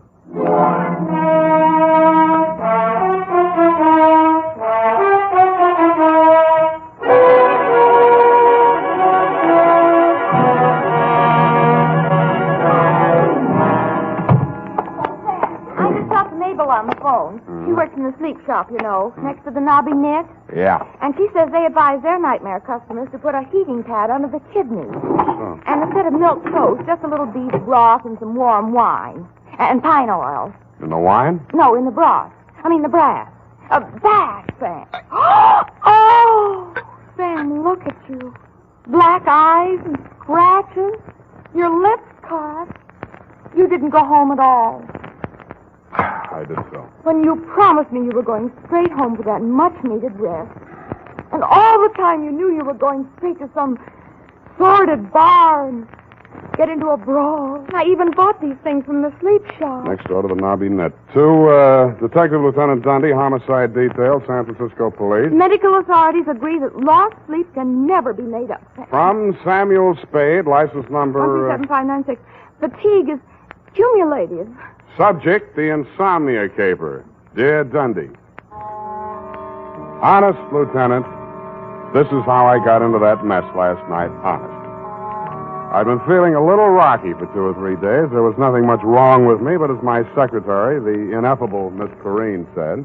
Sam, what you need is a good night's sleep. Which, Lieutenant, is how I happened to be at home, in bed, at 10:30 in the p.m., wearing a sleep shade, earplugs, and quiet pajamas. At 10:45, my right arm went to sleep. I turned over. That's when one of the earplugs fell out. I tore off the sleep shade, dug the plug out of my other ear, stuck my head under the pillow, and was just beginning to drowse off, but...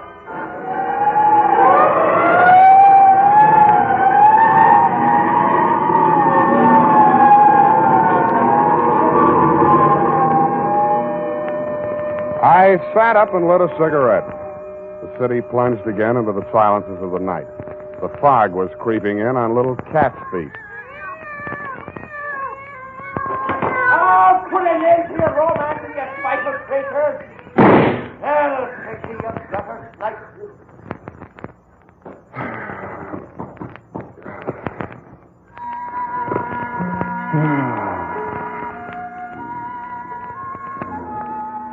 Then all was peace and quiet again in Post Street. Nothing but the sound of foghorns way out on the bay and the rhythmic throb of the cable car mechanism under the California Street incline. This time I almost made it, and then... Go on, take your guts out. See what it gets you. Get over it. You dirty...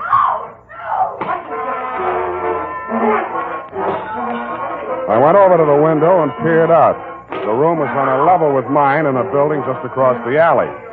I had had occasion to scrutinize said room and its occupant on happier occasions. She was young, red-haired, and also had a nice profile, which I had observed in silhouette against the window blind when she did her nightly setting up exercises.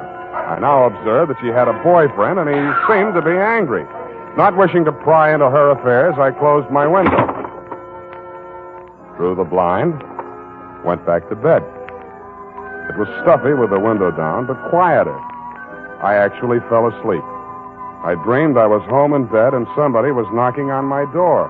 How true.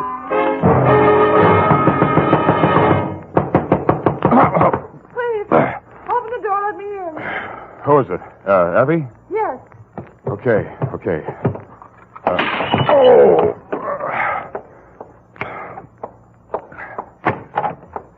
What? Please, don't be angry. May I come in for a minute? You're in. Oh, thank you. I know this seems peculiar, a perfect stranger. I saw you in the window. That makes us even. I have the apartment across the alley. Yeah, I know. And you saw him strike me. No. Well, you must have heard. I heard a lot of stuff breaking. Well, my ship models, he threw them all over the room, broke them to bits. They weren't especially valuable, and besides, they were presents from him, so... Now I get it. Now, you came here to tell me all about your collection of ship models. I think that's real neighborly of you, Miss... Doreen Dubar. Yeah, well, it was nice meeting you. Drop in again sometime, and I'll show you my collection of trout flies. Please, don't send me away. I'm deathly afraid of him. His name's Dan McCrae. He's a merchant seaman. His boat just got in today, and... Yeah, but why me? Well, I've seen you in the window so many times, I somehow felt I knew you. That's foolish, I suppose. I don't even know your name. Look, sweetheart, if you think you're going to rope me in as a witness to that lover's quarrel... Oh, please, no. It's more than that. Believe me. I can't tell you everything, but... Why tell me anything? Okay, I'm sorry. Pardon me for living. I know it's wrong of me to want to stay alive. I don't want to be hard-hearted about it, but if you're really afraid of the guy, you ought to go to the cops. But you don't understand it. Doreen, are you in there?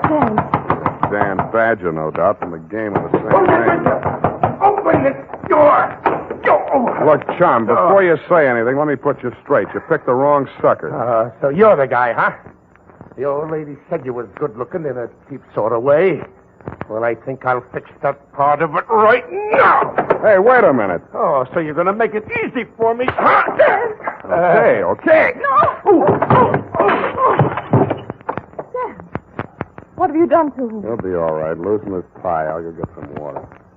All right.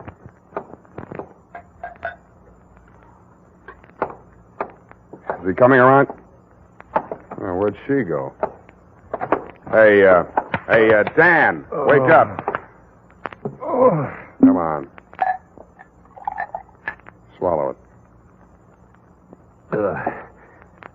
What'd you hit me with? Where's Doreen? She dissolved. Come on, get up. Okay, Shepard. This is your round. Who? Not that it matters, Danny boy, but who? You're Frank Shepard, ain't you?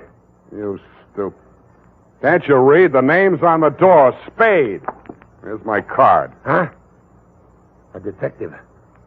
What was she doing here? Her story was that she was running away from you. Now beat it, will you? It can't be too fast for me. I'm sorry, Spade. I've been at sea too long, I guess. The old lady over there told me Doreen was seeing the sky every night. Channel fever or something. I blew my top. Yeah.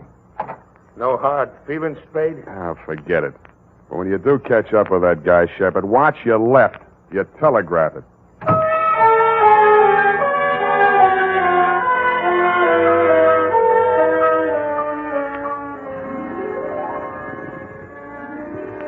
Homicide. Shepard's paw. Reach. Up to pick the halls of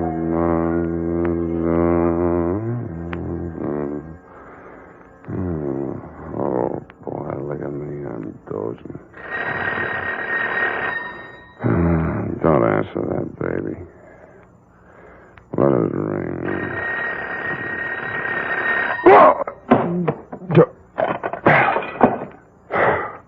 Huh? Spade, this is Dan McCrae. Who? The guy you beat up on.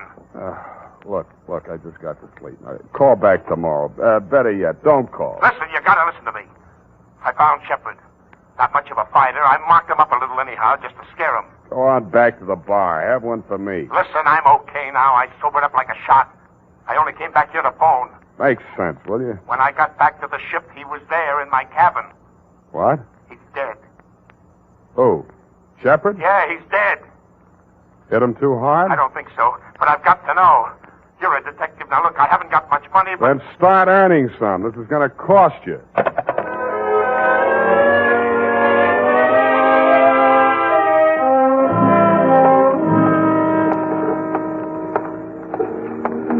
Hello, Dan. Well, you got here quick. I'm a real fast sleepwalker. This the ship? Yeah. Come on, I'll take you aboard. Give me the rundown. Shepard took your girl while you were away at sea. You slapped her around a little, broke her toy boats, and generally behaved like a bad boy. We'll skip that little exhibition match in my apartment. Then what? Come on, up this ladder. About those ship models. One was missing. She acted funny about it, and guess where it was? In Shepard's hotel room. Yeah? The Boston Hotel up on Broadway. Crumb dump. I shook the address out of that old lady. Never mind that now. So you went there, went up to his room, worked him over. But he was alive when I left there. That's clear. Then I had drinks in a lot of different places. I think I was in some other fights. Yeah, you look it. I don't know who with, just faces, a lot of blurs. I don't even know where all I went. Then I don't remember anything till I'm in an all-night beanery down here on the Embarcadero and a cab driver's holding me up on the stool pouring coffee to me. Then I came aboard. Yeah? Come on in my cabin. I'll show you.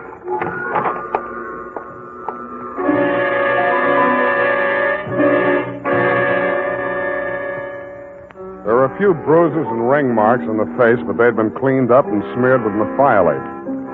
I know you're not supposed to touch anything until homicide gets there, Lieutenant, but this one had obviously already been tampered with, so I didn't think you'd mind if I rolled him over just enough to peek at the back of his head. There was a tiny cut on his scalp near the base of the skull, not more than 1/4 of an inch long. It had hardly bled. I frisked the pockets. In his wallet, $38, identification card, Frank R. Shepard, Boston Hotel, San Francisco, and a snapshot of Doreen sailing a model Chinese junk in a pond someplace. In his cigar case, cigars. Around his middle, a tooled leather belt with Hammett silver buckle. It was a popular type Hickok belt, but something about the buckle didn't quite figure. The prong of the silver buckle wasn't silver. It was tempered steel. And instead of being pointed, the end was flattened out and ground to a sharp cutting edge. There were 2 notches on either side of it that didn't look like they'd been put there for decoration. I took the belt off, rolled it up, and put it in my coat pocket. Well, what do you make of it? You touch it? No. Why? A man falls forward, not back. The cops will say he was killed someplace else and brought here. Then I'm in the clear. Yeah, unless they form a theory that you brought the body down here to dispose of it. Then why didn't I? Maybe you lost your nerve. Maybe you sobered up. How? What killed him? I don't know. Maybe internal injuries, maybe a head injury, or both from that beating you gave him. Maybe he just dropped dead, heart attack. That's for the police medical examiner to find out. You mean you're going to call the police? I have to. But I called you to... I thought you could clear me before... Now, wait a minute. You told me yourself you drew a blank. You don't know where you were or what you were doing. What are you going to do? Call the police. No, wait. Yeah, I suppose you have to. I do. You first. Yeah. I must say you're taking it pretty well.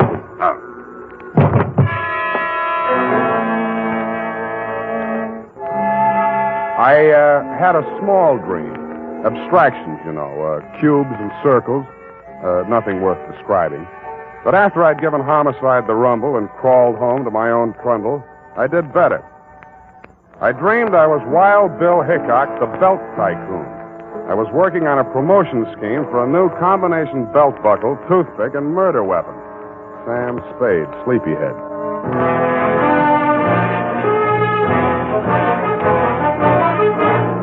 The United States Armed Forces Radio Service is presenting the weekly adventure of Dashiell Hammett's famous private detective, Sam Spade.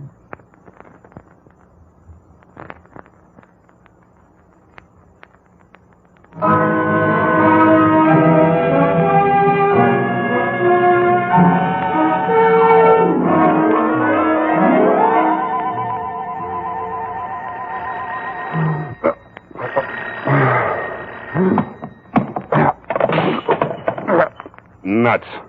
Sam? Unique Garage, Harry speaking. Yeah, this is Dundee, Sam. Okay, Lieutenant, you got me. What time is it? It's, wait a minute. 10 after 3. Any sign of dangerous Dan McCrae, that rat, my client? Another whiff. Hey, about that girl, Sam. Dubar, Doreen L., Balboa Apartment, Sutter Street. Can Yeah. you give me that description again? Go over and take a look at her. I'm in her apartment now. She says she never heard of you, and she doesn't know anybody named Dan McCrae. And she says she only went out once tonight to a drugstore to get some batteries for her hearing aid and some elastic stocking. All right, Dundee. If you want to swallow a pack of lies, all right. Checked the drugstore, and she's wearing them now. I'd bring her over there, Sam, but she's a little feeble. Okay, Dundee. I'll be right over.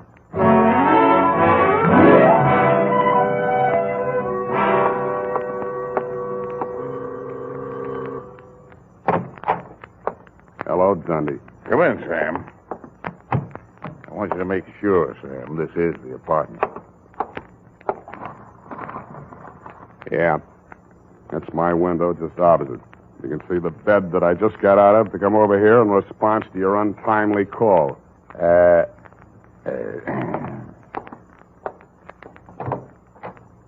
Will you come in here, Miss Dubar? Certainly, Lieutenant. I'm very anxious to make that man's acquaintance. She was about 65 years old with a pleasant motherly face, gold-rimmed bifocals, hearing aid, and snow-white hair. Over her shoulder, I could see into the kitchen. Sitting at a table facing away from me was an old man. In front of him on the bench were 3 ship models in various stages of disrepair. Broken masts, rudders, and with a mallet and a tiny chisel, he was shaping a piece of wood. I guessed that it was a broken spar from one of the hulls. Well, Sam, still say this is the same apartment? Yeah. Same apartment, different people. But you must be mistaken, young man. My brother and I have lived in this same apartment for nearly 20 years. She's lying, Dundee. Have you checked the janitor, the building manager, anybody? Janitor says she's been living here since he took the job in 41. We're trying to locate the building manager now. According to your story, Sam, the girl and McCrae had a big row in here, busted up a lot of furniture stuff. I don't see any sign of it. They could have cleaned it up. It doesn't make sense, Sam. Okay, I dreamed the whole thing, but those ship models, I didn't dream them. McCrae mentioned them, the girl mentioned them. Busted ship models. There they are on the table in the kitchen. Nay, good enough. What seems to be the trouble now, Dory? You're surprised this young man so excited about my model. I declare, Sven, I can't make head or tail of it. Something about a girl with the same name as mine and a young man, I forget his name, who seems to have killed somebody named Shepard, I believe it was. Oh, you're so worried about the ship models, young man. Dory, could it be the girl who brought these over to me to repair? What was her name? It's just on the tip of my tongue. Who did she say sent her, Sven? Wasn't that Shepard? Well, no, With all due respect to your age, nuts. I'm getting out of here, Dundee, while I can still remember my own name. I gotta get some sleep.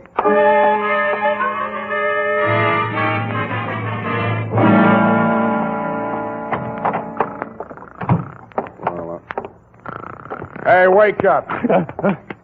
Oh, Sam. Get out of my bed. I'm sorry.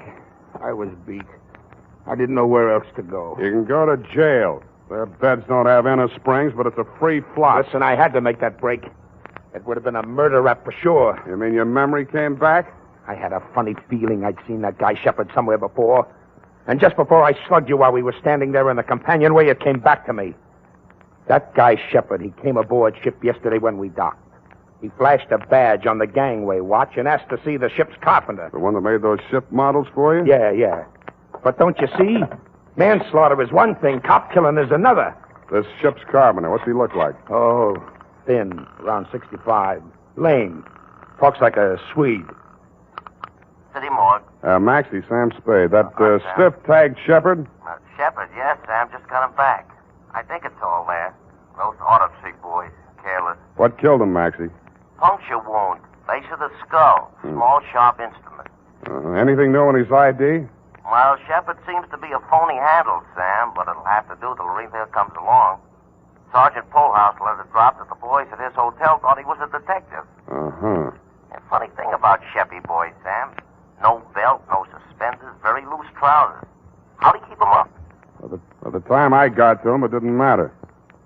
I figured he wore a belt, and somebody swiped it off him. That's an interesting theory, Maxie. I'll see what I can do with it.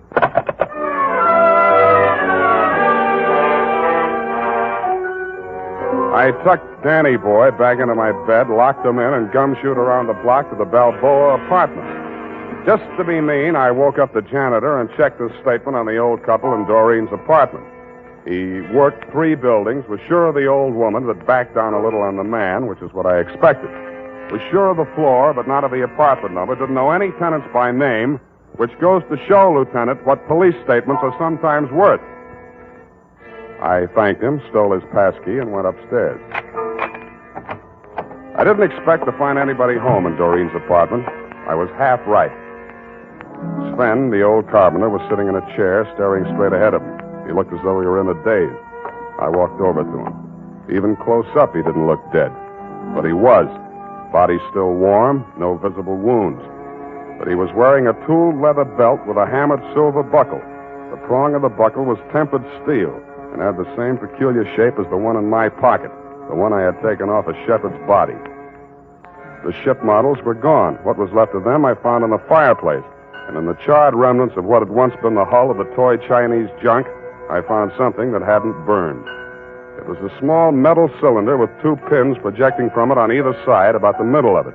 It looked like a miniature lock mechanism, which it was exactly. The key, you guessed it, was the prong of that belt buckle.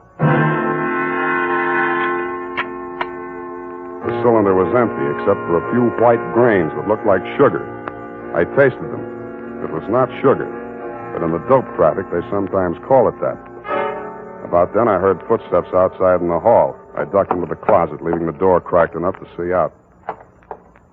Stand over there, Doreen. Don't try anything. I won't shoot you unless I'm forced to. No, you didn't shoot Frank Shepard, did you? Don't ever mention that name again. All right. Well, then, don't just sit there staring. We've just time to catch the boat. Then, Answer me. I don't think he can answer you, Mrs. Brownridge. Oh, what are you talking about? Sven! Sven! He's dead. He's dead! Oh, careful, she's got a gun. Hand it over, Grandma. You won't need it anymore. You killed him! Yes, I'm a desperate character. Hand it over. Come and get it. It should be easy for you. Such a strong young man, and I'm such a weak old woman. Now, look, you don't have your glasses on, and this 45 is too heavy for an elderly type criminal. Now, sit down and keep quiet. Oh, Sam, I thought you'd forgotten all about me. I've been trying to all night. Where were you? They locked me in a closet in her apartment. Next door? They were going to take me with them, get rid of me on the boat. After what they did to Frank, they had to get out fast. Shepard. Who was Shepard, anyway? I can't tell you that. He was a federal narcotics agent, wasn't he? How did you know? You just told me. Now, tell me the rest of it. Well, honestly, I didn't know anything about it till about a month ago. I was dusting the ship models and knocked one off the shelf. It broke, and something spilled out of it. Mrs. Brownridge was here when it happened. She rushed for it and ran out of the room with it. She said she'd take it and get it repaired for me. And then this girlfriend of mine came by while I was sweeping the white powder up. She's a nurse. She tasted it, told me it was dope. Well, I didn't want to do anything till I talked to Danny, but she reported it. And that's when Frank Shepard came to see me from the narcotics squad. He told you to play along with them? Yes. They arrested the man Mrs. Brownridge was selling it to, and Shepard told her he was taking the man's place so he could spy and get evidence, you see. She believed him because of the belt. This the belt? Yeah. That thing on the belt, it's really a little key that fits in a little... Yeah. Now, that fits in a little lock that releases the little mechanism that makes the false bottom fall out of a little boat. When did she find out that Shepard was a narcotics agent? I didn't. I saw them together so much that I began to think they might double-cross me. Then I thought about that sailor, Dan, that roughneck boyfriend of hers. So I went to Dan and told him I thought his girl had taken up with Shepard while he was away at sea. And I had to let Dan think the worst because I was sworn to secrecy. But Dan's so violent and jealous, he said he'd kill Shepard, so I came to you. Yeah. You were a witness that Dan hit me, and I thought we might have him arrested so nobody else would get hurt. But I guess you were too sleepy to care. What? Sorry. I must have dropped off. To sleep.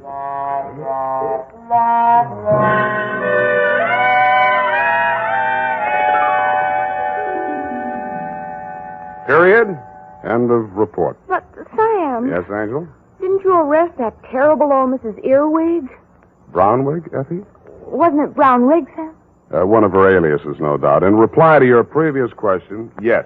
Who killed Mr. Shepard, Sam? And how? Look, F, you'll recall that Sven was shaping a piece of wood with a small chisel and a mallet. The fatal wound, you recall. Oh, and who killed Sven? Sit down. I want to have a serious talk with you. Oh. No, over here. Yes, Sam. Stop twisting your handkerchief. Yes, Sam. Effie, sometimes I think you've been a detective secretary too long. Warps the outlook. Sam, are you trying to tell me that my services are no longer required? See, that's what I mean. You jump to conclusions. As in the instance of the death of Sven. I only asked who killed him, Sam. Exactly. Did it ever occur to you that some people, especially old, feeble people, just die? Yes. Quietly? Sitting in a chair sometimes? Yes. Sometimes in bed in their sleep? That'll never happen to you, Sam. Check. But it did happen to Sven. Perhaps the excitement of his criminous activities, fear of discovery, his impending flight were too much for his heart. On the other hand, it might have just been old age. Of course. The point is, Effie, it does happen. Never in detective stories, only in real life. Mm-hmm. Well, I guess that's all. Good night. Sam, you're not sleepy. Nevertheless, I'm going home to bed. Oh. Well, good night, Sam. Good night, sweetheart.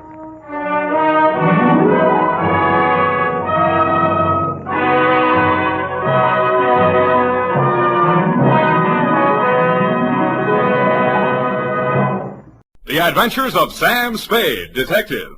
Brought to you by Wild Root Cream Oil Hair Tonic, the non-alcoholic hair tonic that contains lanolin. Wild Root Cream Oil. Again and again, the choice of men who put good grooming first. Sam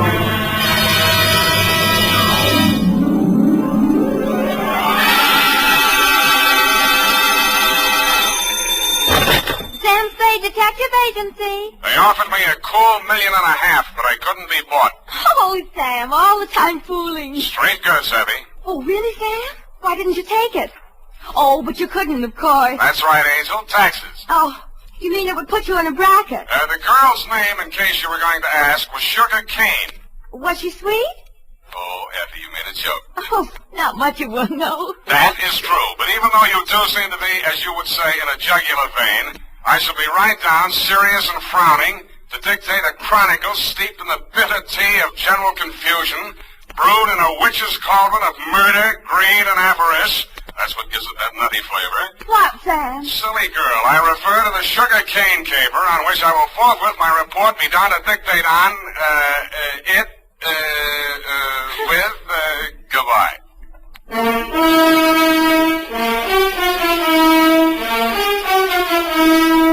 Dashiell Hammett, America's leading detective fiction writer and creator of Sam Spade, the hard-boiled private eye, and William Spear, radio's outstanding producer-director of mystery and crime drama, join their talents to make your hair stand on end with the Adventures of Sam Spade.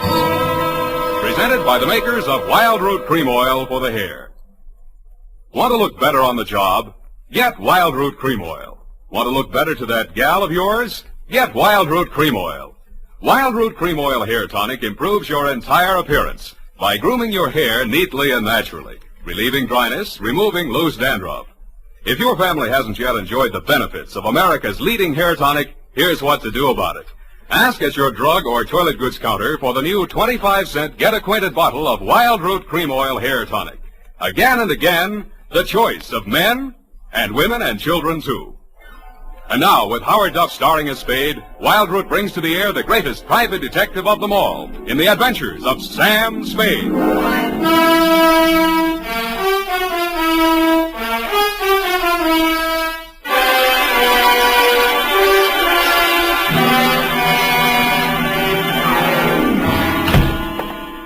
Hello, Sam. How are you, Sam? You were so lugubrious over the phone. Sometimes you're so bucolic, but tonight... What am I? When? Lugubrious tonight. Just bubbling over. Do you possibly mean I'm being lush with my verbiage? There, you see? Well, that's because I've been at work in the environs of Snob Hill, where they never use one word if 12 will do. Are you ready for the dictation, I guess it is? I plan to be most amusing tonight. Already I am yet. Look, I haven't even started. Oh. Really, I haven't. All right. Now, pencil. Date. Alan should have such an audience. Date. October 3rd, 1948, to Clifton Cavanaugh, Esquire. Down, Effie. From Samuel Spade, license number 137596. Subject, the Sugar Cane Caper.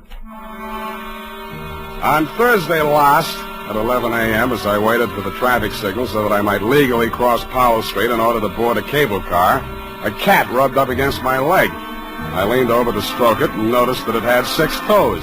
I wondered if that meant anything. It didn't. Most Nob Hill addresses don't mean much anymore, but yours still does. The house was big, hideous, and reassuring. Oh. Are you from Peppersnow? No, I'm in business for myself. Mr. Cavanaugh in? Oh. Well, come on in. I can't understand what happened to that boy from Peppersnow. Oh, pardon me if I seem a little hungover. Gladly, but can you ever forgive yourself? I like you. You got a sense of humor. You'll need it. You trying to tell me you don't approve of Mr. Cavanaugh? That perfume pothead. What did he do to you? He married my mother. Oh. Stepfather? Yeah. I'm Fred Blair. Spade's my name. Where do I find him? Detective? Check. I'll give you a clue. Look behind you. I did. I turned and found myself looking straight into your handsome face. You looked several years younger than your stepson, with regular aquiline features, dark, widely spaced eyes, and blue-black hair. Well, so you're the notorious Sam Spade. Well, I don't want to seem modest. Come into the conservatory. There's just the barest chance that we'll not be overheard. Good. There. Sit down. What's your problem, Mr. Cavanaugh? Problem indeed. Problems, plural. Starting with that junior grade lush that collared you at the door. He's very fond of you, too. Well, you can't imagine what a trial that boy's been to me, both the children. For some reason, neither Fred nor his sister Eunice ever quite accepted me as their father. You don't say. I suppose my youth counted against me. I think they misinterpreted my motives. When any man marries a wealthy widow twice his age... Yeah, why did you send for me, Mr. Cavanaugh? Well, it all started several months back, before my wife, their mother, where was I? Oh, died. The scandal quite literally killed her. You're sure that's what did the trick? Fred, who, among other talents, was a positive genius for knowing the wrong sort of people, struck up an acquaintance with a hoodlum named Johnny Verona. Nice, clean-cut gangster type, runs a joint on Pacific Street. Precisely. With the positively hysterical name of the Subtropico. Mm-hmm.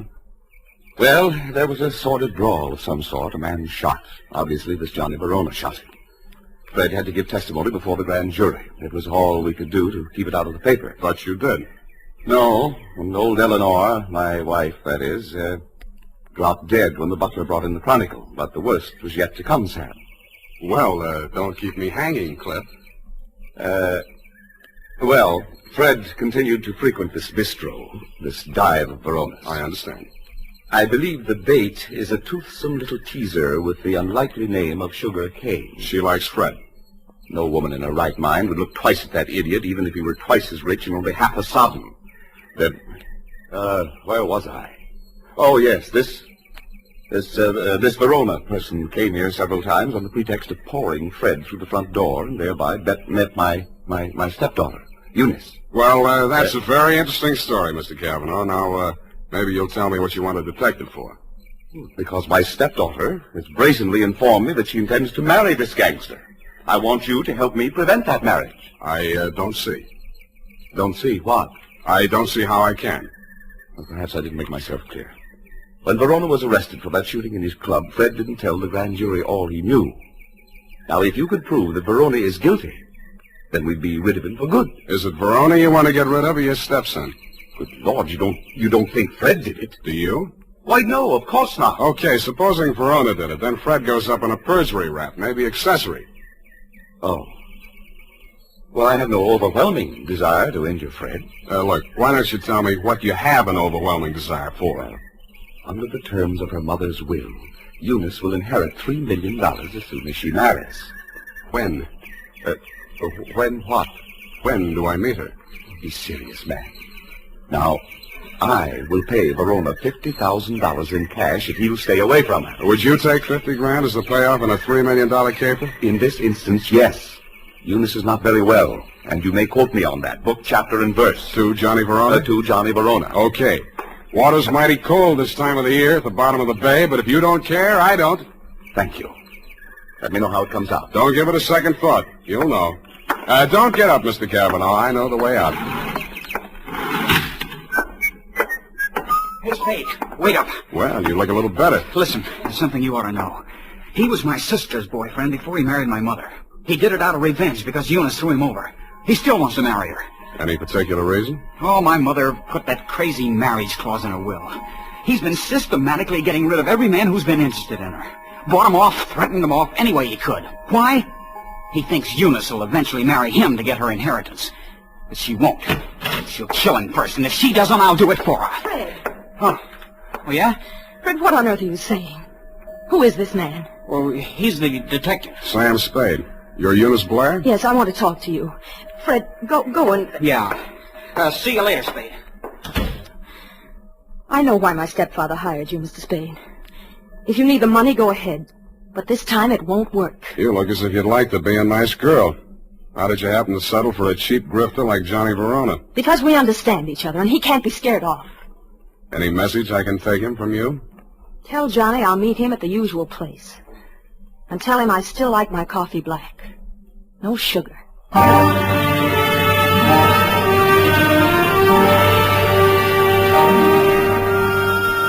I didn't ask her what kind of sugar she didn't want any of. I thought I knew.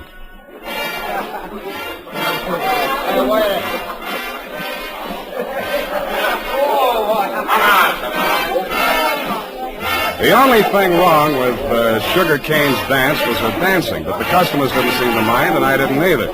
It was a pleasure to size her up carefully, as I would have felt obliged to do anyway in my professional capacity.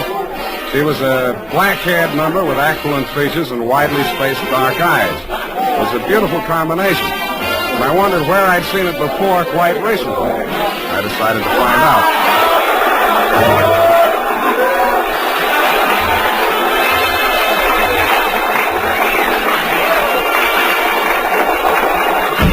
Hey, what's the idea of barging in here after me? Can't you see the sign on the door?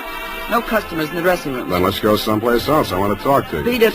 Take it easy. This is on business. Good. I'll fix it up with the boss. Johnny! Yeah, sugar? What's the matter? Is Joe giving you trouble? He trailed in here after me, the cheap masher, on the pretext of discussing business affairs. Okay, out you go. Wait a minute. Come on, move. And don't come back. Well? Sorry, I had to give that bum's rush routine. I don't want to get her excited. She's a nice kid, and she doesn't know why you're here. I take it you do. Yeah. Eunice called me and told me you'd be down. Okay, Johnny, I'll give it to you fast and get out. Clifton Cavanaugh will pay you $50,000 to leave Eunice alone. He also made a few idle or not-so-idle threats about what might happen to her if you don't take his money. For example? He said she hasn't been feeling well, might not live long enough to get married. I don't have to tell you what I think about that kind of talk, and I wouldn't be peddling it if my office rent wasn't due. That's why when you started giving me that bum's rush, I made only, shall we say, a token resistance? Yeah. Now, about me marrying Eunice, you can tell Clifton to stop worrying. Hmm? Yeah, Eunice and I got married 3 weeks ago. You what? Married. You want to see the papers? Why the secrecy? I don't want her to get hurt. You're scared of Clifton? Nah. Sugar. She's got a very low boiling point. She's pardon me. Yeah. Yeah, Nick. What is? Go ahead. Yeah, I heard you. No, don't touch anything. Don't let anybody in. I'll be right over. Bad news? Yeah, Eunice. She's dead. How? One of my boys found her in my apartment. She was supposed to wait for me there. How did it happen? He's not sure. He thinks she took poison. I had to give Johnny Verona one thing. He didn't make any pretense about being grief-stricken. But after all, he just inherited $3 million. Sugar Kane took it standing up, too, but she just lost a rival and got her man back $3 million richer. I wasn't with you when you got the news, Mr. Cavanaugh. But the one I really wondered about was Eunice's brother, Fred. What brought that on was something I picked up in Johnny Verona's apartment where we found Eunice's body sprawled out over a tray of coffee things. It was a medicine bottle with a doctor's prescription number on the label. The name of the druggist that had put it up was Pfefferschnell.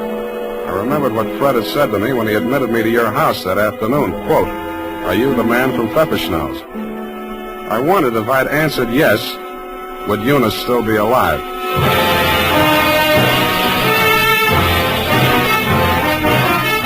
The makers of Wild Root Cream Oil are presenting the weekly Sunday adventure of Dashiell Hammett's famous private detective, Sam Spade.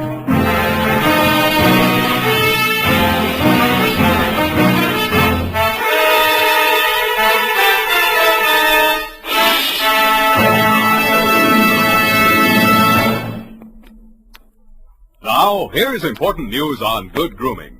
If you want the well-groomed look that helps you get ahead socially and on the job, listen. Recently, thousands of people from coast to coast who bought Wild Root Cream Oil for the first time were asked, how does Wild Root Cream Oil compare with the hair tonic you previously used? The results were amazing. Better than 4 out of 5 who replied said they preferred Wild Root Cream Oil. Remember, non-alcoholic Wild Root Cream Oil contains lanolin. It grooms the hair naturally, relieves dryness, and removes loose, ugly dandruff. So if you want your hair to be more attractive than ever before, get the generous new 25-cent size of Wild Root Cream Oil, America's leading hair tonic, on sale at all drug and toilet goods counters. It's also available in larger economy bottles and the handy new tube. Get Wild Root Cream Oil. Again and again, the choice of men who put good grooming first. By the way, smart girls use Wild Root Cream Oil too, and mothers say it's grand for training children's hair.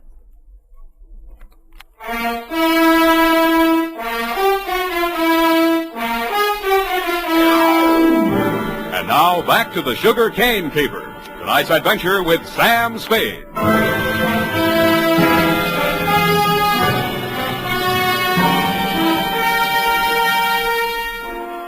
morning papers didn't carry anything new on Eunice's death. Cause was put down to an overdose of a toxic drug. The doctor who prescribed it said she'd requested it for migraine headaches, which he suggested might have driven her to suicide. He did not explain why she had taken 4 doses in capsule form and dissolved the rest of it in a decanter of coffee. I thought somebody else had dosed the coffee, and so did you, Mr. Cavanaugh. Verona did it, of course. We knew she was taking those pills and dosed the coffee just enough to be fatal when added to what she took voluntarily. You knew all that, too. Well, so did Fred. But you had more reasons, 3 million more. But they were already married. You know that when you hired me? Yes. Then how come? I knew she was planning to do away with herself. I thought if we could pin it on Verona, after all, he's guilty of that old murder, Fred's a witness to that. Well, if he were convicted, the money would revert to me. Nuts. You don't believe me? She wasn't planning suicide, and you know it. Well, then? I don't care who takes the fall, but I got less on Verona than I got on you. Then I'll give you something. Here. Take a look. Verona's lawyer sent this around before her body was cold. A claim for $3 million, notarized yesterday while Eunice was still alive. Well, Mr. Spade? Pardon me when I drop dead. You did and waited hopefully, but I managed to stay on my feet. I even managed to make it down the hall to the bar where I found your stepson ambushed behind a row of empty bottles. Fine detective you turn out to be. I warned you. Stand up like a man. That's all right. I'll take on both of you. Come on, sober up. Makes sense. Where's my drink? Who took my glass? Here it is. Give me it. Sure. You spill it. Ooh, ice on my shirt. Listen to me. This is very important. Important? You were expecting a delivery from a drugstore when I arrived there yesterday morning. Who ordered it? She did. Eunice, she told me to watch for it and bring it to her. Did you do that? No, she wasn't here. What did you do with that bottle of medicine? I'm sleepy. I gotta get some rest. Wake up! No! I said wake up! Leave me alone! Now, listen. You took that bottle with you when you went out. Where did you take it? I tell you when you let me go to sleep. You took that bottle with you, didn't you? You're guessing. I know you're third degree. You went to Verona's apartment, didn't you? 2 gentlemen of Verona. Willie Shakespeare. You doped that coffee, didn't you, with the poison that killed your sister? I didn't mean it for her. I didn't know she was going there. Go on talking. I want a lawyer. I know my rights. Listen, I'm not a cop. I'm not taking a statement. You're too drunk for it to hold anyway, so you can tell me. Okay. Here's how it happened. She took her 4 pills and went to bed. Yeah? I sneaked a bottle out of the medicine chest and I went over to his place. His boy Nick was there making coffee for the boss, he said, when he got home. I hung around talking for a while, and I stripped some of the stuff in the percolator while he was getting out the cups. And that's all. Why did you want to kill Johnny Verona? So Eunice wouldn't have to marry him. What do you mean, have to? She was doing it for me, so he'd keep quiet. About that brawl in the club, that old killing they tried to nail Johnny for? Yeah, that's it. The gun that did it. He got rid of it before the cops arrived. That was my gun. Fred, straighten up. Look. Yeah. Johnny dictated the story you told the grand jury. How do I know he didn't dictate the one you're telling me now? Who are you covering for? I didn't say anything. I didn't tell you anything. Get out of here! What's the matter with you? Get out the window! The revolver barrel that crashed through the darkened window pane behind the bar spoke twice. I answered it. I looked out into the darkness, making myself a good enough target to draw some fire. I fired back at the flashes. I was depending more on luck than aim, and luck was what I wasn't having much of. I went back to the place where Fred had fallen. The shots that had dropped him were luckier. He'd been dead before he hit the floor. What is it? What's happened here? See for yourself. Who? Shot through the window, couldn't see anything but the gun muzzle. Looked like a .45. Johnny Verona, he packs a .45. Who told you that? It came out of that investigation. One of the reasons they couldn't indict for that old shooting. There are a lot of reasons they couldn't get that indictment. What are you driving at? Neither one of the leading suspects was guilty. I don't follow you. Sugar Kane did that job. Well, that's wild. What if I told you Fred made a statement to that effect before he was shot? You're lying. He confessed. Did I tell you that? Well, he must have. He always talked about it when he was drunk. All right, I was bluffing.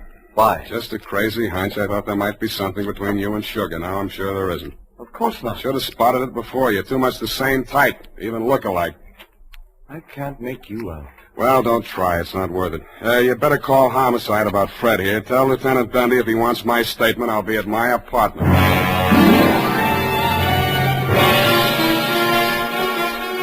After I pretended to leave, I came back and did a little eavesdropping of my own. You didn't phone Homicide, but you did spend an hour filing out the barrel of a .45 automatic. Then you went out. I tailed you to an address on Sloat Boulevard. A short time after you went in, Sugar Kane came out alone. I followed her to you-know-the-answer, my apartment. I went in the back way via the fire escape and arrived in time to answer her buzz. Oh, Mr. Spade, thank heaven I found you at home. So am I. Come in. I know it's terribly late. Forget it. Won't you take off your coat or something? Can't stay very long. It's not safe. I may have been followed here. Oh, surely not. Sam, you don't mind if I call you Sam? No. I'm so frightened. It's about Johnny Verona. I don't know what he may do. He's convinced that Fred killed Eunice, and he's out gunning for him right now. We've got to stop him before he does anything rash. You come to the wrong party, Sugar. I'm working for the enemy. Enemy? Kavanaugh. Oh. It's no skin off his nose if Johnny Verona drops Fred Blair or if you all drop. All he does is sit back and collect. Oh, he can't be as cynical as that. You ought to know. Has he told you anything about me? I'd rather hear it from you. Maybe sit down. Well, there's not much to tell. I played along with Johnny for one reason and one reason alone. To save Fred from that old murder rap. Were you figuring on marrying into that family, too? Oh, a regular pincers movement, was it? Johnny and Eunice, you and Fred. All right. It's true I wasn't in love with Fred, but it wasn't all the money. I was sorry for him. Money's not what I really want. I know that now. What do you want? Someone. Someone I can trust. Me too, Sugar. Oh, Sam, you're what I want. Say you want me to. Please say it.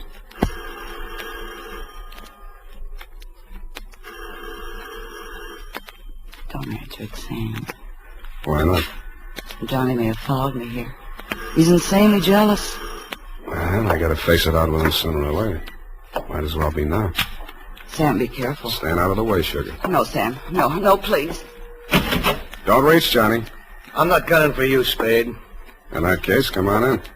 Well, Sugar, I didn't believe him that you were coming here. I had to, Johnny. He got some crazy confession out of Fred while he was drunk. I had to stall him till you and Cliff could talk to him. To save Fred, I mean. Oh, stop horsing around. We all know that we all know Fred is dead, and we all know that we all know who killed him. Well, then Cliff was leveling. You are trying to pin that on me. I don't need it, but if you want it, you can have it. There's $3 million in my part of it. I'll split down the middle with you. If you throw in with them, it's a three-way split. There's no split at all if you take the rap for Eunice's killing, and you will if you throw in with me. It's their word against mine. 2 witnesses against 1, and all I've got is a confession by a drunk who is now dead. Sam. Oh, Sam, I was sure for a moment you... Get away from me. Sam, Go on. Go to work on him. I should have given you a little more time.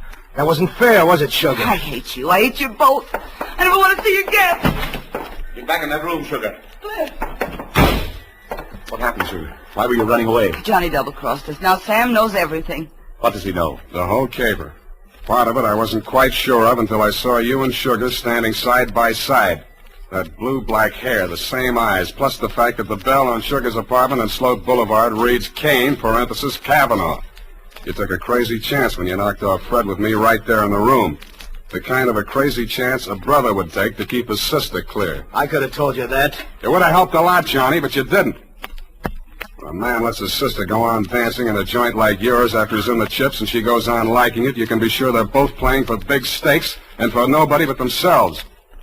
Where do you think you were supposed to wind up, Johnny? I'll tell you.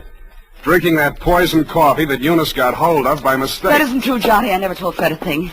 He thought you really loved Eunice.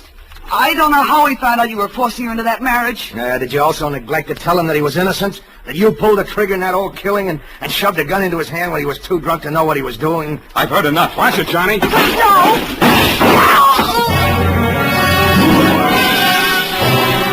I winged you a split second before you fired. Your aim went wild. All I saw at first was that it missed Johnny. Then I saw him move forward in her direction. She was leaning against the wall, a puzzled expression on her face. her hand plucking nervously at a spot of red that was spreading against the white of her dress. He caught her as she pitched forward and carried her over to a couch. She didn't speak again. You and Johnny knelt beside her until the cops arrived. If you were aware of each other's presence, neither of you showed it.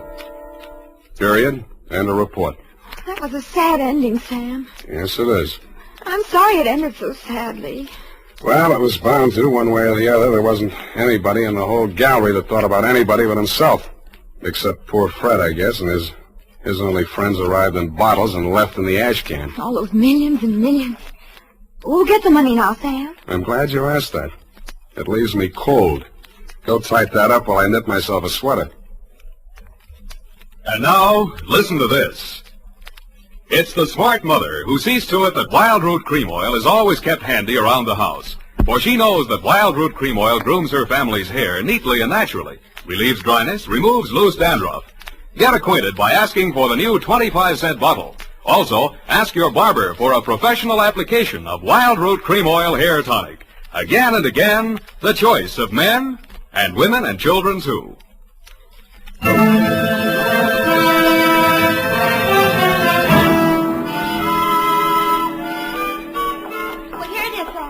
Goodness, what a terrible group of unfortunates.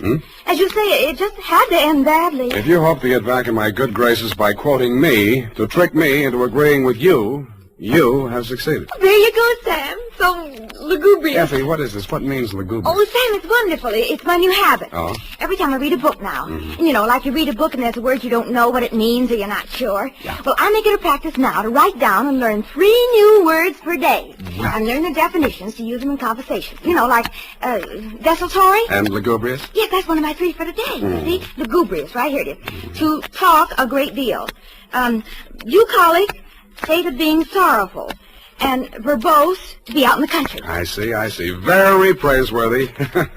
Enlarging your vocabulary. Yes, Love it. I am. But I don't expect to be really lugubrious for the knob. Look, Effie, why don't you go verbose for the weekend? It's the best cure for the bucolic. Oh, Sam, look what I've done. What have you done? I've clipped the wrong definitions to the right words. Well. For instance, lugubrious, well, it isn't that at all. And bucolic, oh, Sam, I've learned them wrong. I wasn't going to tell you, Effie. It's better to find out for yourself. It's more, efficacious. My new habit. Oh, good night, Sam. Good night, sweetheart.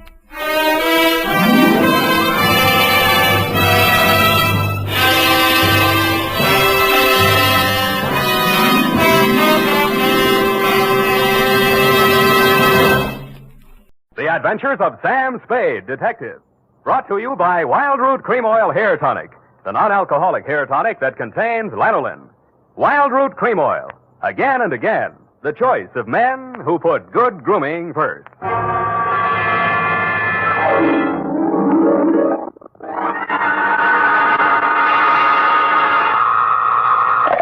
Sam Spade Detective Agency. This is Sam, Blackleg Spade, the 3rd most dangerous gambler on the Barbary Coast. Oh, Sam, not horses again. Horses, women, and the gaming tables, Effie, the diversions of the elite. Well, divert yourself with this, Sam.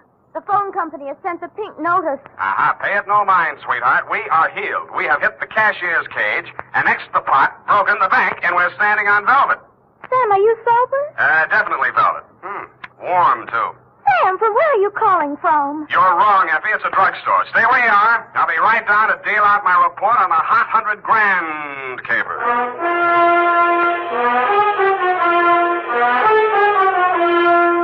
Dashiell Hammett, America's leading detective fiction writer and creator of Sam Spade, the hard-boiled private eye, and William Spear, radio's outstanding producer-director of mystery and crime drama, join their talents to make your hair stand on end with the Adventures of Sam Spade. Presented by the makers of Wild Root Cream Oil for the hair. It's smart to buy things the whole family can use, isn't it? That's why I say it's smart to buy Wild Root Cream Oil Hair Tonic. To Mom, to Dad, to the children, Wild Root Cream Oil is really a friend indeed. Non-alcoholic Wild Root Cream Oil with lanolin grooms the hair neatly and naturally, relieves dryness, removes loose, ugly dandruff. I hope you have a big family-sized bottle of Wild Root Cream Oil in your home. Get Wild Root Cream Oil Hair Tonic. Again and again, the choice of men who put good grooming first. And now, with Howard Duff starring as Spade, Wild Root brings to the air the greatest private detective of them all in the Adventures of Sam Spade.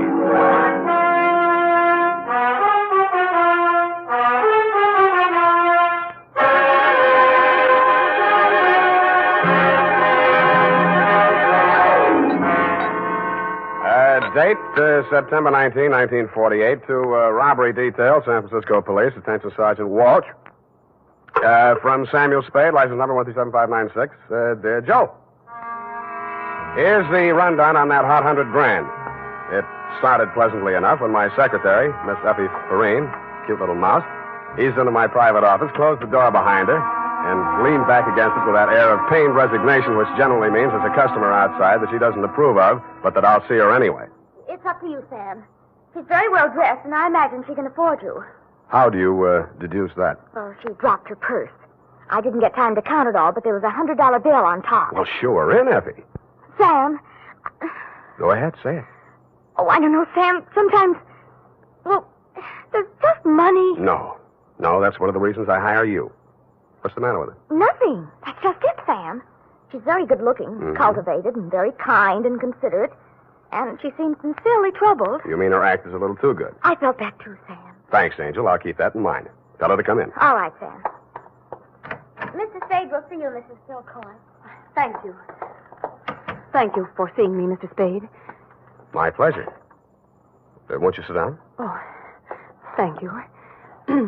I'm Lorraine Kilcourse, Mr. Spade. It's about my husband, Leonard Kilcourse. Husband? Oh. We've only been married a short time. It was a quiet ceremony at the San Cedro Mission. Leonard didn't want to subject me to any publicity. The difference in our ages, you know? You mean you want me to keep it a secret? Oh, no, except for the newspapers, of course. Naturally, all of Leonard's friends know. Well, he doesn't have many, from what I've heard. I thought it strange, too, that such a prominent man should have such a small circle of acquaintances. I met him only a short time before I married him. He's been very kind and absolutely devoted to me, and I suppose I should feel ashamed of myself for coming to you.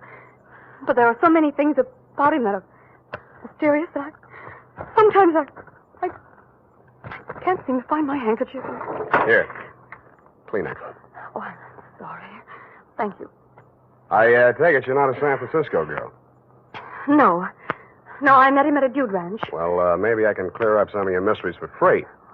The reason your husband doesn't have many friends is because they keep dropping dead. I don't understand you. Oh, forget it. He's a big public servant. He's built a lot of sidewalks. The streets of the city are paved with his good intentions. His name is on 1,000 manhole covers. If the names of his former business associates land on headstones, it's nothing to me. I got my own racket. Well, what? I think my husband is paying blackmail to someone. Uh-huh.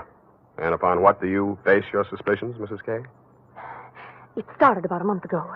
He began withdrawing large sums from our joint account. First it was $10,000, then $20,000, and last week, $50,000. And this morning, he closed out the balance of the account.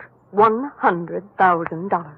Well, he's got it to spend, Mrs. Kilcourse. Well, I won't pretend the money doesn't interest me, but what's behind it, Mr. Spade? Each time he withdraws these cash sums, he leaves the house without a word to me. And sometimes doesn't return until dawn. My husband is not fond of nightlife, Mr. Spade. Only a desperate situation could induce him to leave the house after dark. Yeah, so I've heard. They say that's how he kept his health as long as he has. All right, you want me to trail him, find out what he does with the money.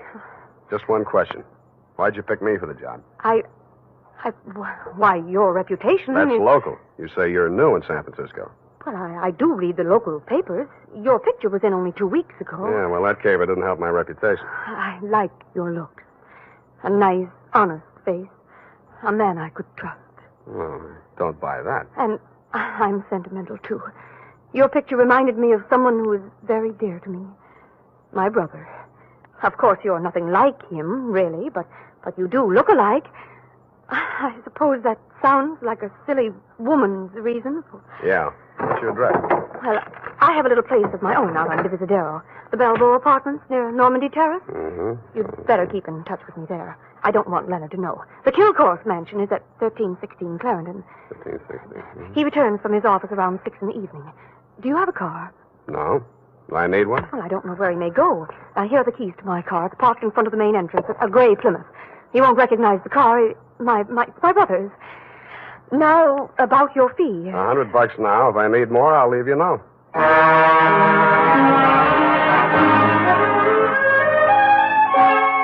I had an uneasy feeling I would need more.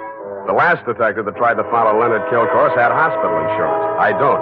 But I'm a gambler at heart, so I parked Lorraine's Plymouth across the street from the Kilcourse mansion and waited. At 9 p.m., Mr. Kilcourse, much too old for her, came out the front door and flagged down a taxi.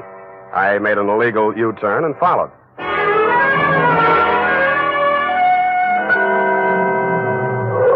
The trail ended across the Golden Gate Bridge in Marin County. It was a country club-type building on top of a hill overlooking the bay. It did business under the name of Ernie Nogales' Racket Club. The racket had nothing to do with tennis. It came from two sources.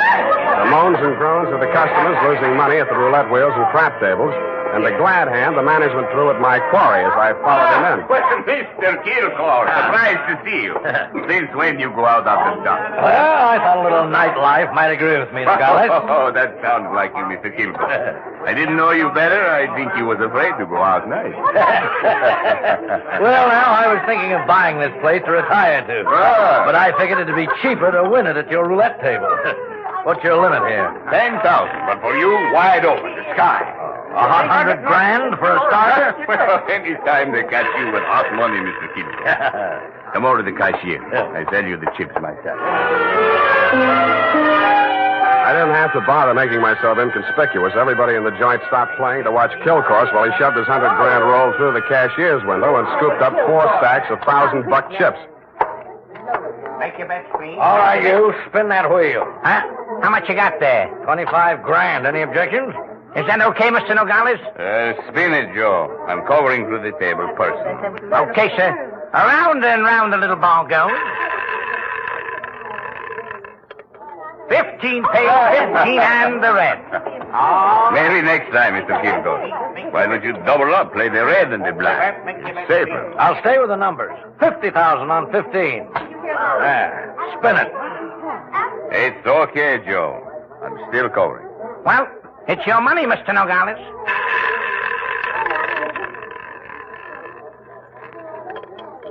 Number 4 pays. Number 4 and the red again. Well, 25 grand more on 15. Look, Mr. Kilcourse, go on, enjoy yourself. Take it off your income tax, but please spend those. Spread them out a little there, those chips, huh? It looks bad for the house. What kind of a joint is this? Can't you cover the bets? Okay, Joe. He asked for it. Okay, sir.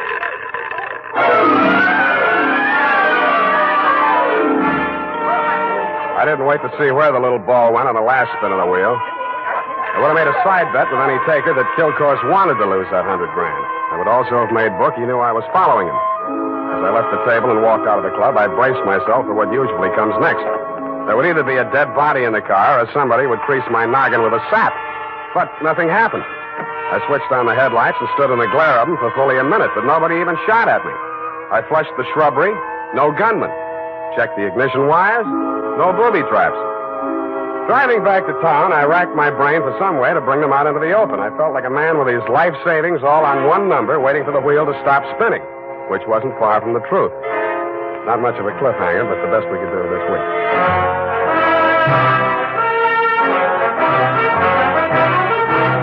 The makers of Wild Root Cream Oil are presenting the weekly Sunday adventure of Dashiell Hammett's famous private detective, Sam Spade.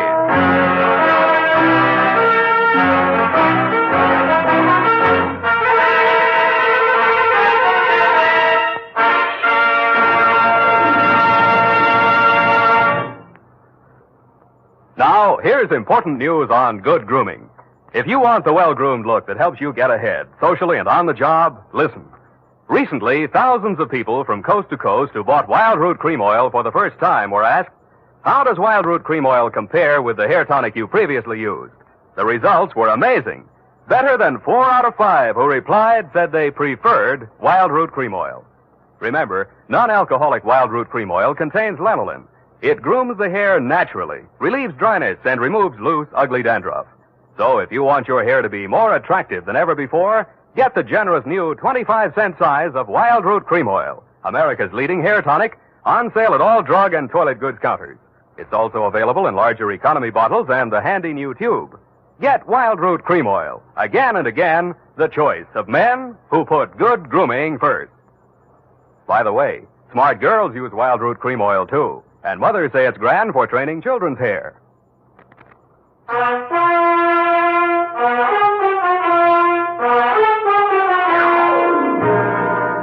And now, back to the hot 100 Grand caper. Tonight's adventure with Sam Spade.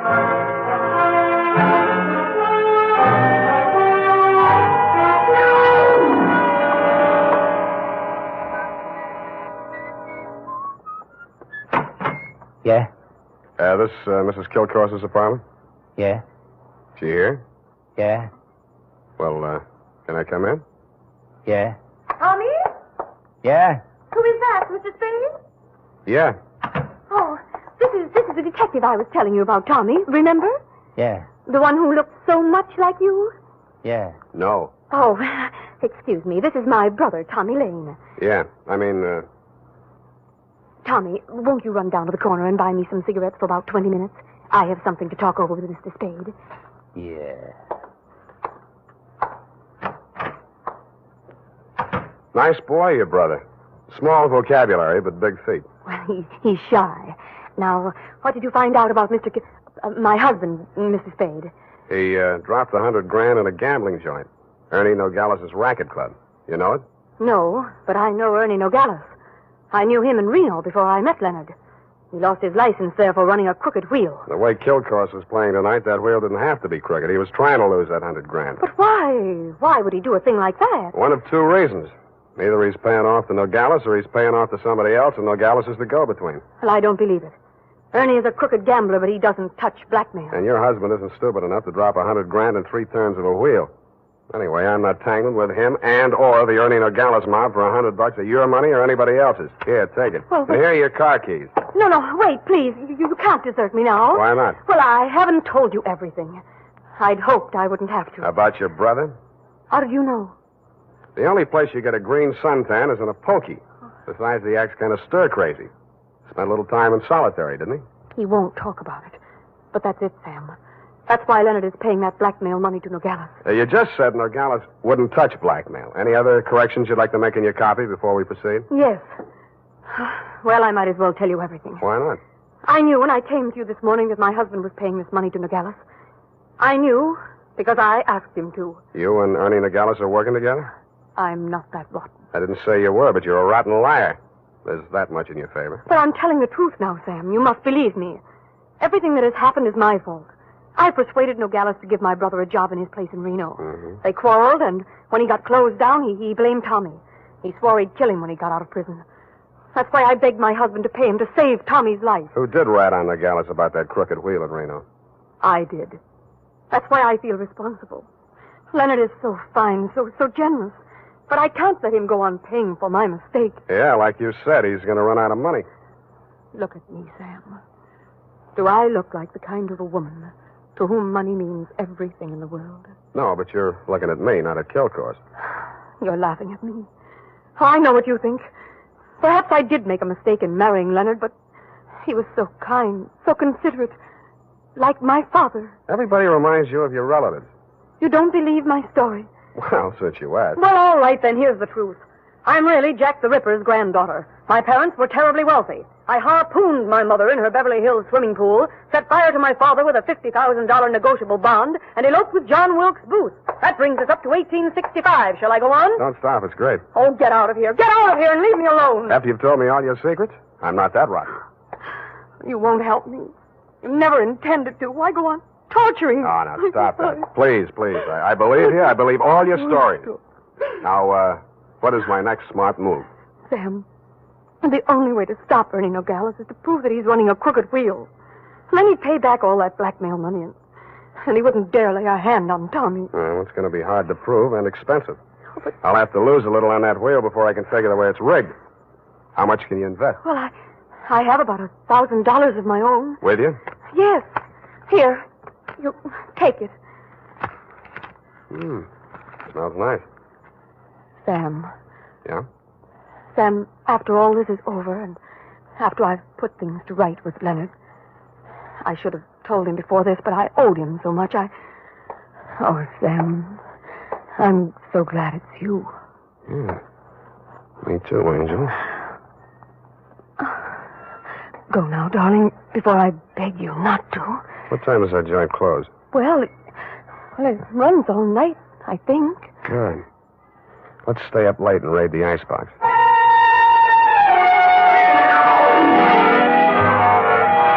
Around 2 a.m., when I low-geared the Plymouth up the long, steep driveway to Ernie Nogales' racket club, backed into the parking space nearest the road with a car headed downhill for a quick getaway, just in case, and I went in.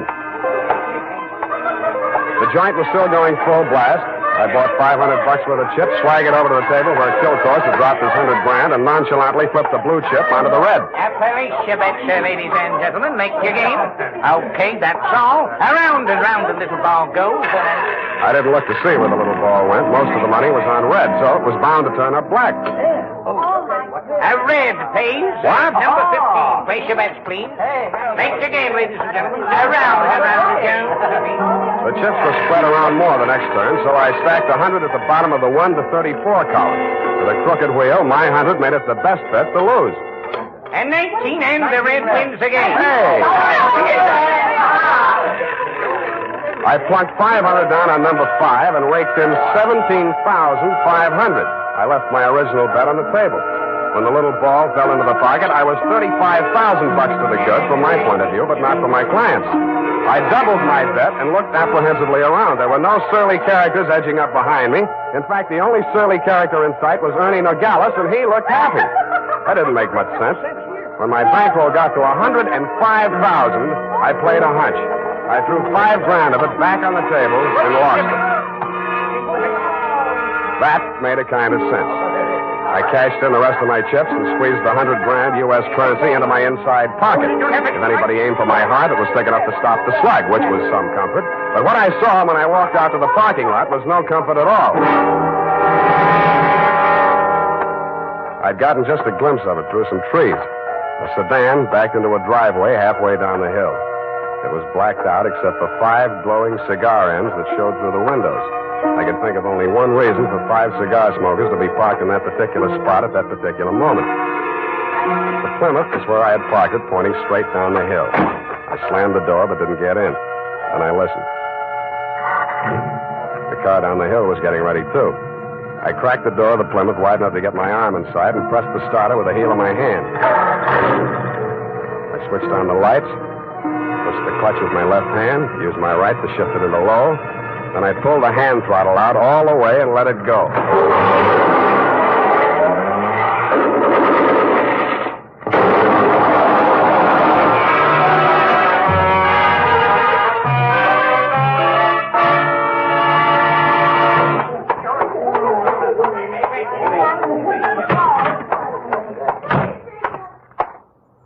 What's the big idea busting into my office? We're going to have a talk, Nogales. Please, don't wave that heater at me. It makes me nervous. I don't like guns. I don't either. That's why I'm here. Put your hands on top of the desk and keep them there. All right. Give me back that roll. I give you clean money for it. It was a gamble, so I lost. Can you blame me? Where'd you get this money? I buy it. 50 cents on the dollar. I don't ask where it came from, but I read the papers. I figured it was that shipyard payroll job a few days back. Like it just fell in my lap. I figured it'd make $50,000 instead of kill course 5. I guess that was dirty trick you just out of stir, Tommy, huh? I got news for you, Nogales. I didn't know this money was hot, and I am not Tommy Lane. No? Then what? Private Dick. Tommy's sister hired me to take the fall for him. Look, I've got most of the caper. Kill Course wanted to pay Tommy $100,000. You rigged the wheel so Kill Course would lose it one night, and Tommy would win it back the next night. Now, what was Kill Course paying him off for? No caper, legitimate. He was sent up for bribing a public official. You mean he was the payoff man for Kill Course's contracting firm? Sure, legitimate business. And the grand jury went out after Kill Course. Tommy took the rap, that's all, for a price. Yeah, $100,000. Thanks, Nogales. That's all I needed. I was afraid I might be too late. You are, Oh, I sweetheart. have so many things to explain. Where can you talk? Right in here. Who's this man? Why, that's your old sweetie from Reno, Ernie Nogales, remember? What's the matter with you two? You crazy? Oh, Sam, I should have told you the truth from the beginning. Check. The Nogales yarn, I can understand, but why did you tell me you were Kilcourse's wife? I was desperate. I had to say something. It was the only explanation I could think of for my interest in this case, without telling the truth. That you were making a pigeon out of me. I don't know about such things, Sam. All I know is I'm here in time to warn you. You mustn't walk out of here with that money. They may kill you to get it back. They already did. They're combing the wreckage of that car right now, looking for my body. Then Tommy was right. They did mean to kill him. How'd he get the rumble? While he was in prison, from another man that Kilcourse framed. He was in for life, so it was safe for him to talk. Hey, you two. Yeah, Nogales? That car that just drove up. I think that's Mr. Kilcourse. Oh, Hey, what's your hurry? Don't let me go! Come on, what's your hurry? Tommy's out there in that cab. I've got to warn him. Or tip off Kilcourse. Which is it? No, Sam, you've got to believe me. Sit down. Stop that. You two have fun. I'm getting out of here. Go ahead.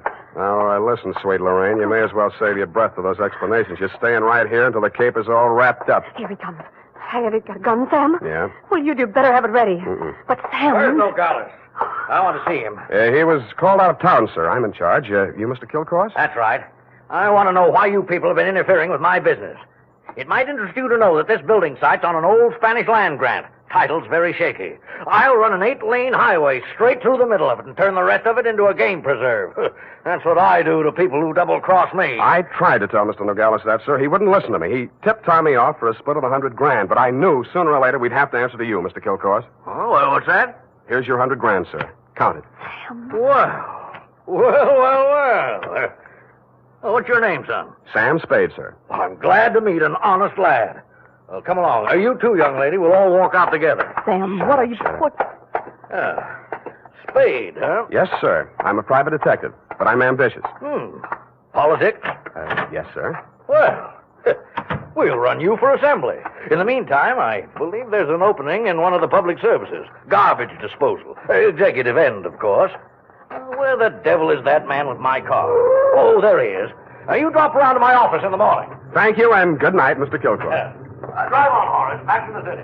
Oh, Sam. How could you? All those lies and just handing over the money like that. It wasn't yours. It wasn't Tommy's either, sweetheart. Get in. Well, Tommy, are you all right? Yeah. Drive us across the bridge, Tommy, will you? Yeah. Tommy, Yeah. Tommy, I'm afraid we'll have to do without the money. Yeah. Sam gave it to Mr. Kilcourse. Yeah. Now, don't get excited, Tommy. I'm sure Sam had a reason. Didn't you, Sam? Yeah. I mean, that was marked money from a payroll job. Oh, then it won't do him any good. It'll send him up for a good long stretch if the eyewitness story that goes along with it is good enough. And you're just the girl to tell it, sweetheart. Am I right, Tommy? Yeah.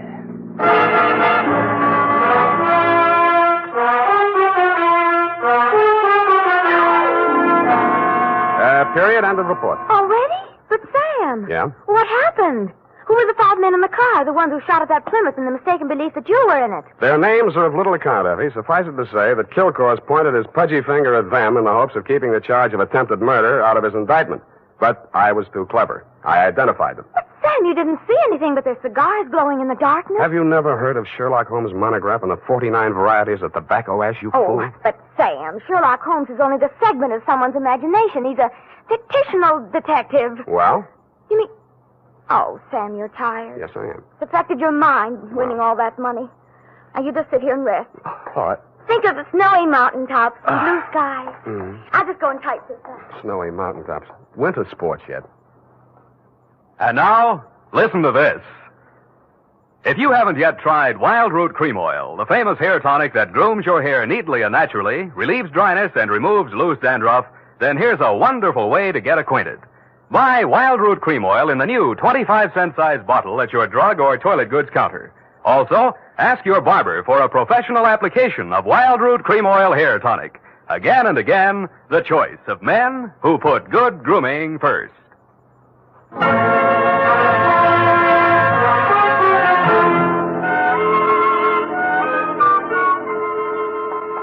Well, here it is, Sam.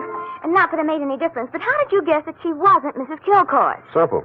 Kilcourse didn't recognize it. But, Sam, that was after you denounced her. I did no such thing. From the report, Sam, in black and white. Quote, why did you tell me you were Kilcourse's wife? Unquote.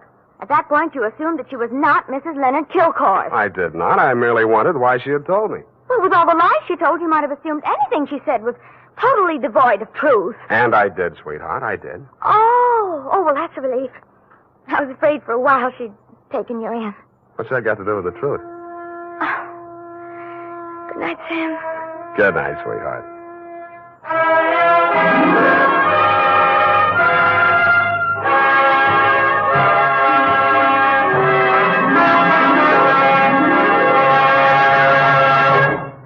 The Adventures of Sam Spade, Detective. Brought to you by Wild Root Cream Oil Hair Tonic, the non-alcoholic hair tonic that contains lanolin. Wild Root Cream Oil. Again and again, the choice of men who put good grooming first.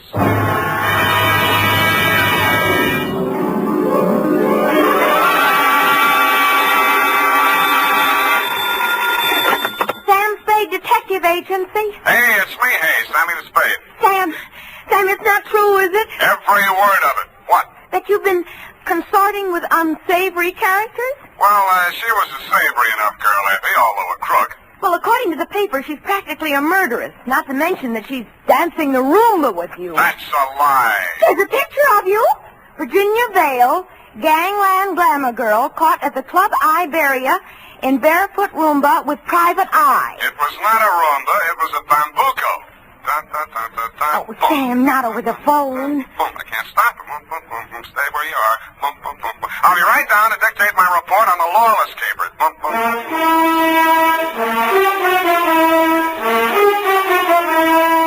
Dashiell Hammett, America's leading detective fiction writer and creator of Sam Spade, the hard-boiled private eye, and William Spear, radio's outstanding producer-director of mystery and crime drama, join their talents to make your hair stand on end with the Adventures of Sam Spade.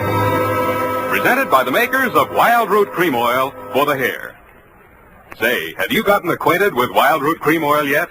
Tell you what, mister, if you haven't, even if you don't use any hair tonic at all, why not ask at your drug or toilet goods counter tonight or tomorrow for the brand new 25-cent Get Acquainted bottle of Wild Root Cream Oil.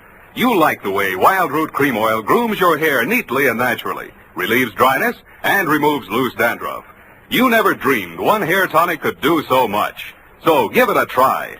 Get the generous new 25-cent bottle of Wild Root Cream Oil. Again and again, the choice of men who put good grooming first. And now, with Howard Duff starring as Spade, Wild Root brings to the air the greatest private detective of them all, in the Adventures of Sam Spade.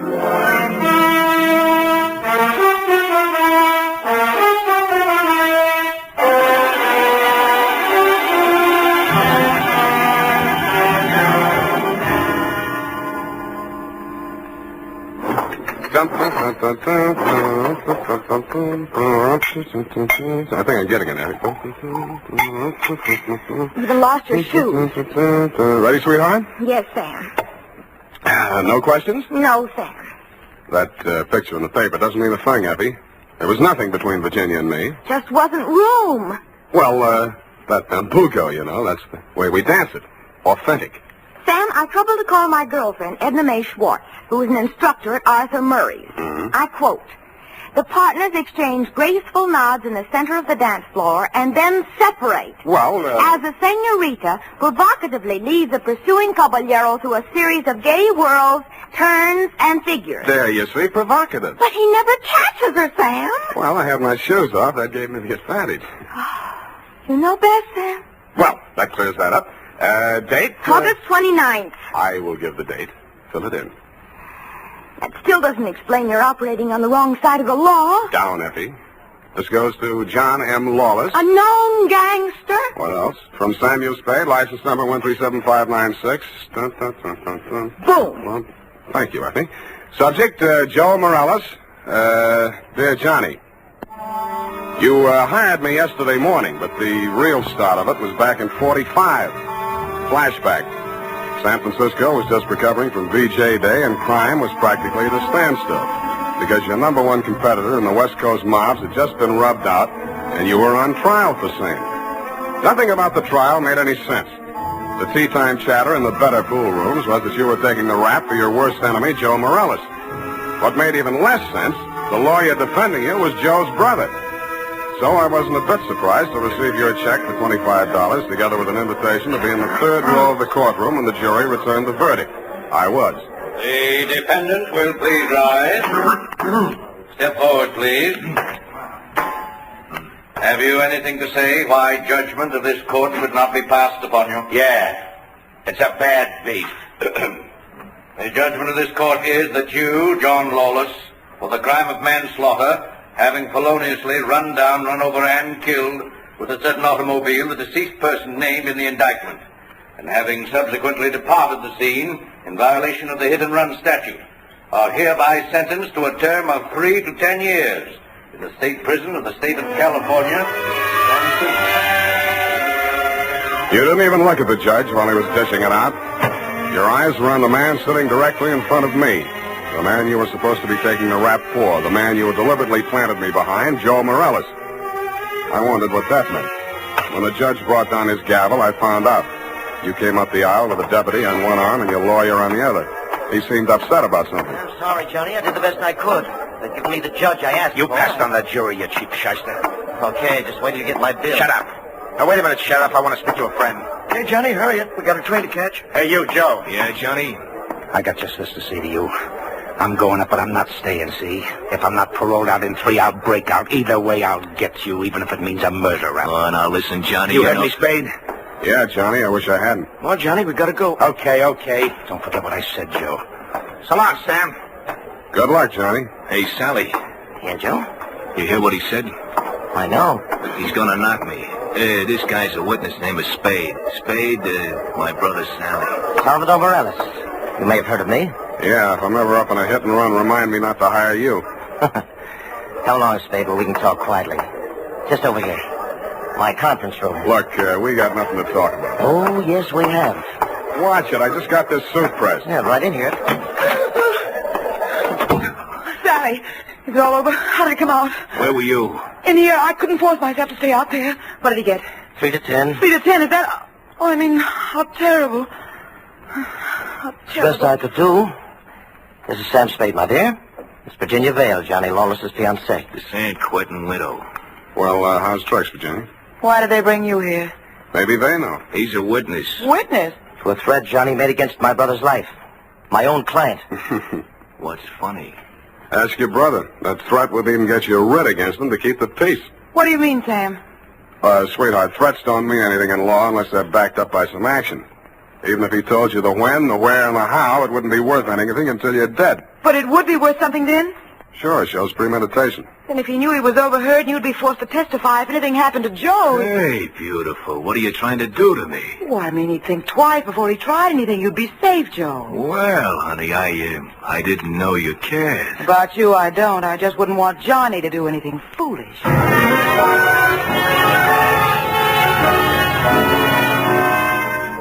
End of flashback. That was 3 years ago. A lot of big news has broken since then, but the only items that interested you in San Quentin were printed on the inside pages of the local press. Item: Virginia Vale, your fiancée, got herself engaged to Joe Morales, your worst enemy. And item: Salvador Sally Morales, your mouthpiece, had taken over your mob. Which brings us up to yesterday morning. Yeah? That you, Sam? Who's this? Johnny Lawless, remember me? No. I was hoping you'd say that. Look, Sam, I got a job for you. Call Peeper Breen. He may need it bad enough. I've got no contacts in the mobs anymore. This is clean. How clean? A chance to save an innocent man from the gas chamber. Well, There's $1,000 in it for you. Wait till I get a pencil.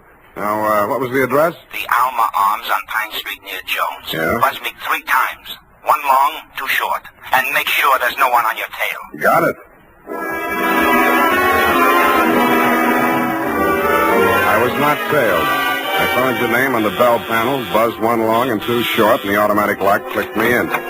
You were waiting 1 flight up in the open door of your apartment. You didn't say anything, just made sure it was me, motioned me inside, locked the door, and led me back to a bedroom. Well, there it is, Sam. Mm-hmm. Joe Morales. Dead about 3 hours, I'd say. 4 slugs, chest, shoulder, and head. Looks like amateur work, a professional aims for the belly, or did you mean it to look like an amateur job? Would I be sap enough to drop him in my own apartment? Besides, he's my lawyer's brother, and I might need Sally again. Why did you call me? Well, you heard what I said to Joe after the trial. Who told you that, Virginia? Yeah, but she didn't have to. Didn't I ask you to sit there? Oh, that's one thing that worries me. Look, let's go in the other room, huh? I feel like a drink. Well, here's my pitch, Sam. I checked out of San Quentin yesterday morning. I didn't have a mark against me. The warden himself put my case before the parole board. He called me the ideal prisoner. Shall we dance? Okay, Sam, okay, but a man can change a lot in 3 years. So can a woman. Virginia met me at the gate and we drove into the city. We didn't have a thing to say to each other. The way I felt by the time the ride was over, Joe could have her and welcome. I had other plans. Such as? Well, the parole board was getting me a job with a mining firm, a surveyor. I took a course up at Quentin. You seriously expect me to swallow this line of guff? Listen, you don't get fat making a living on the mace. Take half of these guys you hear telling the world what wonders they are at puffing boxes, knocking over joints, and the rest of the lays. Yeah, not half of them make 3 meals a day at it. Then what chance has a guy without a regular racket? And, brother, that's me. I'll buy that for now. Let's talk about that dead body. All right. Well, I called Joe on the phone this morning, see, and I told him to meet me here at 3 this afternoon. I wanted to tell him, forget about what I said about how I was going to get him. Not that I wanted to write off that rap I took for him. But if he was scared, he might come gunning for me. I might have to break parole to defend myself. About Virginia, like I told you, we got nothing to talk about. Yeah, it was beautiful while it lasted. So he was due here at 3, huh? Huh? Yeah. I was held up. As a matter of fact, I was with my lawyer at the time. Sally? Yeah, I phoned the building and told the superintendent to let Joe in, and then I got here about 4:15. But I didn't find him till just before 6 when I called you, Sam. How come? Well, I just didn't look in the bedroom. I figured he got tired waiting and left, you know. Yeah. Mm-hmm. Well, look, Johnny, assuming your story is true, and if it isn't, you ought to be ashamed of yourself. Who do you think did it? Well, that depends on why. If it was somebody gunning for him, it would depend on what's going in the mob since I've been in Clinton. You know more about that than I do. If it was somebody trying to frame me... What do you mean, trying? Hey, wait a minute. I got a phone homicide. You must have known that when you called me. Yeah, that's why I ripped the wires out. That's cute. That's very cute. Oh, that makes you look real good. Look, Sam, look. I'm not asking you to do anything extracurricular. Sure, you have to yell cop, but you'll do it over a pay station downstairs. And by the time anybody can get back up here, that stiff will be out. It will. Well, how's that going to be done? I got a friend in the undertaking business. Met him up at Quentin. He just installed a new crematorium. You should have called him first. I did, but I can call him off. You're stir-happy. Look, Sam, how about it, huh? So the cops come in tonight, tomorrow. Who cares? Not Joe, the weather he'll keep. What do you say, Sam? What do you say? I say you're probably bluffing, that you got no way of getting rid of the stiff, but on the outside chance that you might not be bluffing, I'll swing along with you for a couple of hours. If I don't turn up anything by then, the deal is off. Okay, that's fair enough. Yeah, but this isn't... Hey! Sorry, I gotta do it.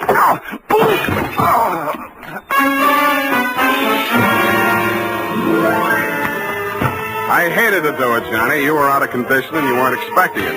But I wanted you to look like a hospital case. After you went down and out, I transferred my fee from your wallet to mine, examined your wounds, and decided you were good for 2 hours at St. Agnes Hospital, where I know the head nurse. Incidentally, never mind. So without further delay, I toted you downstairs, threw you into a taxi, and delivered you to the ambulance entrance.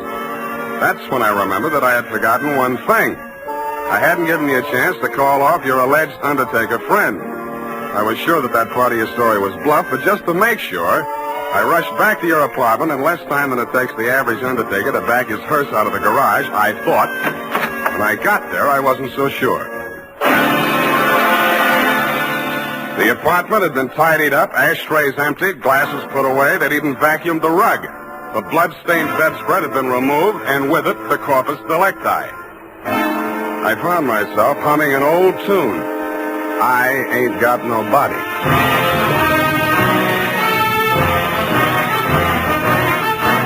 The makers of Wild Root Cream Oil are presenting the weekly Sunday adventure of Dashiell Hammett's famous private detective, Sam Spade.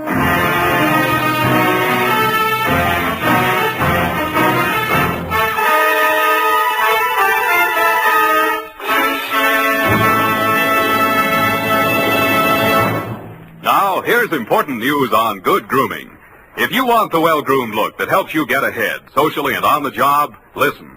Recently, thousands of people from coast to coast who bought Wild Root Cream Oil for the first time were asked, how does Wild Root Cream Oil compare with the hair tonic you previously used?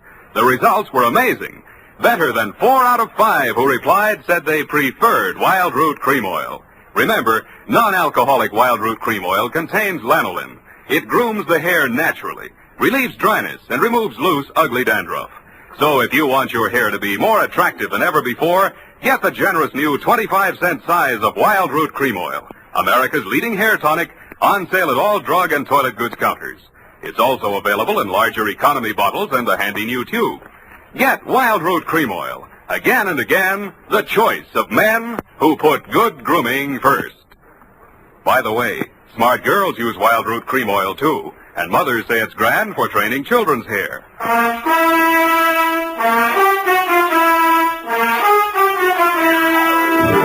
And now, back to the Lawless Caper. Tonight's adventure with Sam Spade.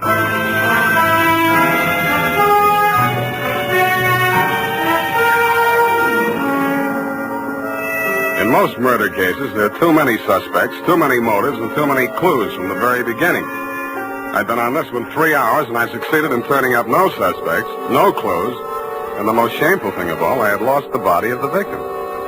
I consoled myself with the thought that he was in no condition to tell me anything anyway. But then neither were you, Johnny. You'd checked out of the hospital, no forwarding address. But in a gin mill down in the Mission, I found a character with the unlikely name of Porky Grout. Porky is theoretically alive and will tell all he knows about anybody, which is plenty, for 2 fingers of rye. I gave him a handful. Easy. The Joe Morales mob. Yeah. They dusted this town. They moved to Las Vegas 5-6 months ago. How come Joe stayed in San Francisco? Oh, him and his brother had a beef with each other. That's Sally Morales, the lawyer? Yeah, the mouthpiece. Not too close. Yeah, what was it all about? Oh, that dame, Virginia Vale. After she and Joe framed Johnny Lawless on that hit-and-run job, well, they disagreed on methods of administration. Not so close. No. So she and Sally team up. And Sally uses his business connections to pull off this big combine, you see? Yeah, I heard of it, Las Vegas. How do I get to Sally? My throat's dry. I can't hardly talk. Hey, Riley, put out the bottle. And bring an air wick. Yeah, that's right. Oop, sloppy. Easy, I'll help you. Great, huh? Great stuff. Not too close. Now, when do you want to get to him? Tonight? Right now. Let me see. The dame don't dance to nothing but rumba music, and she don't drink nothing but imported French champagne. Yeah. Furthermore, she don't go nowhere where she don't get her picture taken. And he don't dare take a drink in a place that pays him protection. Well, this being after hours, there's only approximately one place they could be at. That's the Iberia out on Van Ness. Thank you and good night, Porky Grout. If your friends won't tell you, I will. What? Please don't bother to answer.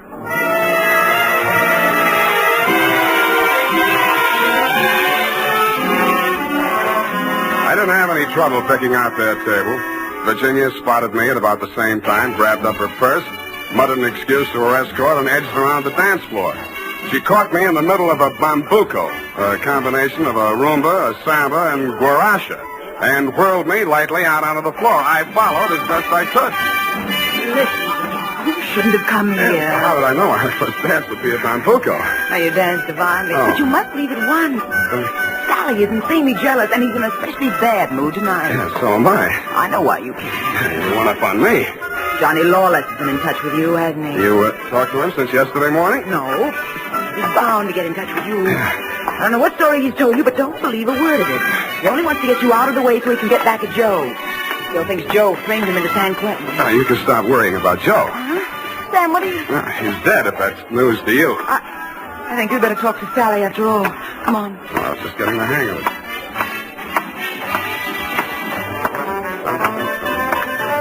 Well, my dear, so you've met another old friend. Hello, Sally.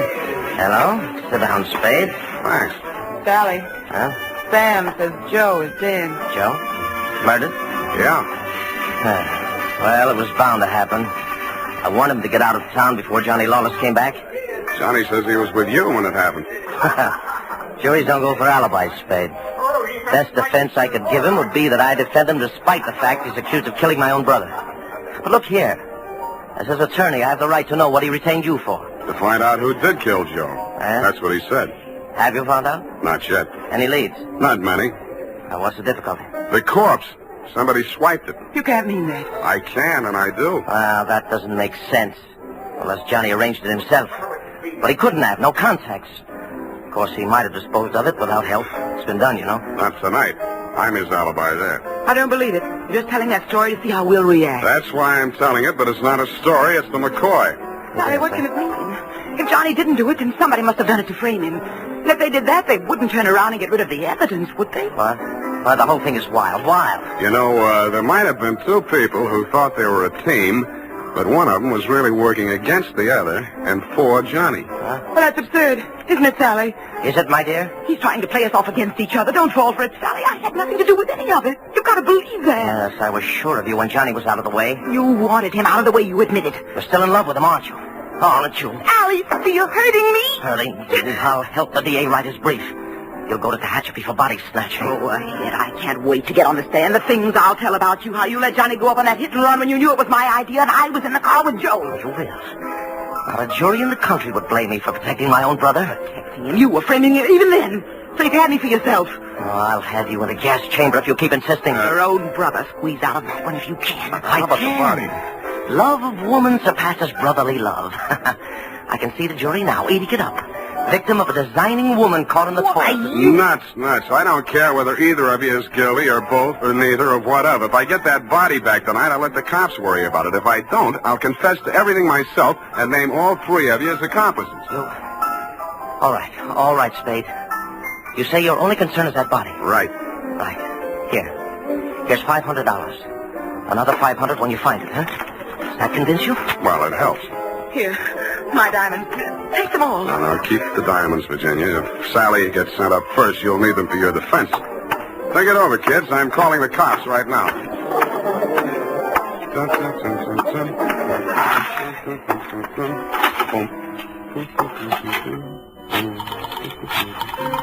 I guess 1 foot back.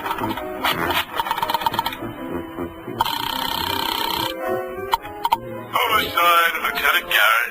Roy, Sam Spade. Where's Dundee? Oh, he's asleep. Sam, I've been trying to reach you.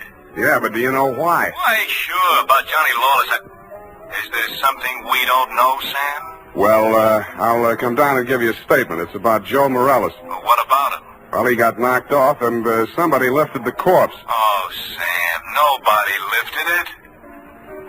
Then who did? We picked it up, Sam, right after you called us. Right after... Oh, yeah.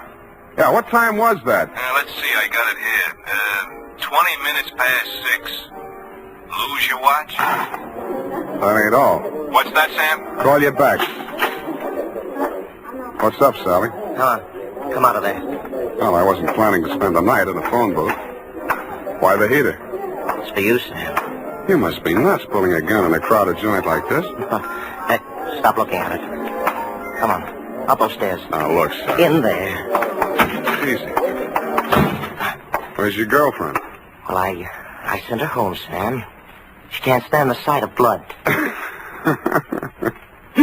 You clown. Oh. You were pretty funny, too, when you made that phone call.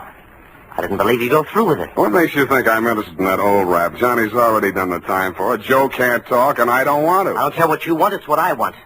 That's what counts. Does it? You wanted Virginia? You got it. Oh, not the point. Just doesn't sound good. Salvador Morales' sweetheart going up on a murder rap. Well, you trimmed it down to manslaughter for Johnny Lawless, and she's enough prettier to rate an acquittal, or are we talking about the same killing? You think Virginia killed Joe Morales, don't you? Why? Because she seems so anxious to pin it on Johnny Lawless. Well? Well, nothing. Only I've got a score to settle with Johnny Lawless myself, you see. He left me out in a limb with that body snatch. If I can pin the killing on him, I got a story for the cops. Now, show how smart you are. Shoot me. I fully intend to. Now, look. Hold it, Sally. Hello, Johnny. You can do it yourself, Johnny. I was going to do it for you, but you can do it I don't get it. He's trying to pin that murder on you, Johnny. Like you pinned that old hit and run on me? But it's not the same, Johnny. Joe's killing is worth life if you're lucky. I never had much luck. Let him have it, Johnny. What have you got to lose? Well, you want me to? No. Step back, Sally. Okay. He dead? Yeah. You planned it different, didn't you, Johnny? Yeah, but I might as well get two for the price of one. Yeah, I planned it different, but I don't seem to care anymore. Well, then you won't need that. Huh? Sorry, Johnny. By the way, I'd like to thank you for keeping me in the clear. How come? That phone call you made the homicide using my name. Without that, I might be going up with you. How'd you figure it? Nobody but you had anything to gain by making that body seem to disappear. You knew I wouldn't check with the police till I'd made a try at locating it on my own. You knew I'd use the disappearance as a handle to shake what I could out of Sally and Virginia. You knew they'd suspect each other because I had you alibied at the time of the body snatch, and that would start them screaming accusations at each other. Did they say enough to send them up? Yeah, I don't know how much will stick, but enough. They both admit Joe did that hit-and-run job I was sent up for? He and Virginia together. So she was with him. 3 years ago, I wouldn't have wanted to know that. Now it sounds good.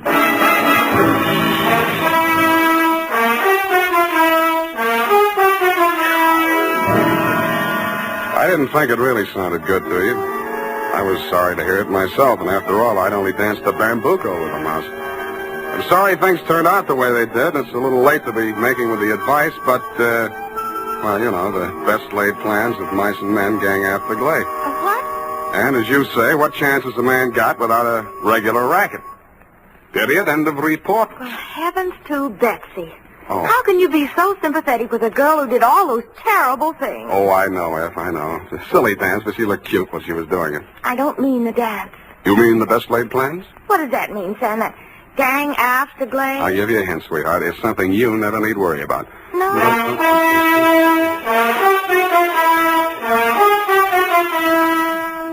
Here's why, men. Here's why Wild Root Cream Oil is again and again the choice of men who put good grooming first. Wild Root Cream Oil grooms the hair neatly and naturally without giving it that plastered down look. Wild Root Cream Oil relieves annoying dryness and removes that loose, ugly dandruff. So if you're not using it now, or if you're not using any hair tonic, get Wild Root Cream Oil at your drug or toilet goods counter in the new 25-cent Get Acquainted size bottle. Also, ask your barber for a professional application of Wild Root Cream Oil Hair Tonic. Again and again, the choice of men who put good grooming first. Well,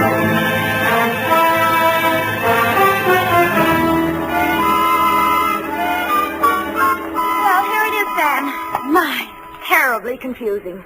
I sensed that somehow. Who was that hit-and-run victim? Well, they named that dance after him, George L. Bambuco. I don't believe it.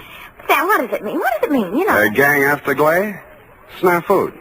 Oh, why didn't you say so? Darlings, yes. Good night, Sam. Good night, sweetheart.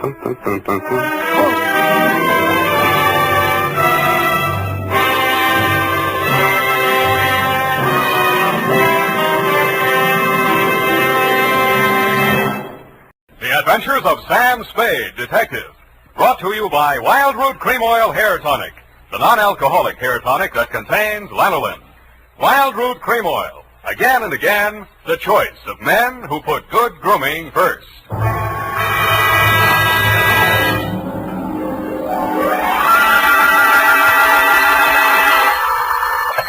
Sam Spade Detective Agency. This is Mad Scientific Detective number 137596. Sam, no matter what anyone says, I'll stand by you. You're nothing of the sort. Not scientific? Of course not. You're two-fisted. Well, thanks, Effie, and that ain't all, Effie. I was actually mistaken for a convolutional melancholiac. Oh, Sam, are you all right now? Wrong diagnosis, Angel. It turned out to be melancholia catatonica. Oh, you poor darling. What is that? Well, it's a thing where you lie motionless and silent with fixed eyes and indifference to surroundings. Unquote. Sam, what happened to you? What hospital are you in?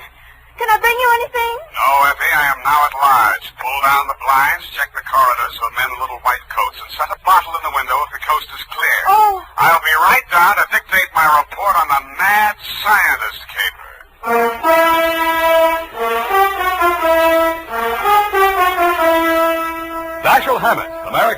detective fiction writer and creator of Sam Spade, the hard-boiled private eye, and William Spear, radio's outstanding producer-director of mystery and crime drama, join their talents to make your hair stand on end with the Adventures of Sam Spade.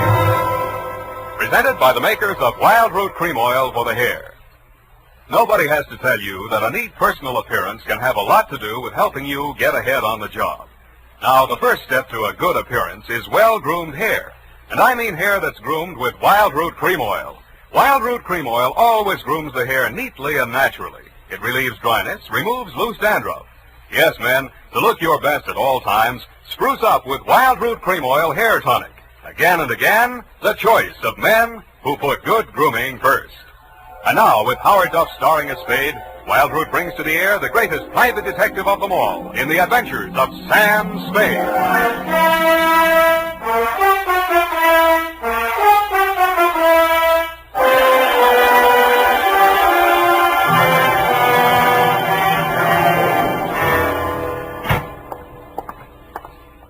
Effie! Come in, Sam. The coast is clear. Where are you?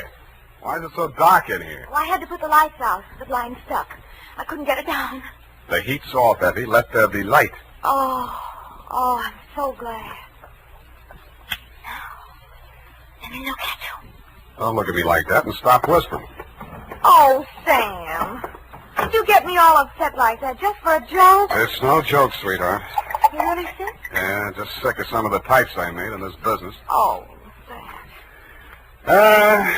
Date July 25, 1948, to Detective Lieutenant Dundee, Homicide Detail, San Francisco Police, from Samuel Spade, license number 137596. Subject, the Mad Scientist Caper.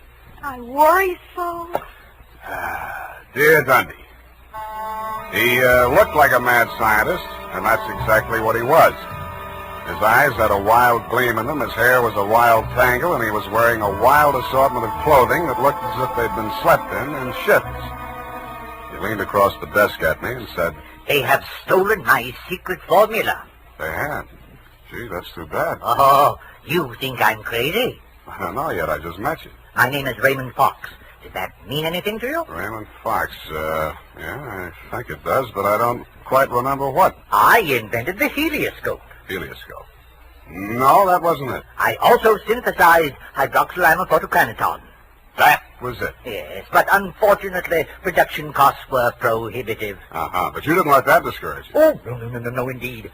You see, after a brief illness, I was back in my laboratory, perfecting my greatest contribution to science, what may prove to be the greatest contribution of science to humanity. I call it penetron. Penetron? That is what they have stolen, the secret formula for penetron." Penetron, huh?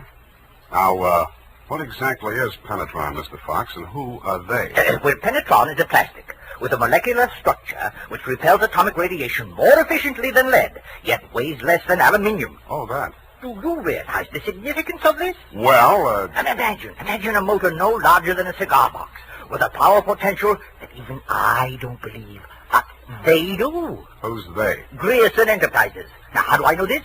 When I applied to the patent office to protect my discovery, I received this letter. Here, come on, read it for yourself. Commissioner of Patents, Washington, D.C. Dear Mr. Fox, your application for patent on formula designated under the trade name penetron is hereby rejected. You see. Both formula and trade name, together with descriptive material identical to yours, have been registered by Mr. Albert Grierson, Grierson Enterprises, San Francisco. Very truly yours, George Sherman, Acting Deputy Assistant Commissioner. Yeah. You see? Yes. You don't need a detective, Mr. Fox. What you need is a good patent lawyer. Lawyer? I have one. A legal ball of fire named Roscoe Manning. You know this scoundrel? Yeah? He's got an okay reputation. And I am paying for it. $3,000 in retainers.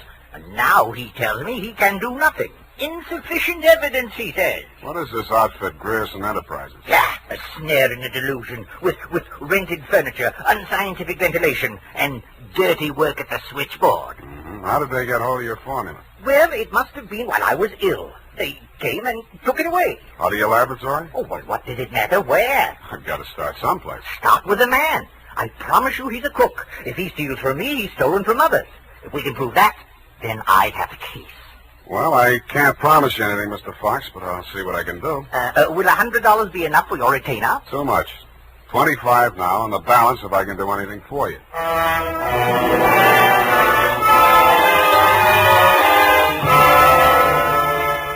I doubted if I could even earn the $25, but if he wanted to gamble, it was okay with me.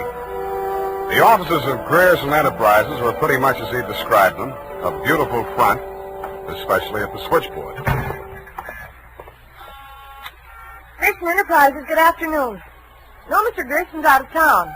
No, I don't know when to expect it. I'll be right with you. That's good news. Grierson Enterprises? No, he is not. No, I do not, and he doesn't want to talk to you in any case, Mr. Manning. Oh, if it would just stop. Can't you shut it off? I might as well. Nobody seems to believe me anyway. You weren't looking for him, too, I hope. Oh, please, just tell me you're selling magazines or collecting salvage or just anything. My card. Oh, detective. Mr. Grierson hasn't done anything, has he? That's what I want to find out. My client says he swiped his secret formula. Oh, not that maniac. You don't look the type. You know he's mad, don't you? Maybe yes, maybe no. Personally, I'm crazy about money. Mad money, pin money, or dirty money. Your employer didn't happen to leave any lying around, did he? No, but he has a charge account at a bar downstairs in the building, and it's nearly 5 o'clock. Could you cross-examine me there? I thanked her as gallantly as I could under the circumstances. She said, "Wait here, I won't be a minute." And while she was gone, I made a quick frisk of the office. The file cabinet was empty. Grierson's desk contained nothing but 2 unsharpened pencils, tobacco crumbs, a rubber band, some rusty paper clips, an old gas bill, a glass ampule, broken, labeled sodium denadrine for intravenous injection, and a business card from one Roscoe Manning, attorney at law. I stuck the card in my pocket, went back to the switchboard, and in less time than it takes to tell, I was calling her Lois, and she was calling me Sam over cocktails for 2. That's all I know about it. I didn't think anything about his taking his correspondence out of the files. He often took work home with him. Mm-hmm. When was the last time you saw him? Oh, it's been nearly 6 weeks. You haven't heard from him in all that time? He was with Mr. Fox just before he left. They had a terrible quarrel, but then Mr. Grierson managed to get him calmed down, and they left the office together. And that's the last time you saw Grierson? Yes, and it's all very strange. What did that maniac tell you? That Grierson swiped his invention. Do you believe that? I didn't even believe in the invention. Now I'm beginning to think it was worth stealing. Oh, Mr. Grierson wouldn't. He's a brilliant man, you know. What else has he invented? Well, I don't know. He always had a lot of projects, but of course he never took me into his confidence. Just exactly what is your job? Oh, it's quite simple, really. I just tell people he isn't in. Yeah. Look, sweetheart, you really mean to tell me it never occurred to you that there might be something slightly fishy about Grierson Enterprises? I know. Why should it? Because there's a smell of red herring up there. It's in the air. You mean Mr. Grierson's a crook? Well, what does that make me? Worry that out on his time. Drink up.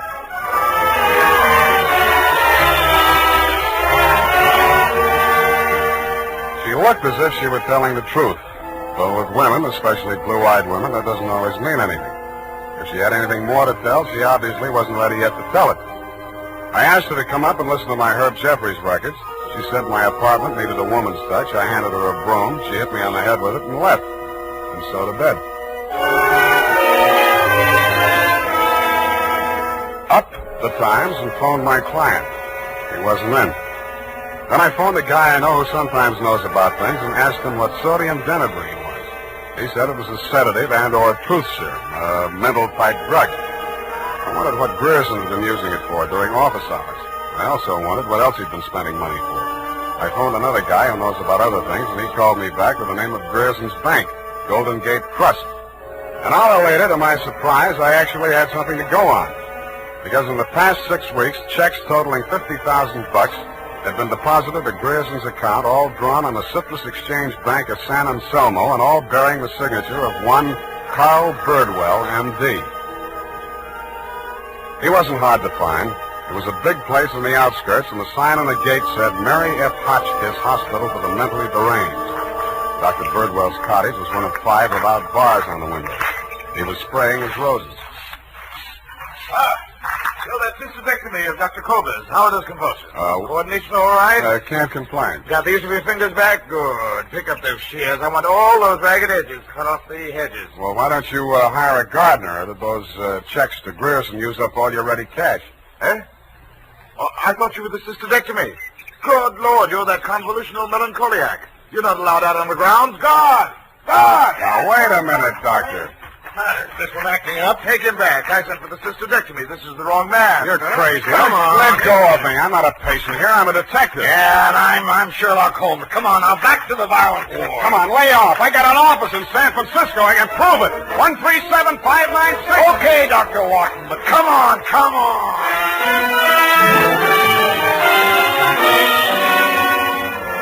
And in more time than it takes to tell, due to the guard's jiu-jitsu, I was disrobed, straitjacketed, and rolled into a wet sheet. A full-fledged inmate of the Mary F. Hotchkiss Hospital for the Mentally Deranged, which is exactly where I belong for having taken Mr. Fox's $25.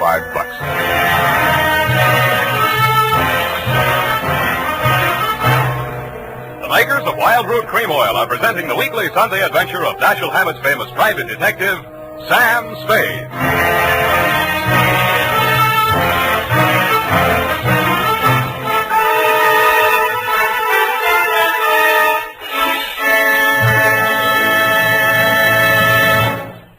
If you want the well-groomed look that helps you get ahead, socially and on the job, listen. Recently, thousands of people from coast to coast who bought Wild Root Cream Oil for the first time were asked, how does Wild Root Cream Oil compare with the hair tonic you previously used? Better than 4 out of 5 who replied said they preferred Wild Root Cream Oil. And no wonder. Wild Root Cream Oil grooms the hair neatly and naturally, relieves annoying dryness, and removes loose dandruff. What's more, non-alcoholic Wild Root Cream Oil is the only leading hair tonic that contains soothing lanolin. So ask for Wild Root Cream Oil Hair Tonic. Again and again, the choice of men who put good grooming first. By the way, smart girls use Wild Root Cream Oil too. And mothers say it's grand for training children's hair.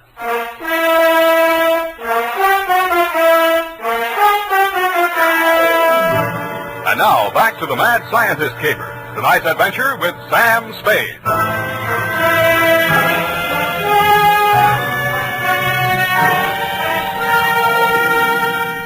I have been shot, stabbed, slashed, pistol whipped, and sapped into unconsciousness. But until you have spent a night rolled up in a wet sheet, Dundee, you don't know what punishment is.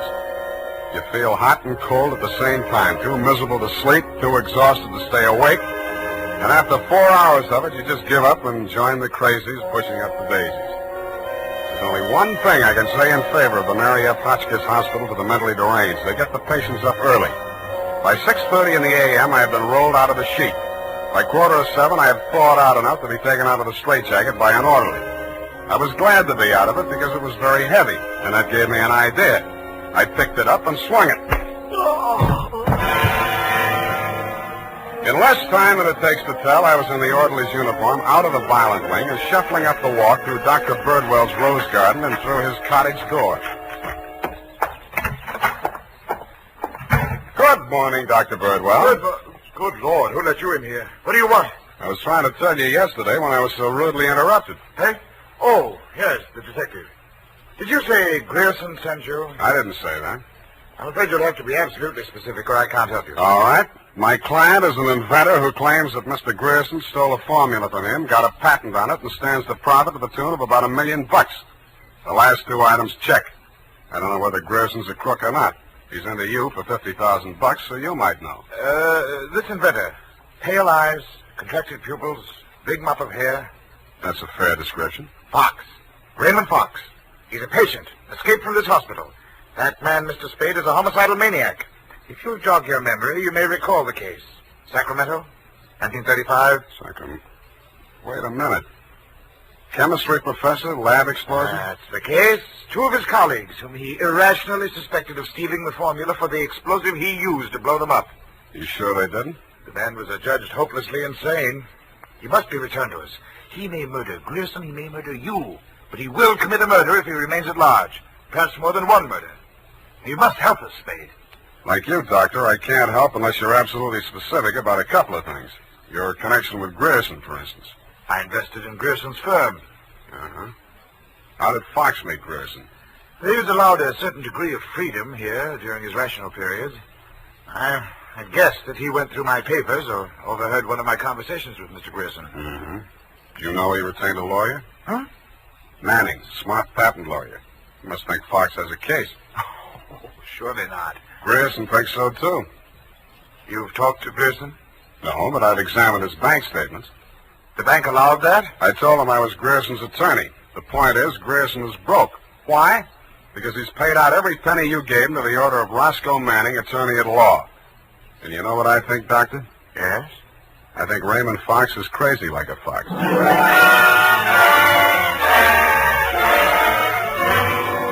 I had the same idea about Dr. Birdwell, but I didn't say so. I didn't feel up to spending another night in a wet sheet. I also didn't feel up to the interview that was awaiting me outside the gates. A limousine, only a little longer than a hearse, was standing at the curb. A round pink head with a gray Homburg on it bobbed out at me from the driver's seat and said, Mr. Spade? Yeah? Roscoe Manning. How'd you do? About $49,975 less than you've done in the caper so far. The law is a lucrative profession, my boy. Get in. I'll drive you back to town. No charge? Yeah, I'll even give you some free advice, sans retainer. Well, sir, you were an elusive chap. I've had the devil's own time catching up with you. How did you? I won't ask why. And I am not without resources. Now, as to our mutual client, Mr. Fox, obviously you've learned a good deal about him. Dr. Birdwell says he's cuckoo, and it's only a toss-up which one of us is going to blow up first. Just about what you'd expect from a medical man. If you'd listened to as much conflicting medical testimony in court as I have, you'd take them all with a grain of salt. Or should I say soda mint? Or sodium denadrine? That's a mysterious remark. I was just trying it on for size. It didn't fit. Well, sir, here is my proposition. As to Fox's sanity, it's of no importance.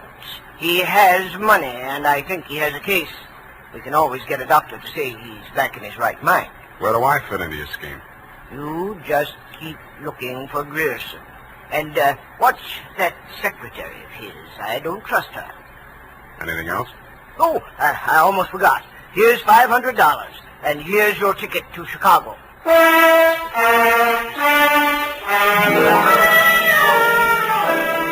I don't know why, but somehow I got the impression that Mr. Manning was trying to get rid of me. He should have used that ticket to Chicago himself. We stopped at Sausalito for breakfast, and the condemned man ate a hearty meal. We drove the last mile through the Marina District and pulled up in front of his house. Well, sir, have a nice trip. Or take the car, Mr. Spade. I'll pick it up at the depot. Goodbye. It's been charming. Goodbye. He backed across the sidewalk, waving, and I waved back. Then he went up 3 steps, put a key in his door, and opened it. It didn't do much damage to the house, but all the king's horses and all the king's men couldn't put Roscoe Manning back together again. I got out of the car and just made it up the steps when it happened again. I hated the look, but I did. Where the limousine had been parked with me in it was a smoking heap of scrap metal. I then headed for the nearest phone booth and, pausing only to inspect it for mines and booby traps, dialed the number of Grierson Enterprises.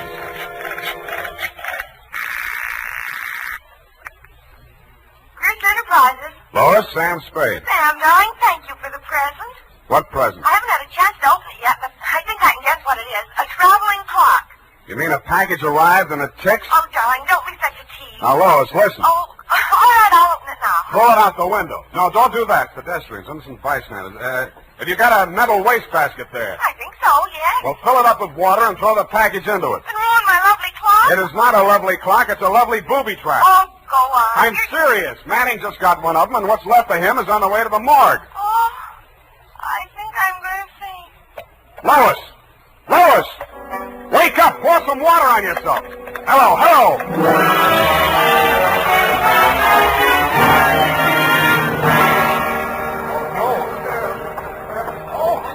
Let me through here. Come on, let me through. Lois. Lois. Oh, you're okay. Glad of that. All right, she's all right now, you people. Come on, get out of here. She's all right. Come on, get up. You're not hurt. What happened? It exploded in the water. At least you had sense enough to do what I told you to. Oh, this is a new dress. Now look at It looks fine. Here. Put this coat around you. I don't think that was a very funny joke, Sam. Neither do I. Now, try and forget your clothes for a minute. And try and answer a few questions for me. There isn't much time. Sam, what is it? I want you to be very sure of this, Lois. Try and remember accurately. How many people has Grierson seen since he opened this office? Well, not very many. Which hardly ever in. It's strange. Now that I think of it, I can only remember two. Mr. Manning and that mad scientist man, Mr. Fox. Yeah, did you hear any of the conversation between Grierson and Fox? He just screamed at Mr. Grierson about how his invention had been stolen from him.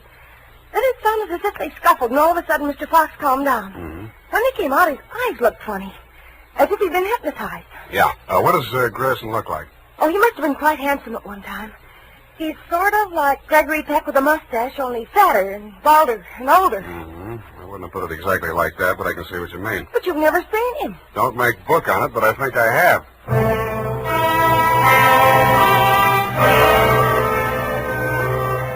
I made 3 phone calls. One to a crime reporter I don't like very well, giving him a false story on the death of Lois, Grierson's secretary. Another to my client, the mad scientist, alias Raymond Fox, and one to Dr. Birdwell. Then I went to my apartment and waited. My client arrived 5 minutes before the doctor. When Birdwell came in, my client said, Aha! That's he. He stole my secret formula. Oh, now, Raymond, you're getting confused again. Oh. I'm the doctor, don't you remember? That's not true. Your name is Grierson. Oh, he's much worse. He's identification. Now, you must try to remember, Raymond. Nobody's going to hurt you. But you'll be much sicker if you don't remember. But I do remember. I remember everything. Do you remember setting the bombs at Manning's house and the one you sent to Mr. Grierson's office? No. Grierson isn't dead. You're Grierson. No, Grierson isn't dead. Only that poor girl. No. She didn't steal my formula. It was you. Oh, you're trying to mix me up. I'm trying to help you. Now, roll up your sleeve. I'll give you something to quiet your nerves, and we'll go back to the hospital. Put it away, Doctor. You've helped him enough. Huh? Now, look here. This man is my patient. He needs medical attention. I won't argue with you, but I think you'd better get it from some other doctor. Right now, he's making more sense than you are. Just keep on the way you're going, Spade, and I'll have you back in that wet sheet. I did it once, and I can do it again. Sit down. You got delusions of grandeur. Stop shaking, Raymond. I said you're making more sense than he is, and I can prove it.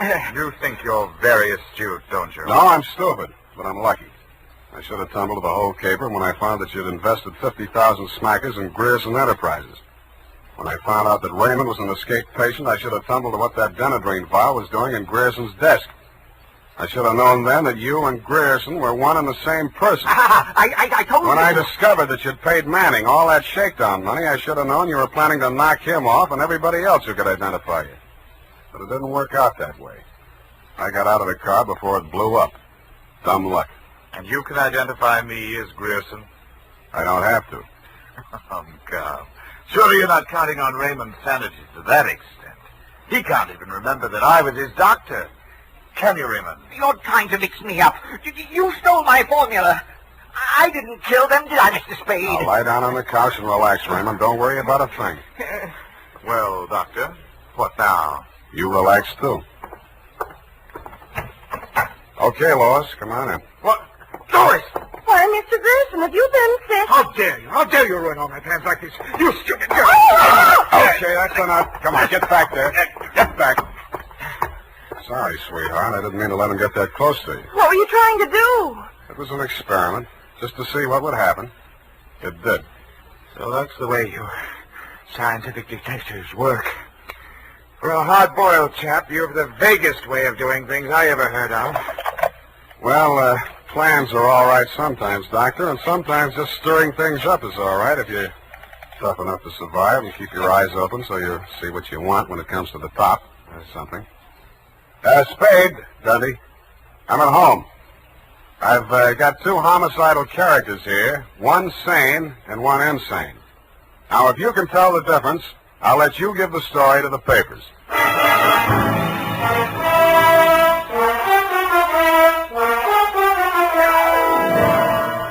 And that, Lieutenant D, is the crop. You picked the wrong one. Figures. It's as simple as this. Raymond Fox was the loony, but Birdwell, alias Grierson, conceived and executed the whole scheme, including the explosions.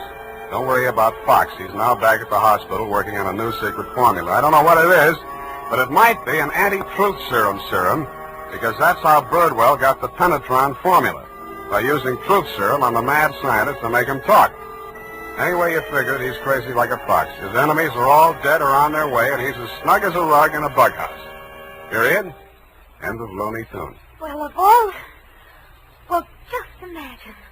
Well, it takes all sorts to make a world, I guess. Well, I guess you never spoke a truer word, Effie, but don't forget a stitch in time saves 9. Don't feel too badly about it, Sam. Better late than never. You took the words right out of the horse's mouth, but it's later than you think, Angel. Type that up, Angel, and while you're at it, see if you can think up a way to teach an old dog new tricks.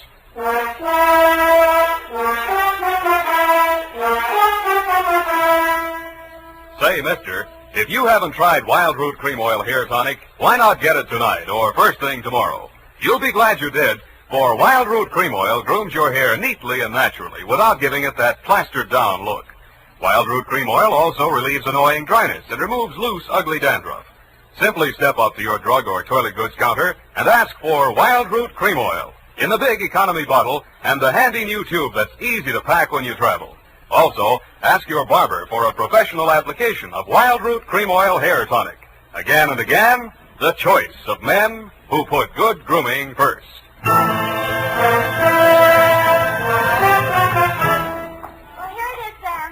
Thinking over what you said Which? about teaching an old dog new tricks. You're only as old as you feel, Sam. Then send in the application for my old age pension. Oh, Sam, I won't let you talk that way now. You're just tired and nervous and run down. Yeah, backaches, stay up nights, sour racket. You're just feeling sorry for that Mr. Fox. I wouldn't worry about him. As you pointed out, he's safer where he is for all concerned. And after all, necessity is the mother of invention. What's that got to do with anything? Well, he's an inventor, isn't he? Oh, that. You see? All's well that ends well. Good night, Sam. Good night, Pollyanna. Pollyanna. Oh, she's a glad girl. Oh, no, Sam, that's Shakespeare, that old... You know best. All ashore that's going ashore. Good night, sweetheart.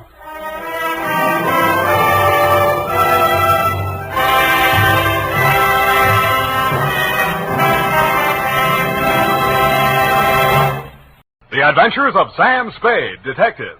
Brought to you by Wild Root Cream Oil Hair Tonic, the non-alcoholic hair tonic that contains lanolin. Wild Root Cream Oil. Again and again, the choice of men who put good grooming first.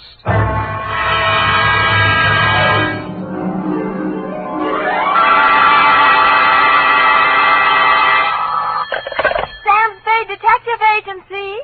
Bernadine, anything wrong? You sound almost human. It's not Bernadine, Sam. It's me, Effie. F.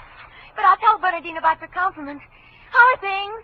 Well, I've made out as best I could. I don't want you to think that I begrudged you a vacation. After all, you have worked hard. You did deserve it. Sam Spade, is that all you have to say to me? I'm not putting the blame on you. After all, it is a state law, so I can hardly accuse you of letting me down at a time when I needed you most. Well, you might at least ask me if I had a good time. I'm sorry if your conscience bothered you. Oh, well, it didn't. I had a divine time, and I met all sorts of interesting people. Mostly men. You don't say. What else? Well, it was this desert ranch, you know, with a lot of buttes around. You mentioned those. No, Sam, no. They're the result of erosion. Those outdoor types, they go to pieces.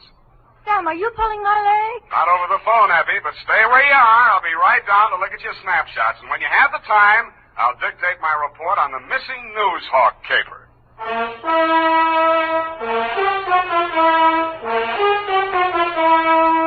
Dashiell Hammett, America's leading detective fiction writer and creator of Sam Spade, the hard-boiled private eye, and William Spear, radio's outstanding producer-director of mystery and crime drama, join their talents to make your hair stand on end with the Adventures of Sam Spade.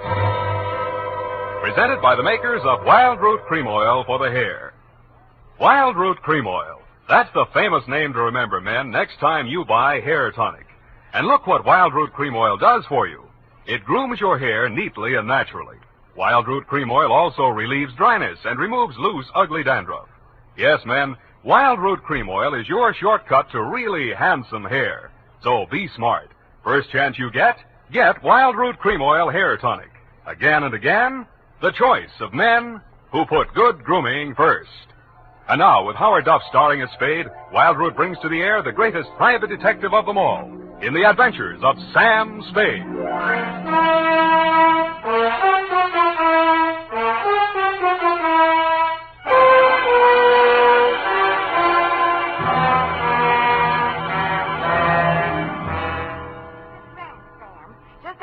Kanab on Virgin River? Kanab, the Pearl of the West. Uh-huh. And did I mention the buttes?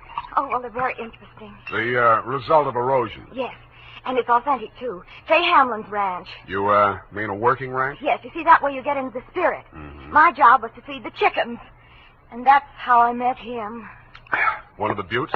Oh, Sam, he's a very cultured gentleman. Culture smulcher. What's he do for a living? He cures stammering. You don't say. What's his name? Charlie Shank. Charlie Shank? He's the founder of the Shank Institute of Articulative Correction, which I should learn. Articulative Correction. Where is this institute? Oh, I have the address here. General Delivery, Butte, Montana. Mm-hmm. You're sure you didn't help him break parole, Effie? Oh, no.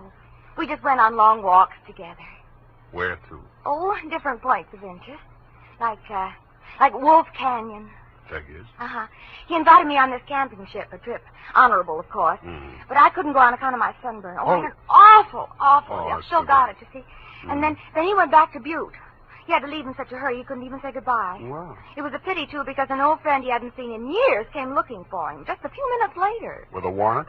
No, he was an attendant in a nearby hospital. Mental? Oh, yes, very intelligent. He read me some of his poetry. Maybe you've heard it.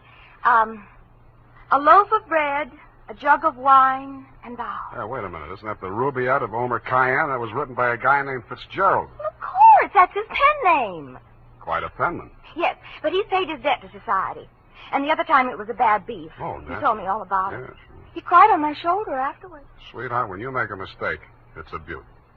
Sam, nothing happened. Well, I'm glad he cured you of stammering anyhow. Ready? Oh, yeah.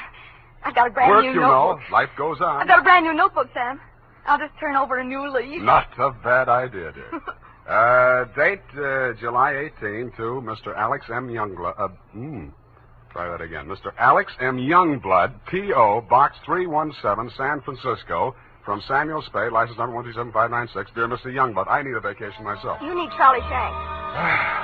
Sounds hard, Sam. Fortunately, until I met you, my only experience with any of the men and women who make your newspaper run had been with one of your corner newsboys who shortchanged me 2 times within as many days. I have not read your rag since. But your name looked imposing, and so did the $300 check upon which you had written it.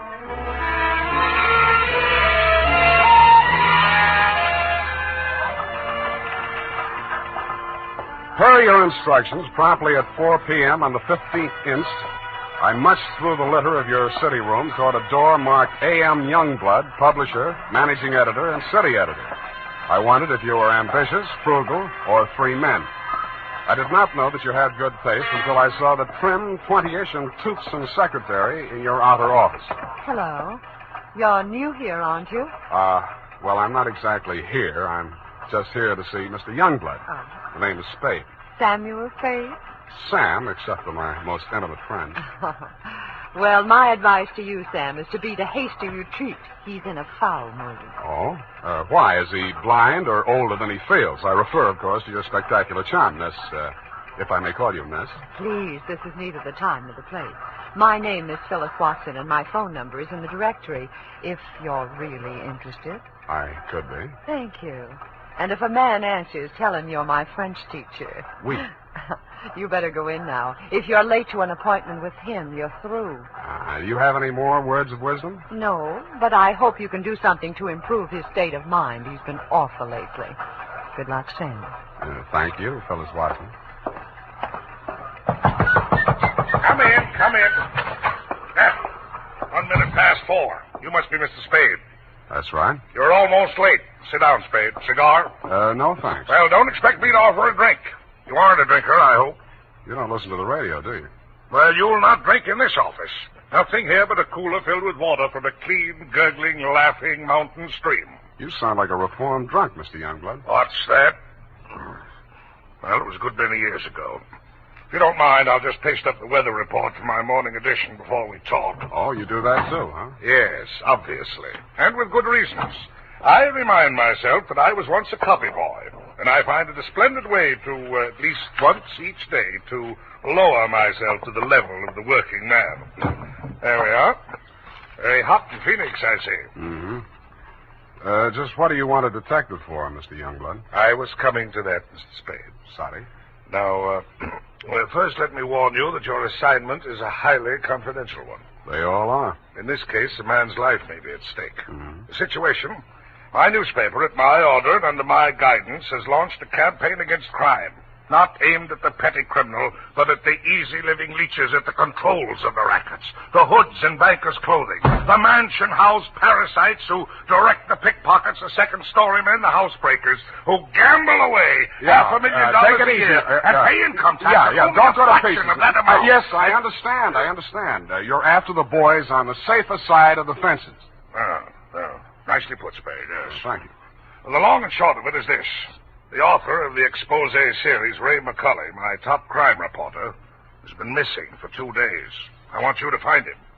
What makes you think he's still alive? Good heavens, Spade. Why must you suggest that he isn't? Because if I were a mansion-housed parasite in danger of being unhoused by a newshawk, I'd see said newshawk standing in a cement block in the bottom of the bay. I will accept that only when no stone has been left unturned. Every straw and every haystack has been searched. Every... nook and cranny? Yes. Sounds as though you need at least one police force, Mr. Youngblood. Now, why don't No, you just... No. Impossible. We've already had a brush with the police over the expose. I'll not be dictated to at this stage of the game. I started this investigation, and I'll finish it alone. Well, it's a pretty big order, Mr. Youngblood, but times are tough. I'll see what I can do. Good. I hereby turn over to you all the resources and power of this, my newspaper. When one of my reporters is in trouble or danger, sir, I will spend every penny of my fortune, if necessary, to deliver aid and succor to his side.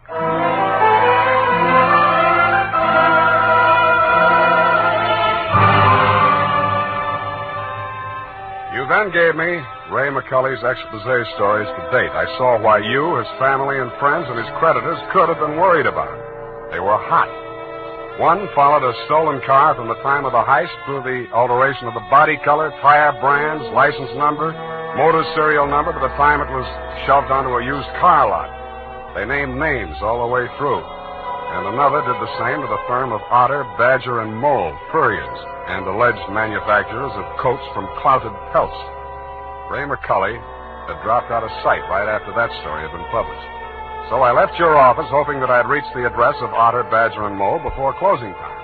I did. The plushy showroom was occupied by a dozen attractive fur-bearing models, female, but wax. The live models, male, were wearing padded shoulders, pointed shoes, and coats tailored for underarm artillery. They would have looked more natural at Madame Tussaud's waxworks, Bertram the burglar section. Hey, what'll it be? Something for the little woman? Where do I find Mr. Otter? You the Lord? Leo sent me.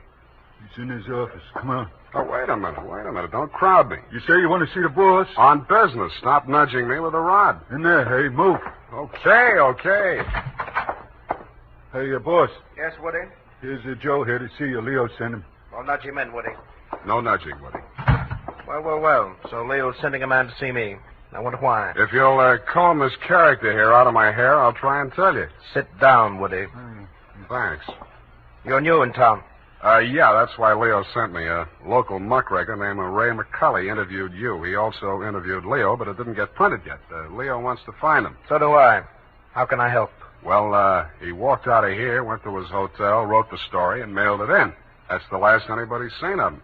Leo was just sort of hoping that you'd already taken care of him. Not yet. That's all I wanted to know. Thanks. Just a moment. Yeah? Leo sending you out alone? Why not? That's a tough boy, that McCulley. He's got plenty of protection. That's what you need. What kind of protection? Go along with him, Woody. Who, me?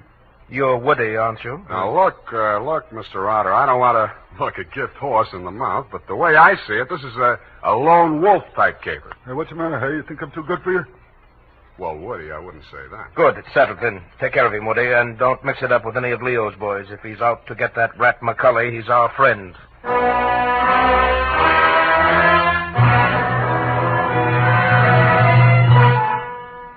I was beginning to wonder who Leo was. I'd grabbed the name off a calendar on the wall, Leo's Van and Storage. I didn't know whether he was the Leo Mr. Otter didn't like, and I hoped I wouldn't find out. The best way I could think to keep from finding out was to shake Woody. On the way uptown, I walked them past 4 police stations. Crossing Market Street, I pushed them straight into the arms of a traffic cop who begged his pardon and let me off with a warning. At the Blue Bottle Bar and Grill, I gave Joe, the bartender, the Mickey Finn sign, but Woody liked it. He ordered another. Then he said he knew a place on Columbus where the drinks were even better. It was called Leo's Place. I wondered if that meant anything. Hey, you, hey. Who, me, huh? I want your drink. Would you like this joint? Yeah, sure, it's fine. We're not getting anywhere, though. You really take your work serious. Me, when I go gun for somebody, I go where I'm least likely to succeed. You live longer. Yeah. Woody, what do you know about this guy, McCully? You hear the boss. He says he's a rat. Yeah, but he said he's got plenty of protection. Who's furnishing it? Well, you see, there's a... Boy, oh, boy. Look at what just walked in. I looked. What I saw was not disappointing. She was wearing a skin-tight black satin with a plunging neckline and a new look only in places where it didn't matter. But she still looked enough like your secretary, Phyllis Watson, to be out of place in Leo's Place. She didn't stay there long. She made a beeline through the kitchen to the rear exit. I made a beeline right after her. Woody was breathing down my neck as I started up the rickety outside stairway at the back of the building. I stopped the landing and turned around to face him. See you later, Woody. I didn't wait to see if he made it all the way to the bottom of the stairs. I was more interested in what was going on at the top. The door had opened, and Phyllis stepped inside. The man who let her in looked like Ray McCully. Who are you? The name is Spade. I don't know that name. Your boss hired me to find you. Private Dick? Yeah. Can I talk to you for a minute? Sure. Put your hands behind your neck and walk up slow. Okay. All right. Go inside. What's the matter? You're not acting glad to see me. This is the guy, fellas. Yes. Alex hired him this afternoon. There, you see. Now, what do you want me to tell Youngblood? You're not going to tell anybody anything. Oh. It caught me right behind the ear. The last thing I saw was that plunging neckline as Phyllis rushed forward. I didn't know whether she was rushing to my rescue or to get in a few licks of her own. 5 seconds later, I didn't care. As the design of the linoleum slammed up at me, I had just time to wonder why, of all the people who were looking for Ray McCully, I had to find him. Then I was out. Boing. Maced for my pains.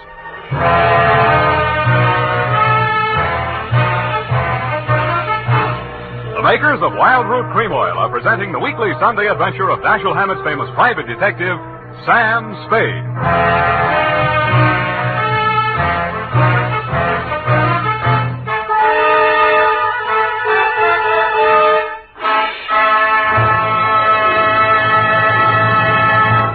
If you want the well-groomed look that helps you get ahead, socially and on the job, listen. Recently, thousands of people from coast to coast who bought Wild Root Cream Oil for the first time were asked dryness and removes loose dandruff. What's more, non-alcoholic Wild Root Cream Oil is the only leading hair tonic that contains soothing lanolin. So ask for Wild Root Cream Oil Hair Tonic. Again and again, the choice of men who put good grooming first. By the way, smart girls use Wild Root Cream Oil, too. And mothers say it's grand for training children's hair.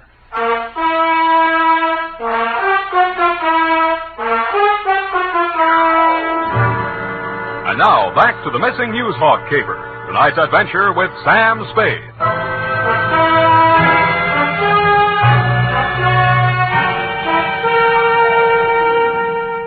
I was lying on the floor in a room with nothing in it but a sink, an army cot, a square of dirty linoleum, and a body. I staggered to my feet, ran some cold water over my head, and took a closer look. It was Ray McCully. He was a very dead crusading reporter. He'd been stabbed clean through with a long-bladed kitchen knife. It said on the handle, property of Leo's Place. I went through his pockets. In his wallet, a press card, a police card, union card, and 10 genuine, crisp, new $1,000 bills. That gave me a line on the killer. He was crazy. So was I. I left it on him, too. Folded up in his vest pocket, I found 2 newspaper clippings, one from the Chronicle and one from your paper, both weather reports for the same date. It was very hot in Phoenix, according to both papers. But according to your weather report, the temperature in Needles, California was 135 degrees. That needled me. So did the slip of paper I found on his shoe. The number 9 and a date had been stamped on it with a rubber stamp. The date was the same as that of the weather reports. I turned it over. It said Ruthie's Booth, Manson Bowling Alley.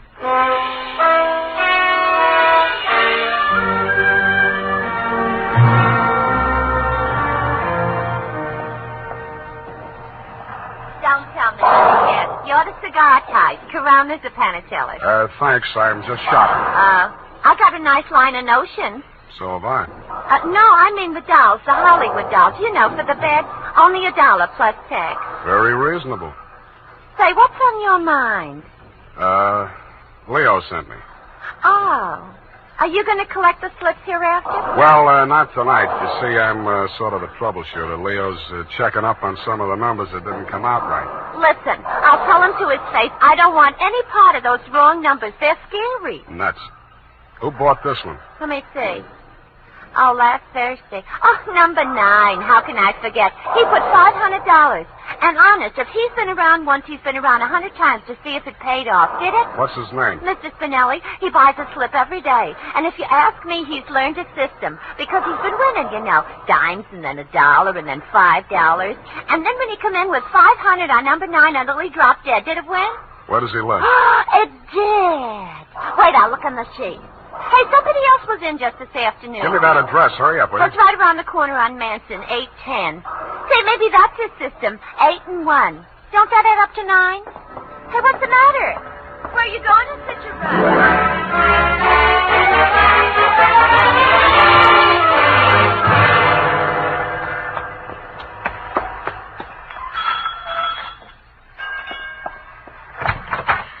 Please, come back later.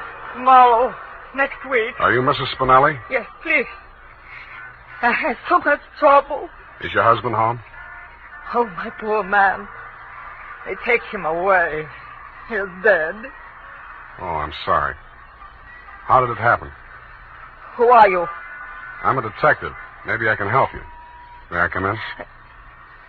All right. Come on.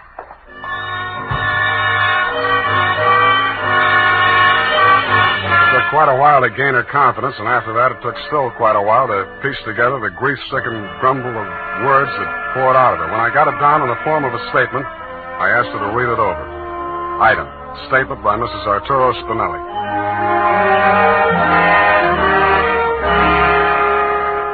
All the time he played those numbers, I told him they're just a bunch of gangsters. They don't let you win. Then he met this man McCulley, a writer for the newspaper. My husband says this man shows him how to win. He wins and wins. Then he goes to bank and takes out all our savings. I begged for him not to do it. But no, he was greedy. And this McCulley poisoned his mind. Sure, he won. He brought the money home in his hand. $10,000. I don't want it. I'm scared. I took it while he was sleeping with wine and gave it to the men. I tell him all I want is the 500. He tried to tell me we do good. We help catch the big gangsters. I say we don't want to do so good we get murdered in our bed. So he says, okay. But if I change mine, here is address. I don't change my mind. Because already my husband, he is dead. At home. Stabbed. No, I don't change my mind.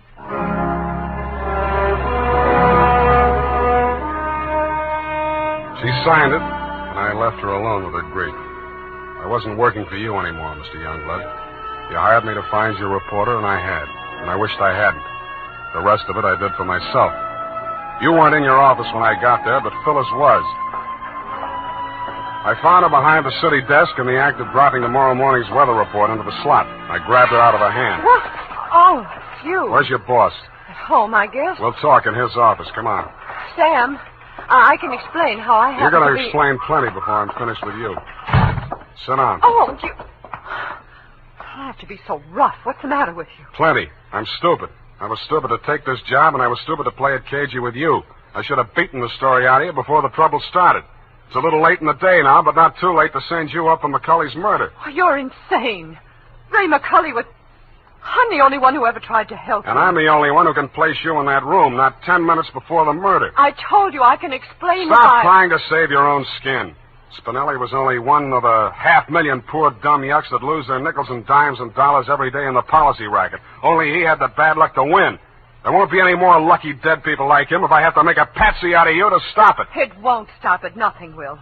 Ray talked big and brave like you. Now he's dead. Yeah, with $10,000 dirty money in his wallet. I won't let you say things like that. Ray was an honest reporter, too honest. He thought Youngblood meant what he said about that cleanup campaign. Yeah, he did. He wanted to run this town by himself, clean up his competition.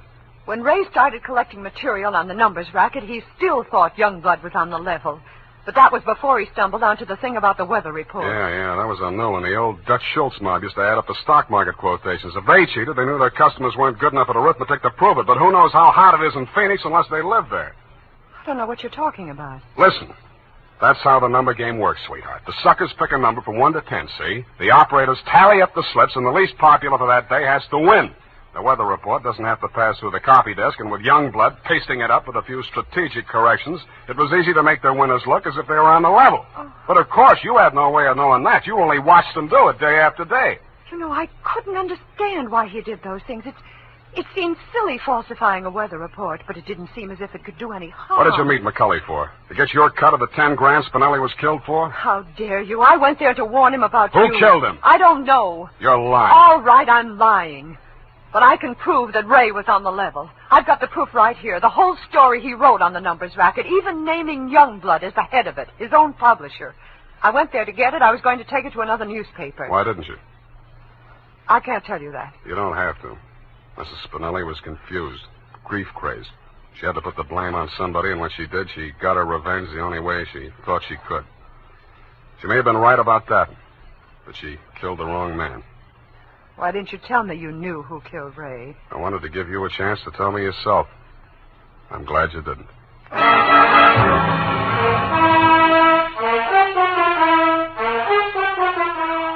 And that, Mr. Youngblood, is the crop. I'm sure you appreciate the fact that I gave the double scoop to your paper. Like Mrs. Spinelli, I have my own ideas of vengeance. Besides, it may up your circulation a little, and you can certainly use a little extra money for your defense. By the way, who's Leo? Period, end of report. But, Sam, Yes, Evie. I thought Mrs. Spinelli killed Ray McCulley. The vacation helped. You're absolutely correct. Mrs. Spinelli killed Mr. McCulley, if you'll pardon the expression. Well, why did she kill her husband? I was wrong. The vacation didn't help. You mean she didn't? She killed McCulley to avenge the murder of her husband. You mean Mr. McCulley killed Mr. Spinelli? Effie, stop. I'll go mad. Oh, you need a vacation, Sam. Look, type that up. The clatter of the keys may stimulate you to further cerebral activity. I beg your pardon, Sam? Brain work. Now, shoot. Oh, brain work. Oh, well, you know best. Tonight, men, or first thing tomorrow, get Wild Root Cream Oil and see what wonders it does for your hair. Notice how easy it is to apply. Notice what a neat, natural job it does of grooming your hair. Notice, too, how effectively Wild Root Cream Oil relieves annoying dryness and removes loose, ugly dandruff. No getting around it. Once you try it, you'll never be without it. So tonight, or first thing tomorrow, call at your drug or toilet goods counter for Wild Root Cream Oil. Get the big economy bottle and the handy new tube that's easy to pack when you travel. Also, ask your barber for a professional application of Wild Root Cream Oil Hair Tonic. Again and again, the choice of men who put good grooming first. Well, here it is, Sam. And you were absolutely right. The typing cleared my mind. It's all clear now except for one thing. Well, let's clear that up right away. Why did Mrs. Spinelli kill her husband? She did not kill her husband. Oh, I'm sorry. I meant, why did Mr. McCulley kill Mr. Spinelli? Kelly did not kill Spinelli. Who's Kelly? McCulley. McCulley's real name was Kelly? Now, let's start all over again. Disregard everything we said up until now. Make your mind a complete blank. All right, Sam. In the first place, McCulley did not kill Spinelli. That's what I said. It was his wife, wasn't it? Now, wasn't it, Sam? Oh, stop teasing me. Hey, why do you look at me like that? Effie, Mr. Spinelli was killed by one of the policy racket hoods to get back the 10 grand he won on the numbers game. Then how did the money get into Kelly's pocket? McCulley's. Why do you you insist on using his alias, Sam? Effie, that was a tip of the tongue. I mean, look, Mrs. Spinelli took it to him because she was afraid her husband might be killed for Then it. why didn't they take the money when they killed him? Because Mrs. Spinelli had already taken it. Then she did kill him. Go home, Effie! All right, Sam. I'm sorry I'm so irritable to you, but I thought it... Well, it's been so long since I've been here, you know, Sam. Angel, you're just tired. Vacations have a habit of doing that to you. After a week or two in the office, you'll be all rested up again. I'll take it. You act as though you thought my mind were affected. Come here. Sam, now don't, my sunburn. Yeah. Oh, it hurts. It's nice to have you back. You look good, too. All tanned and healthy. It's great. I think my nose is peeling. Well, don't pick at it. Good night, Sam. Good night, sweetheart.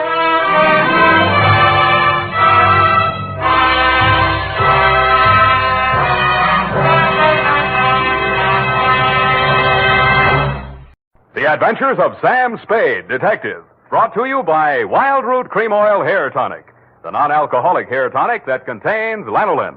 Wild Root Cream Oil. Again and again, the choice of men who put good grooming first.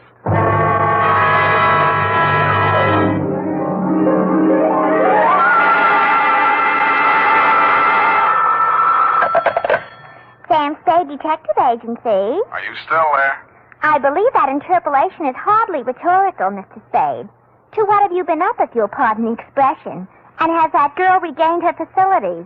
I wouldn't know, but her faculties are as good as ever, if you'll pardon the expression. Mr. Spade, sometimes I think you're a regular philanthropist. Don't you mean philanderer? How much money did you make out of that case? Well, I broke even anyway. That's what I mean. You're a philanthropist. Well, you know best, Bernadine. By the way, was that man really murdered with the buzzsaw, or was that just publicity? He really was, Bernadine. Why? There just happened to be one lying around. Oh, I don't mean that. Why was he killed? For the Wheel of Life. Oh. You're not going to ask what that is? Some curio, no doubt. Listen, Bernadine, the Wheel of Life is, Oh, well. I suppose I don't have to tell you to stay where you are. Just sit quietly with your book in your hand, and I'll be right down to dictate my report on the Wheel of Life caper.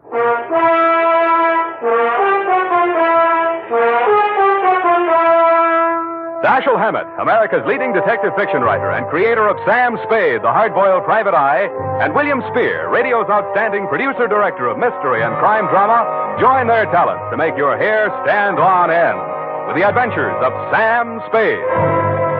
Presented by the makers of Wild Root Cream Oil for the hair. Come on, mister. Give the gals a break. Treat them to a look-see at a really handsome head of hair. Neat, well-groomed hair, the way yours is going to look when you spruce up with Wild Root Cream Oil Hair Tonic. Famous Wild Root Cream Oil grooms your hair neatly and naturally, relieves annoying dryness, removes loose, ugly dandruff. So, how about it, men? Why hold off any longer when now's the time to get Wild Root Cream Oil Hair Tonic? Again and again, the choice of men who put good grooming first. And now, with Howard Duff starring as Spade, Wild Root brings to the air the greatest private detective of them all in the Adventures of Sam Spade.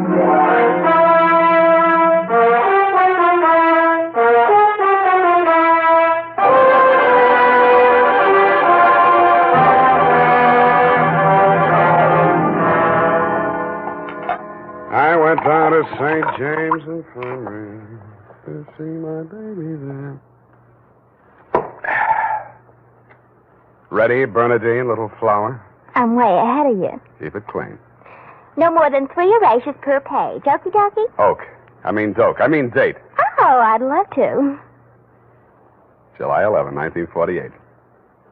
To Detective Lieutenant Dundee, Homicide Detail, San Francisco Police. Subject, the Wheel of Life caper. Now, don't go away, Bernadine. I don't know why these things always have to happen to me. Under private detectives in the San Francisco Classified Directory, they're listed somewhere in the neighborhood of 60 agencies, several with large display ads. But somehow she managed to find me. It's all so strange, Mr. Spade. I hardly know where to begin. Well, the beginning is always a pretty good place to start, Miss O'Farrell. Yes, the beginning. It was like waking out of a nightmare you can't remember.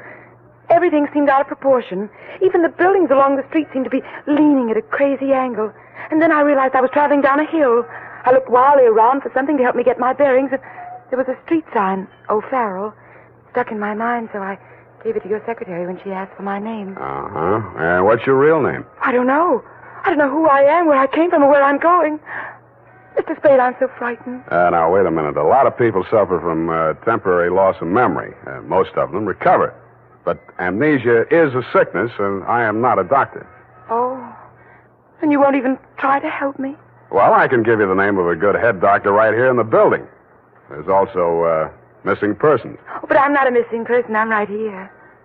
Yeah, I mean, where you aren't, somebody might be missing you, n'est-ce pas? But the police... Oh, I'd rather not. I might be wanted for some crime. How do I know? You sure you want to find out? Oh, yes, I do. It's terrible not knowing. But I want to find out for myself. Can't you understand that? What do you think I can do for you? You might save my life. From what?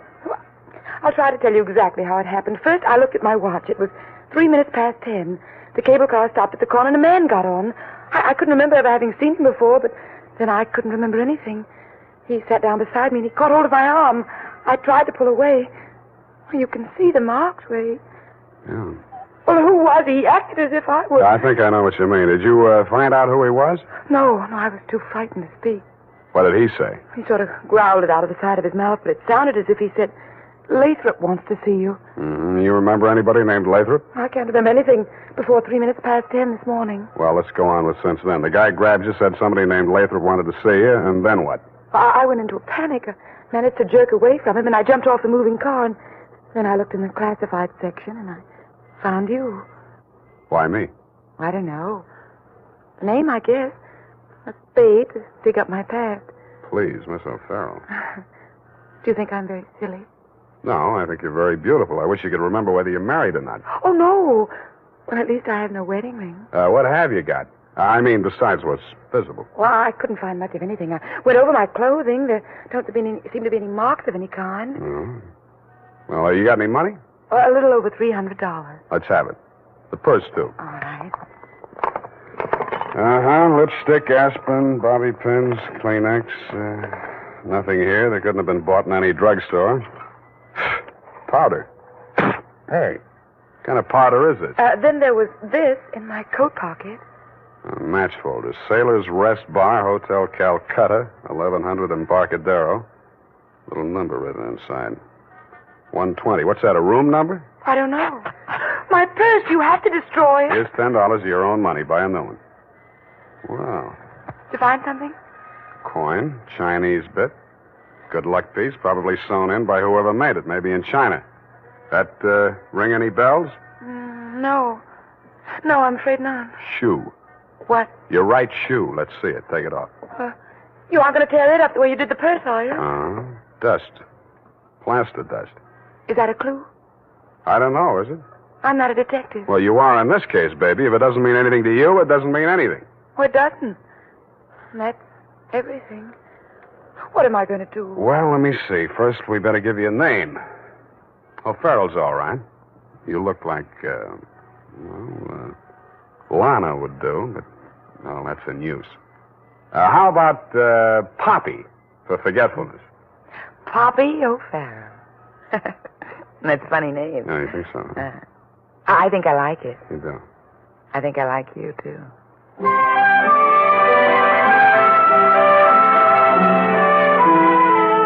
I liked her, too. There may have been blanks in her brain, but the rest of it figured. In the elevator, I started adding it up, and by the time we reached the street floor, it came to quite a tidy sum. Where are we going, Sam? Far, I hope. But first, we're going to find you a place to stay. Oh, yes, we must be practical. No use overdoing it, huh? Oh, no, Sam, I didn't mean... Wait. What's the matter? You remember something? That man, the one who followed me this morning, he's standing right out there waiting. The one in the straw hat leaning against the newsstand? Yes. Where are you going, Sam? You stay here. I just remembered something I hoped I could forget. Hello, Shuggy. What brings you back to town? Do I know you? That doesn't matter. I know you. The name you were using when you blew this town was Shuggy Bellows. You wouldn't take the risk of showing your face here again unless the caper was worth it. You got a big nose. Keep it clean. You've been tailing that girl all day. Why? Dame? What dame? Who's Lathrop?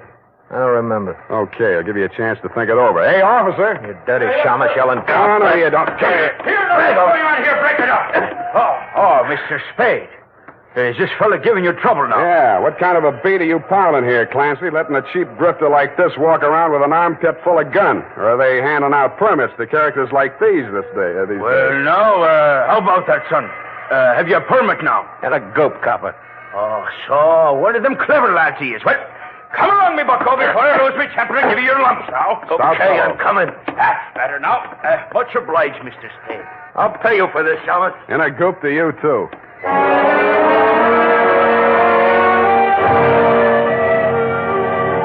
I was sure he would, but I was also sure that I wouldn't have to worry about him for the rest of the night. I checked Poppy O'Farrell in at the Belvedere, locked her in her room, and told Tiny Stover, the house dick, to keep an eye on her.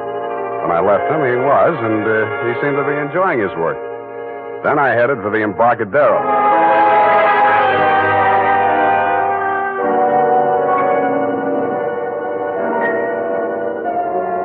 I found the Hotel Calcutta, but I couldn't find the lobby. There wasn't any. It had been squeezed out by the Sailor's Rest Bar. So I tried the bosun-type bartender. Howdy, mate. You got business aboard? Yeah, where do I find the purser? Hey, went ashore. All the officers went ashore except the janitor. He's passed out in his bunk. Oh? How about the passengers? You're in the thick of them right now. They spend most of their time and their money right here. Which one belongs to 120? You a dick? Yeah, but I got $10. Well, what I can tell you ain't worth it, but thanks anyway. He stayed in his cabin. I only saw him at once. That's when he went ashore. I says to the deck steward, that's room clerk to you. It was a general. He says, name of Korolenko. I noticed him because he was a real creep, see? 6'4", of solid brass. His head stuck up in the air, and he didn't move nothing from his stern to his shoulders. A real Frankenstein. Do I keep it then? Yeah. Do I get a look at his room? Yeah, sure. Go ahead. Who's stopping you?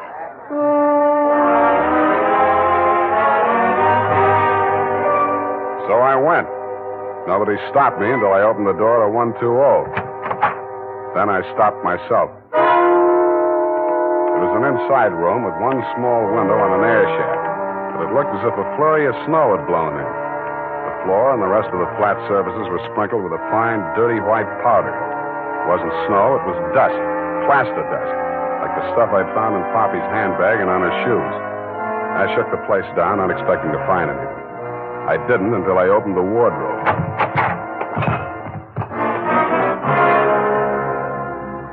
It was the body of a well-dressed ship surgeon, but his uniform was rumpled, torn, and bloodstained. From the look of him, his throat had been cut. I wondered if Poppy would be able to jog her memory that far back.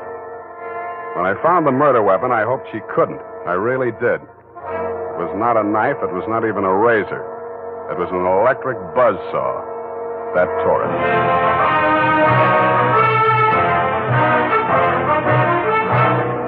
The makers of Wild Root Cream Oil are presenting the weekly Sunday adventure of Dashiell Hammett's famous private detective, Sam Spade.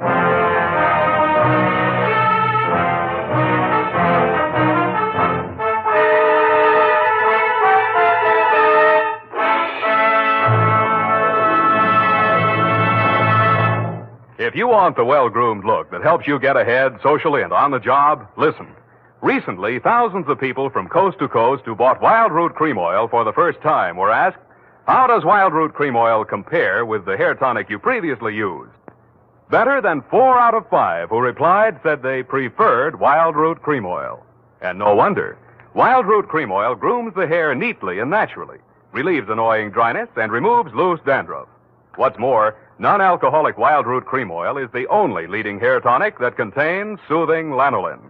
So ask for Wild Root Cream Oil Hair Tonic. Again and again, the choice of men who put good grooming first.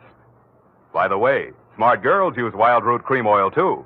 And mothers say it's grand for training children's hair.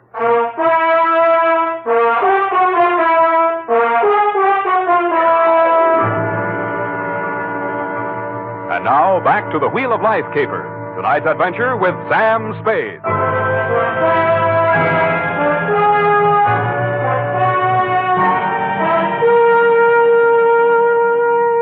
Time Times being what they are, I could use a little publicity. And so could you, Lieutenant Dundee, what with the elections coming up and you with no promotion all these years.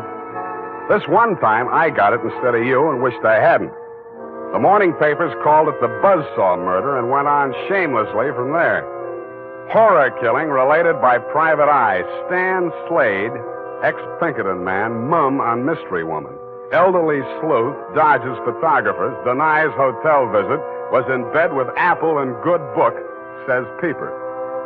There wasn't a word of truth in it, mainly because nobody could get at the facts.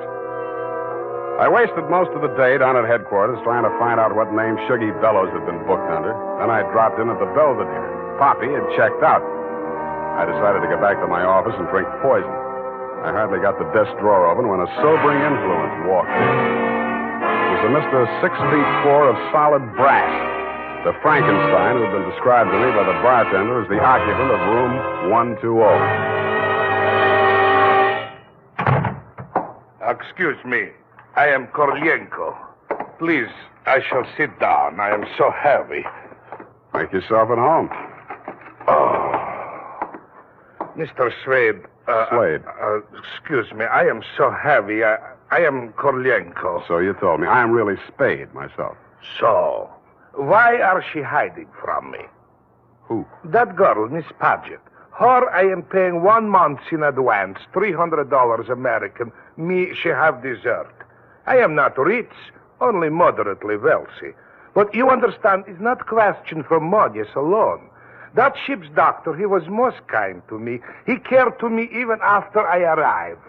Now he are dead for his pains, his dirty tricks. Yeah, I know how you feel. Now, if you'll take it a little easy, I think we'll get farther. You say this girl's name is Paget, and she traveled with you.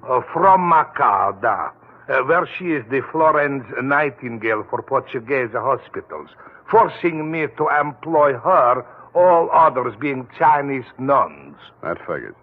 You sick? No, only I am so heavy. They are breaking my back in traffic accident, a rickshaw collision. You're wearing a plastic cast? Yes, like a turtle. I am closed with my neck sticking out. Look, see? Now it is better as before. The ship's doctor trimmed the rough edges with buzzsaw. Buzz, buzz, buzz. I can walk. But it's like suit from armor, for which I alive. Look.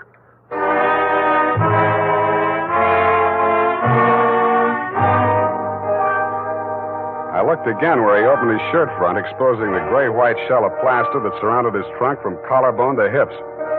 In a 6-inch circle over the left side of his chest, I counted 4 bullet gouges. I dug one of the slugs out and examined it. It was .32 caliber. The plastic cast, which was molded to the shape of his body, was no more than an inch thick. I didn't see how it had stopped the slugs, but it had. About then, the parts of Korolenko that were not held rigid in the cast began to tremble violently. Why are they doing this? Why? To a virtually helpless man. Why, Mr. Spade? Why? Where did you have that cast put on? Don't I said Macau? The Portuguese hospital there? The same. They are hanging me up with the neck and plastering me. Comes great pain, they put me to sleep from anesthetic. I are waking up in ambulance arriving at shipboard. Why you wish I should tell you my operation? More important things we should be discussing. I think so, too. I think Miss Paget and her friends had something they wanted to smuggle out of Macau and into San Francisco, and you're it. Oh, excuse me. I am not comprehensible. Look, I mean, while you were out with the anesthetic, they planted the goods, whatever they are, in or under your cast. Oh, that is why I am so heavy. The wheel. The wheel. The what? The wheel. Look, I'll show you. He hauled a manila envelope out of his overcoat pocket and waved it in my face. I took it over to my desk and fished out the contents. It was a set of X-ray films. 3 of his spine, showing the fractures, 4 of the skull, 3 I couldn't figure out, and 1 of his rib cage, only something new had been added. In silhouette, it looked like the wheel off of a child's wagon.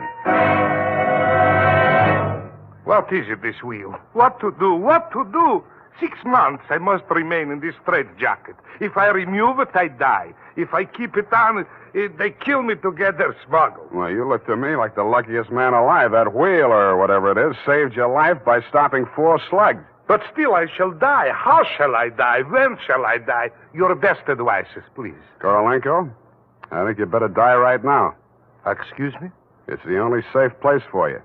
The morgue.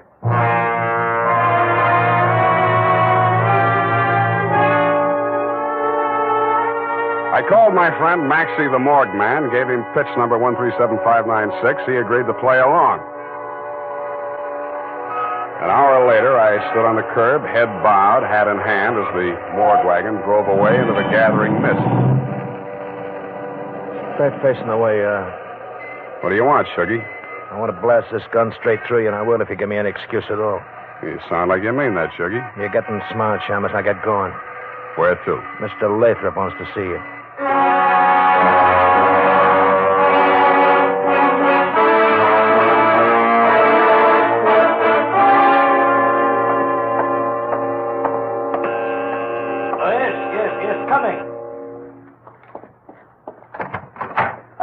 Shuggy, dear boy, you've not failed me this time.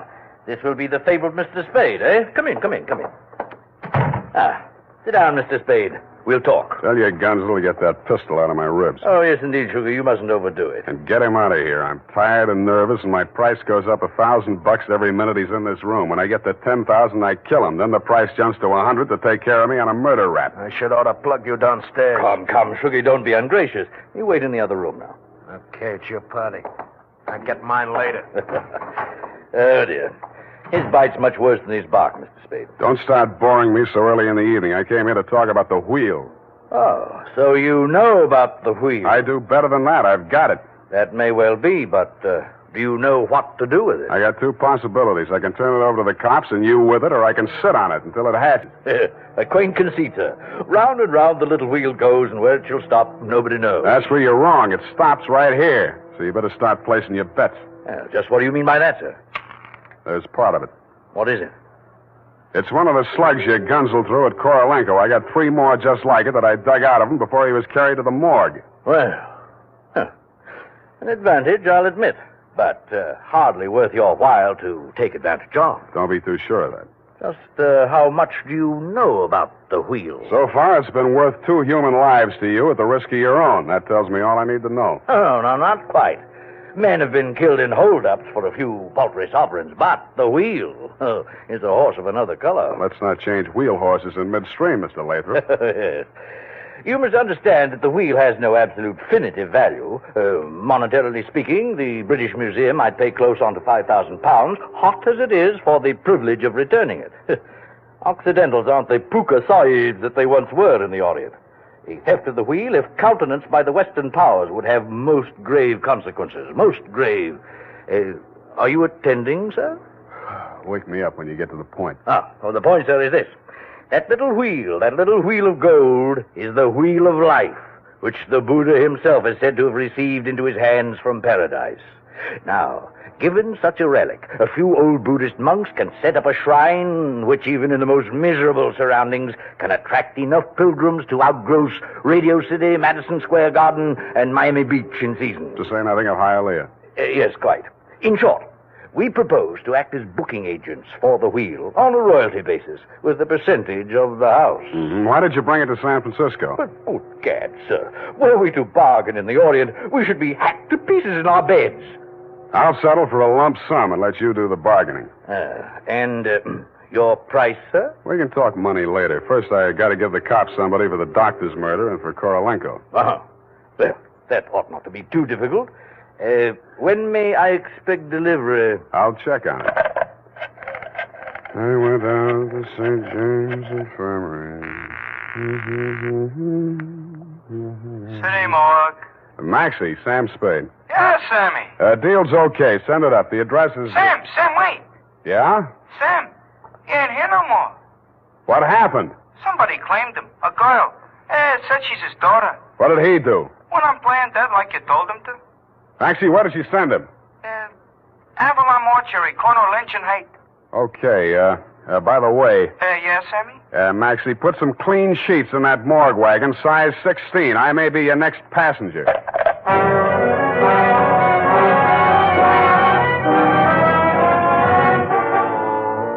At the Avalon Mortuary, the night watchman let me in. He said Mr. Korolenko's daughter had brought an overnight bag and was keeping a vigil by his beer in slumber room number 7. I approached on tiptoe. Just as I reached the door, I heard the most terrible sound I've ever heard. It was a buzzsaw biting into plaster. How deep, I didn't like to think. I did the first thing that popped into my head. I grabbed up a lamp from the console, smashed the bulb, and plunged it into a vase of flowers. As luck would have it, slumber room number 7 was on the same fuse box. As luck would not have it, I was facing a desperate woman in the dark. I hugged the carpet while she emptied her gun. I hoped she didn't have a spare. I forgot about the buzzsaw. The room lighted up momentarily from the lights inside my head, and I staggered back against the wall. I waited for her to get her bearings again. There was no hope of me getting mine. Then I heard a big, hollow thud. The whole room shook, and the lights went on. Poppy O'Farrell and/or Paget lay on the floor under the stony weight of Korolenko plus 60 pounds of plaster. Get up! Help! You're crushing me! I can't. I'm so heavy. You comfortable there, Korolenko? Comfortable in such situation? Do you ask the turtle, are he comfortable? Is Faker on bed of nails? He's equally here as elsewhere. Yeah, okay. Just hold her there until I get a statement. And he did. Item, statement by the aforesaid. It was like waking out of a nightmare you can't remember. Everything seemed out of proportion. That was her story, and I had to admire the way she stuck to it. But if you keep trying, I'm sure she'll get back enough of her memory to confess that she planted the wheel of life in Korolenko's turtle shell when she decided to double-cross Shuggy and Lathrop. They never tumbled to her hiding place. They were gunning for Korolenko because they thought Poppy was working with him, which was true in a way, but not the way that they thought. That's why they tortured the doctor in an effort to learn Kay's whereabouts. I understand your boys have picked up the rest of the trio, and they can tell you everything except why I conceived the brilliant idea of having Korolenko play dead. Between you and me, amnesia's a handy little gadget to have around, Dundee. I'm trying to draw a few strategic blanks myself. Period. End of report. Pardon me, Mr. Spade. Yes. There are just a few little coincidentals that I do not find entirely reprehensible. Such as? Well, I don't want to appear lucid or anything of that type. Believe me, you doesn't. I mean, don't it? Oh, you say the sweetest thing. But it's about the wheel. Oh, yes, the wheel. Well, I'll tell you what you do. You type that up. I've got a call in about that now.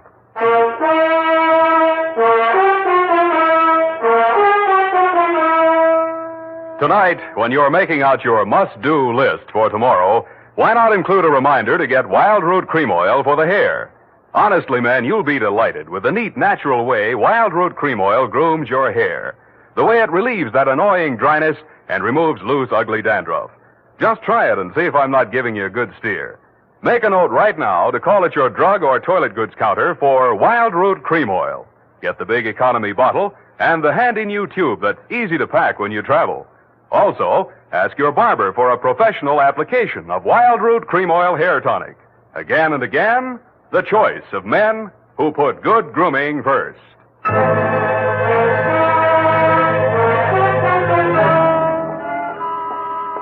Did you assert in the lowdown on the Wheel of Life? I certainly didn't. No, we won't know about that for 6 months. Because definitively, I mean definitely, that plastic cast has to stay on him. Doctor's orders, you know. Oh, but I won't be here 6 months from now. You can say that again. But I won't be here 6 months from now. Stop repeating yourself. But you just said you can say that again. Yeah, Just as distinctly as if I was sitting here. That's what I like about you, Bernadine. A woman of distinction, that's what you are. Well, if you want to take me dancing, why don't you just say so? Bernadine. It's leap year, and I always say discrimination is the better part of value. You are absolutely corrupt. Well, I'm glad I'm right about something. Good night, Mr. Spade. Good night, and I'll say if it kills me, sweetheart.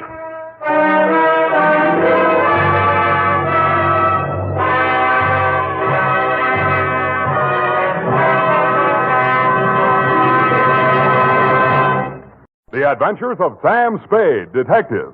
Brought to you by Wild Root Cream Oil Hair Tonic, the non-alcoholic hair tonic that contains lanolin. Wild Root Cream Oil. Again and again, the choice of men who put good grooming first.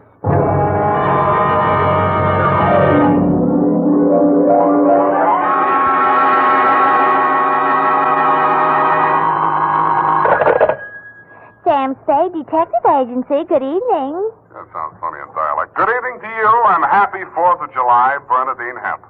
Oh, Mr. Spade. What was the capper? Don't you mean caper? No, the capper. The high point of the caper. The climax, the crescendo, the pinafore. Now, that's better. For a minute, I was afraid you were learning English.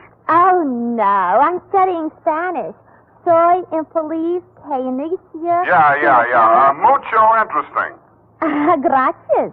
Shall I go home now? No, mal suerte. There's a little matter of murder in 2 languages, neither of which is Spanish, so stay where you are. I'll be right down to dictate my report on the Rushlight diamond caper.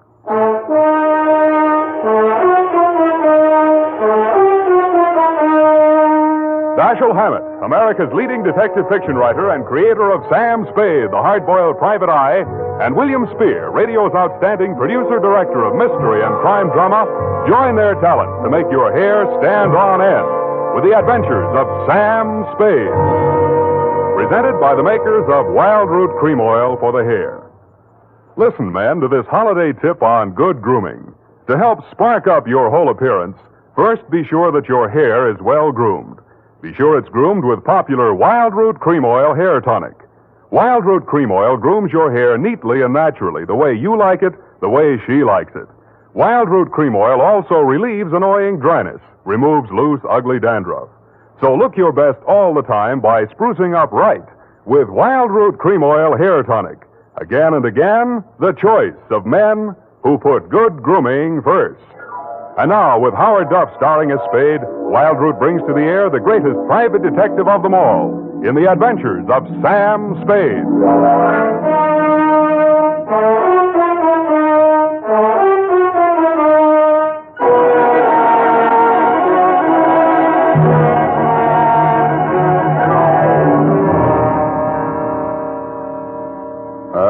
Date, July 4, 1948, to Mrs. May Rushlight, 21A, Granite Court. From Samuel Spade, license number 127596. Subject, the Rushlight Diamond. Dear Mrs. Rushlight, it was the kind of nice, relaxing assignment that comes my way just often enough to remind me that gumshoeing can be respectable. There was an air of quiet elegance about 21A, Granite Court, and about the butler who answered the door. He took in my rented gray topper and doeskin gloves, nodded approvingly at my wing collar, watered silk ascot, pearl gray waistcoat, morning coat, pinstripe trousers, and my spats with the mother of pearl buttons, and asked me if I were a florist. I set him to rights, and he led me up a flight of stairs to the early A.M. annex of your morning room. Mr. Samuel Spade. You're just on time, Mr. Spade. Mrs. Rushlight will be pleased. I'm Nancy Ward, Mrs. Rushlight's social secretary, and if you don't think that's tough to say, try it. Mrs. Rushlight's social... what's tough about that? You'll do. Definitely you'll do. Shall we dance? I will dance at her wedding. But don't get me wrong, I'm not secretly in love with Ralph Rushlight, and the bride is lovely. Just hate to see all that money going down the drain. Is there anything else you think I should know? You know what your job is. You're supposed to guard the wedding presents. That's simple because it's nothing but a lot of cheap silver. And stay away from the champagne. It's non-vintage. The food will be foul. The guests are the most dismal aggregation ever assembled. Sounds like a lovely party. I arranged the whole thing. I told you she's a lovely bride. What'd she ever do to you? I'd rather not say. I don't want to sound bitter.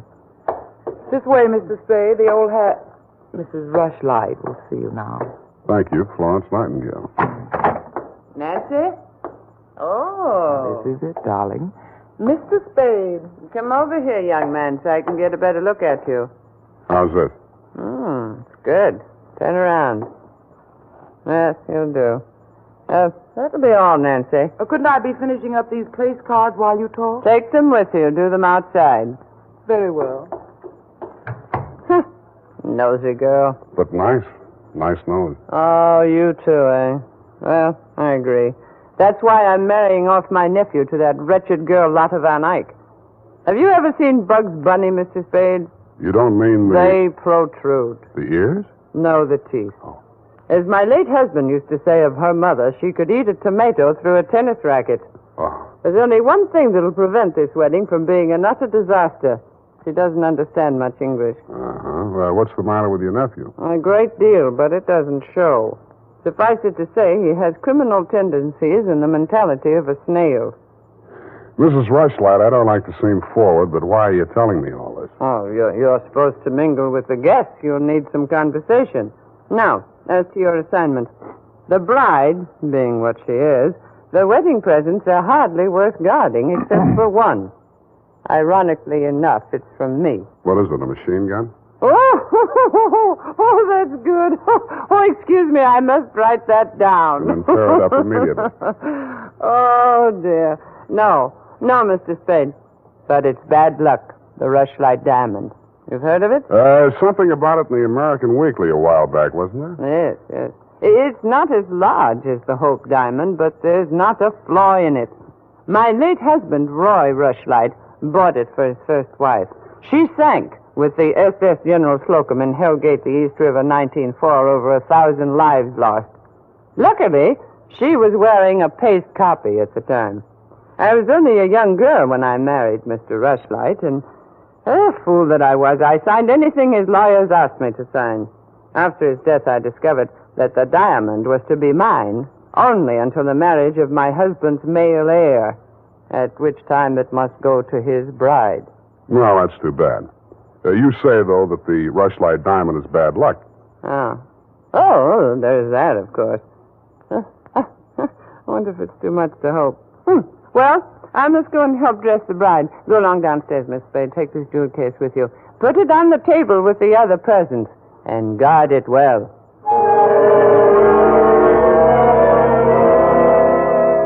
So I took the old velvet-covered case you held out to me and checked the contents. It was an old-fashioned lavalier with a clear stone pendant only slightly smaller than an 8-ball.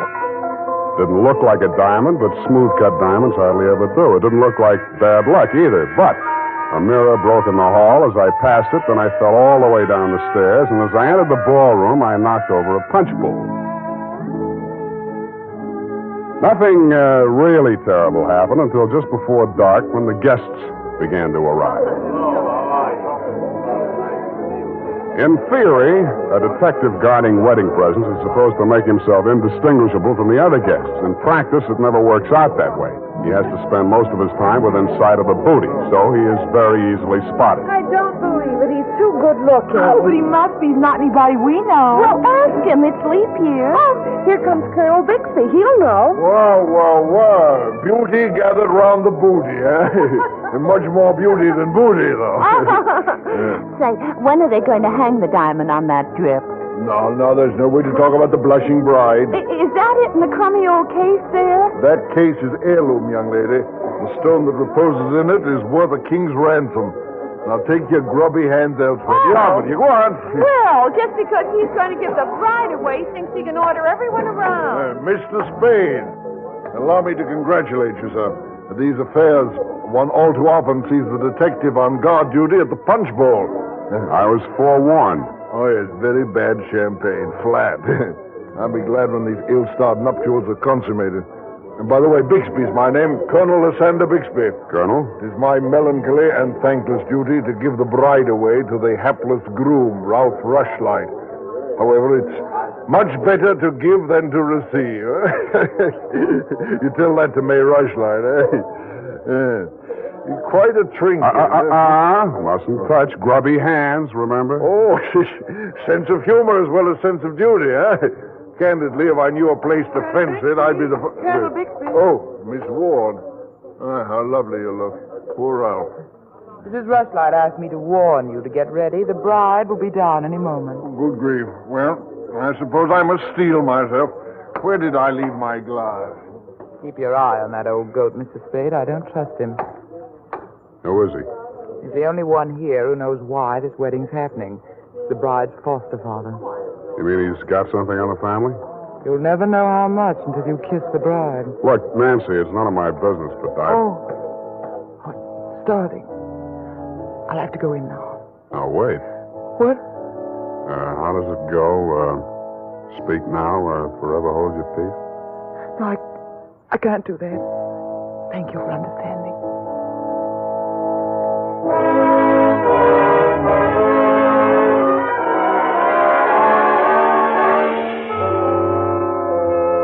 I didn't witness the ceremony, but judging from the mood of those who had, it was just as well I didn't. They shuffled back into the ballroom looking as if they'd witnessed an execution. Nobody seemed to be in a hurry to join the receiving line. After a few half-hearted handshakes, the groom left the bride standing alone, looking kind of bewildered, and came over to take inventory of the presents. Look at that junk. I'm Ralph Rushlight. Who are you? Spade. I was hired to guard this junk, as you call it. Sorry I'm wasting my time. The Rushlight dime. It's bad luck. Look at what it did to me. Look at her. Did you ever see anything? Keep it to yourself. Why should I? Because I'm liable to slap you clear across this room. Haven't I been punished enough? Go on, scram. Keep your hooks off that necklace. That's mine. I heard it's your wife's. Come along, you heard wrong. Come along over here. Oh, Mr. Spade, you haven't met the bride yet, have you? No. Thank you. I wish you a lot of luck, Mrs. Rushlight. You're going to need it. Thank you. Well, I suppose now as well as any time, Colonel. Oh, very well, my dear. Quiet, please. Quiet, everyone. Mrs. Rushlight, the elder Mrs. Rushlight, that is, has something to say to you. Mr. Spade. Yes? The necklace, will you please hand it to me? With pleasure. I'm tired of looking at it. Oh, you're not done yet. Stay close by my side. Dear friends, at this solemn moment, I want, first of all, to welcome this dear little girl into the Rushlight family. Thank you. Yes. And now, dear Lotta, I will place around your neck the gem which was my heritage when I became a Rushlight and which is now yours. Thank you. Oh, what's wrong? Lotta, come back here. Lotta! I'll go out to the carport and hit her off. Oh, you leave her alone. I'll take care of her. Whose wife is she, anyhow? Lotta, come back here. Lotta, bring it back!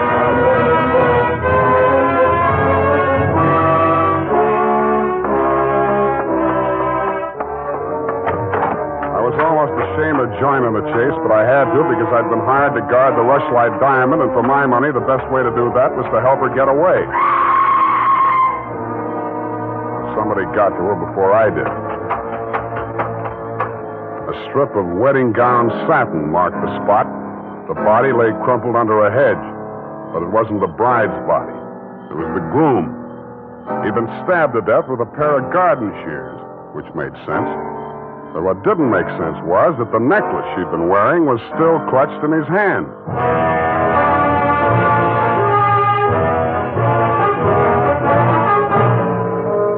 The makers of Wild Root Cream Oil are presenting the weekly Sunday adventure of Dashiell Hammett's famous private detective, Sam Spade.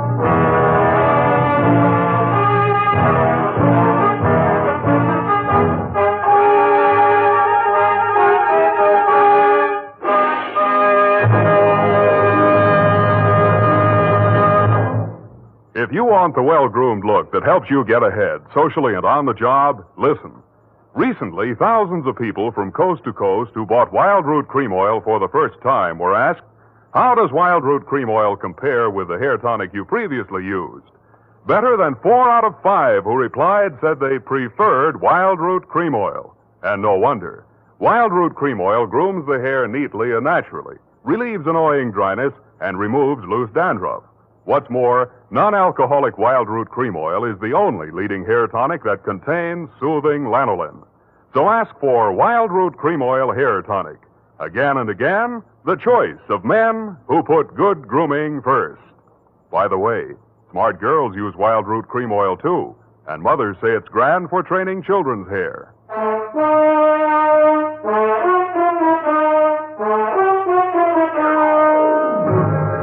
And now, back to the Rushlight Diamond Caper. Tonight's adventure with Sam Spade.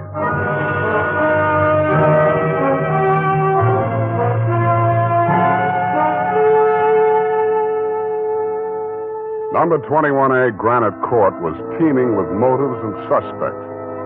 But the police were primarily interested in locating Lotta, the missing bride and widow of Ralph Rushlight. So was I. She looked like less work than the rest of you because if she had killed him, it was self-defense, if she knew enough English. By 10 in the a.m., when I checked in at my office, she was still successfully eluding the police dragnet. That was because nobody, including me, had thought of looking in my office. Wow. Good morning. Thank you. Is that all the English you know? Thank you. No. I want my necklace. The police have it. You go with me. Tell them who I am. Okay, but first I have to know who you are. Where you came from, what your connection with Colonel Bixby is. I am in Macassar being born. In Macassar? Dutch colony. Uh-huh. My father there 7 years ago dying is. When I 13 years old have arrived. I see. Colonel Bixby in San Francisco, the financial representative from my father was. I am adopted to him, not for a father, but so he takes care of my monies, which coming of age am I a rich Dutch woman. Uh-huh. But legally, he's your foster father. Yeah.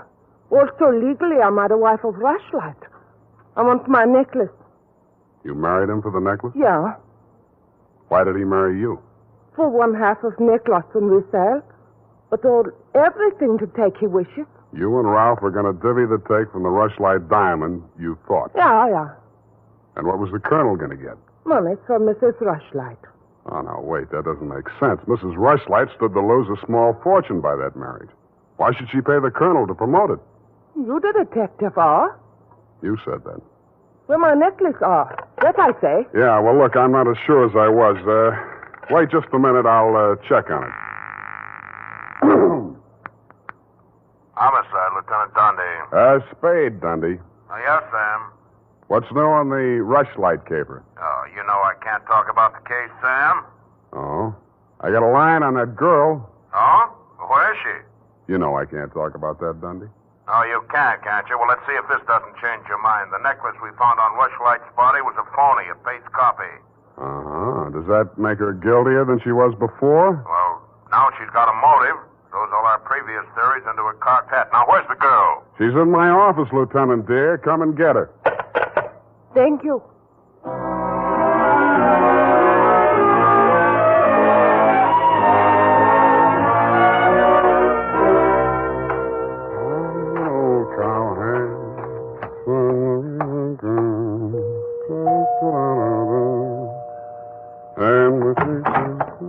Oh, it's you, Sam. Back again? Yeah, do you mind? Well, that depends on who you came to see. You, sweetheart. Oh. But first, I'd like to talk to Mrs. Rushlight. Well, she can't see anyone. She's in a state of nervous collapse over Ralph's death. Oh, that's too bad. You seem to be holding up pretty well. Oh, I'm relieved. He's better off dead than married to that. Yeah. Rushlight Diamond's still unlucky, you know. What do you mean by that? I was just trying it on for size. Uh-huh. How does it fit? Yeah, but you and Mrs. Rushlight are about the same size.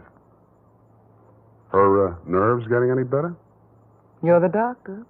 If you want to see her, go ahead. She's up there. Thank you.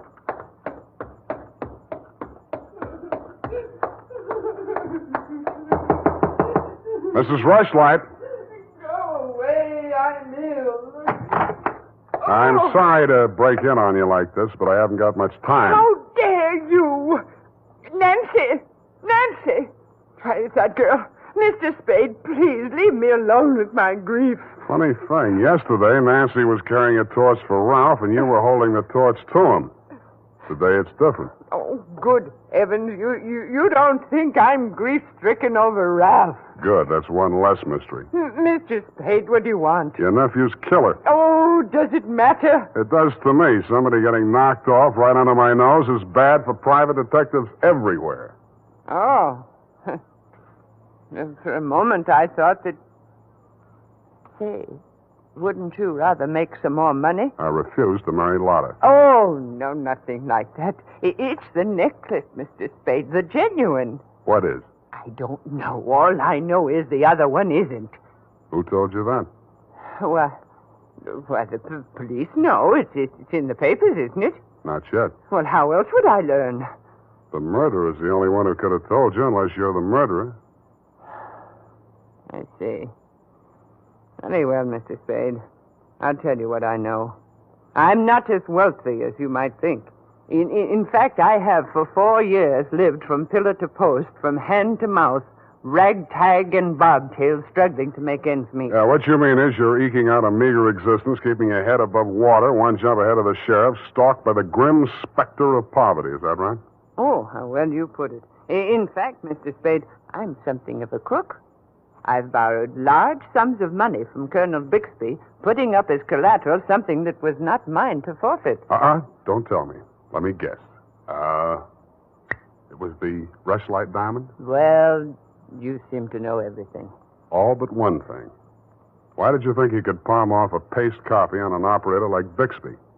He sent you here. I won't tell you another single thing. Well, then I'll tell you a few things. The only way the Rushlight diamond could be transferred legally into the hands of Colonel Bixby was by tricking Ralph into marriage with Lotta, since Ralph's wife automatically became the legal owner. With Ralph dead, Bixby would be in line to inherit the diamond from her. Inherit? California state law. Foster parent may inherit from a foster child in absence of any direct heir. Well, why, then he planned. He'd kill her, too. Mr. Spade, we must stop him. She's safe for the time being. I had her thrown into the pokey. They can hold her 48 hours for questioning, but they can hold you longer. They can even hold you as an accessory before the fact. Why, I didn't know he was going to kill anyone. Lotta was just going to hand over $1 million diamond to Bixby out of the kindness of her heart? Oh, no. Lotta wanted to become an American citizen. Marriage is the quickest way. For her, Ralph was the only way. Okay, I'll buy that. Now, tell me honestly, Mrs. Rushlight, what happened to the genuine stone? I honestly didn't know. I wasn't sure. But now there can be only one answer. Nancy with the laughing face? She went with me when I went to the bank vault to get the Rushlight diamond to present to Lotta after the ceremony. Uh-huh. She looked after all my jewels, including the paste copy that I habitually wore.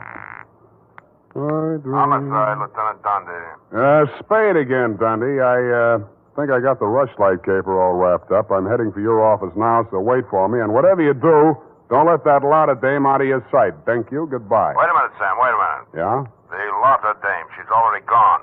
Escape? Bailed out. Custody of her foster father. Wait a minute. I got the name here, son. Bixby. He's a colonel, and no wonder you're only a lieutenant. Mr. Spade, can't you stay for tea? Not thirsty. Nancy?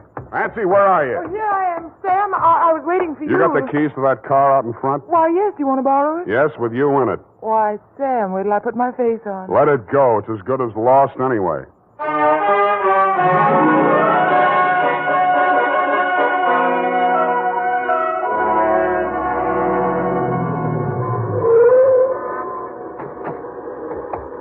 Come on. What is this place?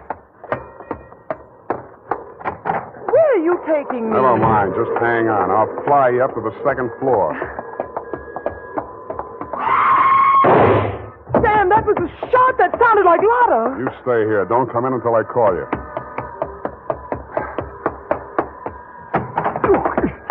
Spade, what are you doing? Get back in there. Drop it. No. Drop it or I'll crack your elbow. That's better. Now sit down. I want to look this over. Looks real cute. Powder burns, gun beside the chair, and what's this? Well, a note in Dutch. It's a suicide note. She killed herself. I could almost believe that. You've handled this very well, considering the bad breaks you've had. Only one thing wrong. Do I scent a bargain? I don't have to bargain. I've got the diamond. All you've got is 2 murders rapping on your thick noggin. And don't be absurd. I know who has the real necklace. Then you better talk to her directly. You can come in now. Sam, was that... Oh, that poor, homely little dame. What did she ever do? Stop. You're breaking my heart.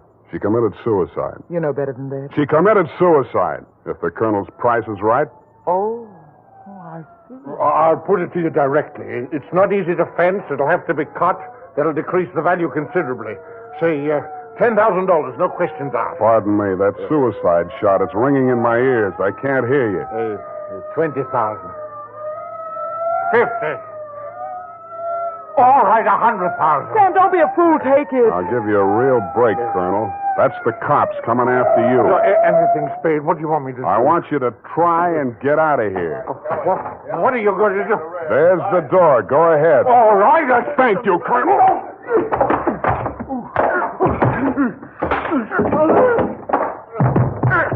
All right, men, remember, he's desperate.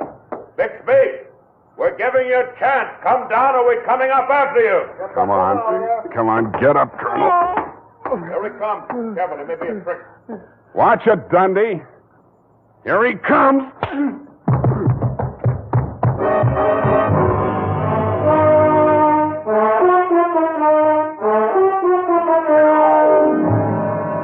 And that, Mrs. Rushlight, is the crop. For a man that went down fighting, Colonel Bixby didn't need much persuading once they got him under the lights down at headquarters. He confessed to everything, and the murders weren't the worst of it, the way I figure. The worst of it was the cruel way he victimized the poor little ugly duckling, Lotta Van Eyck. It's tough enough to be whipped before you start. Period, and a report. My goodness, that was muy triste. I mean, I'm beginning to see why Effie gets so repressed sometimes. Effie, depressed? That little doll told you that? Only between she and I and the lamppost. She's so sensitive, you know. Not like I, of course. I invariably cry at weddings. You don't say, Bernadine. You attend weddings often? With high frequency, Mr. Spade. You mean frequently? No. The last time it was FM. You know, frequency moderation. Oh, yes. Moderation in all things, I always say. You mean you attend radio weddings? Oh, yeah. I've been married 6 times. My next date is television. You've been married 6 times? Well, to each his own, Mr. Spade. You mean 6 men have... Oh, no. No, I only marry my husband. Repetition is the spice of variety, I always say.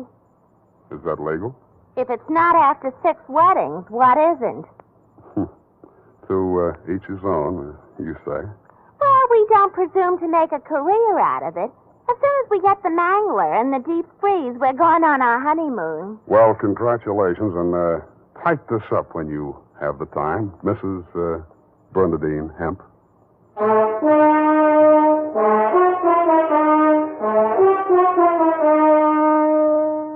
Every day, more and more men are turning to Wild Root Cream Oil for truly handsome hair. And that's not surprising, for what other leading hair tonic gives you these big advantages? It grooms the hair neatly and naturally, relieves dryness, removes loose dandruff. What's more, Wild Root Cream Oil is non-alcoholic and contains soothing lanolin. No wonder Wild Root Cream Oil is the favorite with so many millions of smart, particular men. Get Wild Root Cream Oil. Again and again, the choice of men who put good grooming first.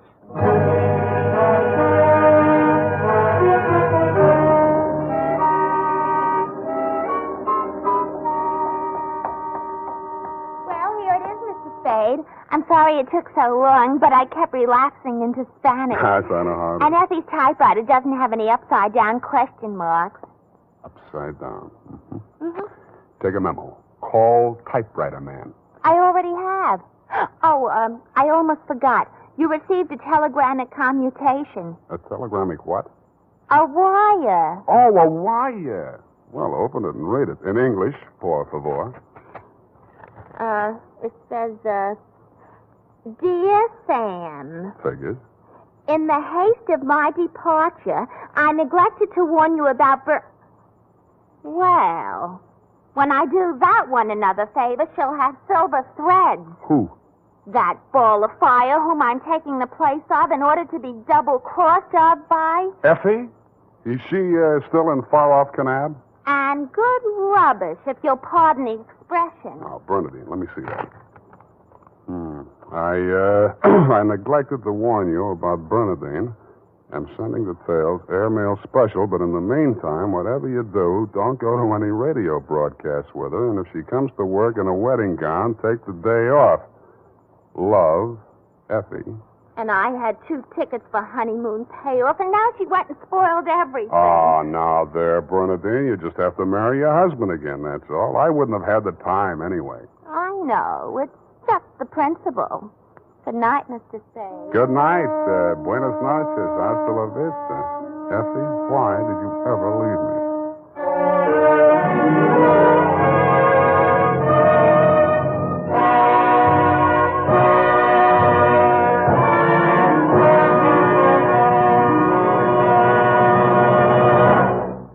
National Broadcasting Company presents The Adventures of Sam Spade, Detective.